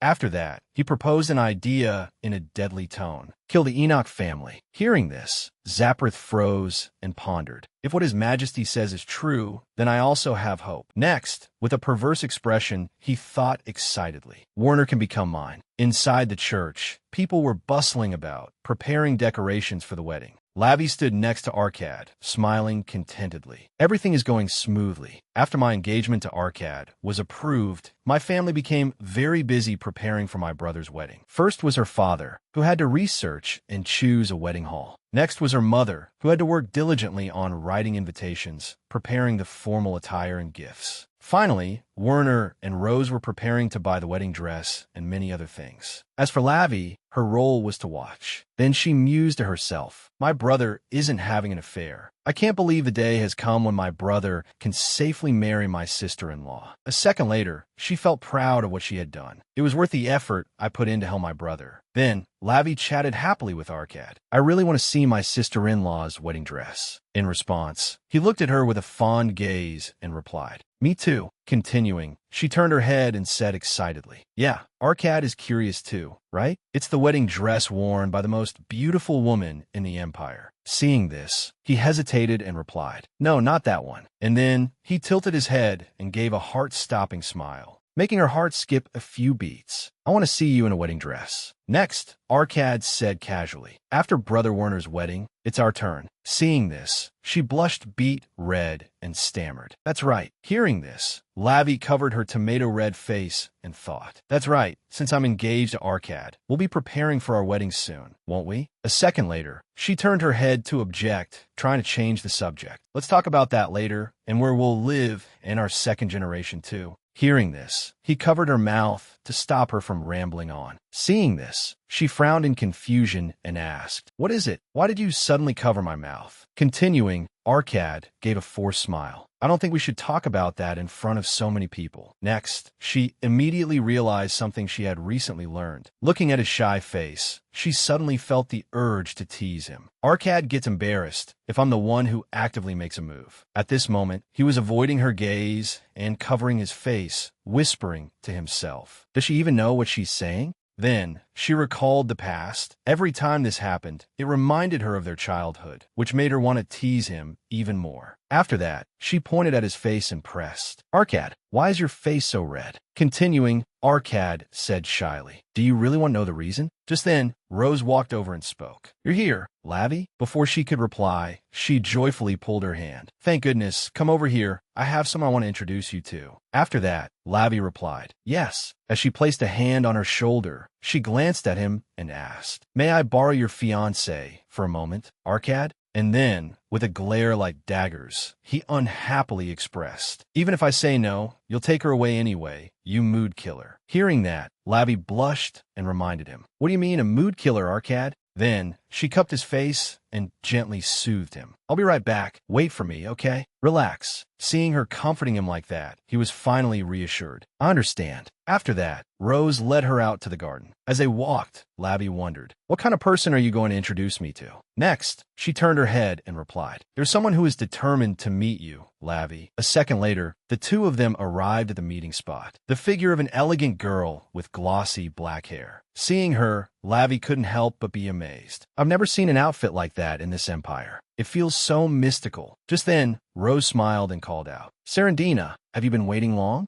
Continuing, she replied charmingly in a gentle tone, no, the surrounding scenery is so beautiful that I didn't even notice time passing. Then, Rose introduced them to each other. Serendina is the princess of the Mun Kingdom. She came to celebrate the empire's founding anniversary and to attend the wedding as a guest. After hearing this, Lavi hastily curtsied. It's a pleasure to meet you, Princess Serendina.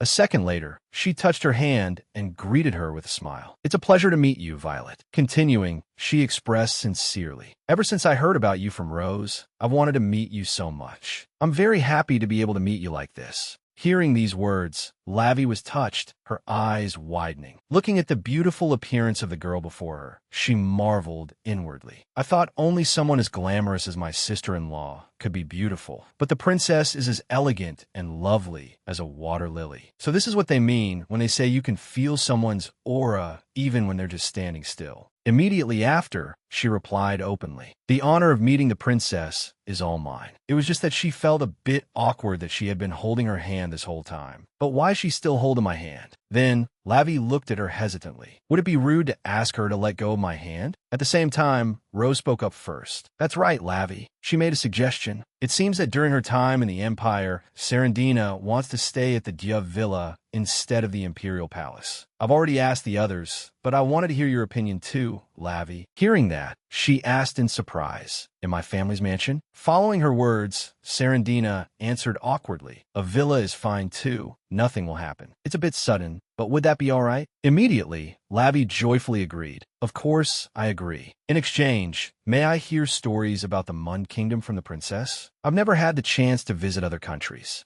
Then, she suddenly called out a name, Serendina. Hearing that, she asked blankly, yes? With sparkling eyes, Serendina held her hand tighter and replied enthusiastically, please call me Serendina. Following up, she frowned in confusion and looked at her. Why are you still holding my hand? Then, her face pale, she explained, I can't just casually call the princess by her name. In response, she became more assertive, her eyes shining like car headlights. It's what I want, so it's fine. I would be very happy if Violet called me by my name. Seeing her so excited, she stammered in reply. Then Serendina, please call me Lavi as well. How could I refuse when she looks at me like that? Next, she smiled as brightly as a flower. All right, Lavi. After that, she marveled in admiration. Serendina is so full of energy. Taking the opportunity, she timidly pulled her hand back and forced a smile. I'm already exhausted. So may I go back now? My fiancé is waiting. Hearing that, she squeezed her hand again and said hurriedly, wait a moment, Lavi. This startled her. The next second, with her magical ability, Serendina's eyes glowed brightly as she stared at her. A current passed through her body, making her vision waver.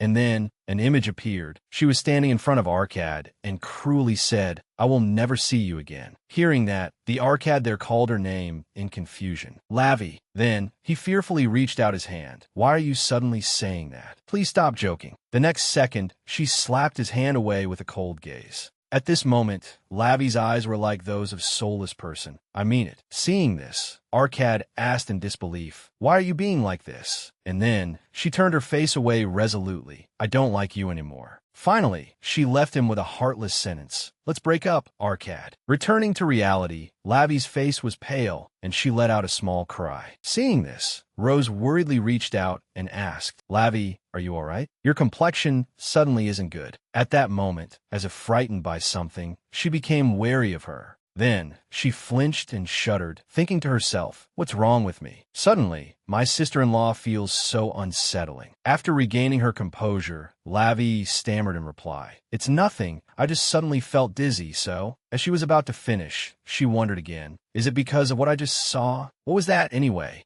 Recalling the moment of Arcad's panicked face, she couldn't help but wonder, why did I say that to Arcad? At the same time, Serendina placed a hand on her shoulder and called her name, Lavi, and then she leaned close to her and whispered in a low voice with irresistible curiosity, "What did you see?" Violet said in a low voice, "I will never see you again." Then she turned away with a face showing no regret. "I don't like you anymore." Next, she resolutely declared, "Let's break up," leaving Arcad so shocked his jaw dropped. He stood frozen in disbelief. She just walked away, while a figure watching from a corner protested in their thoughts. "No." Violet ran out, wondering to herself, "Why would I say something like that? There's no way I hate Arcad." She asked in a low voice, "So what do you think?" Lavi's pupils dilated in surprise at the person opposite her. That girl was face to face with her and looked exactly like her. "Do you think you'll be any different?" Right after, Laviole's eyes shot open as a few drops of sweat fell. She sat up and sighed softly, this dream again.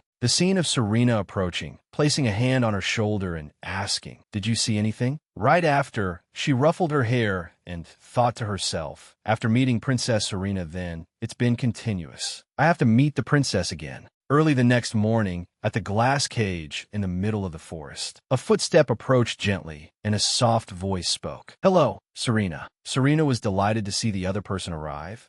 What brings you here so early?" Laviole, with a weary expression, her hand still on the glass door, said in a low voice, "Actually, I have something I want to ask. Can we talk for a bit?" Hearing this, she quickly agreed. "Of course." They've also prepared some sweets. Leaves peeked through the window, along with rays of sunlight. "What did you come here for?" In response, Laviole honestly recounted, "Yesterday, when I held Serena's hand, I saw something strange, like a hallucination." Her gaze dropped slightly as she shared, "I was saying harsh words to someone." Then she looked up and asked softly, "Serena, you're the one who showed me that, right? I wonder if it's a prophecy?" Hearing this, Serena laughed and said gently, "That wasn't a prophecy, Lavi." Then, she lowered her tone and asked softly, "Do you know that the Mund Kingdom is called the Holy Kingdom? The royal family has long possessed the power of the gods. That name was given because of an ancient legend." Then she stood up. "Although the blood has thinned now and it has become a story of the past, in reality, very few royals still inherit the reason." After that, Serena held out her hand. "And my reason is this." She took Laviole's hand and leaned her face down. "Through a subject who comes into contact with the magic, it is to look back at the past." Suddenly, Laviole paused, pondering the words "the past." That night's dream appeared again, along with the command, "Break up with Lord Arcad." She was stunned, still unable to believe it. "What?" Then Lavi couldn't help but speak with annoyance. "What are you suddenly talking about? I'll pretend I didn't hear anything. So please don't say that again."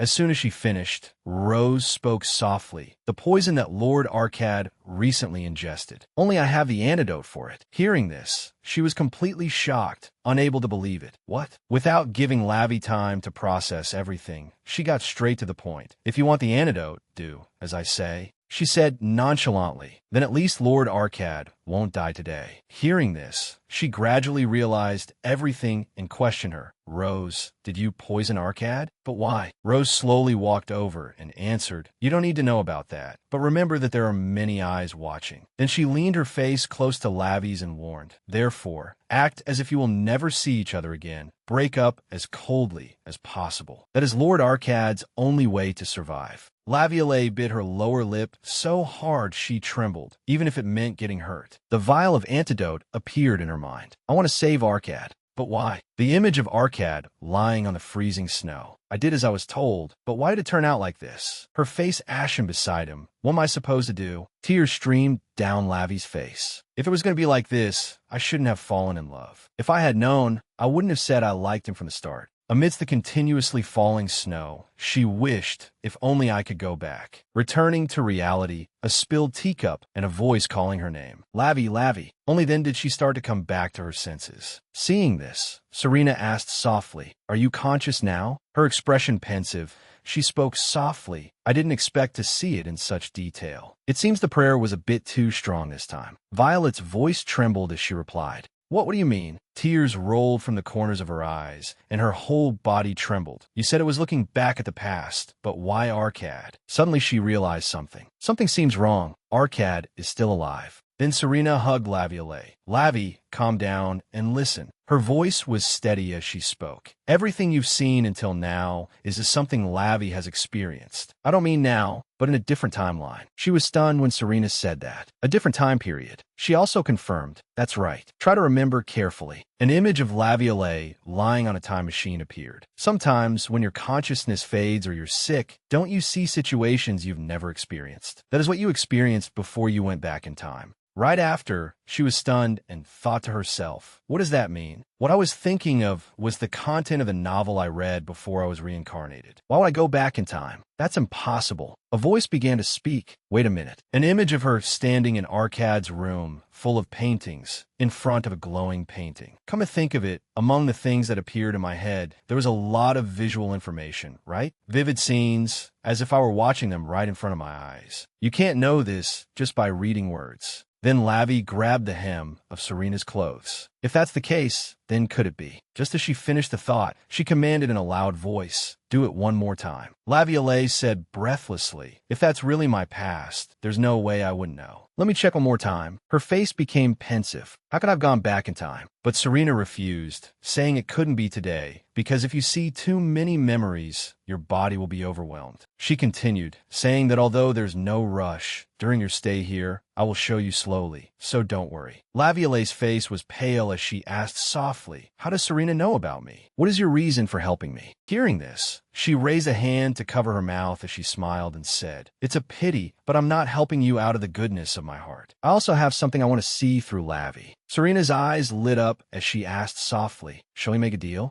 In exchange for me using this power for Lavi, Lavi will also find what I want for me." Laviolette stood motionless on the spot. I still remember it very clearly now. One day, when I visited the Empire, I met a small girl on a deserted road. Laviolette was lying on the ground with a disheveled face. He immediately spoke up to advise against it as Serena approached her. "Serena, you shouldn't get so close." She revealed in a low voice, "Still alive. She's dressed like a noble. It seems she was kidnapped." Then she began to analyze the scene. There are traces of wheels that have just landed and rolled. There's no way the kidnapper would let her go. So did she jump down herself? Then Serendina pointed a finger at her. Not an ordinary child in many ways. The person behind her spoke in a low voice, advising, "Lady Serendina, please stop now." But she didn't stop. She closed her eyes tightly and analyzed. But her fate is unfortunate. In this state, she will die before reaching the temple. Suddenly, a hand grabbed her hand. Laviolette spoke in a trembling tone. I can't die here. If I die just like this, then Arcad." Instantly, she was stunned. A fire suddenly broke out in front of them, but they were still here. Serendina's pupils remained fixed on the other person, while the person behind her called her name in alarm. "Lady Serendina." The person's voice trembled as they spoke. Why did this suddenly happen? We must attend as honored guests. But if her clothes are this dirty. Right after that, she said in an icy tone, "The changing room." She added, "Give the child first aid immediately and prepare to return to the kingdom." Hearing this, the person immediately objected. "We can't. If we interfere in the Empire's affairs, it will be very awkward. Besides, if she passes away, what about the National Foundation ceremony?" To this, Serendina calmly stated that it was not what's important right now. Then she turned her face away and lowered her voice to reveal, "My brother, the kingdom is in great danger." Returning to the present, Lavi probably doesn't remember, but this is something I did a long time ago. Serendina raised a hand to her lips, signaling for silence. Find out for me the reason for the Mund Kingdom's collapse in the previous life. Laviole was now breaking out in a cold sweat, her face pale.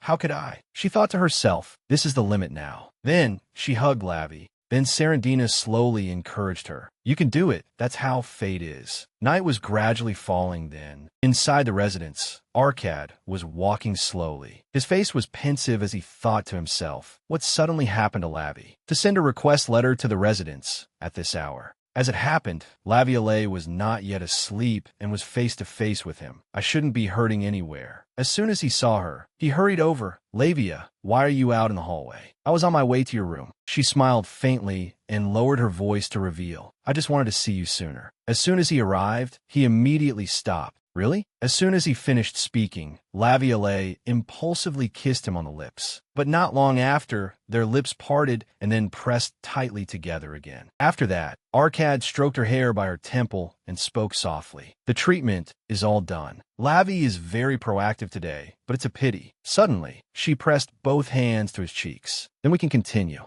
The corners of Laviole's eyes welled up with tears as she asked. Now it's not just kisses. Isn't it a relationship where we can do anything? He immediately turned away in embarrassment. Do anything. Do you understand what that means? Arcad coughed a few times and asked softly, Lavi, where did you learn that phrase? If Alan or Jenny heard it, they might just faint. She smiled faintly. So what? Laviole took his hand and pulled him along. So we're going that way. She spoke in a very gentle voice. If we go up to the balcony, no one will see us. The full moon is so bright tonight. Is it okay to appear like this? On the balcony now, she was hugging Arcad tightly, which pleased him. You seem very cold. She quickly replied, I'm cold, but I'm not hugging you because I'm cold. It's because I like being with you. Right at this moment, Laviole was deep in thought. Every time I close my eyes, I think of it. That sorrowful scene appeared again, the colors spreading on the white snow, Arcad's body temperature gradually weakening. Her hand intertwined with his amidst the freezing snow. Did that really happen? Tears mixed with the snowflakes. I can't believe it. I really don't want to believe it. Over here, she was enjoying this brief time with him. Arcad is still alive right now. Now, I understand the reason I thought Arcad was my friend all this time was because the reason I said I liked him so much was because where did it all come from? I have rejected my fate in the past, and I have also adapted. Laviole in a blue and white dress glided past. But if the ending is the same, because it's you, it's different, right? Returning to the present, she asked softly, Arcad, can we go somewhere? At first, Arcad was a little surprised, but then he scheduled it. So suddenly, do you want to travel somewhere? Then after Brother Werner's wedding is over. But she wouldn't have it that way. No, I want to go right now. Her cheeks suddenly flushed as she thought to herself, let's run away together, so far that no danger can catch up. A question appeared in her mind. If so, Arcad's death won't disappear, will it? Then he also went along with her wishes. I understand, if that's what Lavi wants. Is there any place you want to go? Anywhere far from the Empire is fine. Laviole sighed softly. Leaving the Empire is difficult, but I'll help you. I'll entrust what needs to be said to our parents to you. Then Arcad also understood. I know, Lavi. Next, she gently gave him a kiss. Thank you for understanding me, Arcad. After that, Laviole sincerely expressed, I love you. Hearing that, Arcad smiled faintly and replied, I love you too, Lavi. Hearing that, she smiled brightly and took his hand. Then we have more to decide now. Let's go inside and make a plan. He quickly replied, all right. Suddenly, Arcad paused. Right after that, she walked towards the balcony door. Arcad was a little dazed, thinking to himself, this feeling is so strange. Lavi is safe and sound and smiling so lovely. Why does it feel like we're growing distant? Before leaving, Laviole smiled faintly with a firm thought. Lavi will surely disappear. In the study at that time, Laviole looked at the old book in her hand. Where would be a good place for a new home? Right after that, she thought of the image of herself and Arcad on the beach. Because there are few people, I also like quiet beaches. The scene of a late afternoon appeared right after. Living in a bustling neighborhood of a distant city would be fine too. The Emperor is the only one who wants to harm Arcad. He seems to be getting old and also has a chronic illness. It would be nothing special if the Emperor stayed far from the capital until he passed away. He probably wouldn't follow me abroad, right? Then Laviolette put the book down on the table. If we could go abroad, where should we go? Oh my. As soon as she opened the book, she was overwhelmed. This is a document about the Mund Kingdom. The Mund Kingdom is a country located between large continents. The kingdom is small, but has a long history. 100 years ago, before opening its doors for trade, it was said that almost everything about the Mund Kingdom was hidden. The royal family and its people were sincere, a place filled with culture, unique and beautiful styles. The first foreigner to approach that kingdom said this: "If there's a country where God lives, this is it." Laviolette's eyes tensed slightly as she thought, what God? How ridiculous. If there really were gods, Arcad wouldn't have had to go through something like that. The scene of her and Arcad standing opposite each other. I am a bad child who intends to use others, not Arcad. In the novel, it was just unrequited love. Now he's still like someone like me, so it's very hard. She rested her chin on her hand and thought, thinking of Arcad makes me miss him so much. After rereading the memories of the past, I want to continue to be by Arcad's side. It seems my subconscious has exploded from the constant, overwhelming pressure. What is this sorrowful feeling? The clock struck 2 o'clock sharp. This made her extremely panicked. Time is already up. I promised to meet Serendina. Then she neatly stacked the books. What should I say when I get there? Let's just say no deal was proposed. After thinking, Laviolette told herself, that won't do. She stood before Serendina, hugging the pile of books, and asked softly, "What?" But Serendina said that giving up like this was not acceptable. She raised her voice, stating that she wasn't speaking to ask for Serendina's permission, and that leaving was not giving up, but resistance. An image of Laviolette bound tightly by those chains appeared. To be honest, I don't understand how the Mund Kingdom is connected to me either. This is a very difficult situation to stay alive in. There's no reason for it to be related to something so big. She spoke reservedly. Lavia, I told you last time. That is something Lavi did a long time ago. Serendina's gaze was firm as she revealed. Actually, we met 9 years ago. She recounted the whole story. That day, I happened to meet Lavi, who had an unfortunate accident. I was able to read 2 events through Lavi. The first was that the successor of the Mund Kingdom was attacked and lost their life. Following that, the power of the Mund Kingdom gradually weakened. One day, it was engulfed in a great fire and was destroyed. But thanks to reading Lavi's memories on that day, I was able to prevent the attack disguised as an accident. A mysterious person appeared, as Serendina mentioned. So the successor of the Mund Kingdom is still safe. Lavi has influenced the future of the kingdom. Returning to the present, she waved her hand and said, "With my ability, I can't find the past. I won in one go. I won't lose my memory from shock like before. I was still young then." Laviolette raised an eyebrow slightly, a little skeptical. "We met 9 years ago." Then she immediately thought, could have been when I was kidnapped. She recalled everything. At that time, I was discovered at a nearby hospital, breathing with difficulty. The rescuer took me to the hospital and did not reveal their identity. No trace of the Empire could be found, and they disappeared. The thing that made me lose my memory of the kidnapping was that I just thought I had overcome a deadly phase. Putting everything together, she immediately asked herself, was that because I met Serendina? But Laviolette still denied it. How can I believe that? Hearing that, Serendina sighed and spoke slowly. "It's been a long time, so it's not unreasonable that you can't believe it. Then let's talk about what you've been thinking about recently." Then she lowered her voice and said, "Lavi's fiancé."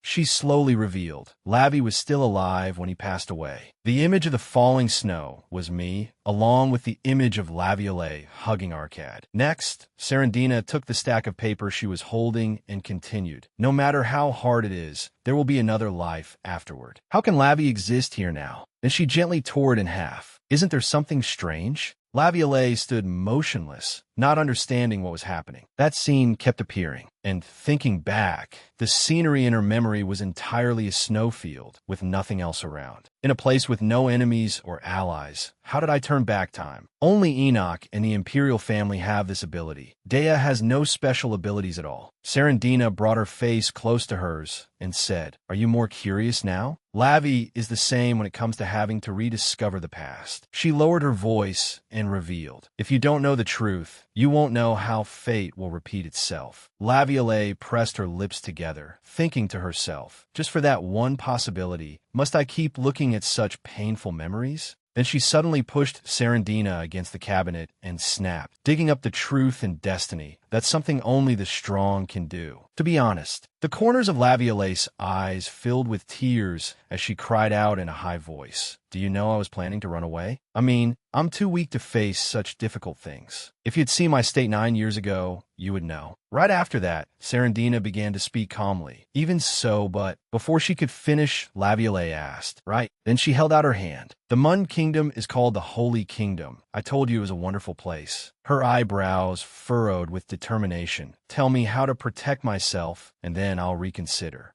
Instantly, Serendina stood motionless. The corners of her lips curled up slightly as she thought to herself, I didn't expect the benefactor of the Mun Kingdom to have such a personality. She's truly as interesting as I've heard. Laviolette's eyes widened as she looked at her. She thought again, perhaps this would be more satisfying than she imagined. Then she spoke. All right, I will give something that can give Lavi more strength. At the residence at that time, I came to see the Emperor. Jaffret, sitting on a chair, announced, His Majesty is currently ill. If you have a message, I will hear it. Hearing this, the priest began to present his case. The Crown Prince has no intention of being disrespectful to your highness. If I cannot see His Majesty, it would be better to come next time. Wait a moment, I just happen to have something to ask. Crown Prince, please say whatever you wish. His face pensive, he gently made a suggestion. If the ability of Enoch is eliminated from this world, is it true that the imperial family's ability will return? The old man was silent for a moment.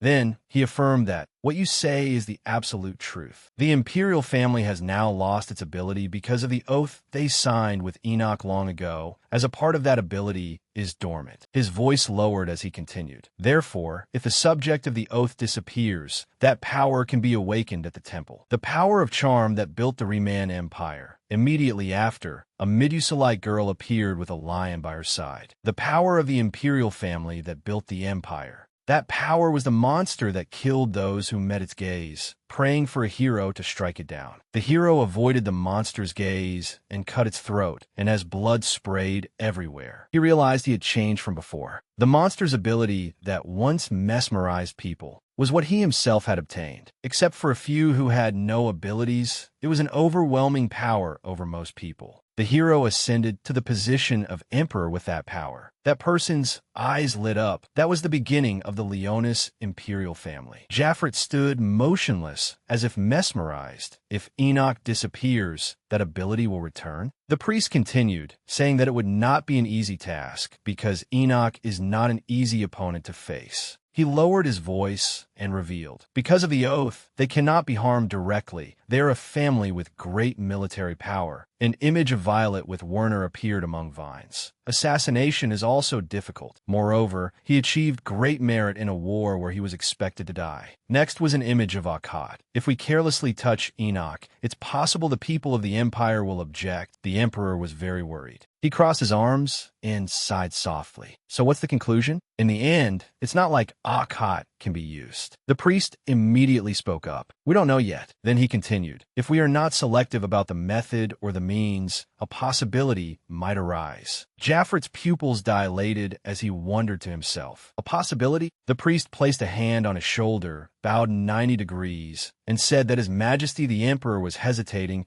stubbornly sticking to the method of direct oppression of the Enoch house. A large, ancient tree appeared, but when a tree withers, instead of breaking its branches, do you know that damaging the soil to uproot it is most effective? Following that was an image of Akkad collapsing to the ground. If you can't touch the thing itself, just touch its surroundings, for example, by winning over all the nobles around Enoch. He let out a slow sigh. The ambassador only stays in the temple, so he doesn't know politics. An image of Jaffret and Werner leaning back to back. Currently, the nobles are divided in two directions. Those who follow me and those who follow the prince. I will bribe the nobles in this situation. Will isolating Enoch be easy? But then he thought, it's useless, just a waste of time. What am I even hoping for? An image of a smiling Werner appeared, a vain hope. The priest spoke softly. Although we don't know politics, the temple knows better than anyone else. Hearing that, Jaffret looked up and asked softly, "What do you mean by that?" The old man quickly replied, "I mentioned it earlier. An image of a snake coiled around a wine bottle appeared. If we are not selective about the method or the means." Immediately after, he thought, the black potion. The priest took out the vial and began to explain. The name of this potion is Medusa.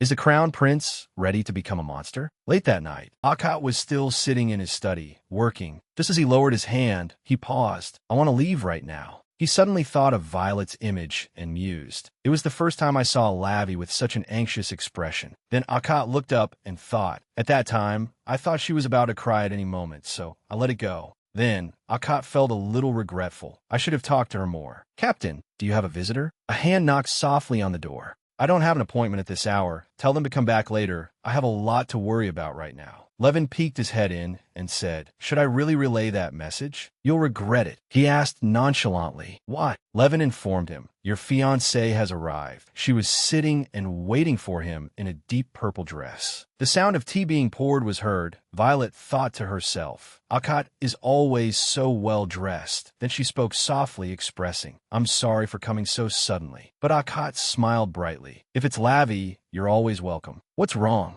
Then she raised her teacup. "Ah, no, it's just—" Violet's cheeks flushed as she confessed. "Last time, I said I wanted to go far away. I intend to take that back." Immediately after, he turned to her.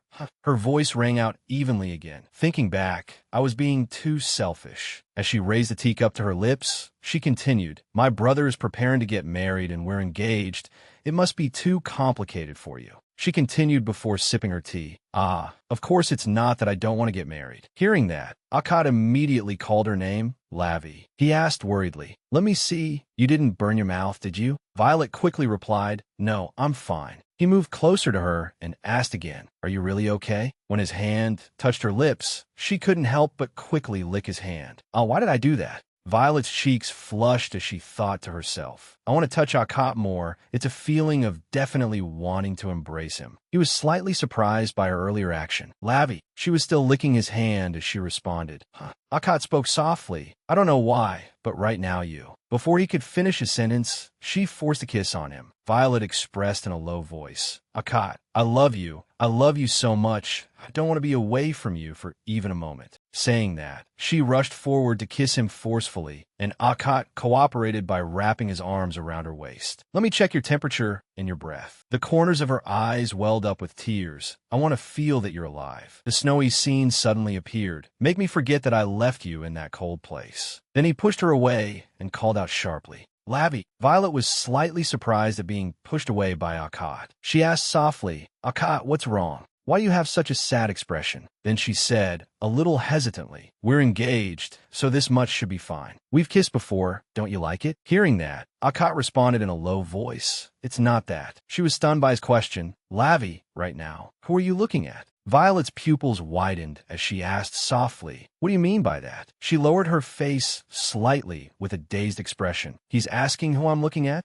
"I'm looking at Akkad." Violet froze, thinking to herself, "That's right, he's right in front of me even now." Akkad sighed softly and said, "I can't explain it exactly, but for some reason, I feel like you're looking somewhere else, not at me." She was as if mesmerized. Oh my, I just feel sorry for the Akkad of the past. That moment was truly sad and painful, his face dazed. And the sight of Akkad smeared with chinsu chili sauce. I only intended to cherish Akkad. Am I still reflecting Akkad's past even now? Fear was evident on her face. The person I like. He was a crybaby who only chased after me. He was a boy who held a sword bigger than his own hand to protect me. Just like his childhood promise, he appeared before me like a knight, the present Akkad, yet the past has bound me. I don't see the Akkad in front of me. I'm sorry. Violet bit her hand so hard she trembled. "I'm sorry, Akkad." Her whole body trembled as she expressed, I just lost my composure a little. I shouldn't be like this with you." Akkad took her hand and called softly, "Lavi." He gently hugged her and reassured her, "Stop and calm down." He lowered his voice to reassure her, "Don't apologize. I'm just worried about you. But I hope you'll tell me what's bothering you so much. I can help you."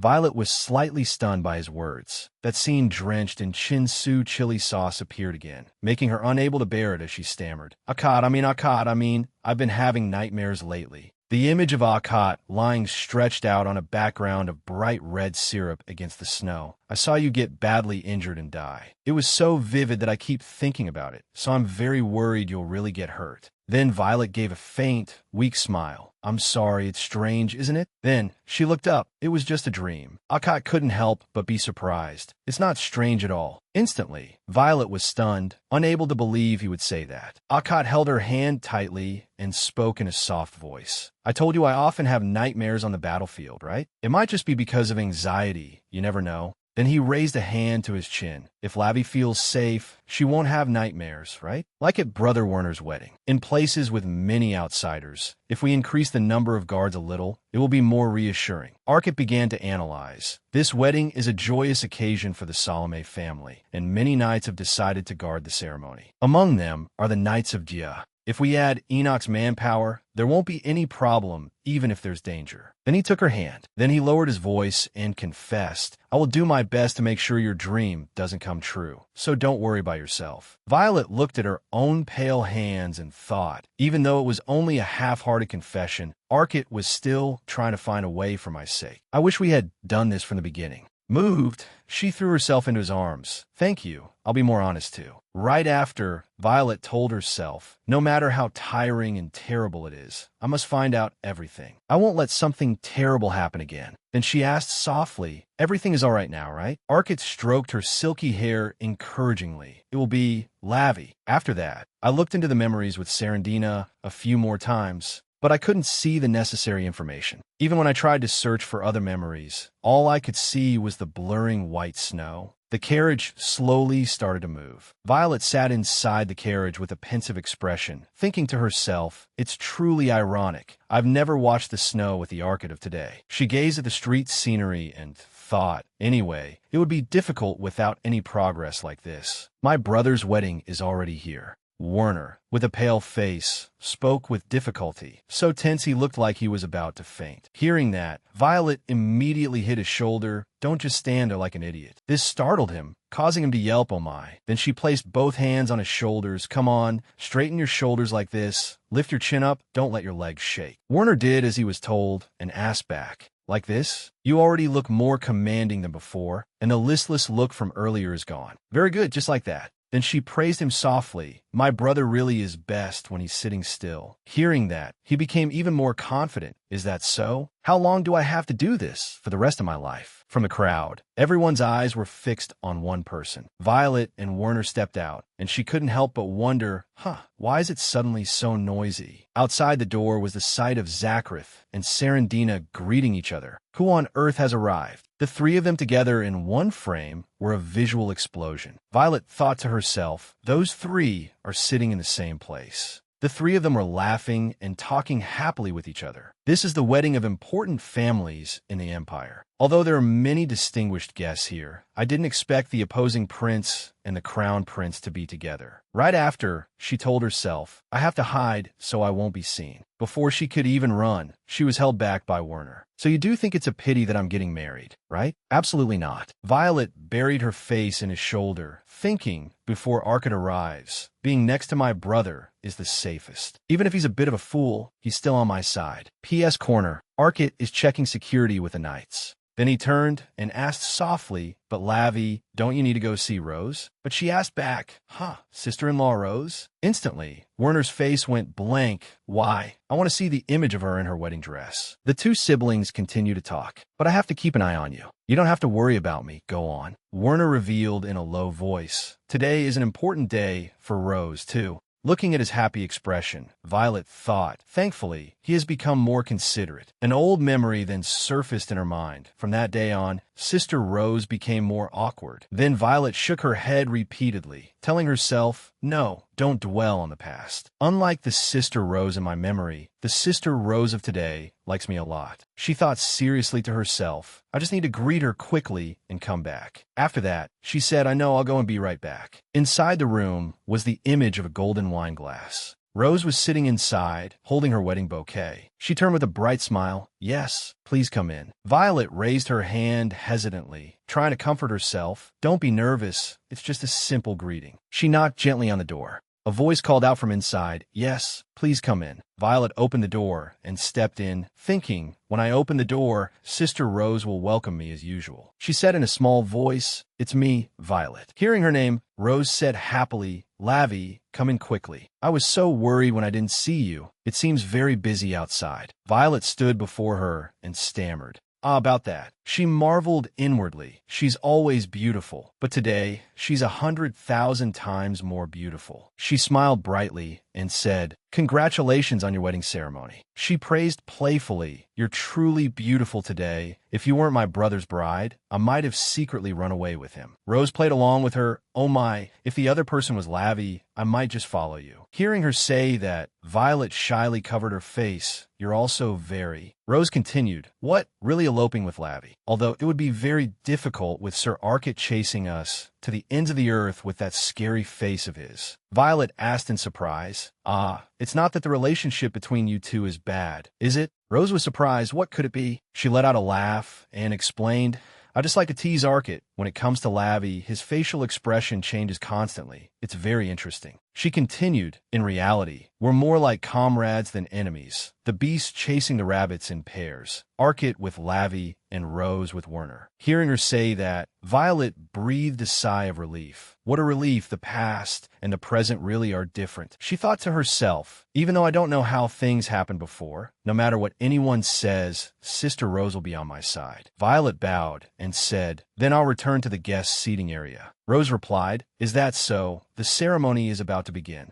Violet glanced to the side. On the table were 2 empty wine glasses. Rose followed her gaze and suddenly froze, her eyes drooping. A moment ago, Zakrith had come to congratulate her, holding a wine glass. Rose also happily held a wine glass and talked with him. Suddenly, her pupils contracted, her eyes widening. She screamed in pain, clutching her head. Violet approached in alarm, her eyes widening in surprise. Rose's expression suddenly changed, her gaze turning ice-cold. She unhesitatingly reached out for Violet's face, leaving her stunned. Outside in the hall, the atmosphere was very lively. Werner looked at the door and spoke up in surprise. "Oh, Arcot is here." Arcot walked in and asked, "Where is Lavi?" Werner said, Lavi. She said she was going to see Rose a while ago, but hasn't come back yet. When those two get together, they lose all track of time." Arcot turned to leave, saying, "Then I'll go get her." He replied, "Okay, I'll leave it to you." He walked off to find Lavi. As he walked, he thought, "I've checked the surroundings several times. I didn't find any dangerous objects or any suspicious individuals." Arcot approached and spoke with Alan. Then he raised his hand to knock on Rose's door, telling himself he had to quickly tell her this news, hoping Lavi would be reassured. As soon as they opened the door, the scene inside left the 2 men stunned. Inside the room, Rose's wedding bouquet and veil were scattered on the floor, and the large window was wide open. At this moment, in some desolate place, with not a soul in sight, the surrounding space was quiet. Violet lay on the cold ground with her hands tied tightly. She slowly regained consciousness, sensing something was wrong. Wait, she struggled to open her eyes, not understanding what had just happened. Where is this? What happened? She gradually recalled what had just happened. I remember I went to greet Sister Rose. Next was, a moment ago, Rose covered her mouth tightly with her hand. After a moment, her eyes gradually closed, and she lost consciousness. She jolted awake after remembering. It's so confusing. That's right, Sister Rose kidnapped me. But why? She thought back. We were talking normally before, then she suddenly became a different person. Suddenly, someone walked up to her and spoke. "You're awake?" Violet tried to sit up and looked at the person, asking, "Why are you doing this to me? Release me at once." Looking at the person in front of her, she stammered in surprise, "Sister Rose." The woman began, "I'm sorry, I didn't want to do this either." She said, "It's a pity, Lavi." In Rose's waiting room, Alan said, "I didn't sense any sign of an intruder." He recounted what he knew at that time. "I couldn't know the content of the conversation, but I could still hear their 2 voices, even when I asked about the situation inside, because the noise suddenly stopped." At that time, Rose had called out, "It's nothing, I just have something to say to Lavi, so don't come in." He continued. Miss Rose's voice was normal. It wasn't a threat or under duress from anyone. At this moment, a maid beside them spoke up, "If I may, I saw a red-haired person at the back door earlier." She described the scene she saw, carrying someone and moving very fast. I don't think it was Miss Rose. Werner walked over, stunned. "What does that mean?" He froze, wondering, could it be that Rose kidnapped Lavi? Arkit went to the window to observe and said, there are no signs of an outsider entering, so that must be it. If Miss Rose had also been kidnapped, there would probably have been signs of a struggle. Hearing him say that, Werner became more certain of his thought. It can't be. Why would Rose Lavi? Arkit turned his head and said, now is not the time to debate that issue.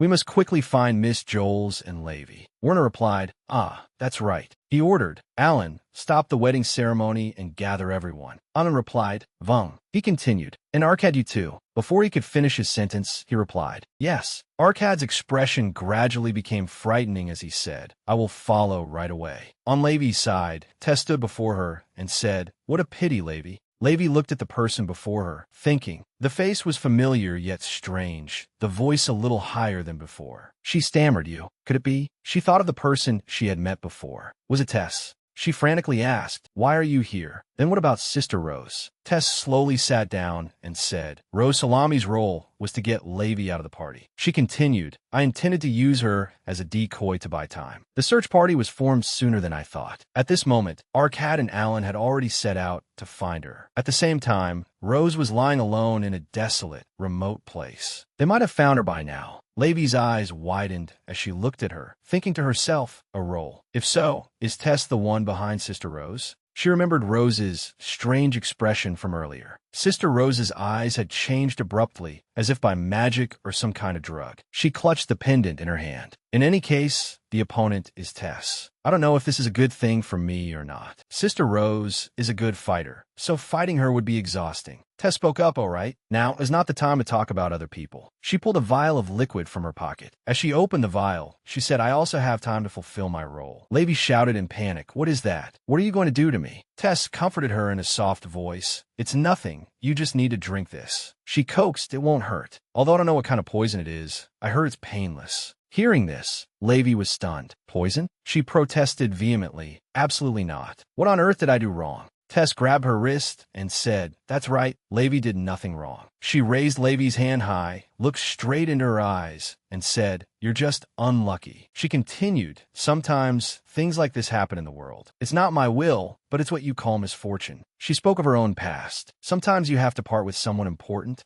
lose the position you should have been confident in, and there are times you have to change your appearance to live. She emphasized, because I was born a twin. Lavi's eyes widened. Wait a minute, she pondered. The golden eyes were a symbol of the royal family. If it was a story about abandoned twins. She spoke up. Could it be that this is Tess's own experience? She corrected herself. No, Your Highness. Tess lowered her hand and said, I don't know how long it's been since I was called by that name. She said sadly, unlike Lavi, I was only surrounded by people who wanted to get rid of me. She shared, I only knew how to endure hardships like war. Felix waited for the day the emperor would recognize him. Zarkaz lived a debauched life, saying he would get the throne anyway. The emperor wanted me dead, so to avoid his gaze, I had to live like a priest. No one truly cared about me. Even so, I was very content with living and remembering my mother. How could even this place be stolen from me? She said in pain, even the land from the only person who loved me. After finding out it was gifted to someone else, I don't want to live in hiding anymore. She squeezed Lavi's mouth shut. So I'm sorry, but Tess pleaded, please sacrifice yourself so I can find my place. Lavi refused in fear. No, she shouted loudly, you can't. She kicked Tess hard. Tess fell backward in pain. Lavi struggled to her feet. She said loudly, Tess, you're mistaken about something. Hurting me won't change anything. I don't know what you've heard, but this is meaningless. Tess objected. No, it is full of meaning. She said, Lavi's death is Duke and Nasha's despair. Hearing her say, that surprised Lavi. She continued, the royal family hopes he will be so desperate that he will accept the existence of an unrecognized princess. She begged, so please give way to me this once, just as I helped Lavi for no reason. Lavi clutched the pendant, heartbroken. Like this. Now she realized the true purpose of Tess's kindness to her in the past. You said being by my side was special, that you wanted to be friends. She remembered the happy moments with Tess, who always called out to her. She shouted angrily, how could you say that to me? Tess stammered that's... The two looked at each other in silence for a moment. Realizing this was the right moment, Lavi decisively ripped the pendant from her neck. Now, the pendant began to crack. From the cracks, a fledgling flame appeared and flared up. The fire erupting from the pendant gradually grew larger, leaving Tess stunned. Regarding the story of that pendant, someone had offered, I can give Levi a gift that can grant her strength. Serendina held the pendant and said, if you are in physical danger, throw this pendant. She pressed the necklace into Levi's hand. Then, no matter where Levi is, I can always know, and it can also protect you from enemies. Levi stared at the pendant, thinking to herself, it's not a weapon, but will it work? She asked, is this like a crystal stone? Serendina said nonchalantly, yes, it's a royal treasure, after all. Hearing this, Levi was so stunned she recoiled and almost dropped the pendant. What? She reproached. Even though I asked you to just show me how to keep it, why did you give me a royal treasure? What if I throw it carelessly and it breaks? Serendina said innocently, that's right, that's how you use it. She turned Levi around and instructed, that treasure unleashes its power when it's broken. She smiled brightly and said, so if you're in danger, don't hesitate to throw it. Levi looked at her, silent. Right at this moment, when she was in danger, the necklace unleashed its power to save her. Back then, I was half believing, half doubting, but I never expected it to be so powerful. Levi sat leaning against a pillar. She was surrounded by the flames from the pendant. Tess had fled outside. Suddenly, she realized the flames were growing larger and advancing toward her. She was frightened. I probably should have thrown it further. At this rate, I'll burn to death. She used her teeth to try and undo the rope binding her hands, telling herself, I have to endure for as long as possible. As she worked to free herself, she thought, as Tess said, if the search started early, Arkad might already be nearby.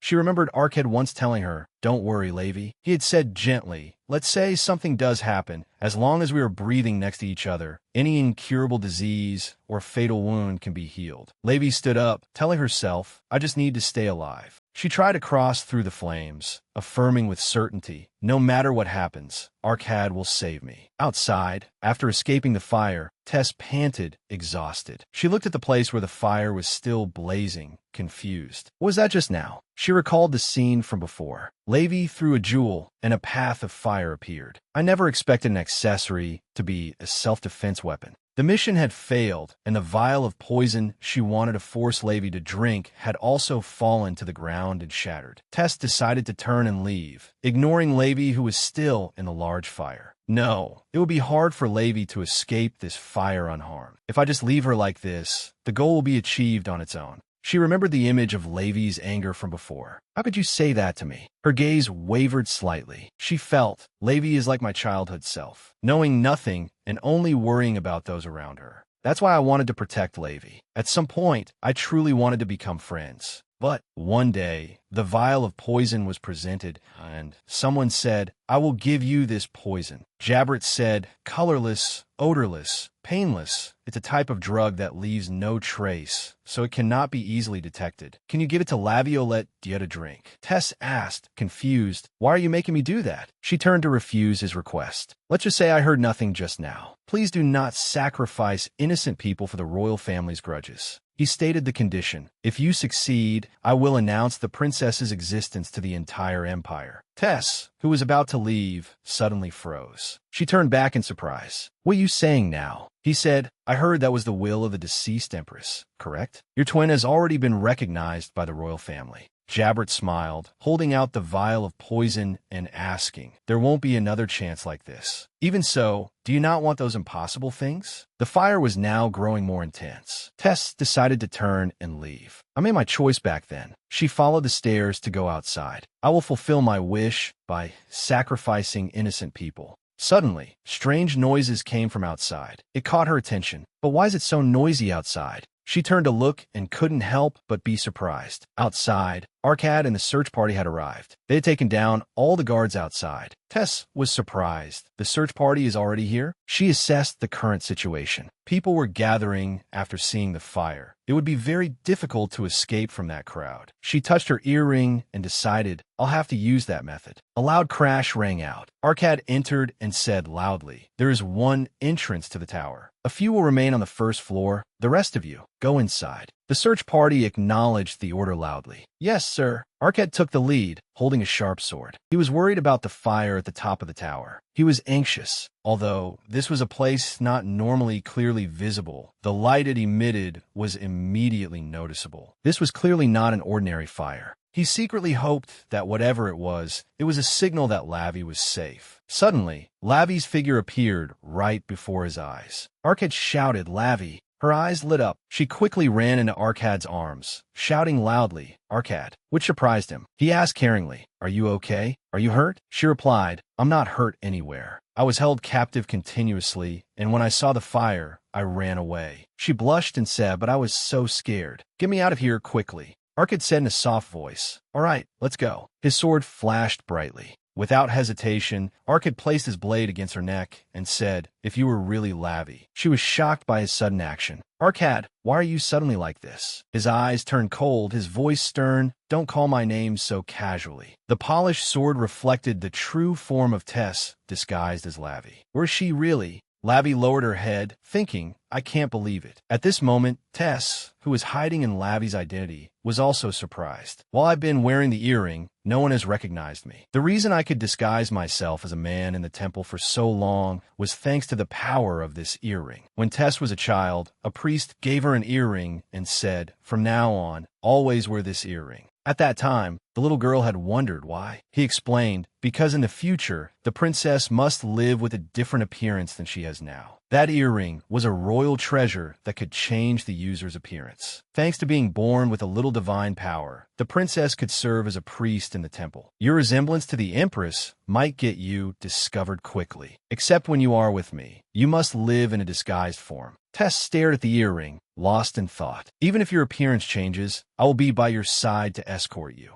I thought it was a superficial method that would be easily discovered one day. But somehow for several years, no one found out. How pitiful." Tess thought it was reasonable. "That's right. It's only natural because the temple is now consumed by money and power. Only the nobility can pray. Theft, gambling, taking bribes, or womanizing. There are countless priests who commit such low-quality acts. Therefore, their greed blinds them, and they cannot see the truth." Tess stood looking at her reflection in the water and thought, "If that's the case, in my future life, I can't meet anyone who recognizes my true appearance." She stared at him worriedly, thinking, but still, why did he have to appear at this very moment? Arcus then spoke slowly. "I don't know how you obtained Lavi's form, but that can't fool me." He frowned, thinking to himself, appearance isn't everything. He could recall the experience of healing the wounds in Lavi's heart. Compared to that time, the opponent before him was like seeing an unknown monster from somewhere, giving off a strange feeling. Arcus asked seriously, "Who are you?" At this point, Tess knew she could no longer hide and reverted to her own form. As expected, Duke Enoch told Violet that he liked her very much. "It seems deceiving you is very difficult." She gently raised her hands in surrender. "I'll surrender. In any case, I'm not an opponent who can win by force." She asked sincerely, "You'll treat someone who has surrendered well, won't you?" Arcus sheathed his sword and said calmly, "That will depend on the information you have. Who is the mastermind? How did you use Miss Rose? And tell me where the kidnapped hostage is." Tess let him tie her hands and said, "Of those questions, I only know the answer to one." She lowered her eyes sadly and said, "Violet is dead." As Arcus heard her say Violet was dead, he was stunned, and at the same time, a loud explosion occurred. Tess continued, "I intended to hold her for a while and then release her. The situation became more serious because Violet started the fire. It would be difficult for her to survive in a blaze like that." Arcus didn't understand what she was saying and wondered inwardly, what is this person talking about? It seemed he didn't want to believe that his beloved Lavi was dead. His mind was now in turmoil. What happened to Lavi? Just then, a soldier rushed over, calling out, "Captain." He was carrying a basin of water and said, panting, "We have to go down immediately. It's too dangerous to go further up. The fire brigade has arrived and can extinguish the fire right away." Arcus paid no attention to his words, only muttering her name, Lavi. Then he immediately pushed Tess toward the soldier and said, "Take this person for interrogation. She knows the full situation of this incident." The soldier quickly caught her and stammered in reply, "Ah, yes, I understand." Then, Captain, you should also prepare to go down. Before he could finish, Arcus quickly grabbed the basin of water the soldier had brought and said, I'm going ahead. Arcus then poured the entire basin of water over himself. I have to check inside for a bit. The soldier was stunned by this. What? Tess, standing beside them, was no less shocked. She quickly spoke up in surprise. It's no use. Violet has already turned to ash. Arcus immediately cut her off and said seriously, that's something we can't know until we confirm it properly. And for him, it would be better if Lavi were still alive. He glared at her angrily. To do otherwise would be to cause Lavi even more suffering than what she has already endured. Then he hurriedly rushed inside the building, ignoring the soldier who was still shouting, Wait a moment, Captain. Seeing his captain's determination to run in, the soldier worried, Damn it, I can't disobey an order. He quickly pulled Tess away. First, we go down. There's a lot we need to hear. Tess was still bewildered and confused, muttering, What? It's impossible to survive in a fire like that. She thought to herself, How can he act so blindly? Arcus walked resolutely and calmly through the flames, calling her name as he went, praying silently. Lavi, please just give me one more chance, okay? Arcus recalled the image of Lavi when she was by his side, when he wanted to leave. I should have taken it more seriously when you said you had a scary dream. It was my arrogance and carelessness to think it was just a dream. He continued to walk calmly through the fire to find her. Unlike the dream, it wasn't me, but it seems I've put you in danger. But it's not too late yet. Even a faint breath would be enough. If there's still time, I will heal any wound. Even if Lavi has stopped breathing a single strand of hair, if even a handful of ashes remains, I will use the last of my power to save Lavi. As he was walking, he saw a figure up ahead. That person stammered, Who is that over there? Arcus' eyes widened in surprise when he heard the voice. Lavi was overjoyed to see someone had arrived. Could it be Arcus? Arcus saw her, unable to believe it was true, and stammered, Lavi, is it really Lavi? Hearing him, Lavi smiled and replied, What are you talking about? Is there a fake Lavi too? Then she stepped forward and wrapped her arms tightly around him. Come on, now you know I'm real, right? He still stared at her, stunned, then lowered his eyes, which were welling up with tears. Arcus trembled as he hugged her tightly. Seeing his reaction, Lavi was surprised. Arcus said in a choked voice, I thought I was too late. I was so afraid I had lost you. Lavi also had tears in her eyes as she looked at him, lost in thought. She gently caressed his cheek and said, Me too. I thought the bad dream had come true. Even so, I was able to endure it because I believed you would come. Then she nestled into his arms again and said with conviction, I knew you would definitely make everything better. Hearing this, Arcus was surprised and called her name loudly, Lavi. Lavi smiled brightly and asked, Can you hold my hand? Let's get out of here together. Arcus immediately reached out, took her hand tightly, and replied gently, Yes, Lavi, let's go. By now, the two had made it out of the building. As they walked, Arcus asked, But how were you able to remain unharmed in that fire? Lavi explained matter-of-factly, I think it was thanks to a self-defense tool I had. The fire was so big it surprised me too, but I was very safe. She thought back to that moment and said dejectedly, It would have been nice if they had explained these things clearly when they lent it to me. I was suddenly so scared. Hearing her say that, Arcus was surprised and asked, Who lent it to you? Lavi replied dejectedly, It's a long story, so I'll tell you later. She noticed something and suddenly cried out. She looked toward the exit and said hesitantly, Outside. Just then, Alan, having heard she was out, came running breathlessly and asked with concern, My lady, are you all right? Any injuries? Don't worry, look, I'm completely intact aside from being a little tired and thirsty. Please wait a moment, I'll bring a drink right away. Yes, thank you. What is it? What are you looking for? You know, I wonder what happened to the person who kidnapped me. Not Sister Rose, but the brown-haired person. That person rescued me before you did, and now the knights are watching over them. For now, just rest easy. The carriage is on its way. Let's go back and deal with the other matters. MHM, I have to ask why Tess wanted me to drink poison. Just as Arcus said to rest assured about the magic, I suddenly feel much less tense. I'll rest for a bit then. Because of me, Lavi went through something very frightening. Rose Salami's testimony has been secured, but still unclear how much of it can be trusted. There are also rumors that the real culprit was captured at the tower on the outskirts where the victim was found. The search party has so far delayed making a statement about that person. Do you know what this is, Your Highness? Let's see.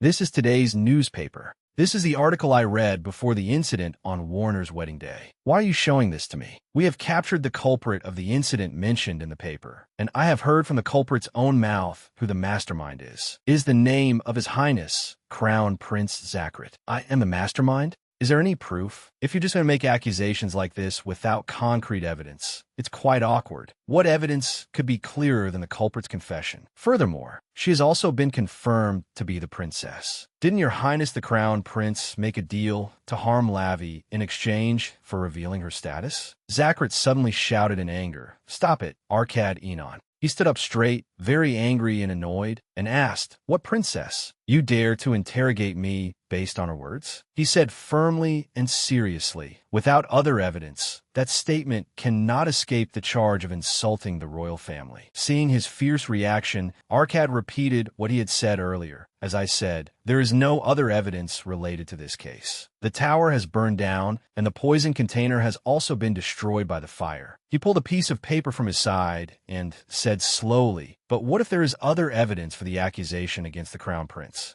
Arkad held up the document and asked seriously, Will you acknowledge that? Hearing him, Zakrit sighed helplessly and said, What other accusation? But when he got a clear look at the document, he froze in shock. Arkad calmly informed him. These are the ledgers showing that the Emperor provided aid to the enemy forces during the last war. From the start of the war until just before the tide turned, you were in constant contact with the enemy. They even personally left their seal for us. There's no need to question whether it's real or not. The result is the examination of the contents of this ledger with the other nobles. While he was speaking, other knights had already rushed into the room to arrest Zakrit immediately. He continued, Until His Majesty the Emperor explains this ledger, it has been concluded that the authority of the Emperor and the Crown Prince should be restricted. Hearing him say that, Zakrit angrily shouted, How dare you pressure the imperial family? Is the House of Enon going to break its oath to the royal family? Arkad stepped toward him and said, How could that be? As a citizen of the Empire, I am merely trying to resolve these suspicions.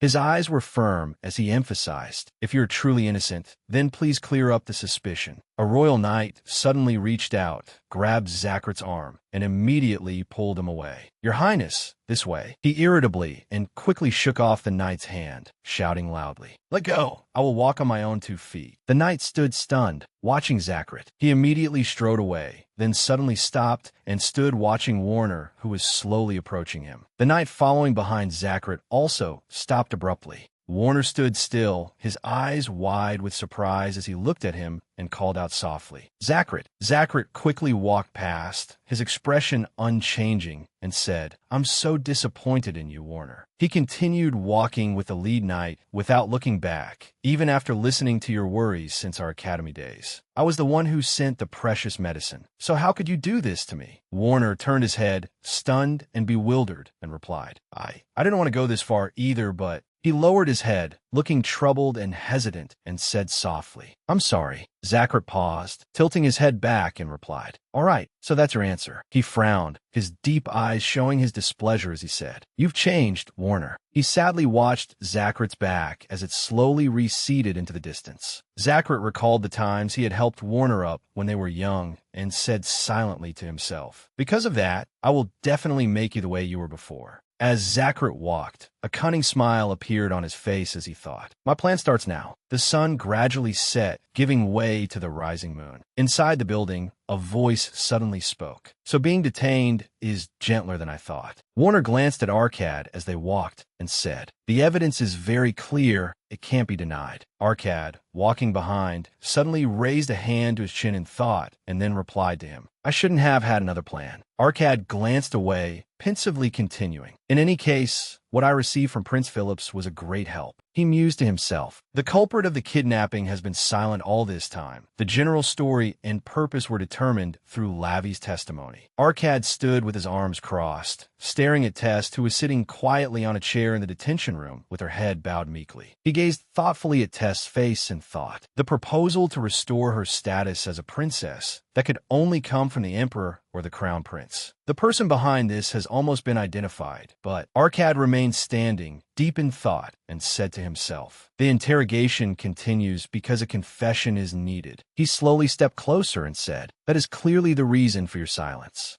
Arcad looked sternly at Test, then frowned and said, "If you're loyal to the royal family, isn't it because you believe they will keep their promise about the throne?" Test remained seated, but looked up at him. Arcad continued, "Go ahead and think what you will." Test's face changed, her expression gloomy as she looked down at the floor. He calmly reached for the hilt of his sword and slowly drew it. "Just keep your mouth shut. I know the source cannot be linked to the royal family, but..." Arcad quickly pointed the tip of his sword at Test and said immediately, "If you think I will behave like a gentleman, that is a mistake." Test flinched, her eyes widening as she looked at the sharp blade pointed at her. Arcad, still holding the sword tightly, looked at Test with an unchanging expression and said, "If what's important is keeping a secret for a royal family that doesn't even acknowledge you, are you prepared for this?" She looked up at Arcad in a daze and thought, "Just for touching Lavi, I've heard so much about what Arcad Enon did to the new official." Test, terrified, looked down at her tightly bound, trembling hands and said to herself, "Moreover, I was caught red-handed trying to harm Violet. I have to be prepared to be treated even worse." Arcad suddenly swung his sword with a powerful swish. But he only tightened his grip on the sword, looked at Test, and continued, "It seems you're a more valuable existence than you think." Test surprisingly raised her hands, her eyes wide as she looked at where her bonds had been cut. Arcad added, "At least your family." Phillips, breathless and with a worried expression, ran from somewhere, pushed the door open forcefully, and shouted, "Test!" She remained on the chair, gaping in astonishment with wide eyes at Phillips standing at the door of the cell. "Phillips, why are you here?" Arcad turned his head and glanced pensively at Phillips. He said loudly with concern, "How can I sit still when you're in a place like this?" Phillips ran quickly, knelt down, placed his hands on Tess's shoulders, and looked at her with a pale, worried face, saying, "Isn't this a very serious matter? Are you hurt anywhere?" Tess suddenly raised her hand high, her lips pressed tightly in anger to the point that the corners of her eyes were wet with tears. She slapped Phillips hard across the face with a loud smack. Tess continued to punch him repeatedly, scolding him angrily as she hit him. "You fool, what if you came to save me?" Proving that everything is connected to the royal family. "If you had just waited a little longer, you could have kept Mother's will." Phillips, dazed, took the slap and Tess punches, then suddenly shouted in frustration, "That's what I wanted to say." She stopped her hands, looking at Phillips in astonishment. He lowered his head, trembling and sobbing as he said, "Politics, why couldn't you wait a little longer?" Phillips looked up, his face contorted with resentment, and said, "What was I fighting in the war for all this time?" Tess gaped in bewilderment at Phillips, who was kneeling before her, his head bowed and crying wetly. Arcad sheathed his sword and stood watching the two of them. He suddenly spoke, interrupting their conversation. "As you can see, the prince's sister is safe and sound, without a single wound." Arcad frowned, held out his hand, and looked seriously at Phillips. "Prince, please keep your promise." He frowned resentfully and turned his head to look at him. Phillips immediately stood up, grabbed Tess's hand tightly, stared at him, and said, "I know. Here is the evidence that the Emperor started the war." He kept holding her hand tightly and continued, "On the way back, we eliminated the enemy remnants and collected them with great difficulty. So please." Phillips looked at Arcad earnestly and pleaded, "Forgive Tess."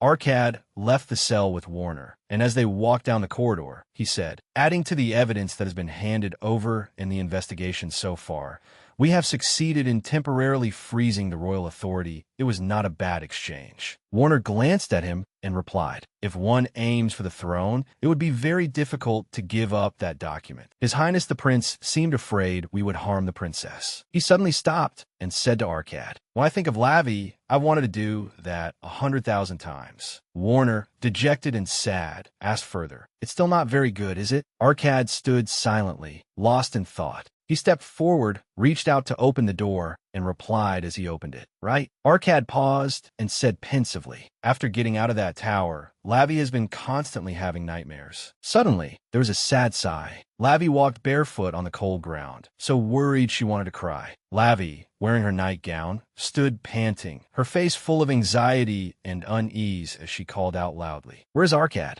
Lavi, anxious with teary eyes, panted, her face flushed from the cold as she walked, and said, "It hurts so much." She suddenly sat down on the floor, exhausted and uncomfortable, whispering, "My chest feels tight, my throat feels scorched, it's so hard to breathe." Lavi squeezed her eyes shut and thought, "When I close my eyes, That moment keeps replaying in my head. Not a single drop touched my lips. She remembered the moment Tess pinned both her hands above her head, the moment she saw the colorless, odorless poison, and her instinctive feeling was the same. Don't drink that medicine. Water gradually flooded in from somewhere, swirling and flowing. Lavi thought wearily, and immediately, an unknown past rises up, blocking my path. She stood up in alarm, looked around, and said loudly, "I don't want to stop now. I don't want to know. Stop following me." Lavi was gradually submerged by the water. She tried to raise her hand high, her face full of worry and fear. Someone save me, please." In the dream, she was being submerged by the water. Suddenly, a hand reached out and called loudly, "Lavi." Warner grabbed Lavi's hand, looking worriedly into her eyes. He looked at her with a worried and affectionate face and asked, "Are you awake now?" "I'm here." Lavi, anxious, with tears streaming down her face, looked at Arcad in front of her and hesitantly called, "Arcad." Lavi's hands suddenly started shaking continuously. She was scared as she slowly recounted, "I don't know what's a dream and what's reality anymore. I can't be sure of anything, so." She sat up, wrapped her arms tightly around Arcad, and said, "Please hold me for a moment." Lavi reached out and intertwined her fingers tightly with Arcad's. If she held Arcad's hand, she felt at peace. While holding his hand and hugging him tightly, she looked up at Arcad with an affectionate gaze. "My gravity." He then bowed his head and gently kissed her forehead. Lavi closed her eyes to receive the kiss, thinking, "My breath. You are the one who helped me survive." Arcad blushed shyly, bowed his head to rest his forehead against hers, and thought to himself, "Let me see the bruise." He then continued by placing a deep kiss on her lips. Arcad suddenly stopped, looking pained as he saw the bruise on Lavi's chest. He narrowed his eyes with worry and affection, looked at her, and said, "Let me see the bruise." Arcad immediately continued, "I will heal you." He wrapped his arms around her waist, bowed his head and kissed her chest, and from that kiss, streams of sea blue light appeared. Lavi blushed, shyly watching Arcad kiss her. She stared at him and then shyly whispered, "Today, just being by my side is not enough." Lavi then reached out and took his hand. Arcad was startled, his face full of astonishment as he called, "Lavi." Her face flushed red as she lowered her head and continued, "More." Lavi continued to look at Arcad, then took his hand and brought it to her face. "Make me feel more." Lavi looked up at Arcad with a seductive expression and said, "It's not because of your healing ability, but because I like being with you. I wish everything I feel would overflow into you." Arcad turned his face away and raised a hand to cover his blushing face and hide his awkward embarrassment, saying, "Not now. I have to think about Lavi's condition, and I don't want to hurt you either." Lavi continued to call his name, Arcad. She wrapped her arms tightly around Arcad's neck. Lavi recalled when she was little, sitting on her bed and looking out the window. "The phrase I hate most in this world is that I'm weak and sick, so I can't do anything." She hugged his neck and pulled him forcefully onto the bed. Besides, Lavi blushed and whispered to Arcad, "You'll make it so it doesn't hurt, right?" Arcad's face flushed red as he shyly looked at her lying beneath him. He slid his arm to hold her tightly, then breathed against her neck and whispered in her ear, "Lavi, you don't know how long I've endured, especially in moments like this." Lavi closed her eyes, panting, her face flushed red as she replied, "I know, that's why I'm doing this." Arcad gave Lavi the sweetest moments right then. She continued to whisper in his ear, "I've always known how much you cherish me." Suddenly, a giggle full of joy and excitement echoed in the bedroom. Arcad held Lavi tightly as they lay on the bed together. He gazed at her with a fond expression and asked, "Why did you suddenly laugh?" Lavi turned her head and replied happily, "Until now, I thought there was nothing I didn't know about you. But today, I learned something new." She raised her hands to cover her face, blushing with blissful joy, and said, "I never expected Arcad to make an expression like that." Arcad was stunned for a moment, then gave a forced smile and said to Lavi, Let's see, how should I put it?" He lay still, looking at her pensively. Lavi smiled cheerfully and said calmly, "Because you love me too much." Lying obediently on the bed, she suddenly gasped for breath. Arcad turned to press on top of Lavi and immediately placed a kiss on her lips. Lavi, in turn, wrapped her arms around Arcad's neck. She panted as she looked at Arcad passionately. He frowned in discomfort, his face flushed red and his breath ragged as he looked at her. Lavi raised a finger to Arkad's lips, stopping the words he was about to say. She lifted herself, brought her face close to his, and said with a smile, "Because you love me so much," an expression of going crazy with the desire to have me. Arkad blushed and glanced at Lavi. Seeing the expression on his face, she couldn't help but giggle. He pensively averted his gaze. Arkad then raised his hand to lift Lavi's chin, bringing her close as if to kiss her lips again,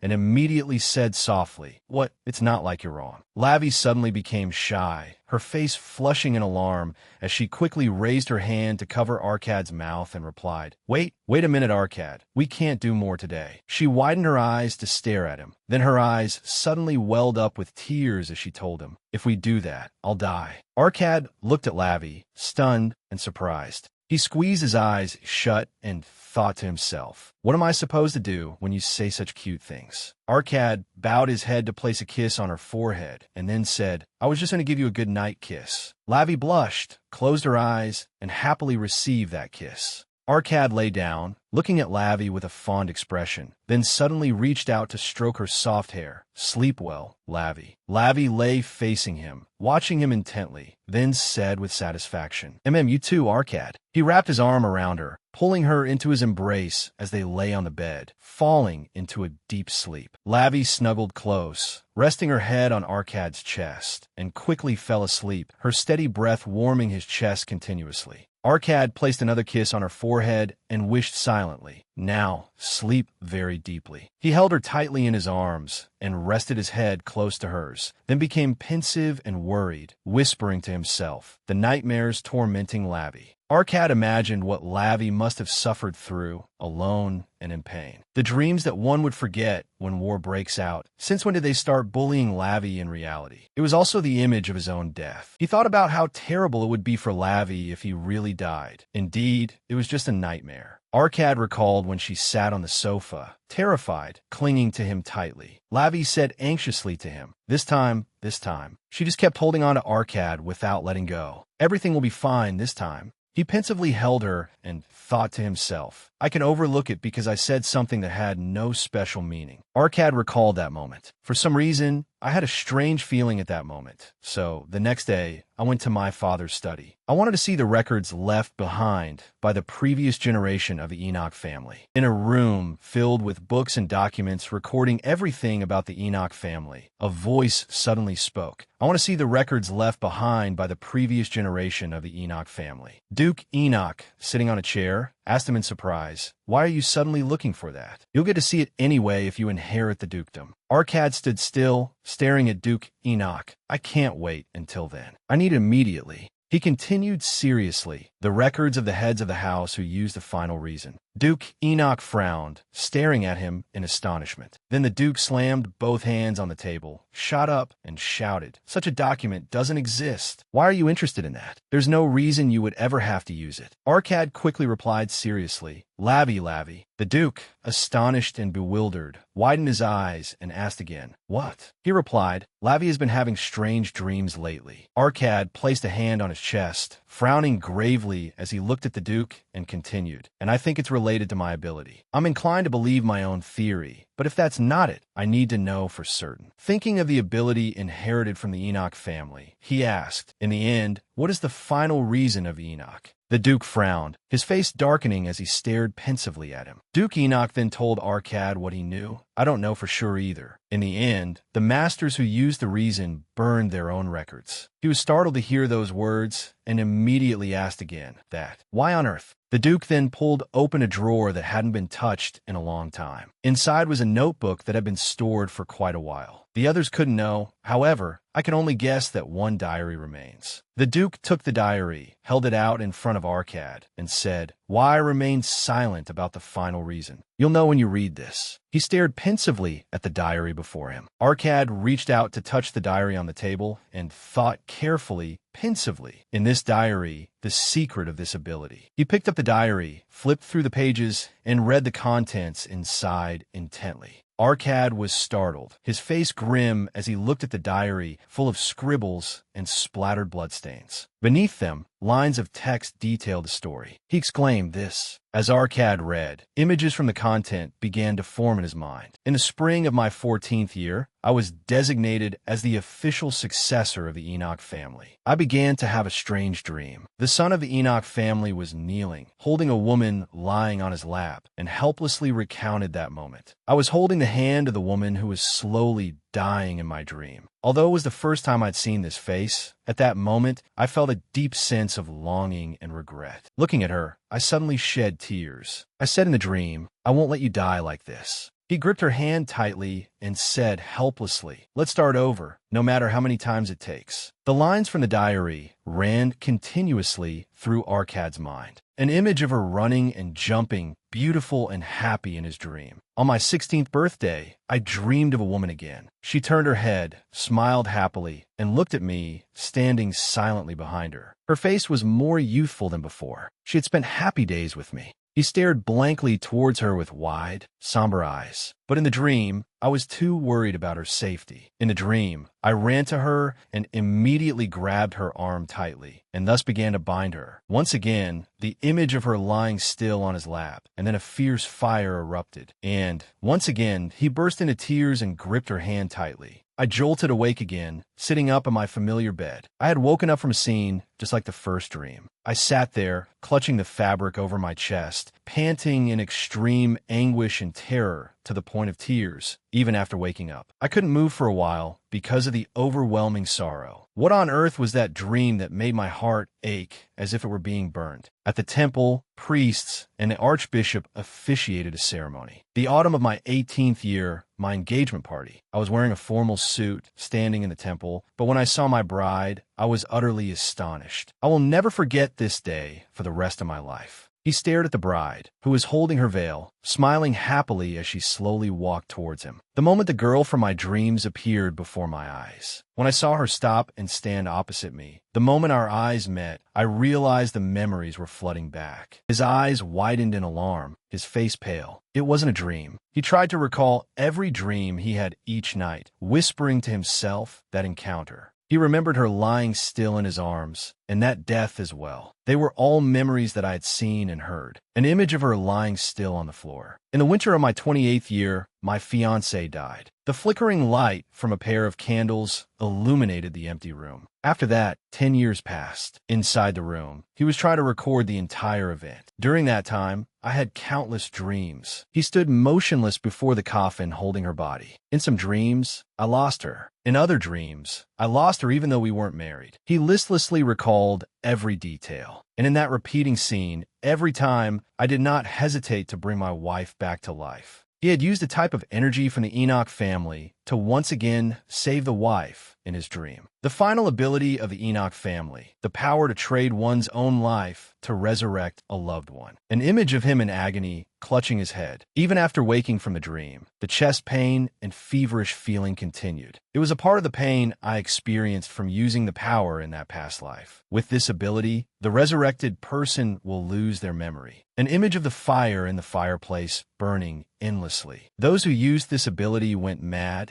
and lived short lives without leaving any records. To this day, there is still no accurate information. The flag of the Enoch family was splattered with blood. Now I understand. If this content were to be made public, they would use the family's spirit as a reason. Even the legitimacy of the successor would be questioned, as Enoch is often kept in check by the royal family. He was helpless, one hand rewriting the story, the other rubbing his temples, enduring the headaches from those dreams. I don't want to leave such an excuse behind. I leave this diary for the pitiful Enoch who will one day be buried in nightmares like me. He was tired, his breath ragged, his eyes dull and lifeless. Fate repeats itself if the cause of the first death is not prevented. He slowly recalled how his wife had died each time, just as I had saved my wife, just as my wife had repeated so many deaths. Remember that our ability is not a blessing from the gods, but a curse. He wrote his story into a book and closed it. Now it's done. He looked at the picture of him and his beloved wife and whispered, "Let this be the last time, my wife." He dragged his tired body toward the chair. "I no longer have the confidence to see my wife's death one more time." He climbed onto the chair, his hands gripping the rope, and said, "It should have been this way from the beginning." Arcad frowned in astonishment, looking at the diary, and said, "When using the ability to revive a person, time also turns back." Duke Enoch stood still, pondering, and replied, "I don't know if it's because the owner of the diary went mad or because of the ability's side effects. However, it is said that that fleet was so good at predicting the future, it was almost like prophecy." He tried to recall and continued, "If this is true, then everyone in the Enoch family would want to save their important people. That's why I told you to be careful when choosing your partner." Arcad closed the diary in his hand, looked at him, and replied, "I don't regret choosing Lavi at all."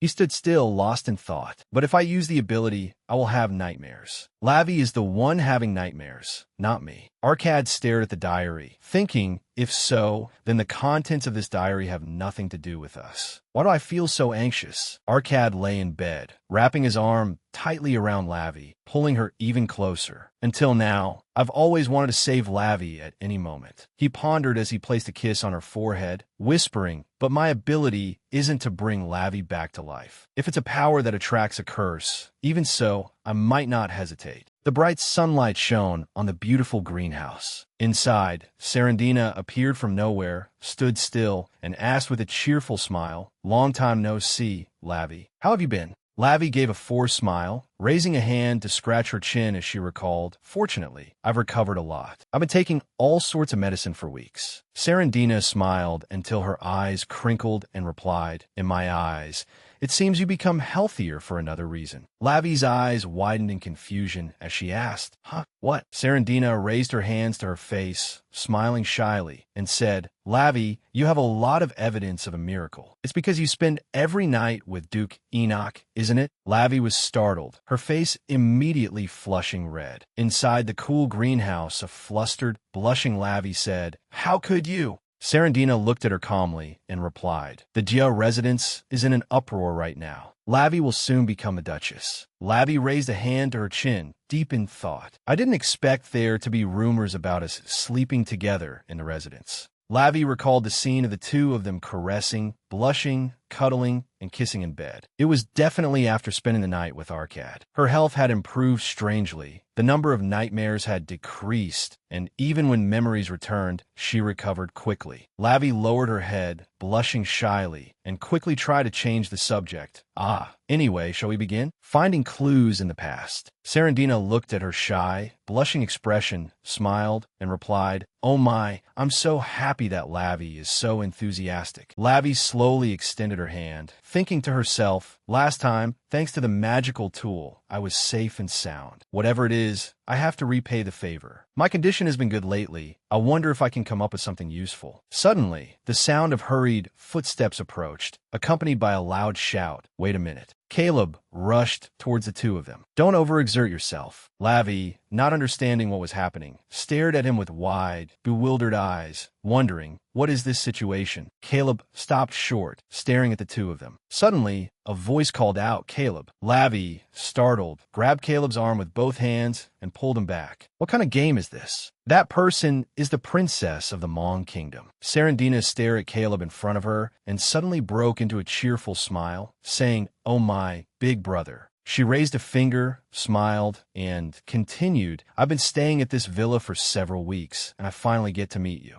Lavi stared blankly at the two of them. Serendina approached Caleb, raising a hand to her chin, and said sarcastically, "Protecting your benefactor is all well and good, but isn't bothering me a violation of your duty?" Caleb, startled, quickly regained his composure and replied, "Let's see. My duty right now, as a knight, is to escort the young lady to a safe place." Lavi was dumbfounded, raising a hand to scratch her head in confusion, thinking, "Wait a minute, how do they know each other?" And she even called him brother. She frowned, her jaw dropped, and her face darkened as she thought, for Princess Serendina to call Caleb that. Could it be that Caleb is a prince? Serendina raised one hand to cover her smile and gestured with the other towards Caleb, saying to Lavi, "You two already know each other, but I'll reintroduce you. This is the prince of the Hmong kingdom and my older brother, Caleb." He smiled affectionately at his younger sister. Serendina recalled the priest with ill intentions and said, "When we first met, Lavi, you said you saw a memory of my brother being in danger, right? Thanks to that, I was able to control the rebellious faction and have remained safe until now." Lavi, sulking with a scowl, widened her eyes and glanced sarcastically at Caleb standing before her. "So that's how it is, Caleb." "Oh no, Prince." Caleb gave an awkward, forced smile and said to her, "Please, just address me as you normally do, my lady." He sighed, scratched his head,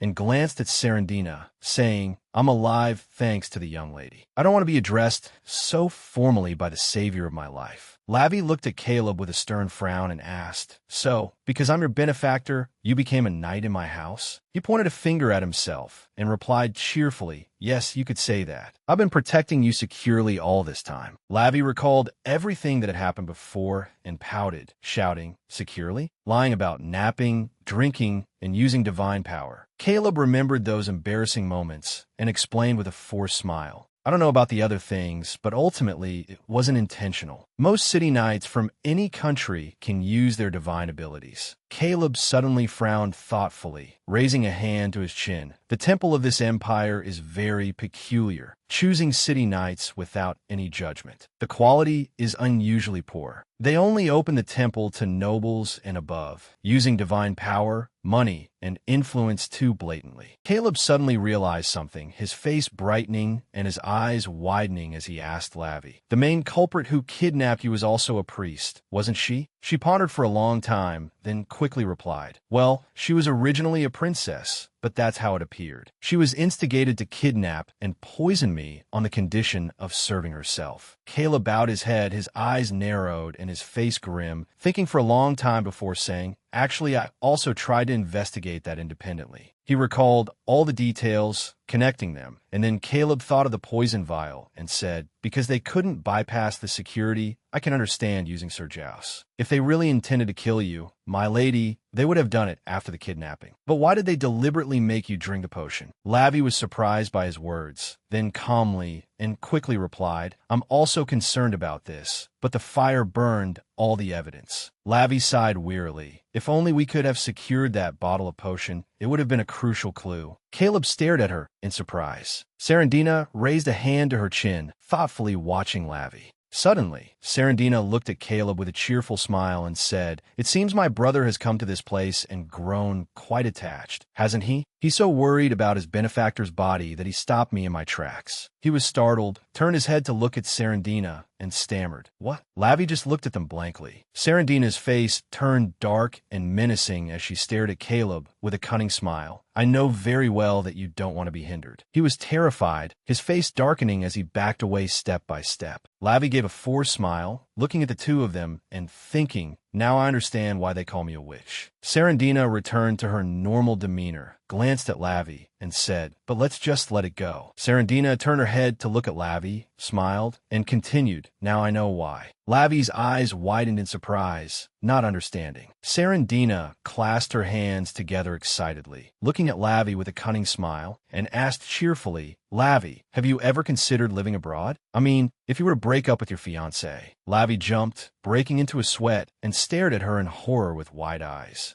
Caleb was shocked to hear Serendina say that, and hurriedly shouted in alarm, "What are you talking about?" Suddenly, Serendina approached Lavi, took her hand, and said gracefully, "I'm just kidding. Today, let's not investigate the past, but something else." Lavi looked at her in surprise and replied, "Then what?" Serendina answered her seriously, "The potion from before." Serendina, curious and interested, looked at Lavi and asked, "Can you tell me what the potion the priest intended to make you drink was like?" She thought about the drops of potion in her dream for a long time and replied, "That potion." Lavi sat comfortably in her chair, closed her eyes, trying to remember, and said to Serendina, "There was nothing special about it. It was transparent and had the same viscosity as water. When it fell to the ground, nothing changed either." She slowly opened her eyes, her expression unwell and gloomy. But the moment I saw it, I thought I absolutely must not drink it. Lavi, feeling suffocated, raised a hand, clutched her chest, bowed her head, and recounted while sweating. The feeling was worse than the fear of death. She leaned back wearily in her chair, her breathing becoming more ragged. Caleb, worried, quickly stepped forward, leaned down, and reached out to her, calling my lady. Lavi was drenched in sweat, her face pale, her eyes wide, but lifeless as she struggled to maintain her breathing. Lavi saw herself holding the vial of poison with both hands. She opened the vial, raised it, and drank it all. If you drink that, your heart will burn up and you won't be able to breathe.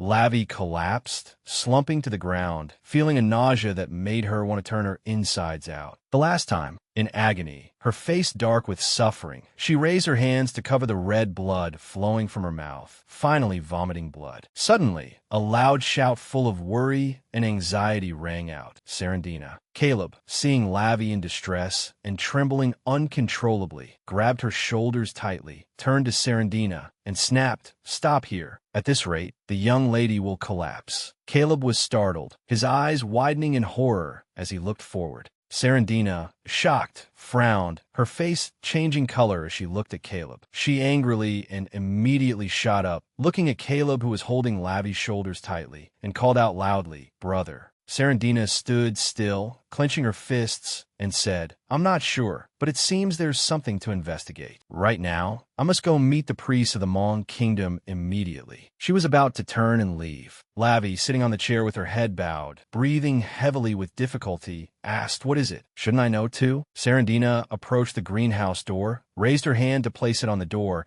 turned her head to look at Lavi, and said, "There were two types of potions used in this incident, the one Joust drank and the one Lavi saw." Serendina's hand suddenly trembled violently. Thinking of the other potion filled her with a sense of panic. "I assumed they were the same type, but they're not at all." She had stood by helplessly, watching how much Joust suffered while sitting on the sickbed. Joust had drunk the black potion. It was said that its effects were not immediate. Serendina was utterly panicked, imagining someone controlling a dazed Joust to embrace Lavi. After a certain condition was met, she turned into a puppet that is closer to someone's ability than a poison. She suddenly remembered a person with sharp eyes and a facial expression like a venomous snake. Although it wasn't done using the proper method, it wasn't an impossible object to create. Serendina pushed the door open forcefully and added before she left, "But the transparent potion that Lavi saw is different." She looked back, her face grim, and said, "If I'm not mistaken, that is an object that cannot exist in this world." Serendina said she would try to find out as soon as possible, got into the carriage, and hurriedly left. She sat silently in the carriage as the coachman drove it very quickly. Caleb slowly escorted Lavi back to her room. On the way, Caleb glanced at her and said, "If Serendina is this involved, then there's no need to worry. For now, please be careful when you meet other people." Lavi, while walking, turned to look at him and replied, "I suppose so." She suddenly bowed her head, sharing with a hint of sadness, "When I think of Sister Joust, no one can be trusted." Caleb pensively glanced at her. Suddenly, he bent down, smiled cheerfully, raised his hand to pinch her cheek, and said, "What's with that expression? It doesn't suit you, my lady." Lavi flinched, her eyes widening as she glared at Caleb, angrily and irritably stammering and shouting, "Benefit? What? You're my lifesaver, so you can do this?" He continued to joke with her, saying, "That is that, and this is this." She was speechless, growing more indignant, and stared at him with wide eyes. Suddenly, Akkad appeared from nowhere, stopped, looked at the two of them, joking cheerfully in front of him, and called out, "Lavi." Akkad walked closer to them and asked, "Where did you go?" Suddenly, "I couldn't find you anywhere." Lavi was startled, turned to look at him, and quickly replied,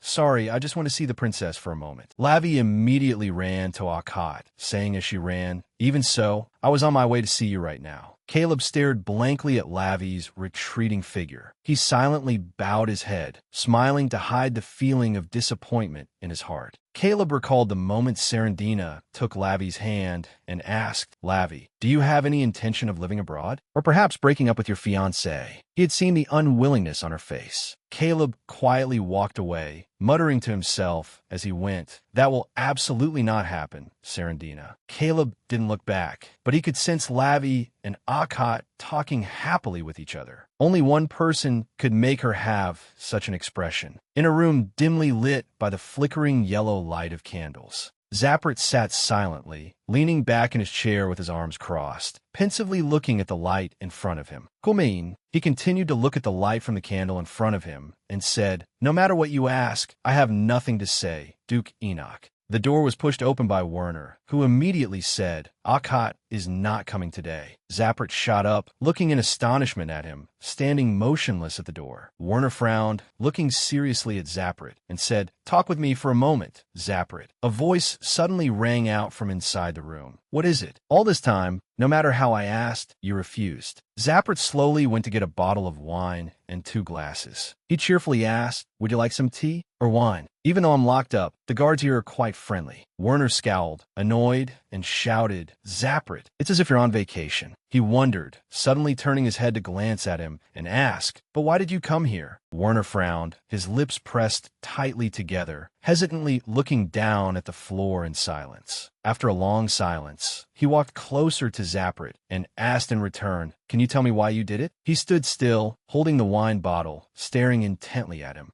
Werner recalled the scene where he saw Lavi lying in bed, lost in a dream, looking very tormented. During the last incident, Lavi had suffered greatly from nightmares. He went on to remember the time he held a bouquet of roses, wanting to give them to Jaus after the wedding was canceled. Jaus avoided me because she was ashamed. She sadly hid behind a wall, not daring to face him, and had a maid stop him and ask him to leave. Werner continued to recall the arguing factions at the royal palace, saying, "The royal palace is in an uproar over the interrogation of His Majesty. The conflict between the prince's faction and the crown prince's faction is reaching its peak." He clenched his fists until they trembled. But the most difficult thing in this situation is, Werner raised a hand to his chest, bowing his head sadly, "Your silence regarding those matters." He raised his head, looked towards Zaprat, and said, "We were once best friends. Please, explain so I can understand you." He stood still, looking at him pensively. Zaprat strode closer to Werner and replied, "Is that so? Have you had such a hard time?" He stared intently at his face, then raised a hand to touch his chin. "This is enough." Werner's eyes widened in astonishment as he looked at him.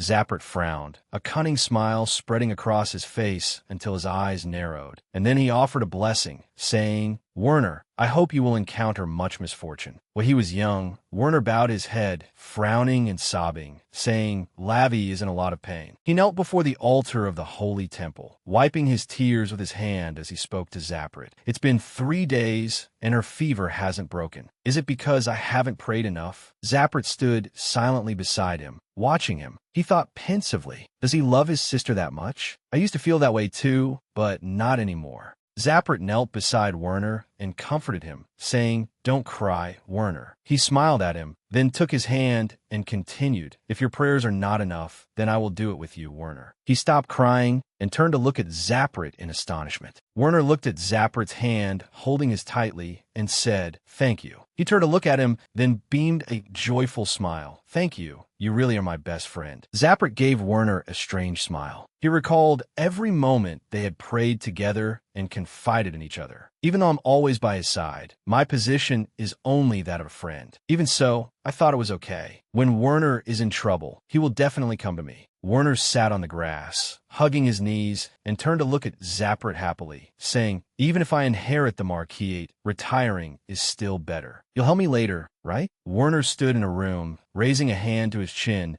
pensively voicing his thoughts. "I don't have many of the herbs I want to give Lavi in the Empire. The royal family can't increase the import routes." During a walk with Zaprat, he sighed and lamented to him, "I get flustered when I'm with my fiancée. I have no idea what I'm thinking or what to do." He followed behind, walking and looking at him thoughtfully. Then Werner turned his head back, smiled cheerfully, and said, "Haven't you received many marriage proposals? Give me some advice." Zaprat felt very helpless, then smiled at him. "All right, I'll help you with anything." Zaprat reached out and picked up a sparkling necklace, next to which was a doll that looked very much like Werner. He began to have twisted, dark thoughts. You will not escape my grasp. Werner's life needs a certain degree of adversity. Only then will he come crying to me. Returning to the present, Zappert raised a hand to his chest, looking at Werner with frustration, and asked, "You said you would make me understand, right?" Then he bowed his head, gave a faint smile, and continued, "Then I will tell you everything as you wish." "Can you guess why I did it?" Zappert looked up at his face. "Actually, your sister's condition got worse." Werner's eyes widened in stunned astonishment as he looked at him. Zappert continued, "The canceled wedding and the separation from her fiancé." He raised a hand in front of him, tilted his head, and gave a cunning smile. "Everything I planned was right because I didn't want you to marry her." Werner, terrified, trembling, and staggering, looked at Zappert and asked in return, What do you mean?" "Zappert, don't tell me you." He stood still, watching his expression. He bowed his head, his face gradually changing color, and said, "Like Rose?" He narrowed his eyes, his face dark, and glared at him. Suddenly, Zappert burst out laughing, then raised a hand to cover his mouth, laughing until his eyes crinkled, and said to him, "I knew it. Anyway, I didn't think you could understand correctly." Werner, surprised, panicked, and blushing, looked at him and shouted,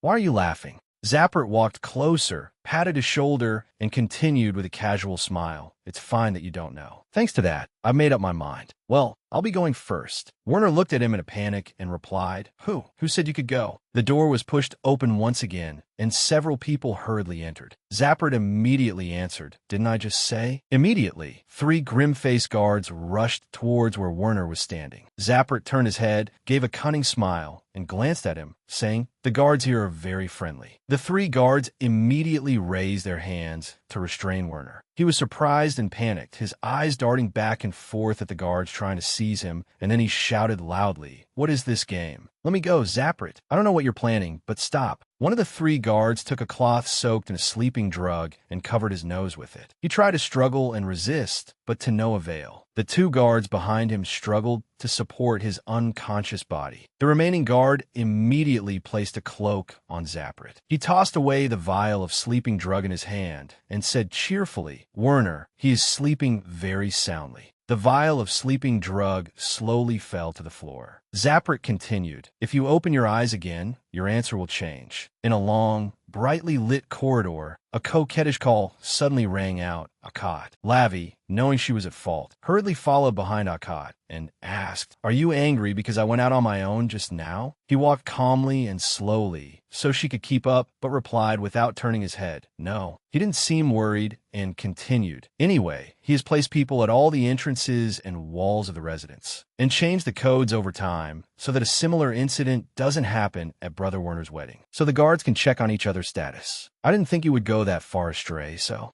Levi, surprised, forced a smile, looked at him and said, "You think so?" Akkad turned back, took out a handkerchief, and gently wiped Levi's cheek. She was surprised and stood still, peeking with one eye at him wiping her cheek, then said, "But why do you seem to be in such a strangely bad mood?" While wiping, he looked at her and replied, "It's not that I'm in a bad mood, but I want to wipe Levi's cheek a little." Bewildered, she touched her cheek and tried to widen her eyes to glance down, asking him, Is there something on it?" Levi's eyes widened in surprise as she remembered the scene from earlier when Caleb had pinched her cheek, and she muttered to herself, could it be this cheek?" Levi's eyes widened, her face blushing shyly as she moved closer, staring at Akkad and asking softly, "Could it be? Akkad, are you jealous?" Akkad immediately blushed, his lips pressed tightly together as he silently watched her intently. He felt a pang of guilt, turned to leave, and said as he walked, "I'm not jealous. I just think it was a bit much." Delighted, she quickly hugged his arm and walked alongside him. He continued, "A knight pinching a young lady's cheek. No matter how close they are, that's a bit rude." Levi, blushing with joy, suddenly giggled, quickly covering her mouth as she looked at Akkad, and said, "Oh my, what do you think about touching a cheek? Akkad is doing even more wonderful things with me." Akkad hastily turned to her, his face flushing red with embarrassment, and called out loudly, "Levi." She still couldn't hide her inner joy and continued to giggle, asking, Aren't you jealous of everyone who touches me? Is there someone else? Jenny, not Alan, right? Outside the window, the sky had gradually turned dark at some point. Akkad, blushing and helpless, asked her, "Are we still continuing this conversation?" He regained his composure and narrowed his eyes, staring at her. He remembered the other men who could be called ex-boyfriends passing by. He then said to her, it wouldn't be very beneficial for Levi. She was stunned, taken aback by what Akkad had said.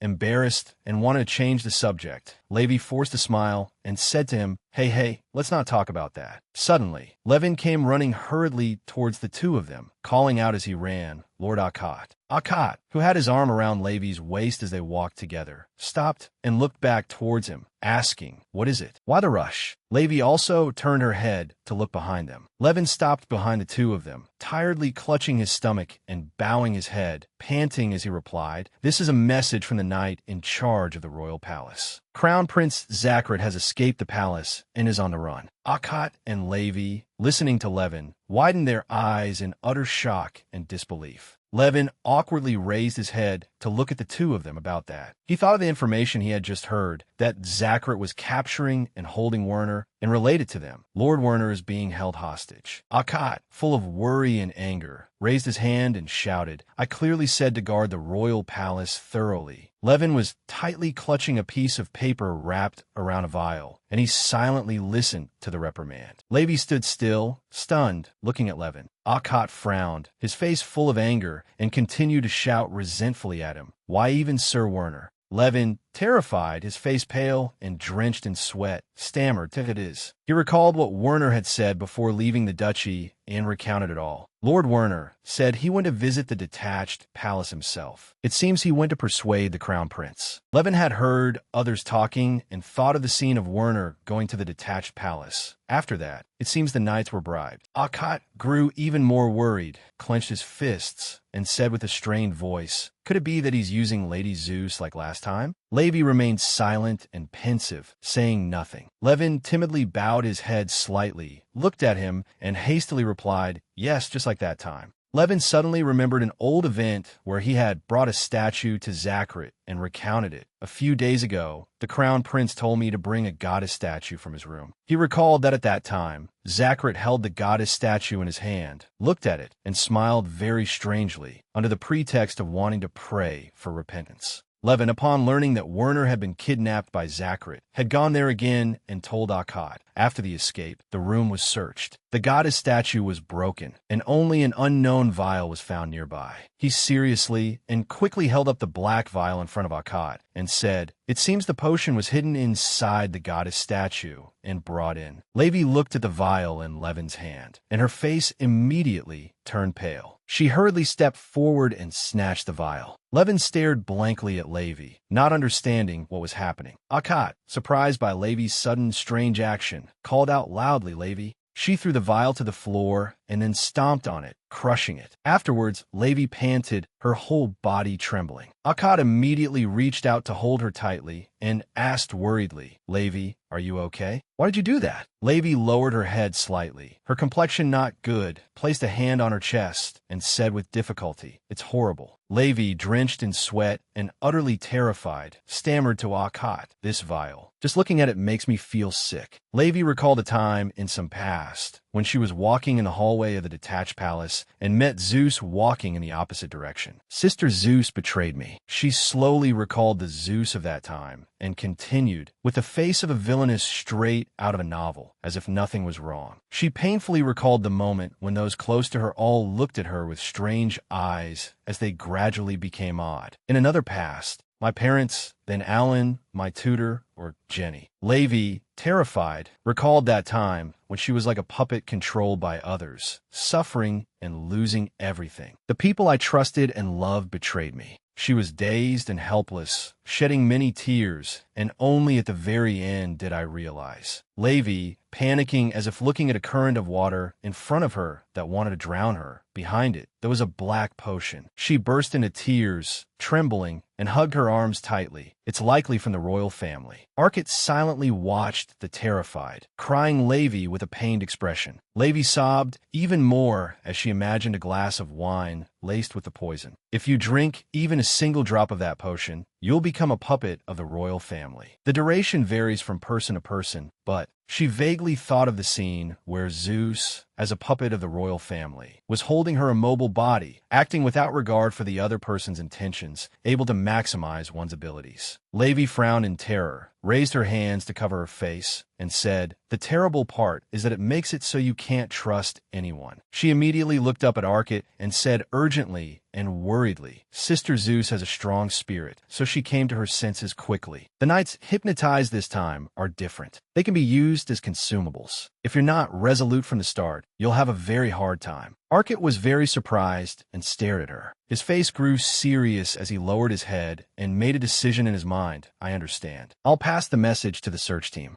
The two of them were still standing in the hallway talking. Levi returned to her usual self, no longer trembling in fear like before. "Thank you, Arkit." "Ah, and when you're looking for my brother, can you check the temple?" Arkit looked at her in surprise and asked, "Why the temple?" Levi remembered the goddess statue containing the poison vial and that Tess had gone to the temple, connecting the events and saying the temple was also the one that hid and raised Tess. When the crown prince brought in the potion, it was also via a goddess statue. Levi pondered the relationship between Werner, Zachrit, and the goddess statue. "We have been mediating between the royal family and Enoch for a very long time. There's also an alliance set up that benefits the royal family." She thought to herself again, and also the suspicious situations in the temple that Kayla mentioned. She glanced at Arkit and continued, "Perhaps the temple and the royal family are colluding." Arkit turned, gently took Levi's hands in his, and replied, "I'll take that into consideration, because Levi's premonitions are very accurate." He turned his head to look at Levin and instructed, "Search from the temple to the crown prince's residence. Post wanted posters on carriages in the capital." Levin looked at him, worried and flustered, and replied, "But armed knights cannot enter the temple." Arkit looked at Levin and replied firmly, "No problem. I will command the scene directly." Levi, suddenly worried, placed a hand on her chest, turned to look at Arkit, and called out, "Arkit."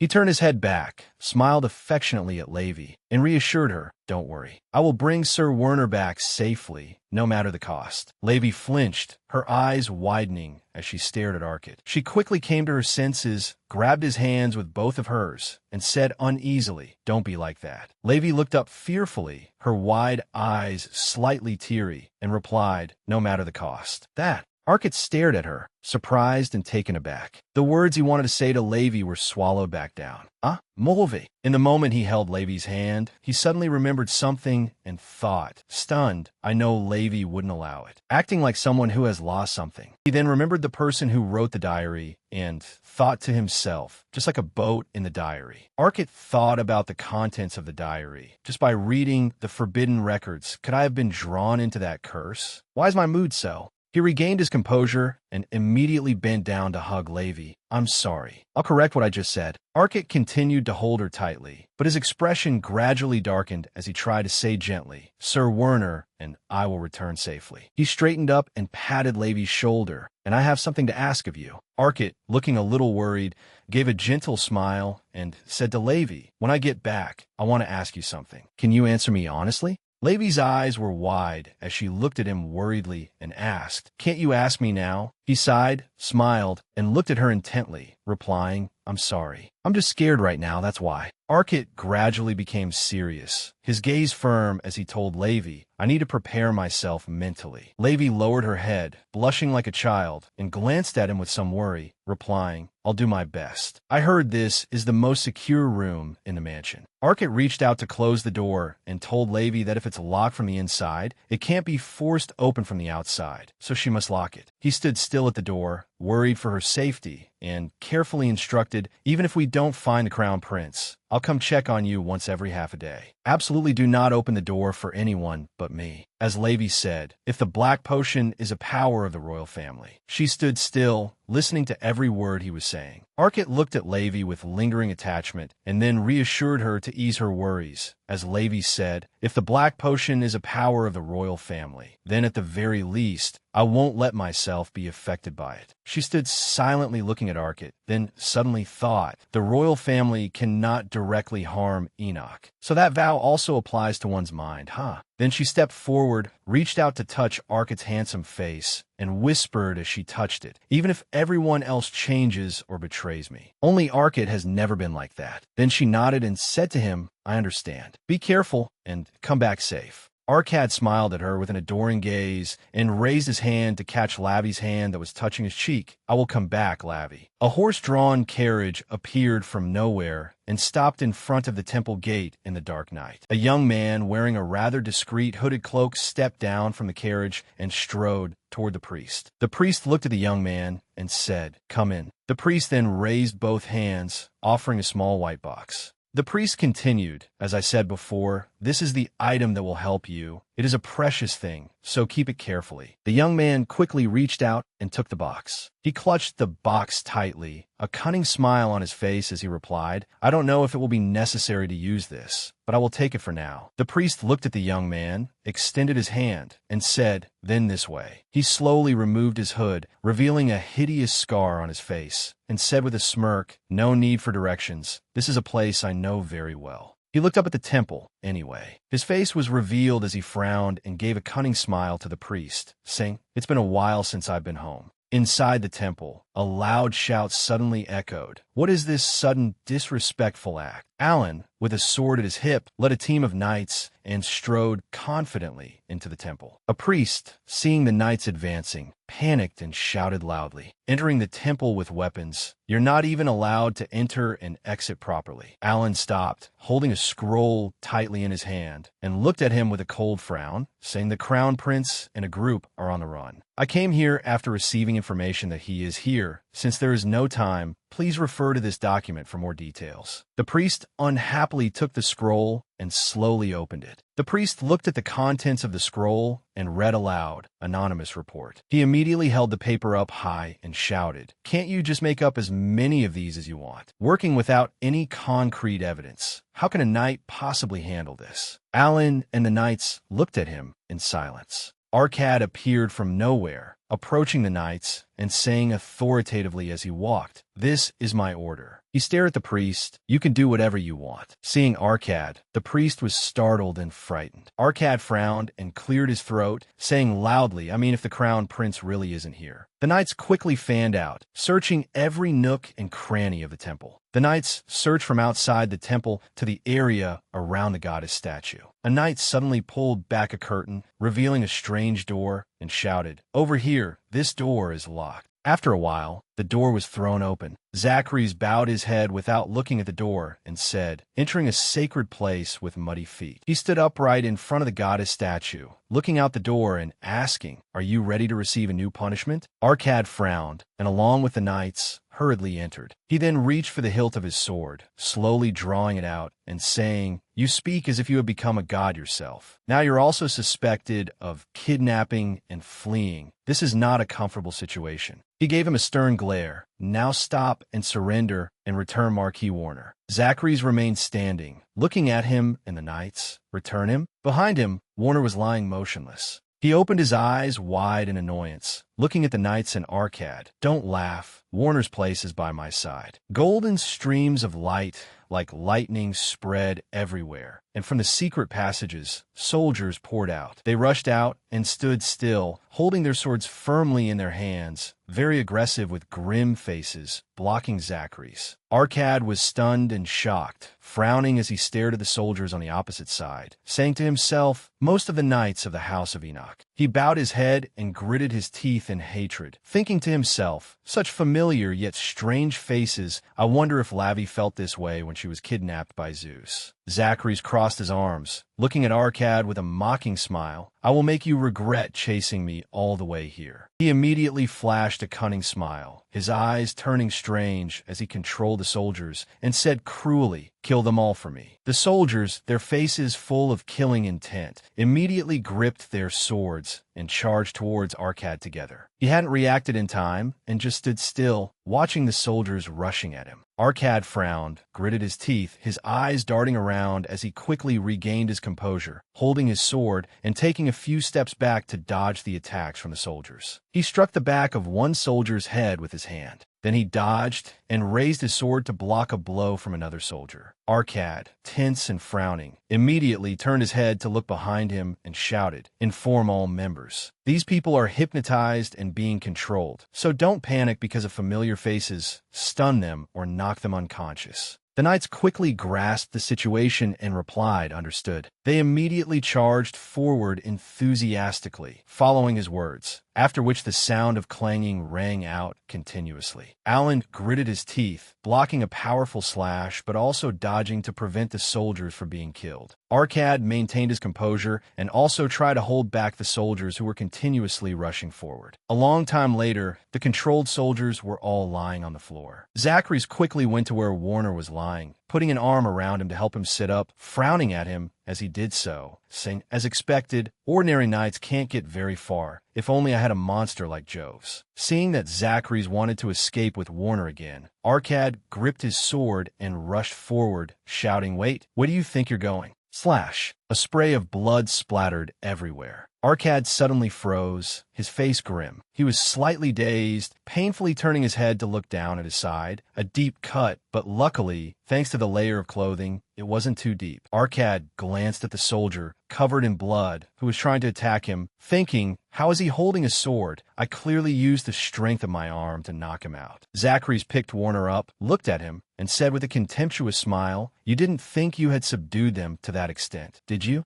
He glanced again, controlling the soldiers. The royal miracle surpasses the limits of the body. Zachary's looked at the soldiers lying on the floor who were gradually getting up. "If you don't kill them all, they won't stop, right?" Arcad clutched his bleeding wound, his face turning pale as he cursed inwardly. "Damn it, there's no time for this." Lavi sat on the bed, her hand on the diary resting on her lap, sighing heavily. She was a little sad, sitting silently in deep thought. "I thought that if I read something, time would pass quickly, but I can't see a single word." Lavi put the diary down and walked over to the window. She stood in front of the window, placed her hand on it, and looked at the space outside, wondering to herself, what is Arcad doing now? Lavi worried about Arcad and clenched her fist. "I wish my memory was a little more accurate to be able to predict the Crown Prince's actions." She thought of the image of herself as a child, bewildered as she sank into the water with a mess of papers. Even so, in this life, I came back with the fewest memories, and quite a lot has changed. Lavi tried to remember every detail, every image, preventing the carriage accident of the Enoch couple. At that time, she saw how happy they were. Then she remembered the image of Arcad in her dream. Arcad had quickly ended the war and returned. Lavi recalled the image of a shy Warner holding a bouquet for Rose, while Rose smiled, crossed her arms, and glanced at him. "The relationship between Sister Rose and my brother has gotten better." She continued to remember herself in the dream, and no matter how hard I tried to push Arcad away, or the moment she and Arcad held hands, looking at each other with eyes full of love until we fell in love. She then remembered falling at the temple and priests like Serendina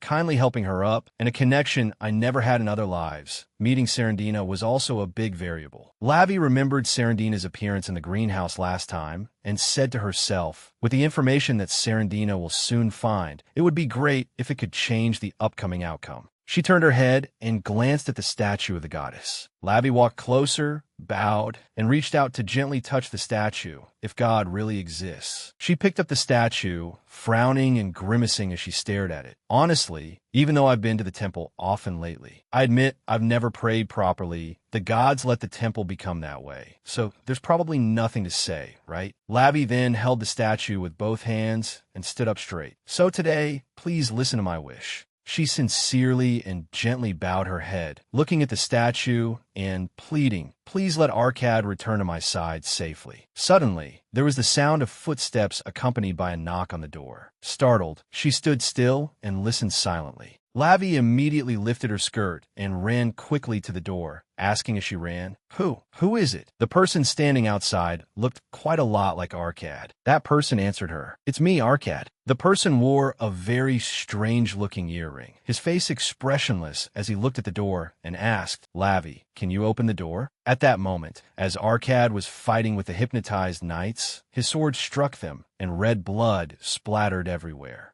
The knight collapsed. Arcad panted, his brow furrowed, thinking with some desperation, at this rate, this will never end. No matter how much they were injured, they wouldn't fall. It was true. A golden light surrounded the soulless knights. That power pulled them to their feet, and they continued to hold their swords, despite the wounds on their bodies. Arcad saw this and thought, if I want to take them down, do I have to take their lives? At this moment, the crown prince covered his mouth, let out a soft laugh, and said, It would be easier if you killed them all. You're thinking that, aren't you? A golden light surrounded Zacharias. He gave a smile that looked friendly, but was filled with coldness. He continued, You see, you pretend to be righteous, but in the end, you'll resort to the same methods as me, won't you? Arcad, panting while clutching the wound on his abdomen, pointed the tip of his sword at the crown prince, smiled, and replied, No way. Who would want to become a despicable person like you? Zacharias then spread his arms wide, a golden power radiating from him and causing the knights to advance towards Arcad. The crown prince grinned widely and said, Is that so? Then you'll live your whole life being deceived. I mean, you'll get nothing at all. Zacharias' power wrapped around the tip of Arcad's sword, making it difficult for him to strike. Arcad gritted his teeth, struggling to regain control of his sword. Suddenly, another power shot forth, stopping the knight who was swinging his sword towards Arcad. He widened his eyes in surprise at the appearance of this orange power.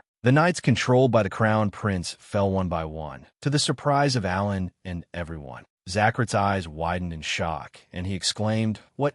He thought to himself, the drug clearly hasn't worn off yet. It feels like someone is obstructing my ability. Could it be? Just then, a young man walked in. It was Felix, holding a sword to the neck of the priest whose face had turned pale with fear. He said with some helplessness, The royal family's ability is obsessed with this. It's truly goosebump-inducing. A cat turned his head to look at the leader and said, You took a long time, Your Highness the Prince. Felix replied impatiently, There was no other way. Normally, figuring out the key to using this ability is supposed to be difficult, and at the same time, he pushed the priest to the ground. The crown prince shouted in fury, Felix, you dare betray the will of the royal family and join hands with them? Felix replied as he stepped closer, It's not betrayal, but suppression. Zacharias angrily raised his hand to unleash his ability, and intense golden rays of light erupted in all directions. He said loudly, You think you can stop me, a half-breed who can't even use his ability properly? Felix's face darkened, and he replied, That's right, even if I use this ability, I can only create an opportunity. However, that's enough for me. While the crown prince was distracted, from behind, a heeled shoe took off and leaped into the air. A cat's eyes were filled with fury, and he slashed down without mercy, leaving the crown prince no time to react. Fresh blood splattered everywhere, and the glasses on Zacharias' face fell to the floor. Scene change. Alan gently asked, Mr. Winter, are you all right? Winter then fluttered his eyes open and woke up. He sat up, holding his head, and asked dazedly,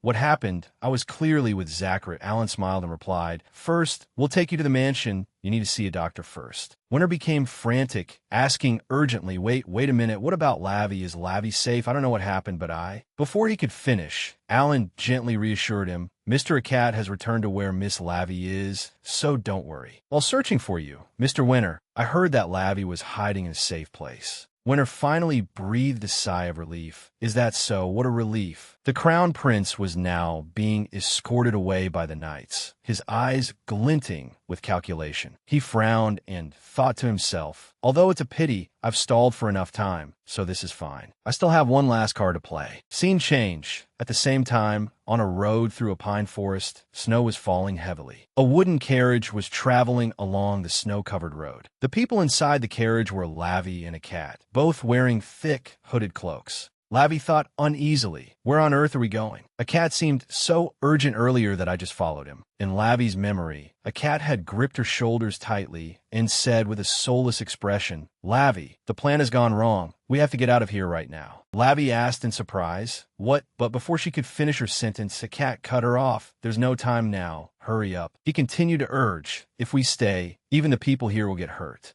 Lavi took off her hood, continuing to think to herself. After that, he didn't explain anything further, which made me a little scared. This is the first time I've seen a cat so worried. Lavi, are you thirsty? You can drink something? A cat's words cut off her train of thought. Lavi hurriedly replied, No, I'm fine. The cat glanced at her with a cold, emotionless gaze and said, Don't be like that. Have a little drink. If you collapse from dehydration in a place like this, it'll be a big problem. Lavi reluctantly took the water canteen from a cat's hand. I know. I'll drink it all right. She brought the canteen to her lips, many questions arising in her mind. What's wrong with the cat? He's never forced me like this before. Suddenly, her eyes widened. Lavi's heart seemed to skip a beat. She thought, What is this, the taste of this water? A hand suddenly came up. A cat covered her mouth tightly and said, Don't you dare spit it out. Do you have any idea how precious this water is? Lavi was suffocating, frantically tried to pull the other person's hand away, but couldn't. In her heart, she wondered, What is this? Why is a cat suddenly? When the person opposite her smiled and looked at her with cold gray eyes, Lavi saw the gold earring he was wearing. She realized in horror that's the earring Tess used when she disguised herself as a man. Lavi then used all her strength to push the man away, shouting at the same time, Let go of me, you're not a cat. The other person calmly raised a hand to his left ear and said, What? It's impossible that you wouldn't have noticed by now, right? Even so, having to pretend to be this kid was truly disgusting, he said as he removed the gold earring. The true form of Cade Cottney was revealed. He gave an arrogant smile and asked, How do you like it? You wrote letters before because you wanted to meet me. Lavi jumped back and shouted, What nonsense are you talking about? I've never written a letter to someone like you. Lavi gritted her teeth, her turquoise eyes filled with vigilance. She thought, the people I've exchanged letters with recently can be counted on one hand, aside from a cat and Sister Rose. Could it be? An image of the letters and Cade's sinister childhood smile appeared in her mind. Cade Cottney, she said in surprise. He maintained the same arrogant posture as before. Lavi asked in astonishment, Why are you here? You were clearly exiled abroad. Cade calmly replied, There's a special pardon coming soon, because they'll need a bloodline to fill the position of heir to Duke Inocha.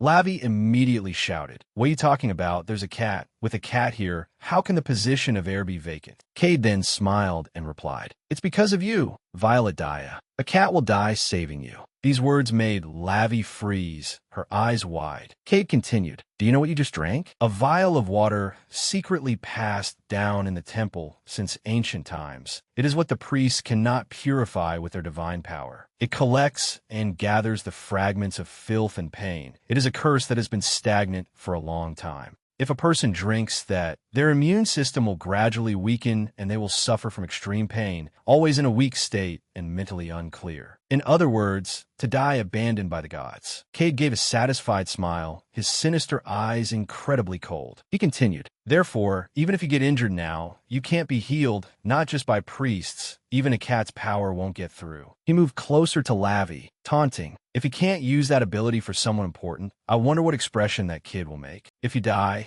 that kid will ultimately have no choice but to use his last card. Lavi was horrified, her face pale. She asked, What have you been talking about, and what is this last card? Cade burst out laughing, looking contemptuous. You don't know? The final principle of Enoch. For the one they love, they can sacrifice their own life, even revive a corpse. Lavi's eyes widened. She was stunned, feeling as if her heart had just been squeezed. Her hand tightened on the fabric of her dress. She replied, Don't lie. A cat told me a long time ago that you're good at slander and lying. Lavi's body was trembling violently. After hearing this, Cade looked surprised. That kid said that? He held out his hand and said, If you don't believe me, just try it and see. Lavi immediately jumped up and backed away, shouting, Don't touch me. Cade's mouth twisted into a distorted smile, his sinister eyes filled with conspiracy and desire. He said to Lavi, "There's nothing to be afraid of. If you come back to life, I might just become your fiancé." Lavi's face darkened. She replied slowly, "In all my life, this is the first time I've heard something so filthy. Who would want to be your fiancé?" she said as she reached for the carriage door. Lavi jumped out of the carriage without hesitation, surprising Cade. "What the hell are you doing?" "If only you'd become my fiancé." Before he could finish his sentence, Lavi shouted in fury, "I'd rather die." Accompanied by a middle finger she raised as a gift for him, Lavi's long hair flew in the snowy sky. She began to move on her own through the snowy forest. Lavi panted, her face flushed from the cold, and the snow was still falling heavily around her. She looked towards the carriage in the distance and thought to herself, "I almost really died. Luckily, I landed in a pile of snow." Suddenly, Lavi let out a cry of pain. She bent over, covering her mouth with her hand. Red blood from her mouth stained her hand. Lavi was terrified, her blue eyes wide. Could it be because of the vial of water from earlier? The thought flashed through her mind, but was quickly extinguished. No, the words of a despicable person like Cade can't possibly be true. It's clearly a plot to deceive me. An ability to exchange one's own life to save another. A cat never said that. Suddenly, a person in a long cloak walked towards Lavi. He said, "Oh my, how did Cottony manage to leave this person still conscious?" Lavi stammered in surprise. "Hey, who are you?" But he had already seen the blood on her hand and mouth. The man in the priest's cloak gave a sinister smile. "Oh, that blood. It seems you drank the right vial of water, didn't you?" Lavi's eyes widened. She felt as if a strong wind had pierced right through her.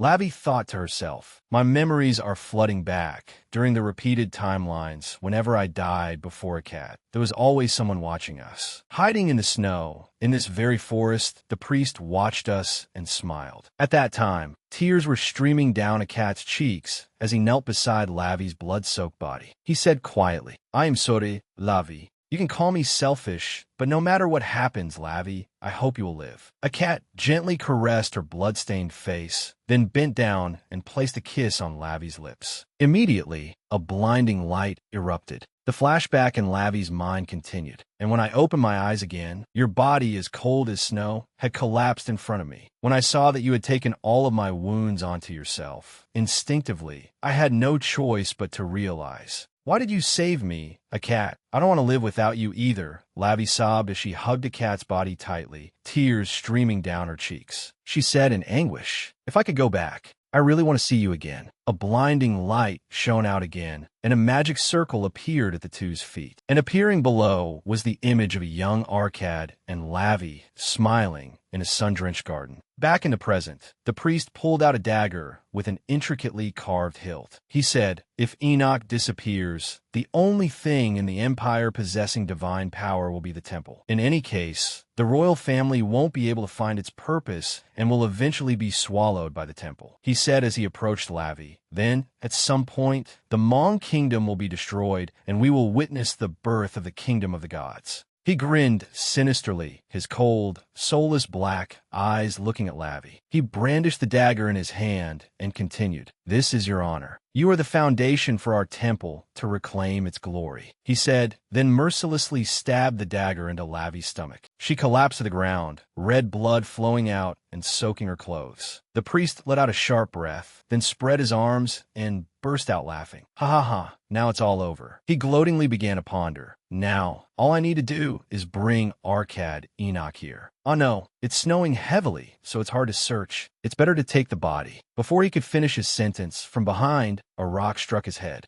Lavi had taken the opportunity while his back was turned, grabbing a nearby rock and hitting him hard on the head, but red blood was still soaking her stomach. The priest screamed in pain, squatting down and clutching the back of his neck. He turned back, bewildered. What was that, Hal?" He saw the cloak that Lavi had taken off and thrown behind her, with a bloody dagger on it. He thought in astonishment, "I clearly finished the job. Did I only stab her cloak?" Lavi spoke up, asking, "Was it you, the one who pushed me into this damn life?" She panted, her eyes filled with resentment. Lavi threw the rock down and continued, "The glory of the temple. Huh? Do you have any idea how much Arcad and I have suffered because of that? Betrayed by those around me. I couldn't trust anyone. A night where countless deaths occurred, making it impossible for me to sleep. Painful days when even breathing became weak. Do you know? Lavi shouted and grabbed the priest's collar. She pushed him to the ground, making him think in astonishment. Unbelievable. She drank the potion. So how does she still have so much strength? Lavi used both hands to choke him. She said fiercely, "Even if all my bones are broken, I will still kill you." Lavi screamed in fury, tears of pent-up resentment streaming down her cheeks. The priest began to feel terrified. He screamed,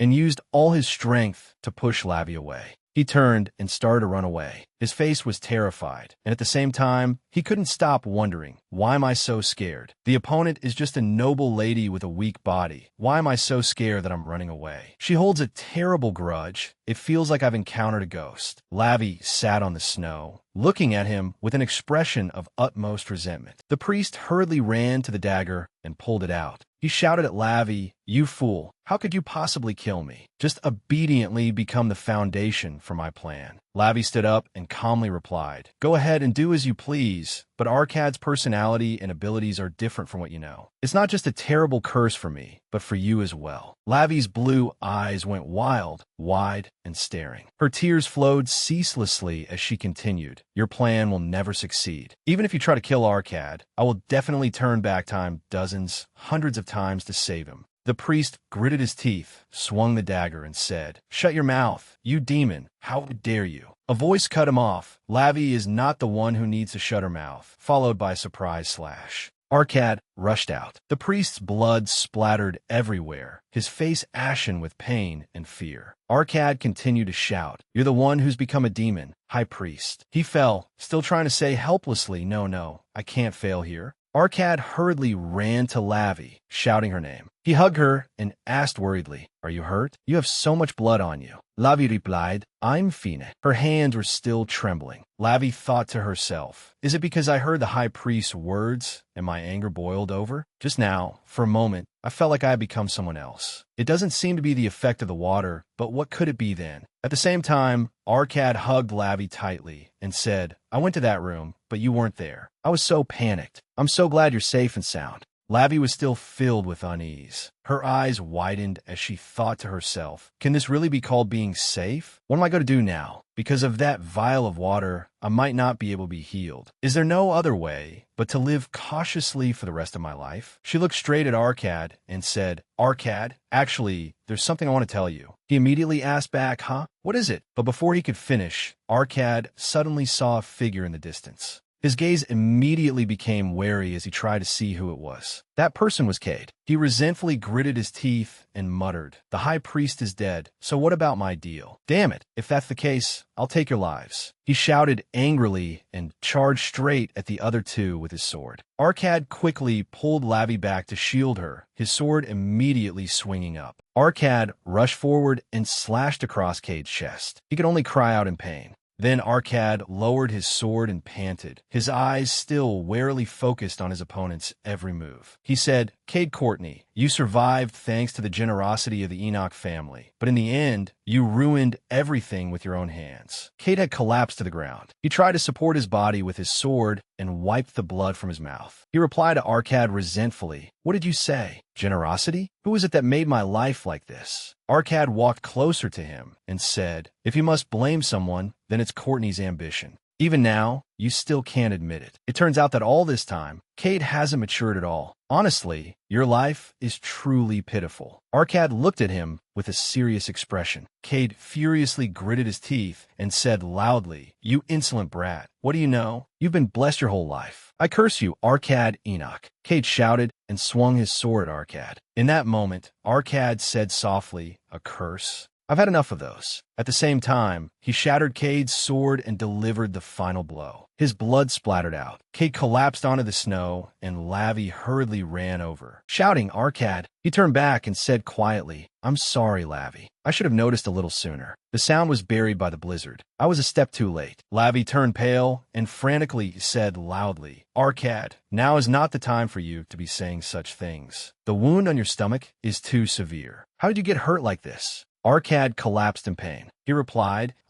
it seems I was injured a little before I got here. Even so, I'm glad you're safe and sound. Lavi worriedly hugged him, letting him lean against her body. Lavi thought dazedly, there's so much blood. You were this badly injured and came all this way? Arcad could no longer stand steady. He collapsed onto the snow, and Lavi had to support his back. She shouted out in desperation, is anyone there? Help me. Someone's injured, please. Arcad's blood had stained the snow red. He struggled to speak. Lavi, I'm fine. I'll be okay after a little rest. You, go on ahead. Lavi immediately replied, don't lie. I will absolutely not leave you behind. She thought helplessly, no matter how hard I try to stop it, the blood won't stop flowing, covering the snow. The images I saw in my dream, Arcad's body is gradually growing cold. I have no choice but to sit and watch the next ending. Lavi's face turned pale with despair and pain. If this goes on, Arcad will die. Lavi's trembling hand reached for the sword hilt. She said, no, Arcad, wait for me a moment. I'll die first, Arcad. If you save me, we can start over. Lavi said, and placed the sword against her own neck. Her wide eyes were filled with despair, her face ashen, and sweat poured down her face like rain. Tears began to well up again. Lavi thought to herself, if I have that vial of water and Arcad's ability, I can turn back time. It's heartbreaking to give up everything we've accomplished so far, but this is better than not being able to see Arcad again. Tears streamed down Lavi's cheeks, the sword in her hand now touching her neck. She continued, I know this sounds strange and selfish, but I'll do better next time. I won't get lost like I did this time, so I'll do it one last time.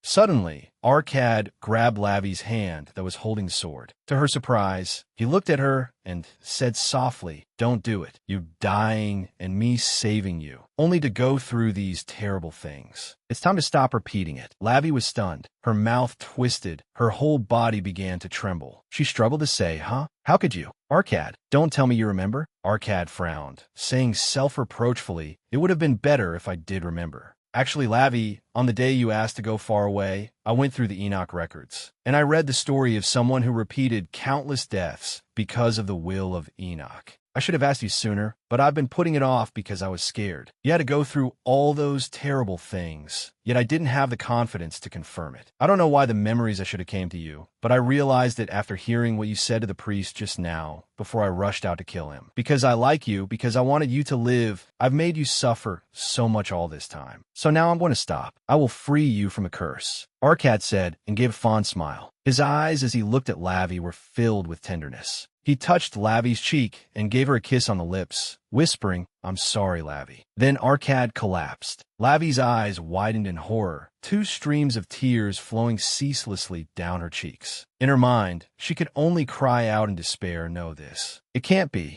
It was clearly very painful and tiring, but even so, thanks to you, I was able to endure it. Even if it repeated 1,000 times, I thought it would be okay as long as it was to meet you. Why didn't you listen to me? Could it be that the last words I hear from you are an apology? That won't do. Lavi painfully bowed her head, looking at Arcad's motionless body, tears streaming down her face, her crumpled expression filled with despair. She tremblingly took Arcad's hand and said helplessly, please, please give me one more chance. I love you, Arcad. Please don't leave me behind. And around the two of them, the fierce snowstorm showed no signs of abating. The snow fell, blanketing the land and sky in white. The forest was silent under the thick layer of snow, the gray sky seeming to swallow all light. The scenery was submerged in a cold silence, with only the sound of the wind and each snowflake falling gently like an unnamed sorrow. Suddenly, a clear voice spoke up, Arcad, I really hate snowy days. A teardrop fell, her eyes shut tight, her brows slightly furrowed. She said chokingly, because the day you left me was also a snowy day. Lavi hugged Arcad tightly, her hand on his chest, her face clearly showing the pain and longing to be with him. But he just lay motionless. She emotionally asked him, choked up, even though she knew there would be no reply. Would you be angry if I said, I wanted to go with you like this? The snow continued to fall, his sword lying on the cold snow. She kept talking as if hoping he would answer her. If you don't answer, I'll do as I please. You already left me behind on your own accord, didn't you? The scene then drifted back to the past, appearing in a luxurious room. Lavi and Arcad were lying on a large, warm bed. He lay holding her, watching her snuggle close to his chest and sleep soundly with her eyes closed. A clear smile of happiness bloomed on her face. I've spent days like this with you. Being held like this made me realize how precious it is. Arcad, you had to be so careful not to wake me. I felt the warmth of your affection in my sleep, and because of that, I could always sleep so comfortably. Returning to the present reality, Lavi lay on his chest, trying to find a familiar breath that was no longer there. She cried silently. Her trembling eyes and arms said it all. Her lips quivered slightly. Each sentence echoed only in her head, as if questioning herself, affirming to hold onto a fragile sliver of hope. Arcad, if you're too sad, can you feel illusions? Even though you've stopped breathing, I can still feel your presence like back then. The snow still fell ceaselessly, covering the entire sky. Then suddenly, a group of knights came galloping forward. The snow fell, a white blanket, each flake silently landing on the shoulders of the knights galloping through the forest. A tense, urgent atmosphere enveloped the entire group. A loud shout echoed amidst the cold wind. Lady Lavi, Lord Arcad, Alan's urgent and panicked voice. Another person also shouted loudly, "Where are you, my lady? If you can hear us, please answer."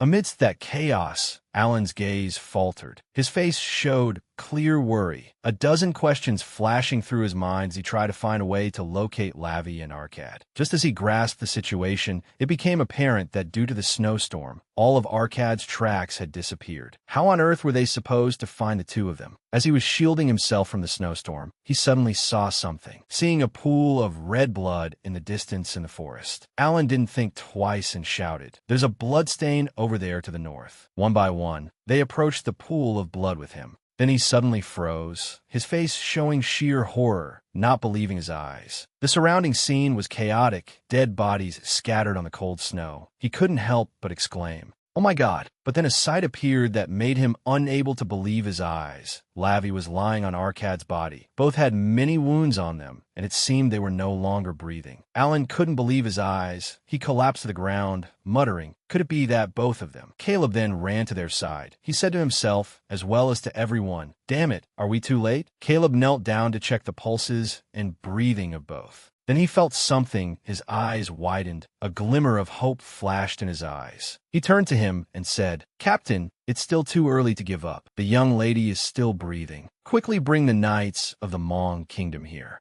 Caleb reached out to touch Lavi, but she slapped his hand away and shouted, "Leave me alone." Her face was filled with anguish, her eyes brimming with tears. She looked at him and said, "I don't need anything. I will go with Arcad." Hearing her say that, Caleb was stunned as if he couldn't believe his ears. He stood there staring at her in shock. After composing himself, he grabbed her wrist and said in alarm, "What are you talking about? The living must live. The fact that you're still alive in this situation is nothing short of a miracle." His eyes suddenly widened in surprise at her resistance. She tried to struggle, but he stopped her. "My lady, please stay still for a moment." She struggled, trying to break free from his hold. She shouted angrily, not wanting him to try and separate her and Arcad. He lost his composure and shouted, "That's not it. Just calm down and hold on to me. If you act rashly now, you'll regret it later." Hearing him mention the word regret, she froze for a moment, staring at him with a disbelieving expression. At this moment, a girl in a knight's uniform ran over in a panic. Caleb turned to look at her and signaled for her to come closer. The girl came closer, knelt down in front of Lavi, and took her hand.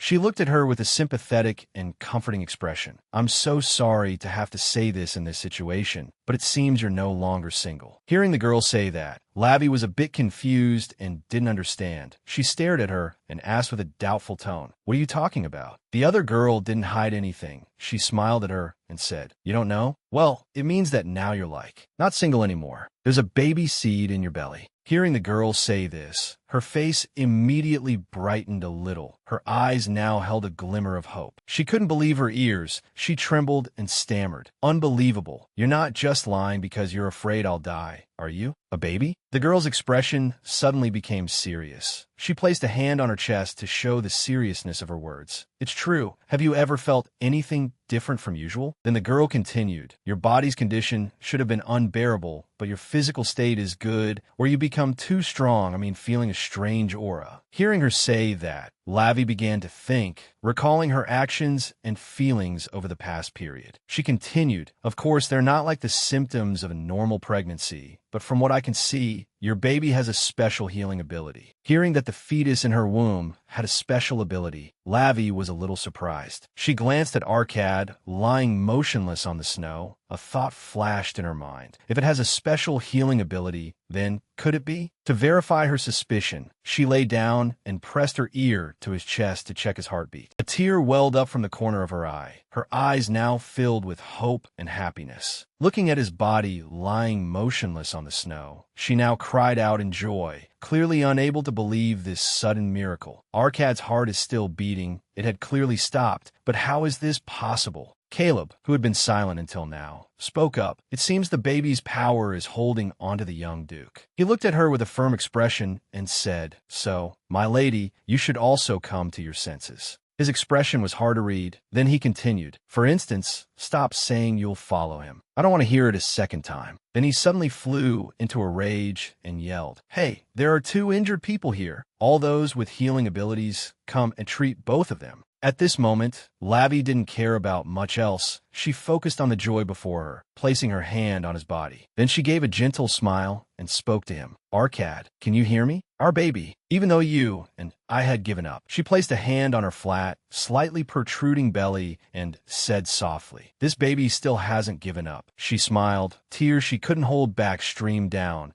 She said chokingly with a tone of sadness mixed with joy that they were both saved. I'm sorry, Arcad. From now on, I won't say such weak things anymore. I will hold your hand tightly. Please hurry back to me. After the accusations and the death of the high priest were officially announced, the temple, having lost its balance, was forced to cooperate with the investigation. The investigation with the help of the Hmong kingdom. In the high priest's records, the temple's use of that vial of water was meticulously documented, detailing how cruelly they had acted. Caleb held the report in his hand, his face showing clear disbelief. Doing things like this, and they still want to be called a holy kingdom? What would have happened if they had invaded the Hmong kingdom? Hearing him say that, Serendina could only sigh. Thinking back on what the high priest had done, she just wanted to save him and then kill him a few more times. He turned to look at her and asked, oh, Serendina, the crown prince was captured alive, right? Do you know what will happen to them? Serendina put a hand to her chin and thought about a question, then said,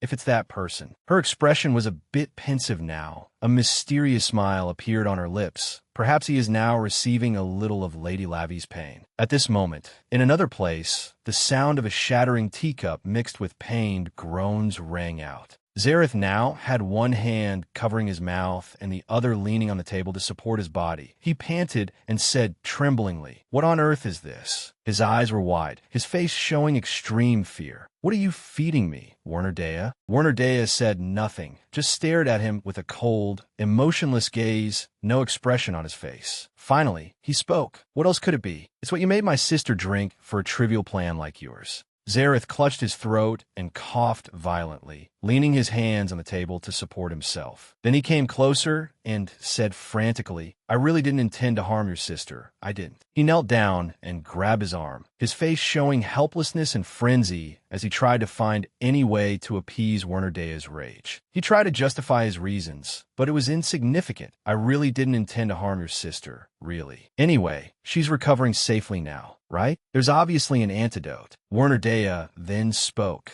shaking his hand off and saying coldly, fortunately, Princess Serendina brought it to me. He shook his hand off, looking at him with a cold and clearly disgusted expression, but you won't be getting it. Then he turned and left, leaving Zareth collapsed on the ground. Zareth frantically tried to hold him back. He shouted in despair. Every day I'm afraid of dying and have nightmares. Werner, are you really going to let me die like this? We're best friends. Werner Dea was about to open the door, his hand on the doorknob suddenly freezing when he heard Jaikrit's words. Then he spoke coldly, saying, "If you were truly my friend, you wouldn't have touched my most important person." Then he turned back to look at him with a cold expression and said, "Good, Jocasta will never see you again." Then he left, leaving Jaikrit kneeling there in disbelief. When Jaikrit came to his senses, he rushed to the door and pounded on it frantically, trying to shout, "Warner, come back, I was wrong." At this moment, his blood suddenly flowed onto the floor. His eyes widened as he saw himself bleeding uncontrollably, and he mumbled, "My heart burns like fire. Must I continue to bear this pain from now on?"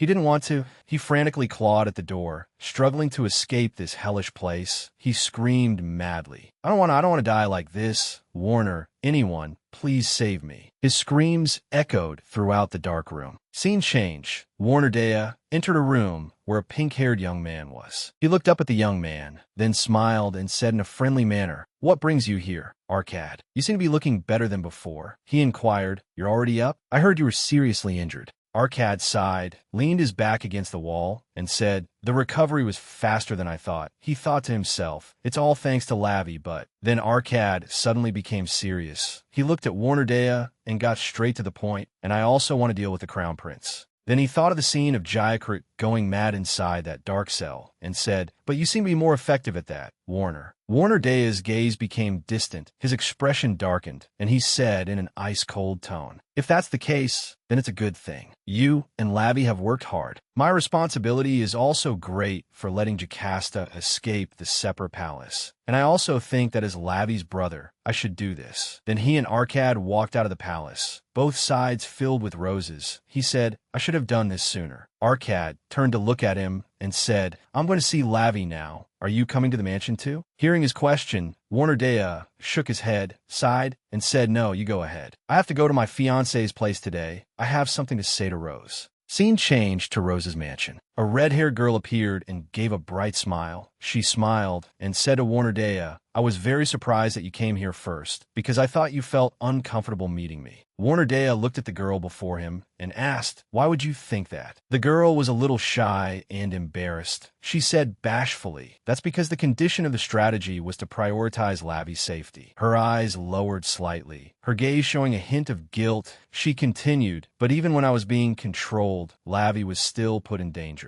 I've known for a long time that Warner has an important existence. He is someone who will do anything for it." At this moment, Rose chuckled inwardly as she thought about the times he cared for Lavi. She thought to herself, to like his sister that much? Her eyes sparkled at this moment. She thought to herself, "It's cute, but I wonder how he feels." That's why I wanted to watch from beginning to end. Now it's all just baseless feelings, but she then spoke up, saying, "Because I couldn't keep the condition, I will accept it even if you request to annul the engagement." She smiled gently, her eyes softly closed. She placed a hand on her chest and said sincerely, "Thank you for everything, and I'm sorry, Warner." Hearing this, Warner Dea frowned slightly and became flustered. This was not what he wanted. His expression fell. He was confused, not understanding what he did wrong. He said, "Why do you say the word annulment so easily, both during the war and now? To you, am I still just that kind of person?" Rose's expression changed slightly. She paused and looked at him with a confused look.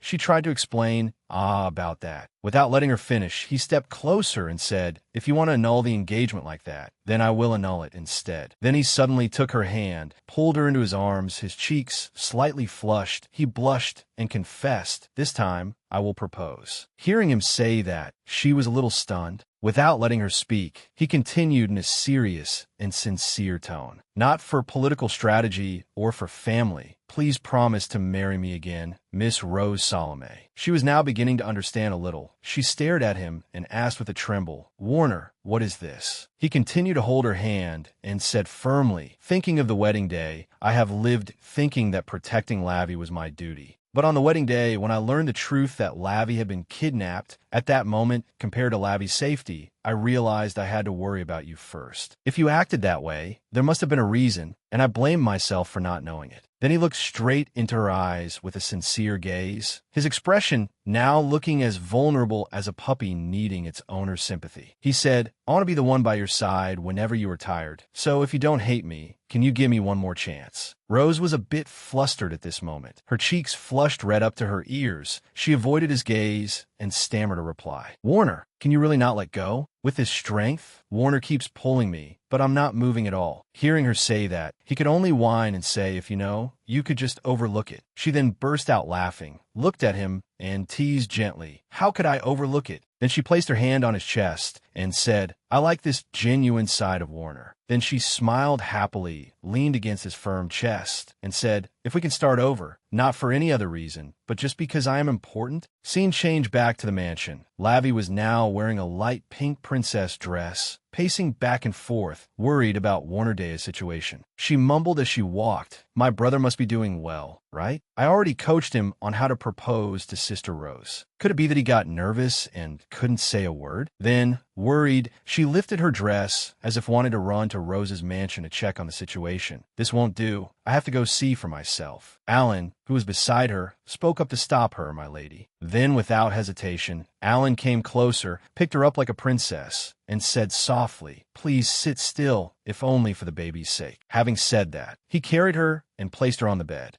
Lavi sat on the bed, smiled, and waved her hand, saying, what's there to worry about? I've never been this healthy lately. My appetite has also increased a lot. Alan looked at her, his expression showing a hint of hesitation. But Lavi then smiled, placed a hand on her pregnant belly, and thought to herself, my body has been recovering quickly since I had the baby, although it was thanks to the antidote that Serendina brought. It might be due to the fetus's ability affecting me. The mother. Maybe it's because our baby is an Enoch with very strong powers that this is possible. At this moment, her personal maid knocked on the door from outside and called to announce news. My lady, Master Arcad is here. Then the maid opened the door, peeked in with a bright smile, and said, I've asked him to wait in the back garden. Would you like to go there? Hearing that it was Arcad, her eyes immediately lit up. She smiled brightly and quickly replied, of course, I'll go there now. In the back garden of the mansion, Arcad stood with his hand touching the trunk of a tree. He looked up at the canopy with a focused expression, watching the falling leaves, his heart filled with an indescribable feeling. Lavi strode towards the back garden with Alan, asking as she walked, by the way, how is the royal family these days? I heard the emperor has abdicated. Alan, walking behind her, spoke up. Yes, due to his majesty's health issues, he is showing more and more symptoms of disorder. Now he can barely distinguish between me and you. At this moment in a prison cell, the emperor gripped the iron bars, incessantly screaming to be released. How dare you lock me in a place like this? As soon as I regain the great reason of the Leonis royal family, I will not let this go. He frowned slightly and mumbled as if plotting something. Where's Jayakrit? Why hasn't he come to get me out of here immediately? Returning to the present, the two had reached the door to the back garden. Alan pushed the door open, inviting her in while continuing to speak. So he will live the rest of his life on an island on the outskirts. The vacant emperor's position will be filled by Prince Felix. His hand still on the door, he then turned to look at her and said seriously, in reorganizing the temple this time, thanks to the help of the Hmong kingdom, the marriage of Princess Serendina and Prince Felix has been decided. Hearing about Princess Serendina and Prince Felix's marriage, she covered her mouth with her hand, showing a little surprise. Those two. As if understanding what she wanted to say, Alan nodded and replied, yes, it is said that the Hmong kingdom proposed a political strategy and Prince Felix agreed, on the condition of entrusting the status of the former Princess Tess to the Hmong kingdom. It will probably be very difficult to be reinstated as a true princess, though she can start a new life as a priest. Then he turned to look at her again and said, the matter of former Princess Tess's treatment is not pleasant news for you to hear, my lady. Hearing Alan say that, she quickly shook her head in denial. No, it's okay. I think it's better to resolve things peacefully if possible. Then she looked up at the sky, her gaze softening as she said, because in the future, Arcad's child and I will also live in this world. Finally, they both arrived at the place where Arcad was waiting. Seeing him, Lavi joyfully called out, Arcad. Hearing her call, he turned his head to look. He saw her. His gaze gradually softened. He smiled gently and said, you're here, Lavi. She joyfully came closer, holding out her arms to hug him. She asked worriedly, "How are you? Are you still hurting anywhere? If it hurts, tell me, I'll hold you tight." He couldn't help but laugh at her cuteness. He then cleared his throat, smiled teasingly, and said, "It seems our positions have been reversed." Hearing that, Lavi laughed and said, "Is that so?" At this moment, Alan placed a hand on his chest, bowed slightly, and said, "Then I will take my leave." Lavi heard that Alan wanted to leave. She was a little surprised and turned back to say, "Oh, it's fine for you to stay." Alan bowed his head and said softly, "No, please be happy, you two." Arcad at this moment also agreed with Alan. He wanted to spend some private time with her. "Alan is right. I want to show you something else." Lavi, hearing them both say that, could only utter a huh. Then she asked him, "You want to show me in private?" Then he led her to a place. She asked curiously, "What is it, Arcad?" Arcad covered her eyes with his hand while slowly leading her away. She became a little impatient and asked, "How long do I have to keep my eyes covered?" Seeing her slight impatience, he just smiled and replied, "We're almost there." When they arrived, he removed his hand to let her see the surrounding scenery clearly. "All right, we're here." When she opened her eyes, an incredibly beautiful scene unfolded before her. All around were vibrant flowers of every color. She couldn't contain her joy and ran closer, exclaiming, "Oh my goodness, this used to be an old well." She squatted down and admired the flowers in front of her. Her face clearly showed her delight and excitement. When it had become so beautiful like this, these were all flowers she had never seen before. He came closer, bent down next to her, and said gently with a doting expression, "I heard you should stay indoors until the baby is born. Since you can't travel far, you can at least look at lots of new and unusual flowers." Then he picked a flower and said, "We can't go now, but once the baby is born, I'll take you anywhere." Then he imagined the scene of their family of 3 living happily together and said, "All of us watching the sea's horizon together, having new experiences in a strange new place would be so much fun." Her eyes were closed as she pictured that scene, and she smiled, saying, "That's right, Arcad." Then she pointed at his imagination, pouted, and asked, "But why does the baby in your imagination look like me?" Then she imagined the child in her belly looking like him, and she couldn't help but smile thinking about how much the child would resemble him. Our second generation must naturally look like Arcad. A child who looks exactly like Arcad in his childhood would be very cute. But at that moment, he smiled and said to her, while in his mind, an image of their unborn child looking like Lavi appeared. But even if the baby looks like Lavi, they'd still be cute. Then he blushed, looked at her, and confessed, "I liked you at first sight when we were little. That's how much I pursued you." Hearing him say that, she blushed beet red and was speechless. She thought to herself, even in his imagination, he won't give in, huh? Amidst the colorful field of flowers, he and she sat there, admiring the peaceful scenery around them. At that moment, she sensed something and held out her hands. "Look, I think it's starting to snow, just like when we went to Keter." Hearing that place mentioned, the smile on his lips vanished. He thought for a moment, then turned to ask her, "Are you okay?" Hearing him ask that, she was a bit flustered and asked back, "Huh, okay about what?" Then an image of her and him lying injured in the snow flashed in her mind, along with the words she had said before. It was the same last time, "I hate snowy days." Thinking of that, she sighed, her expression a little awkward as she asked, "You heard that, didn't you?" He smiled faintly and nodded slightly.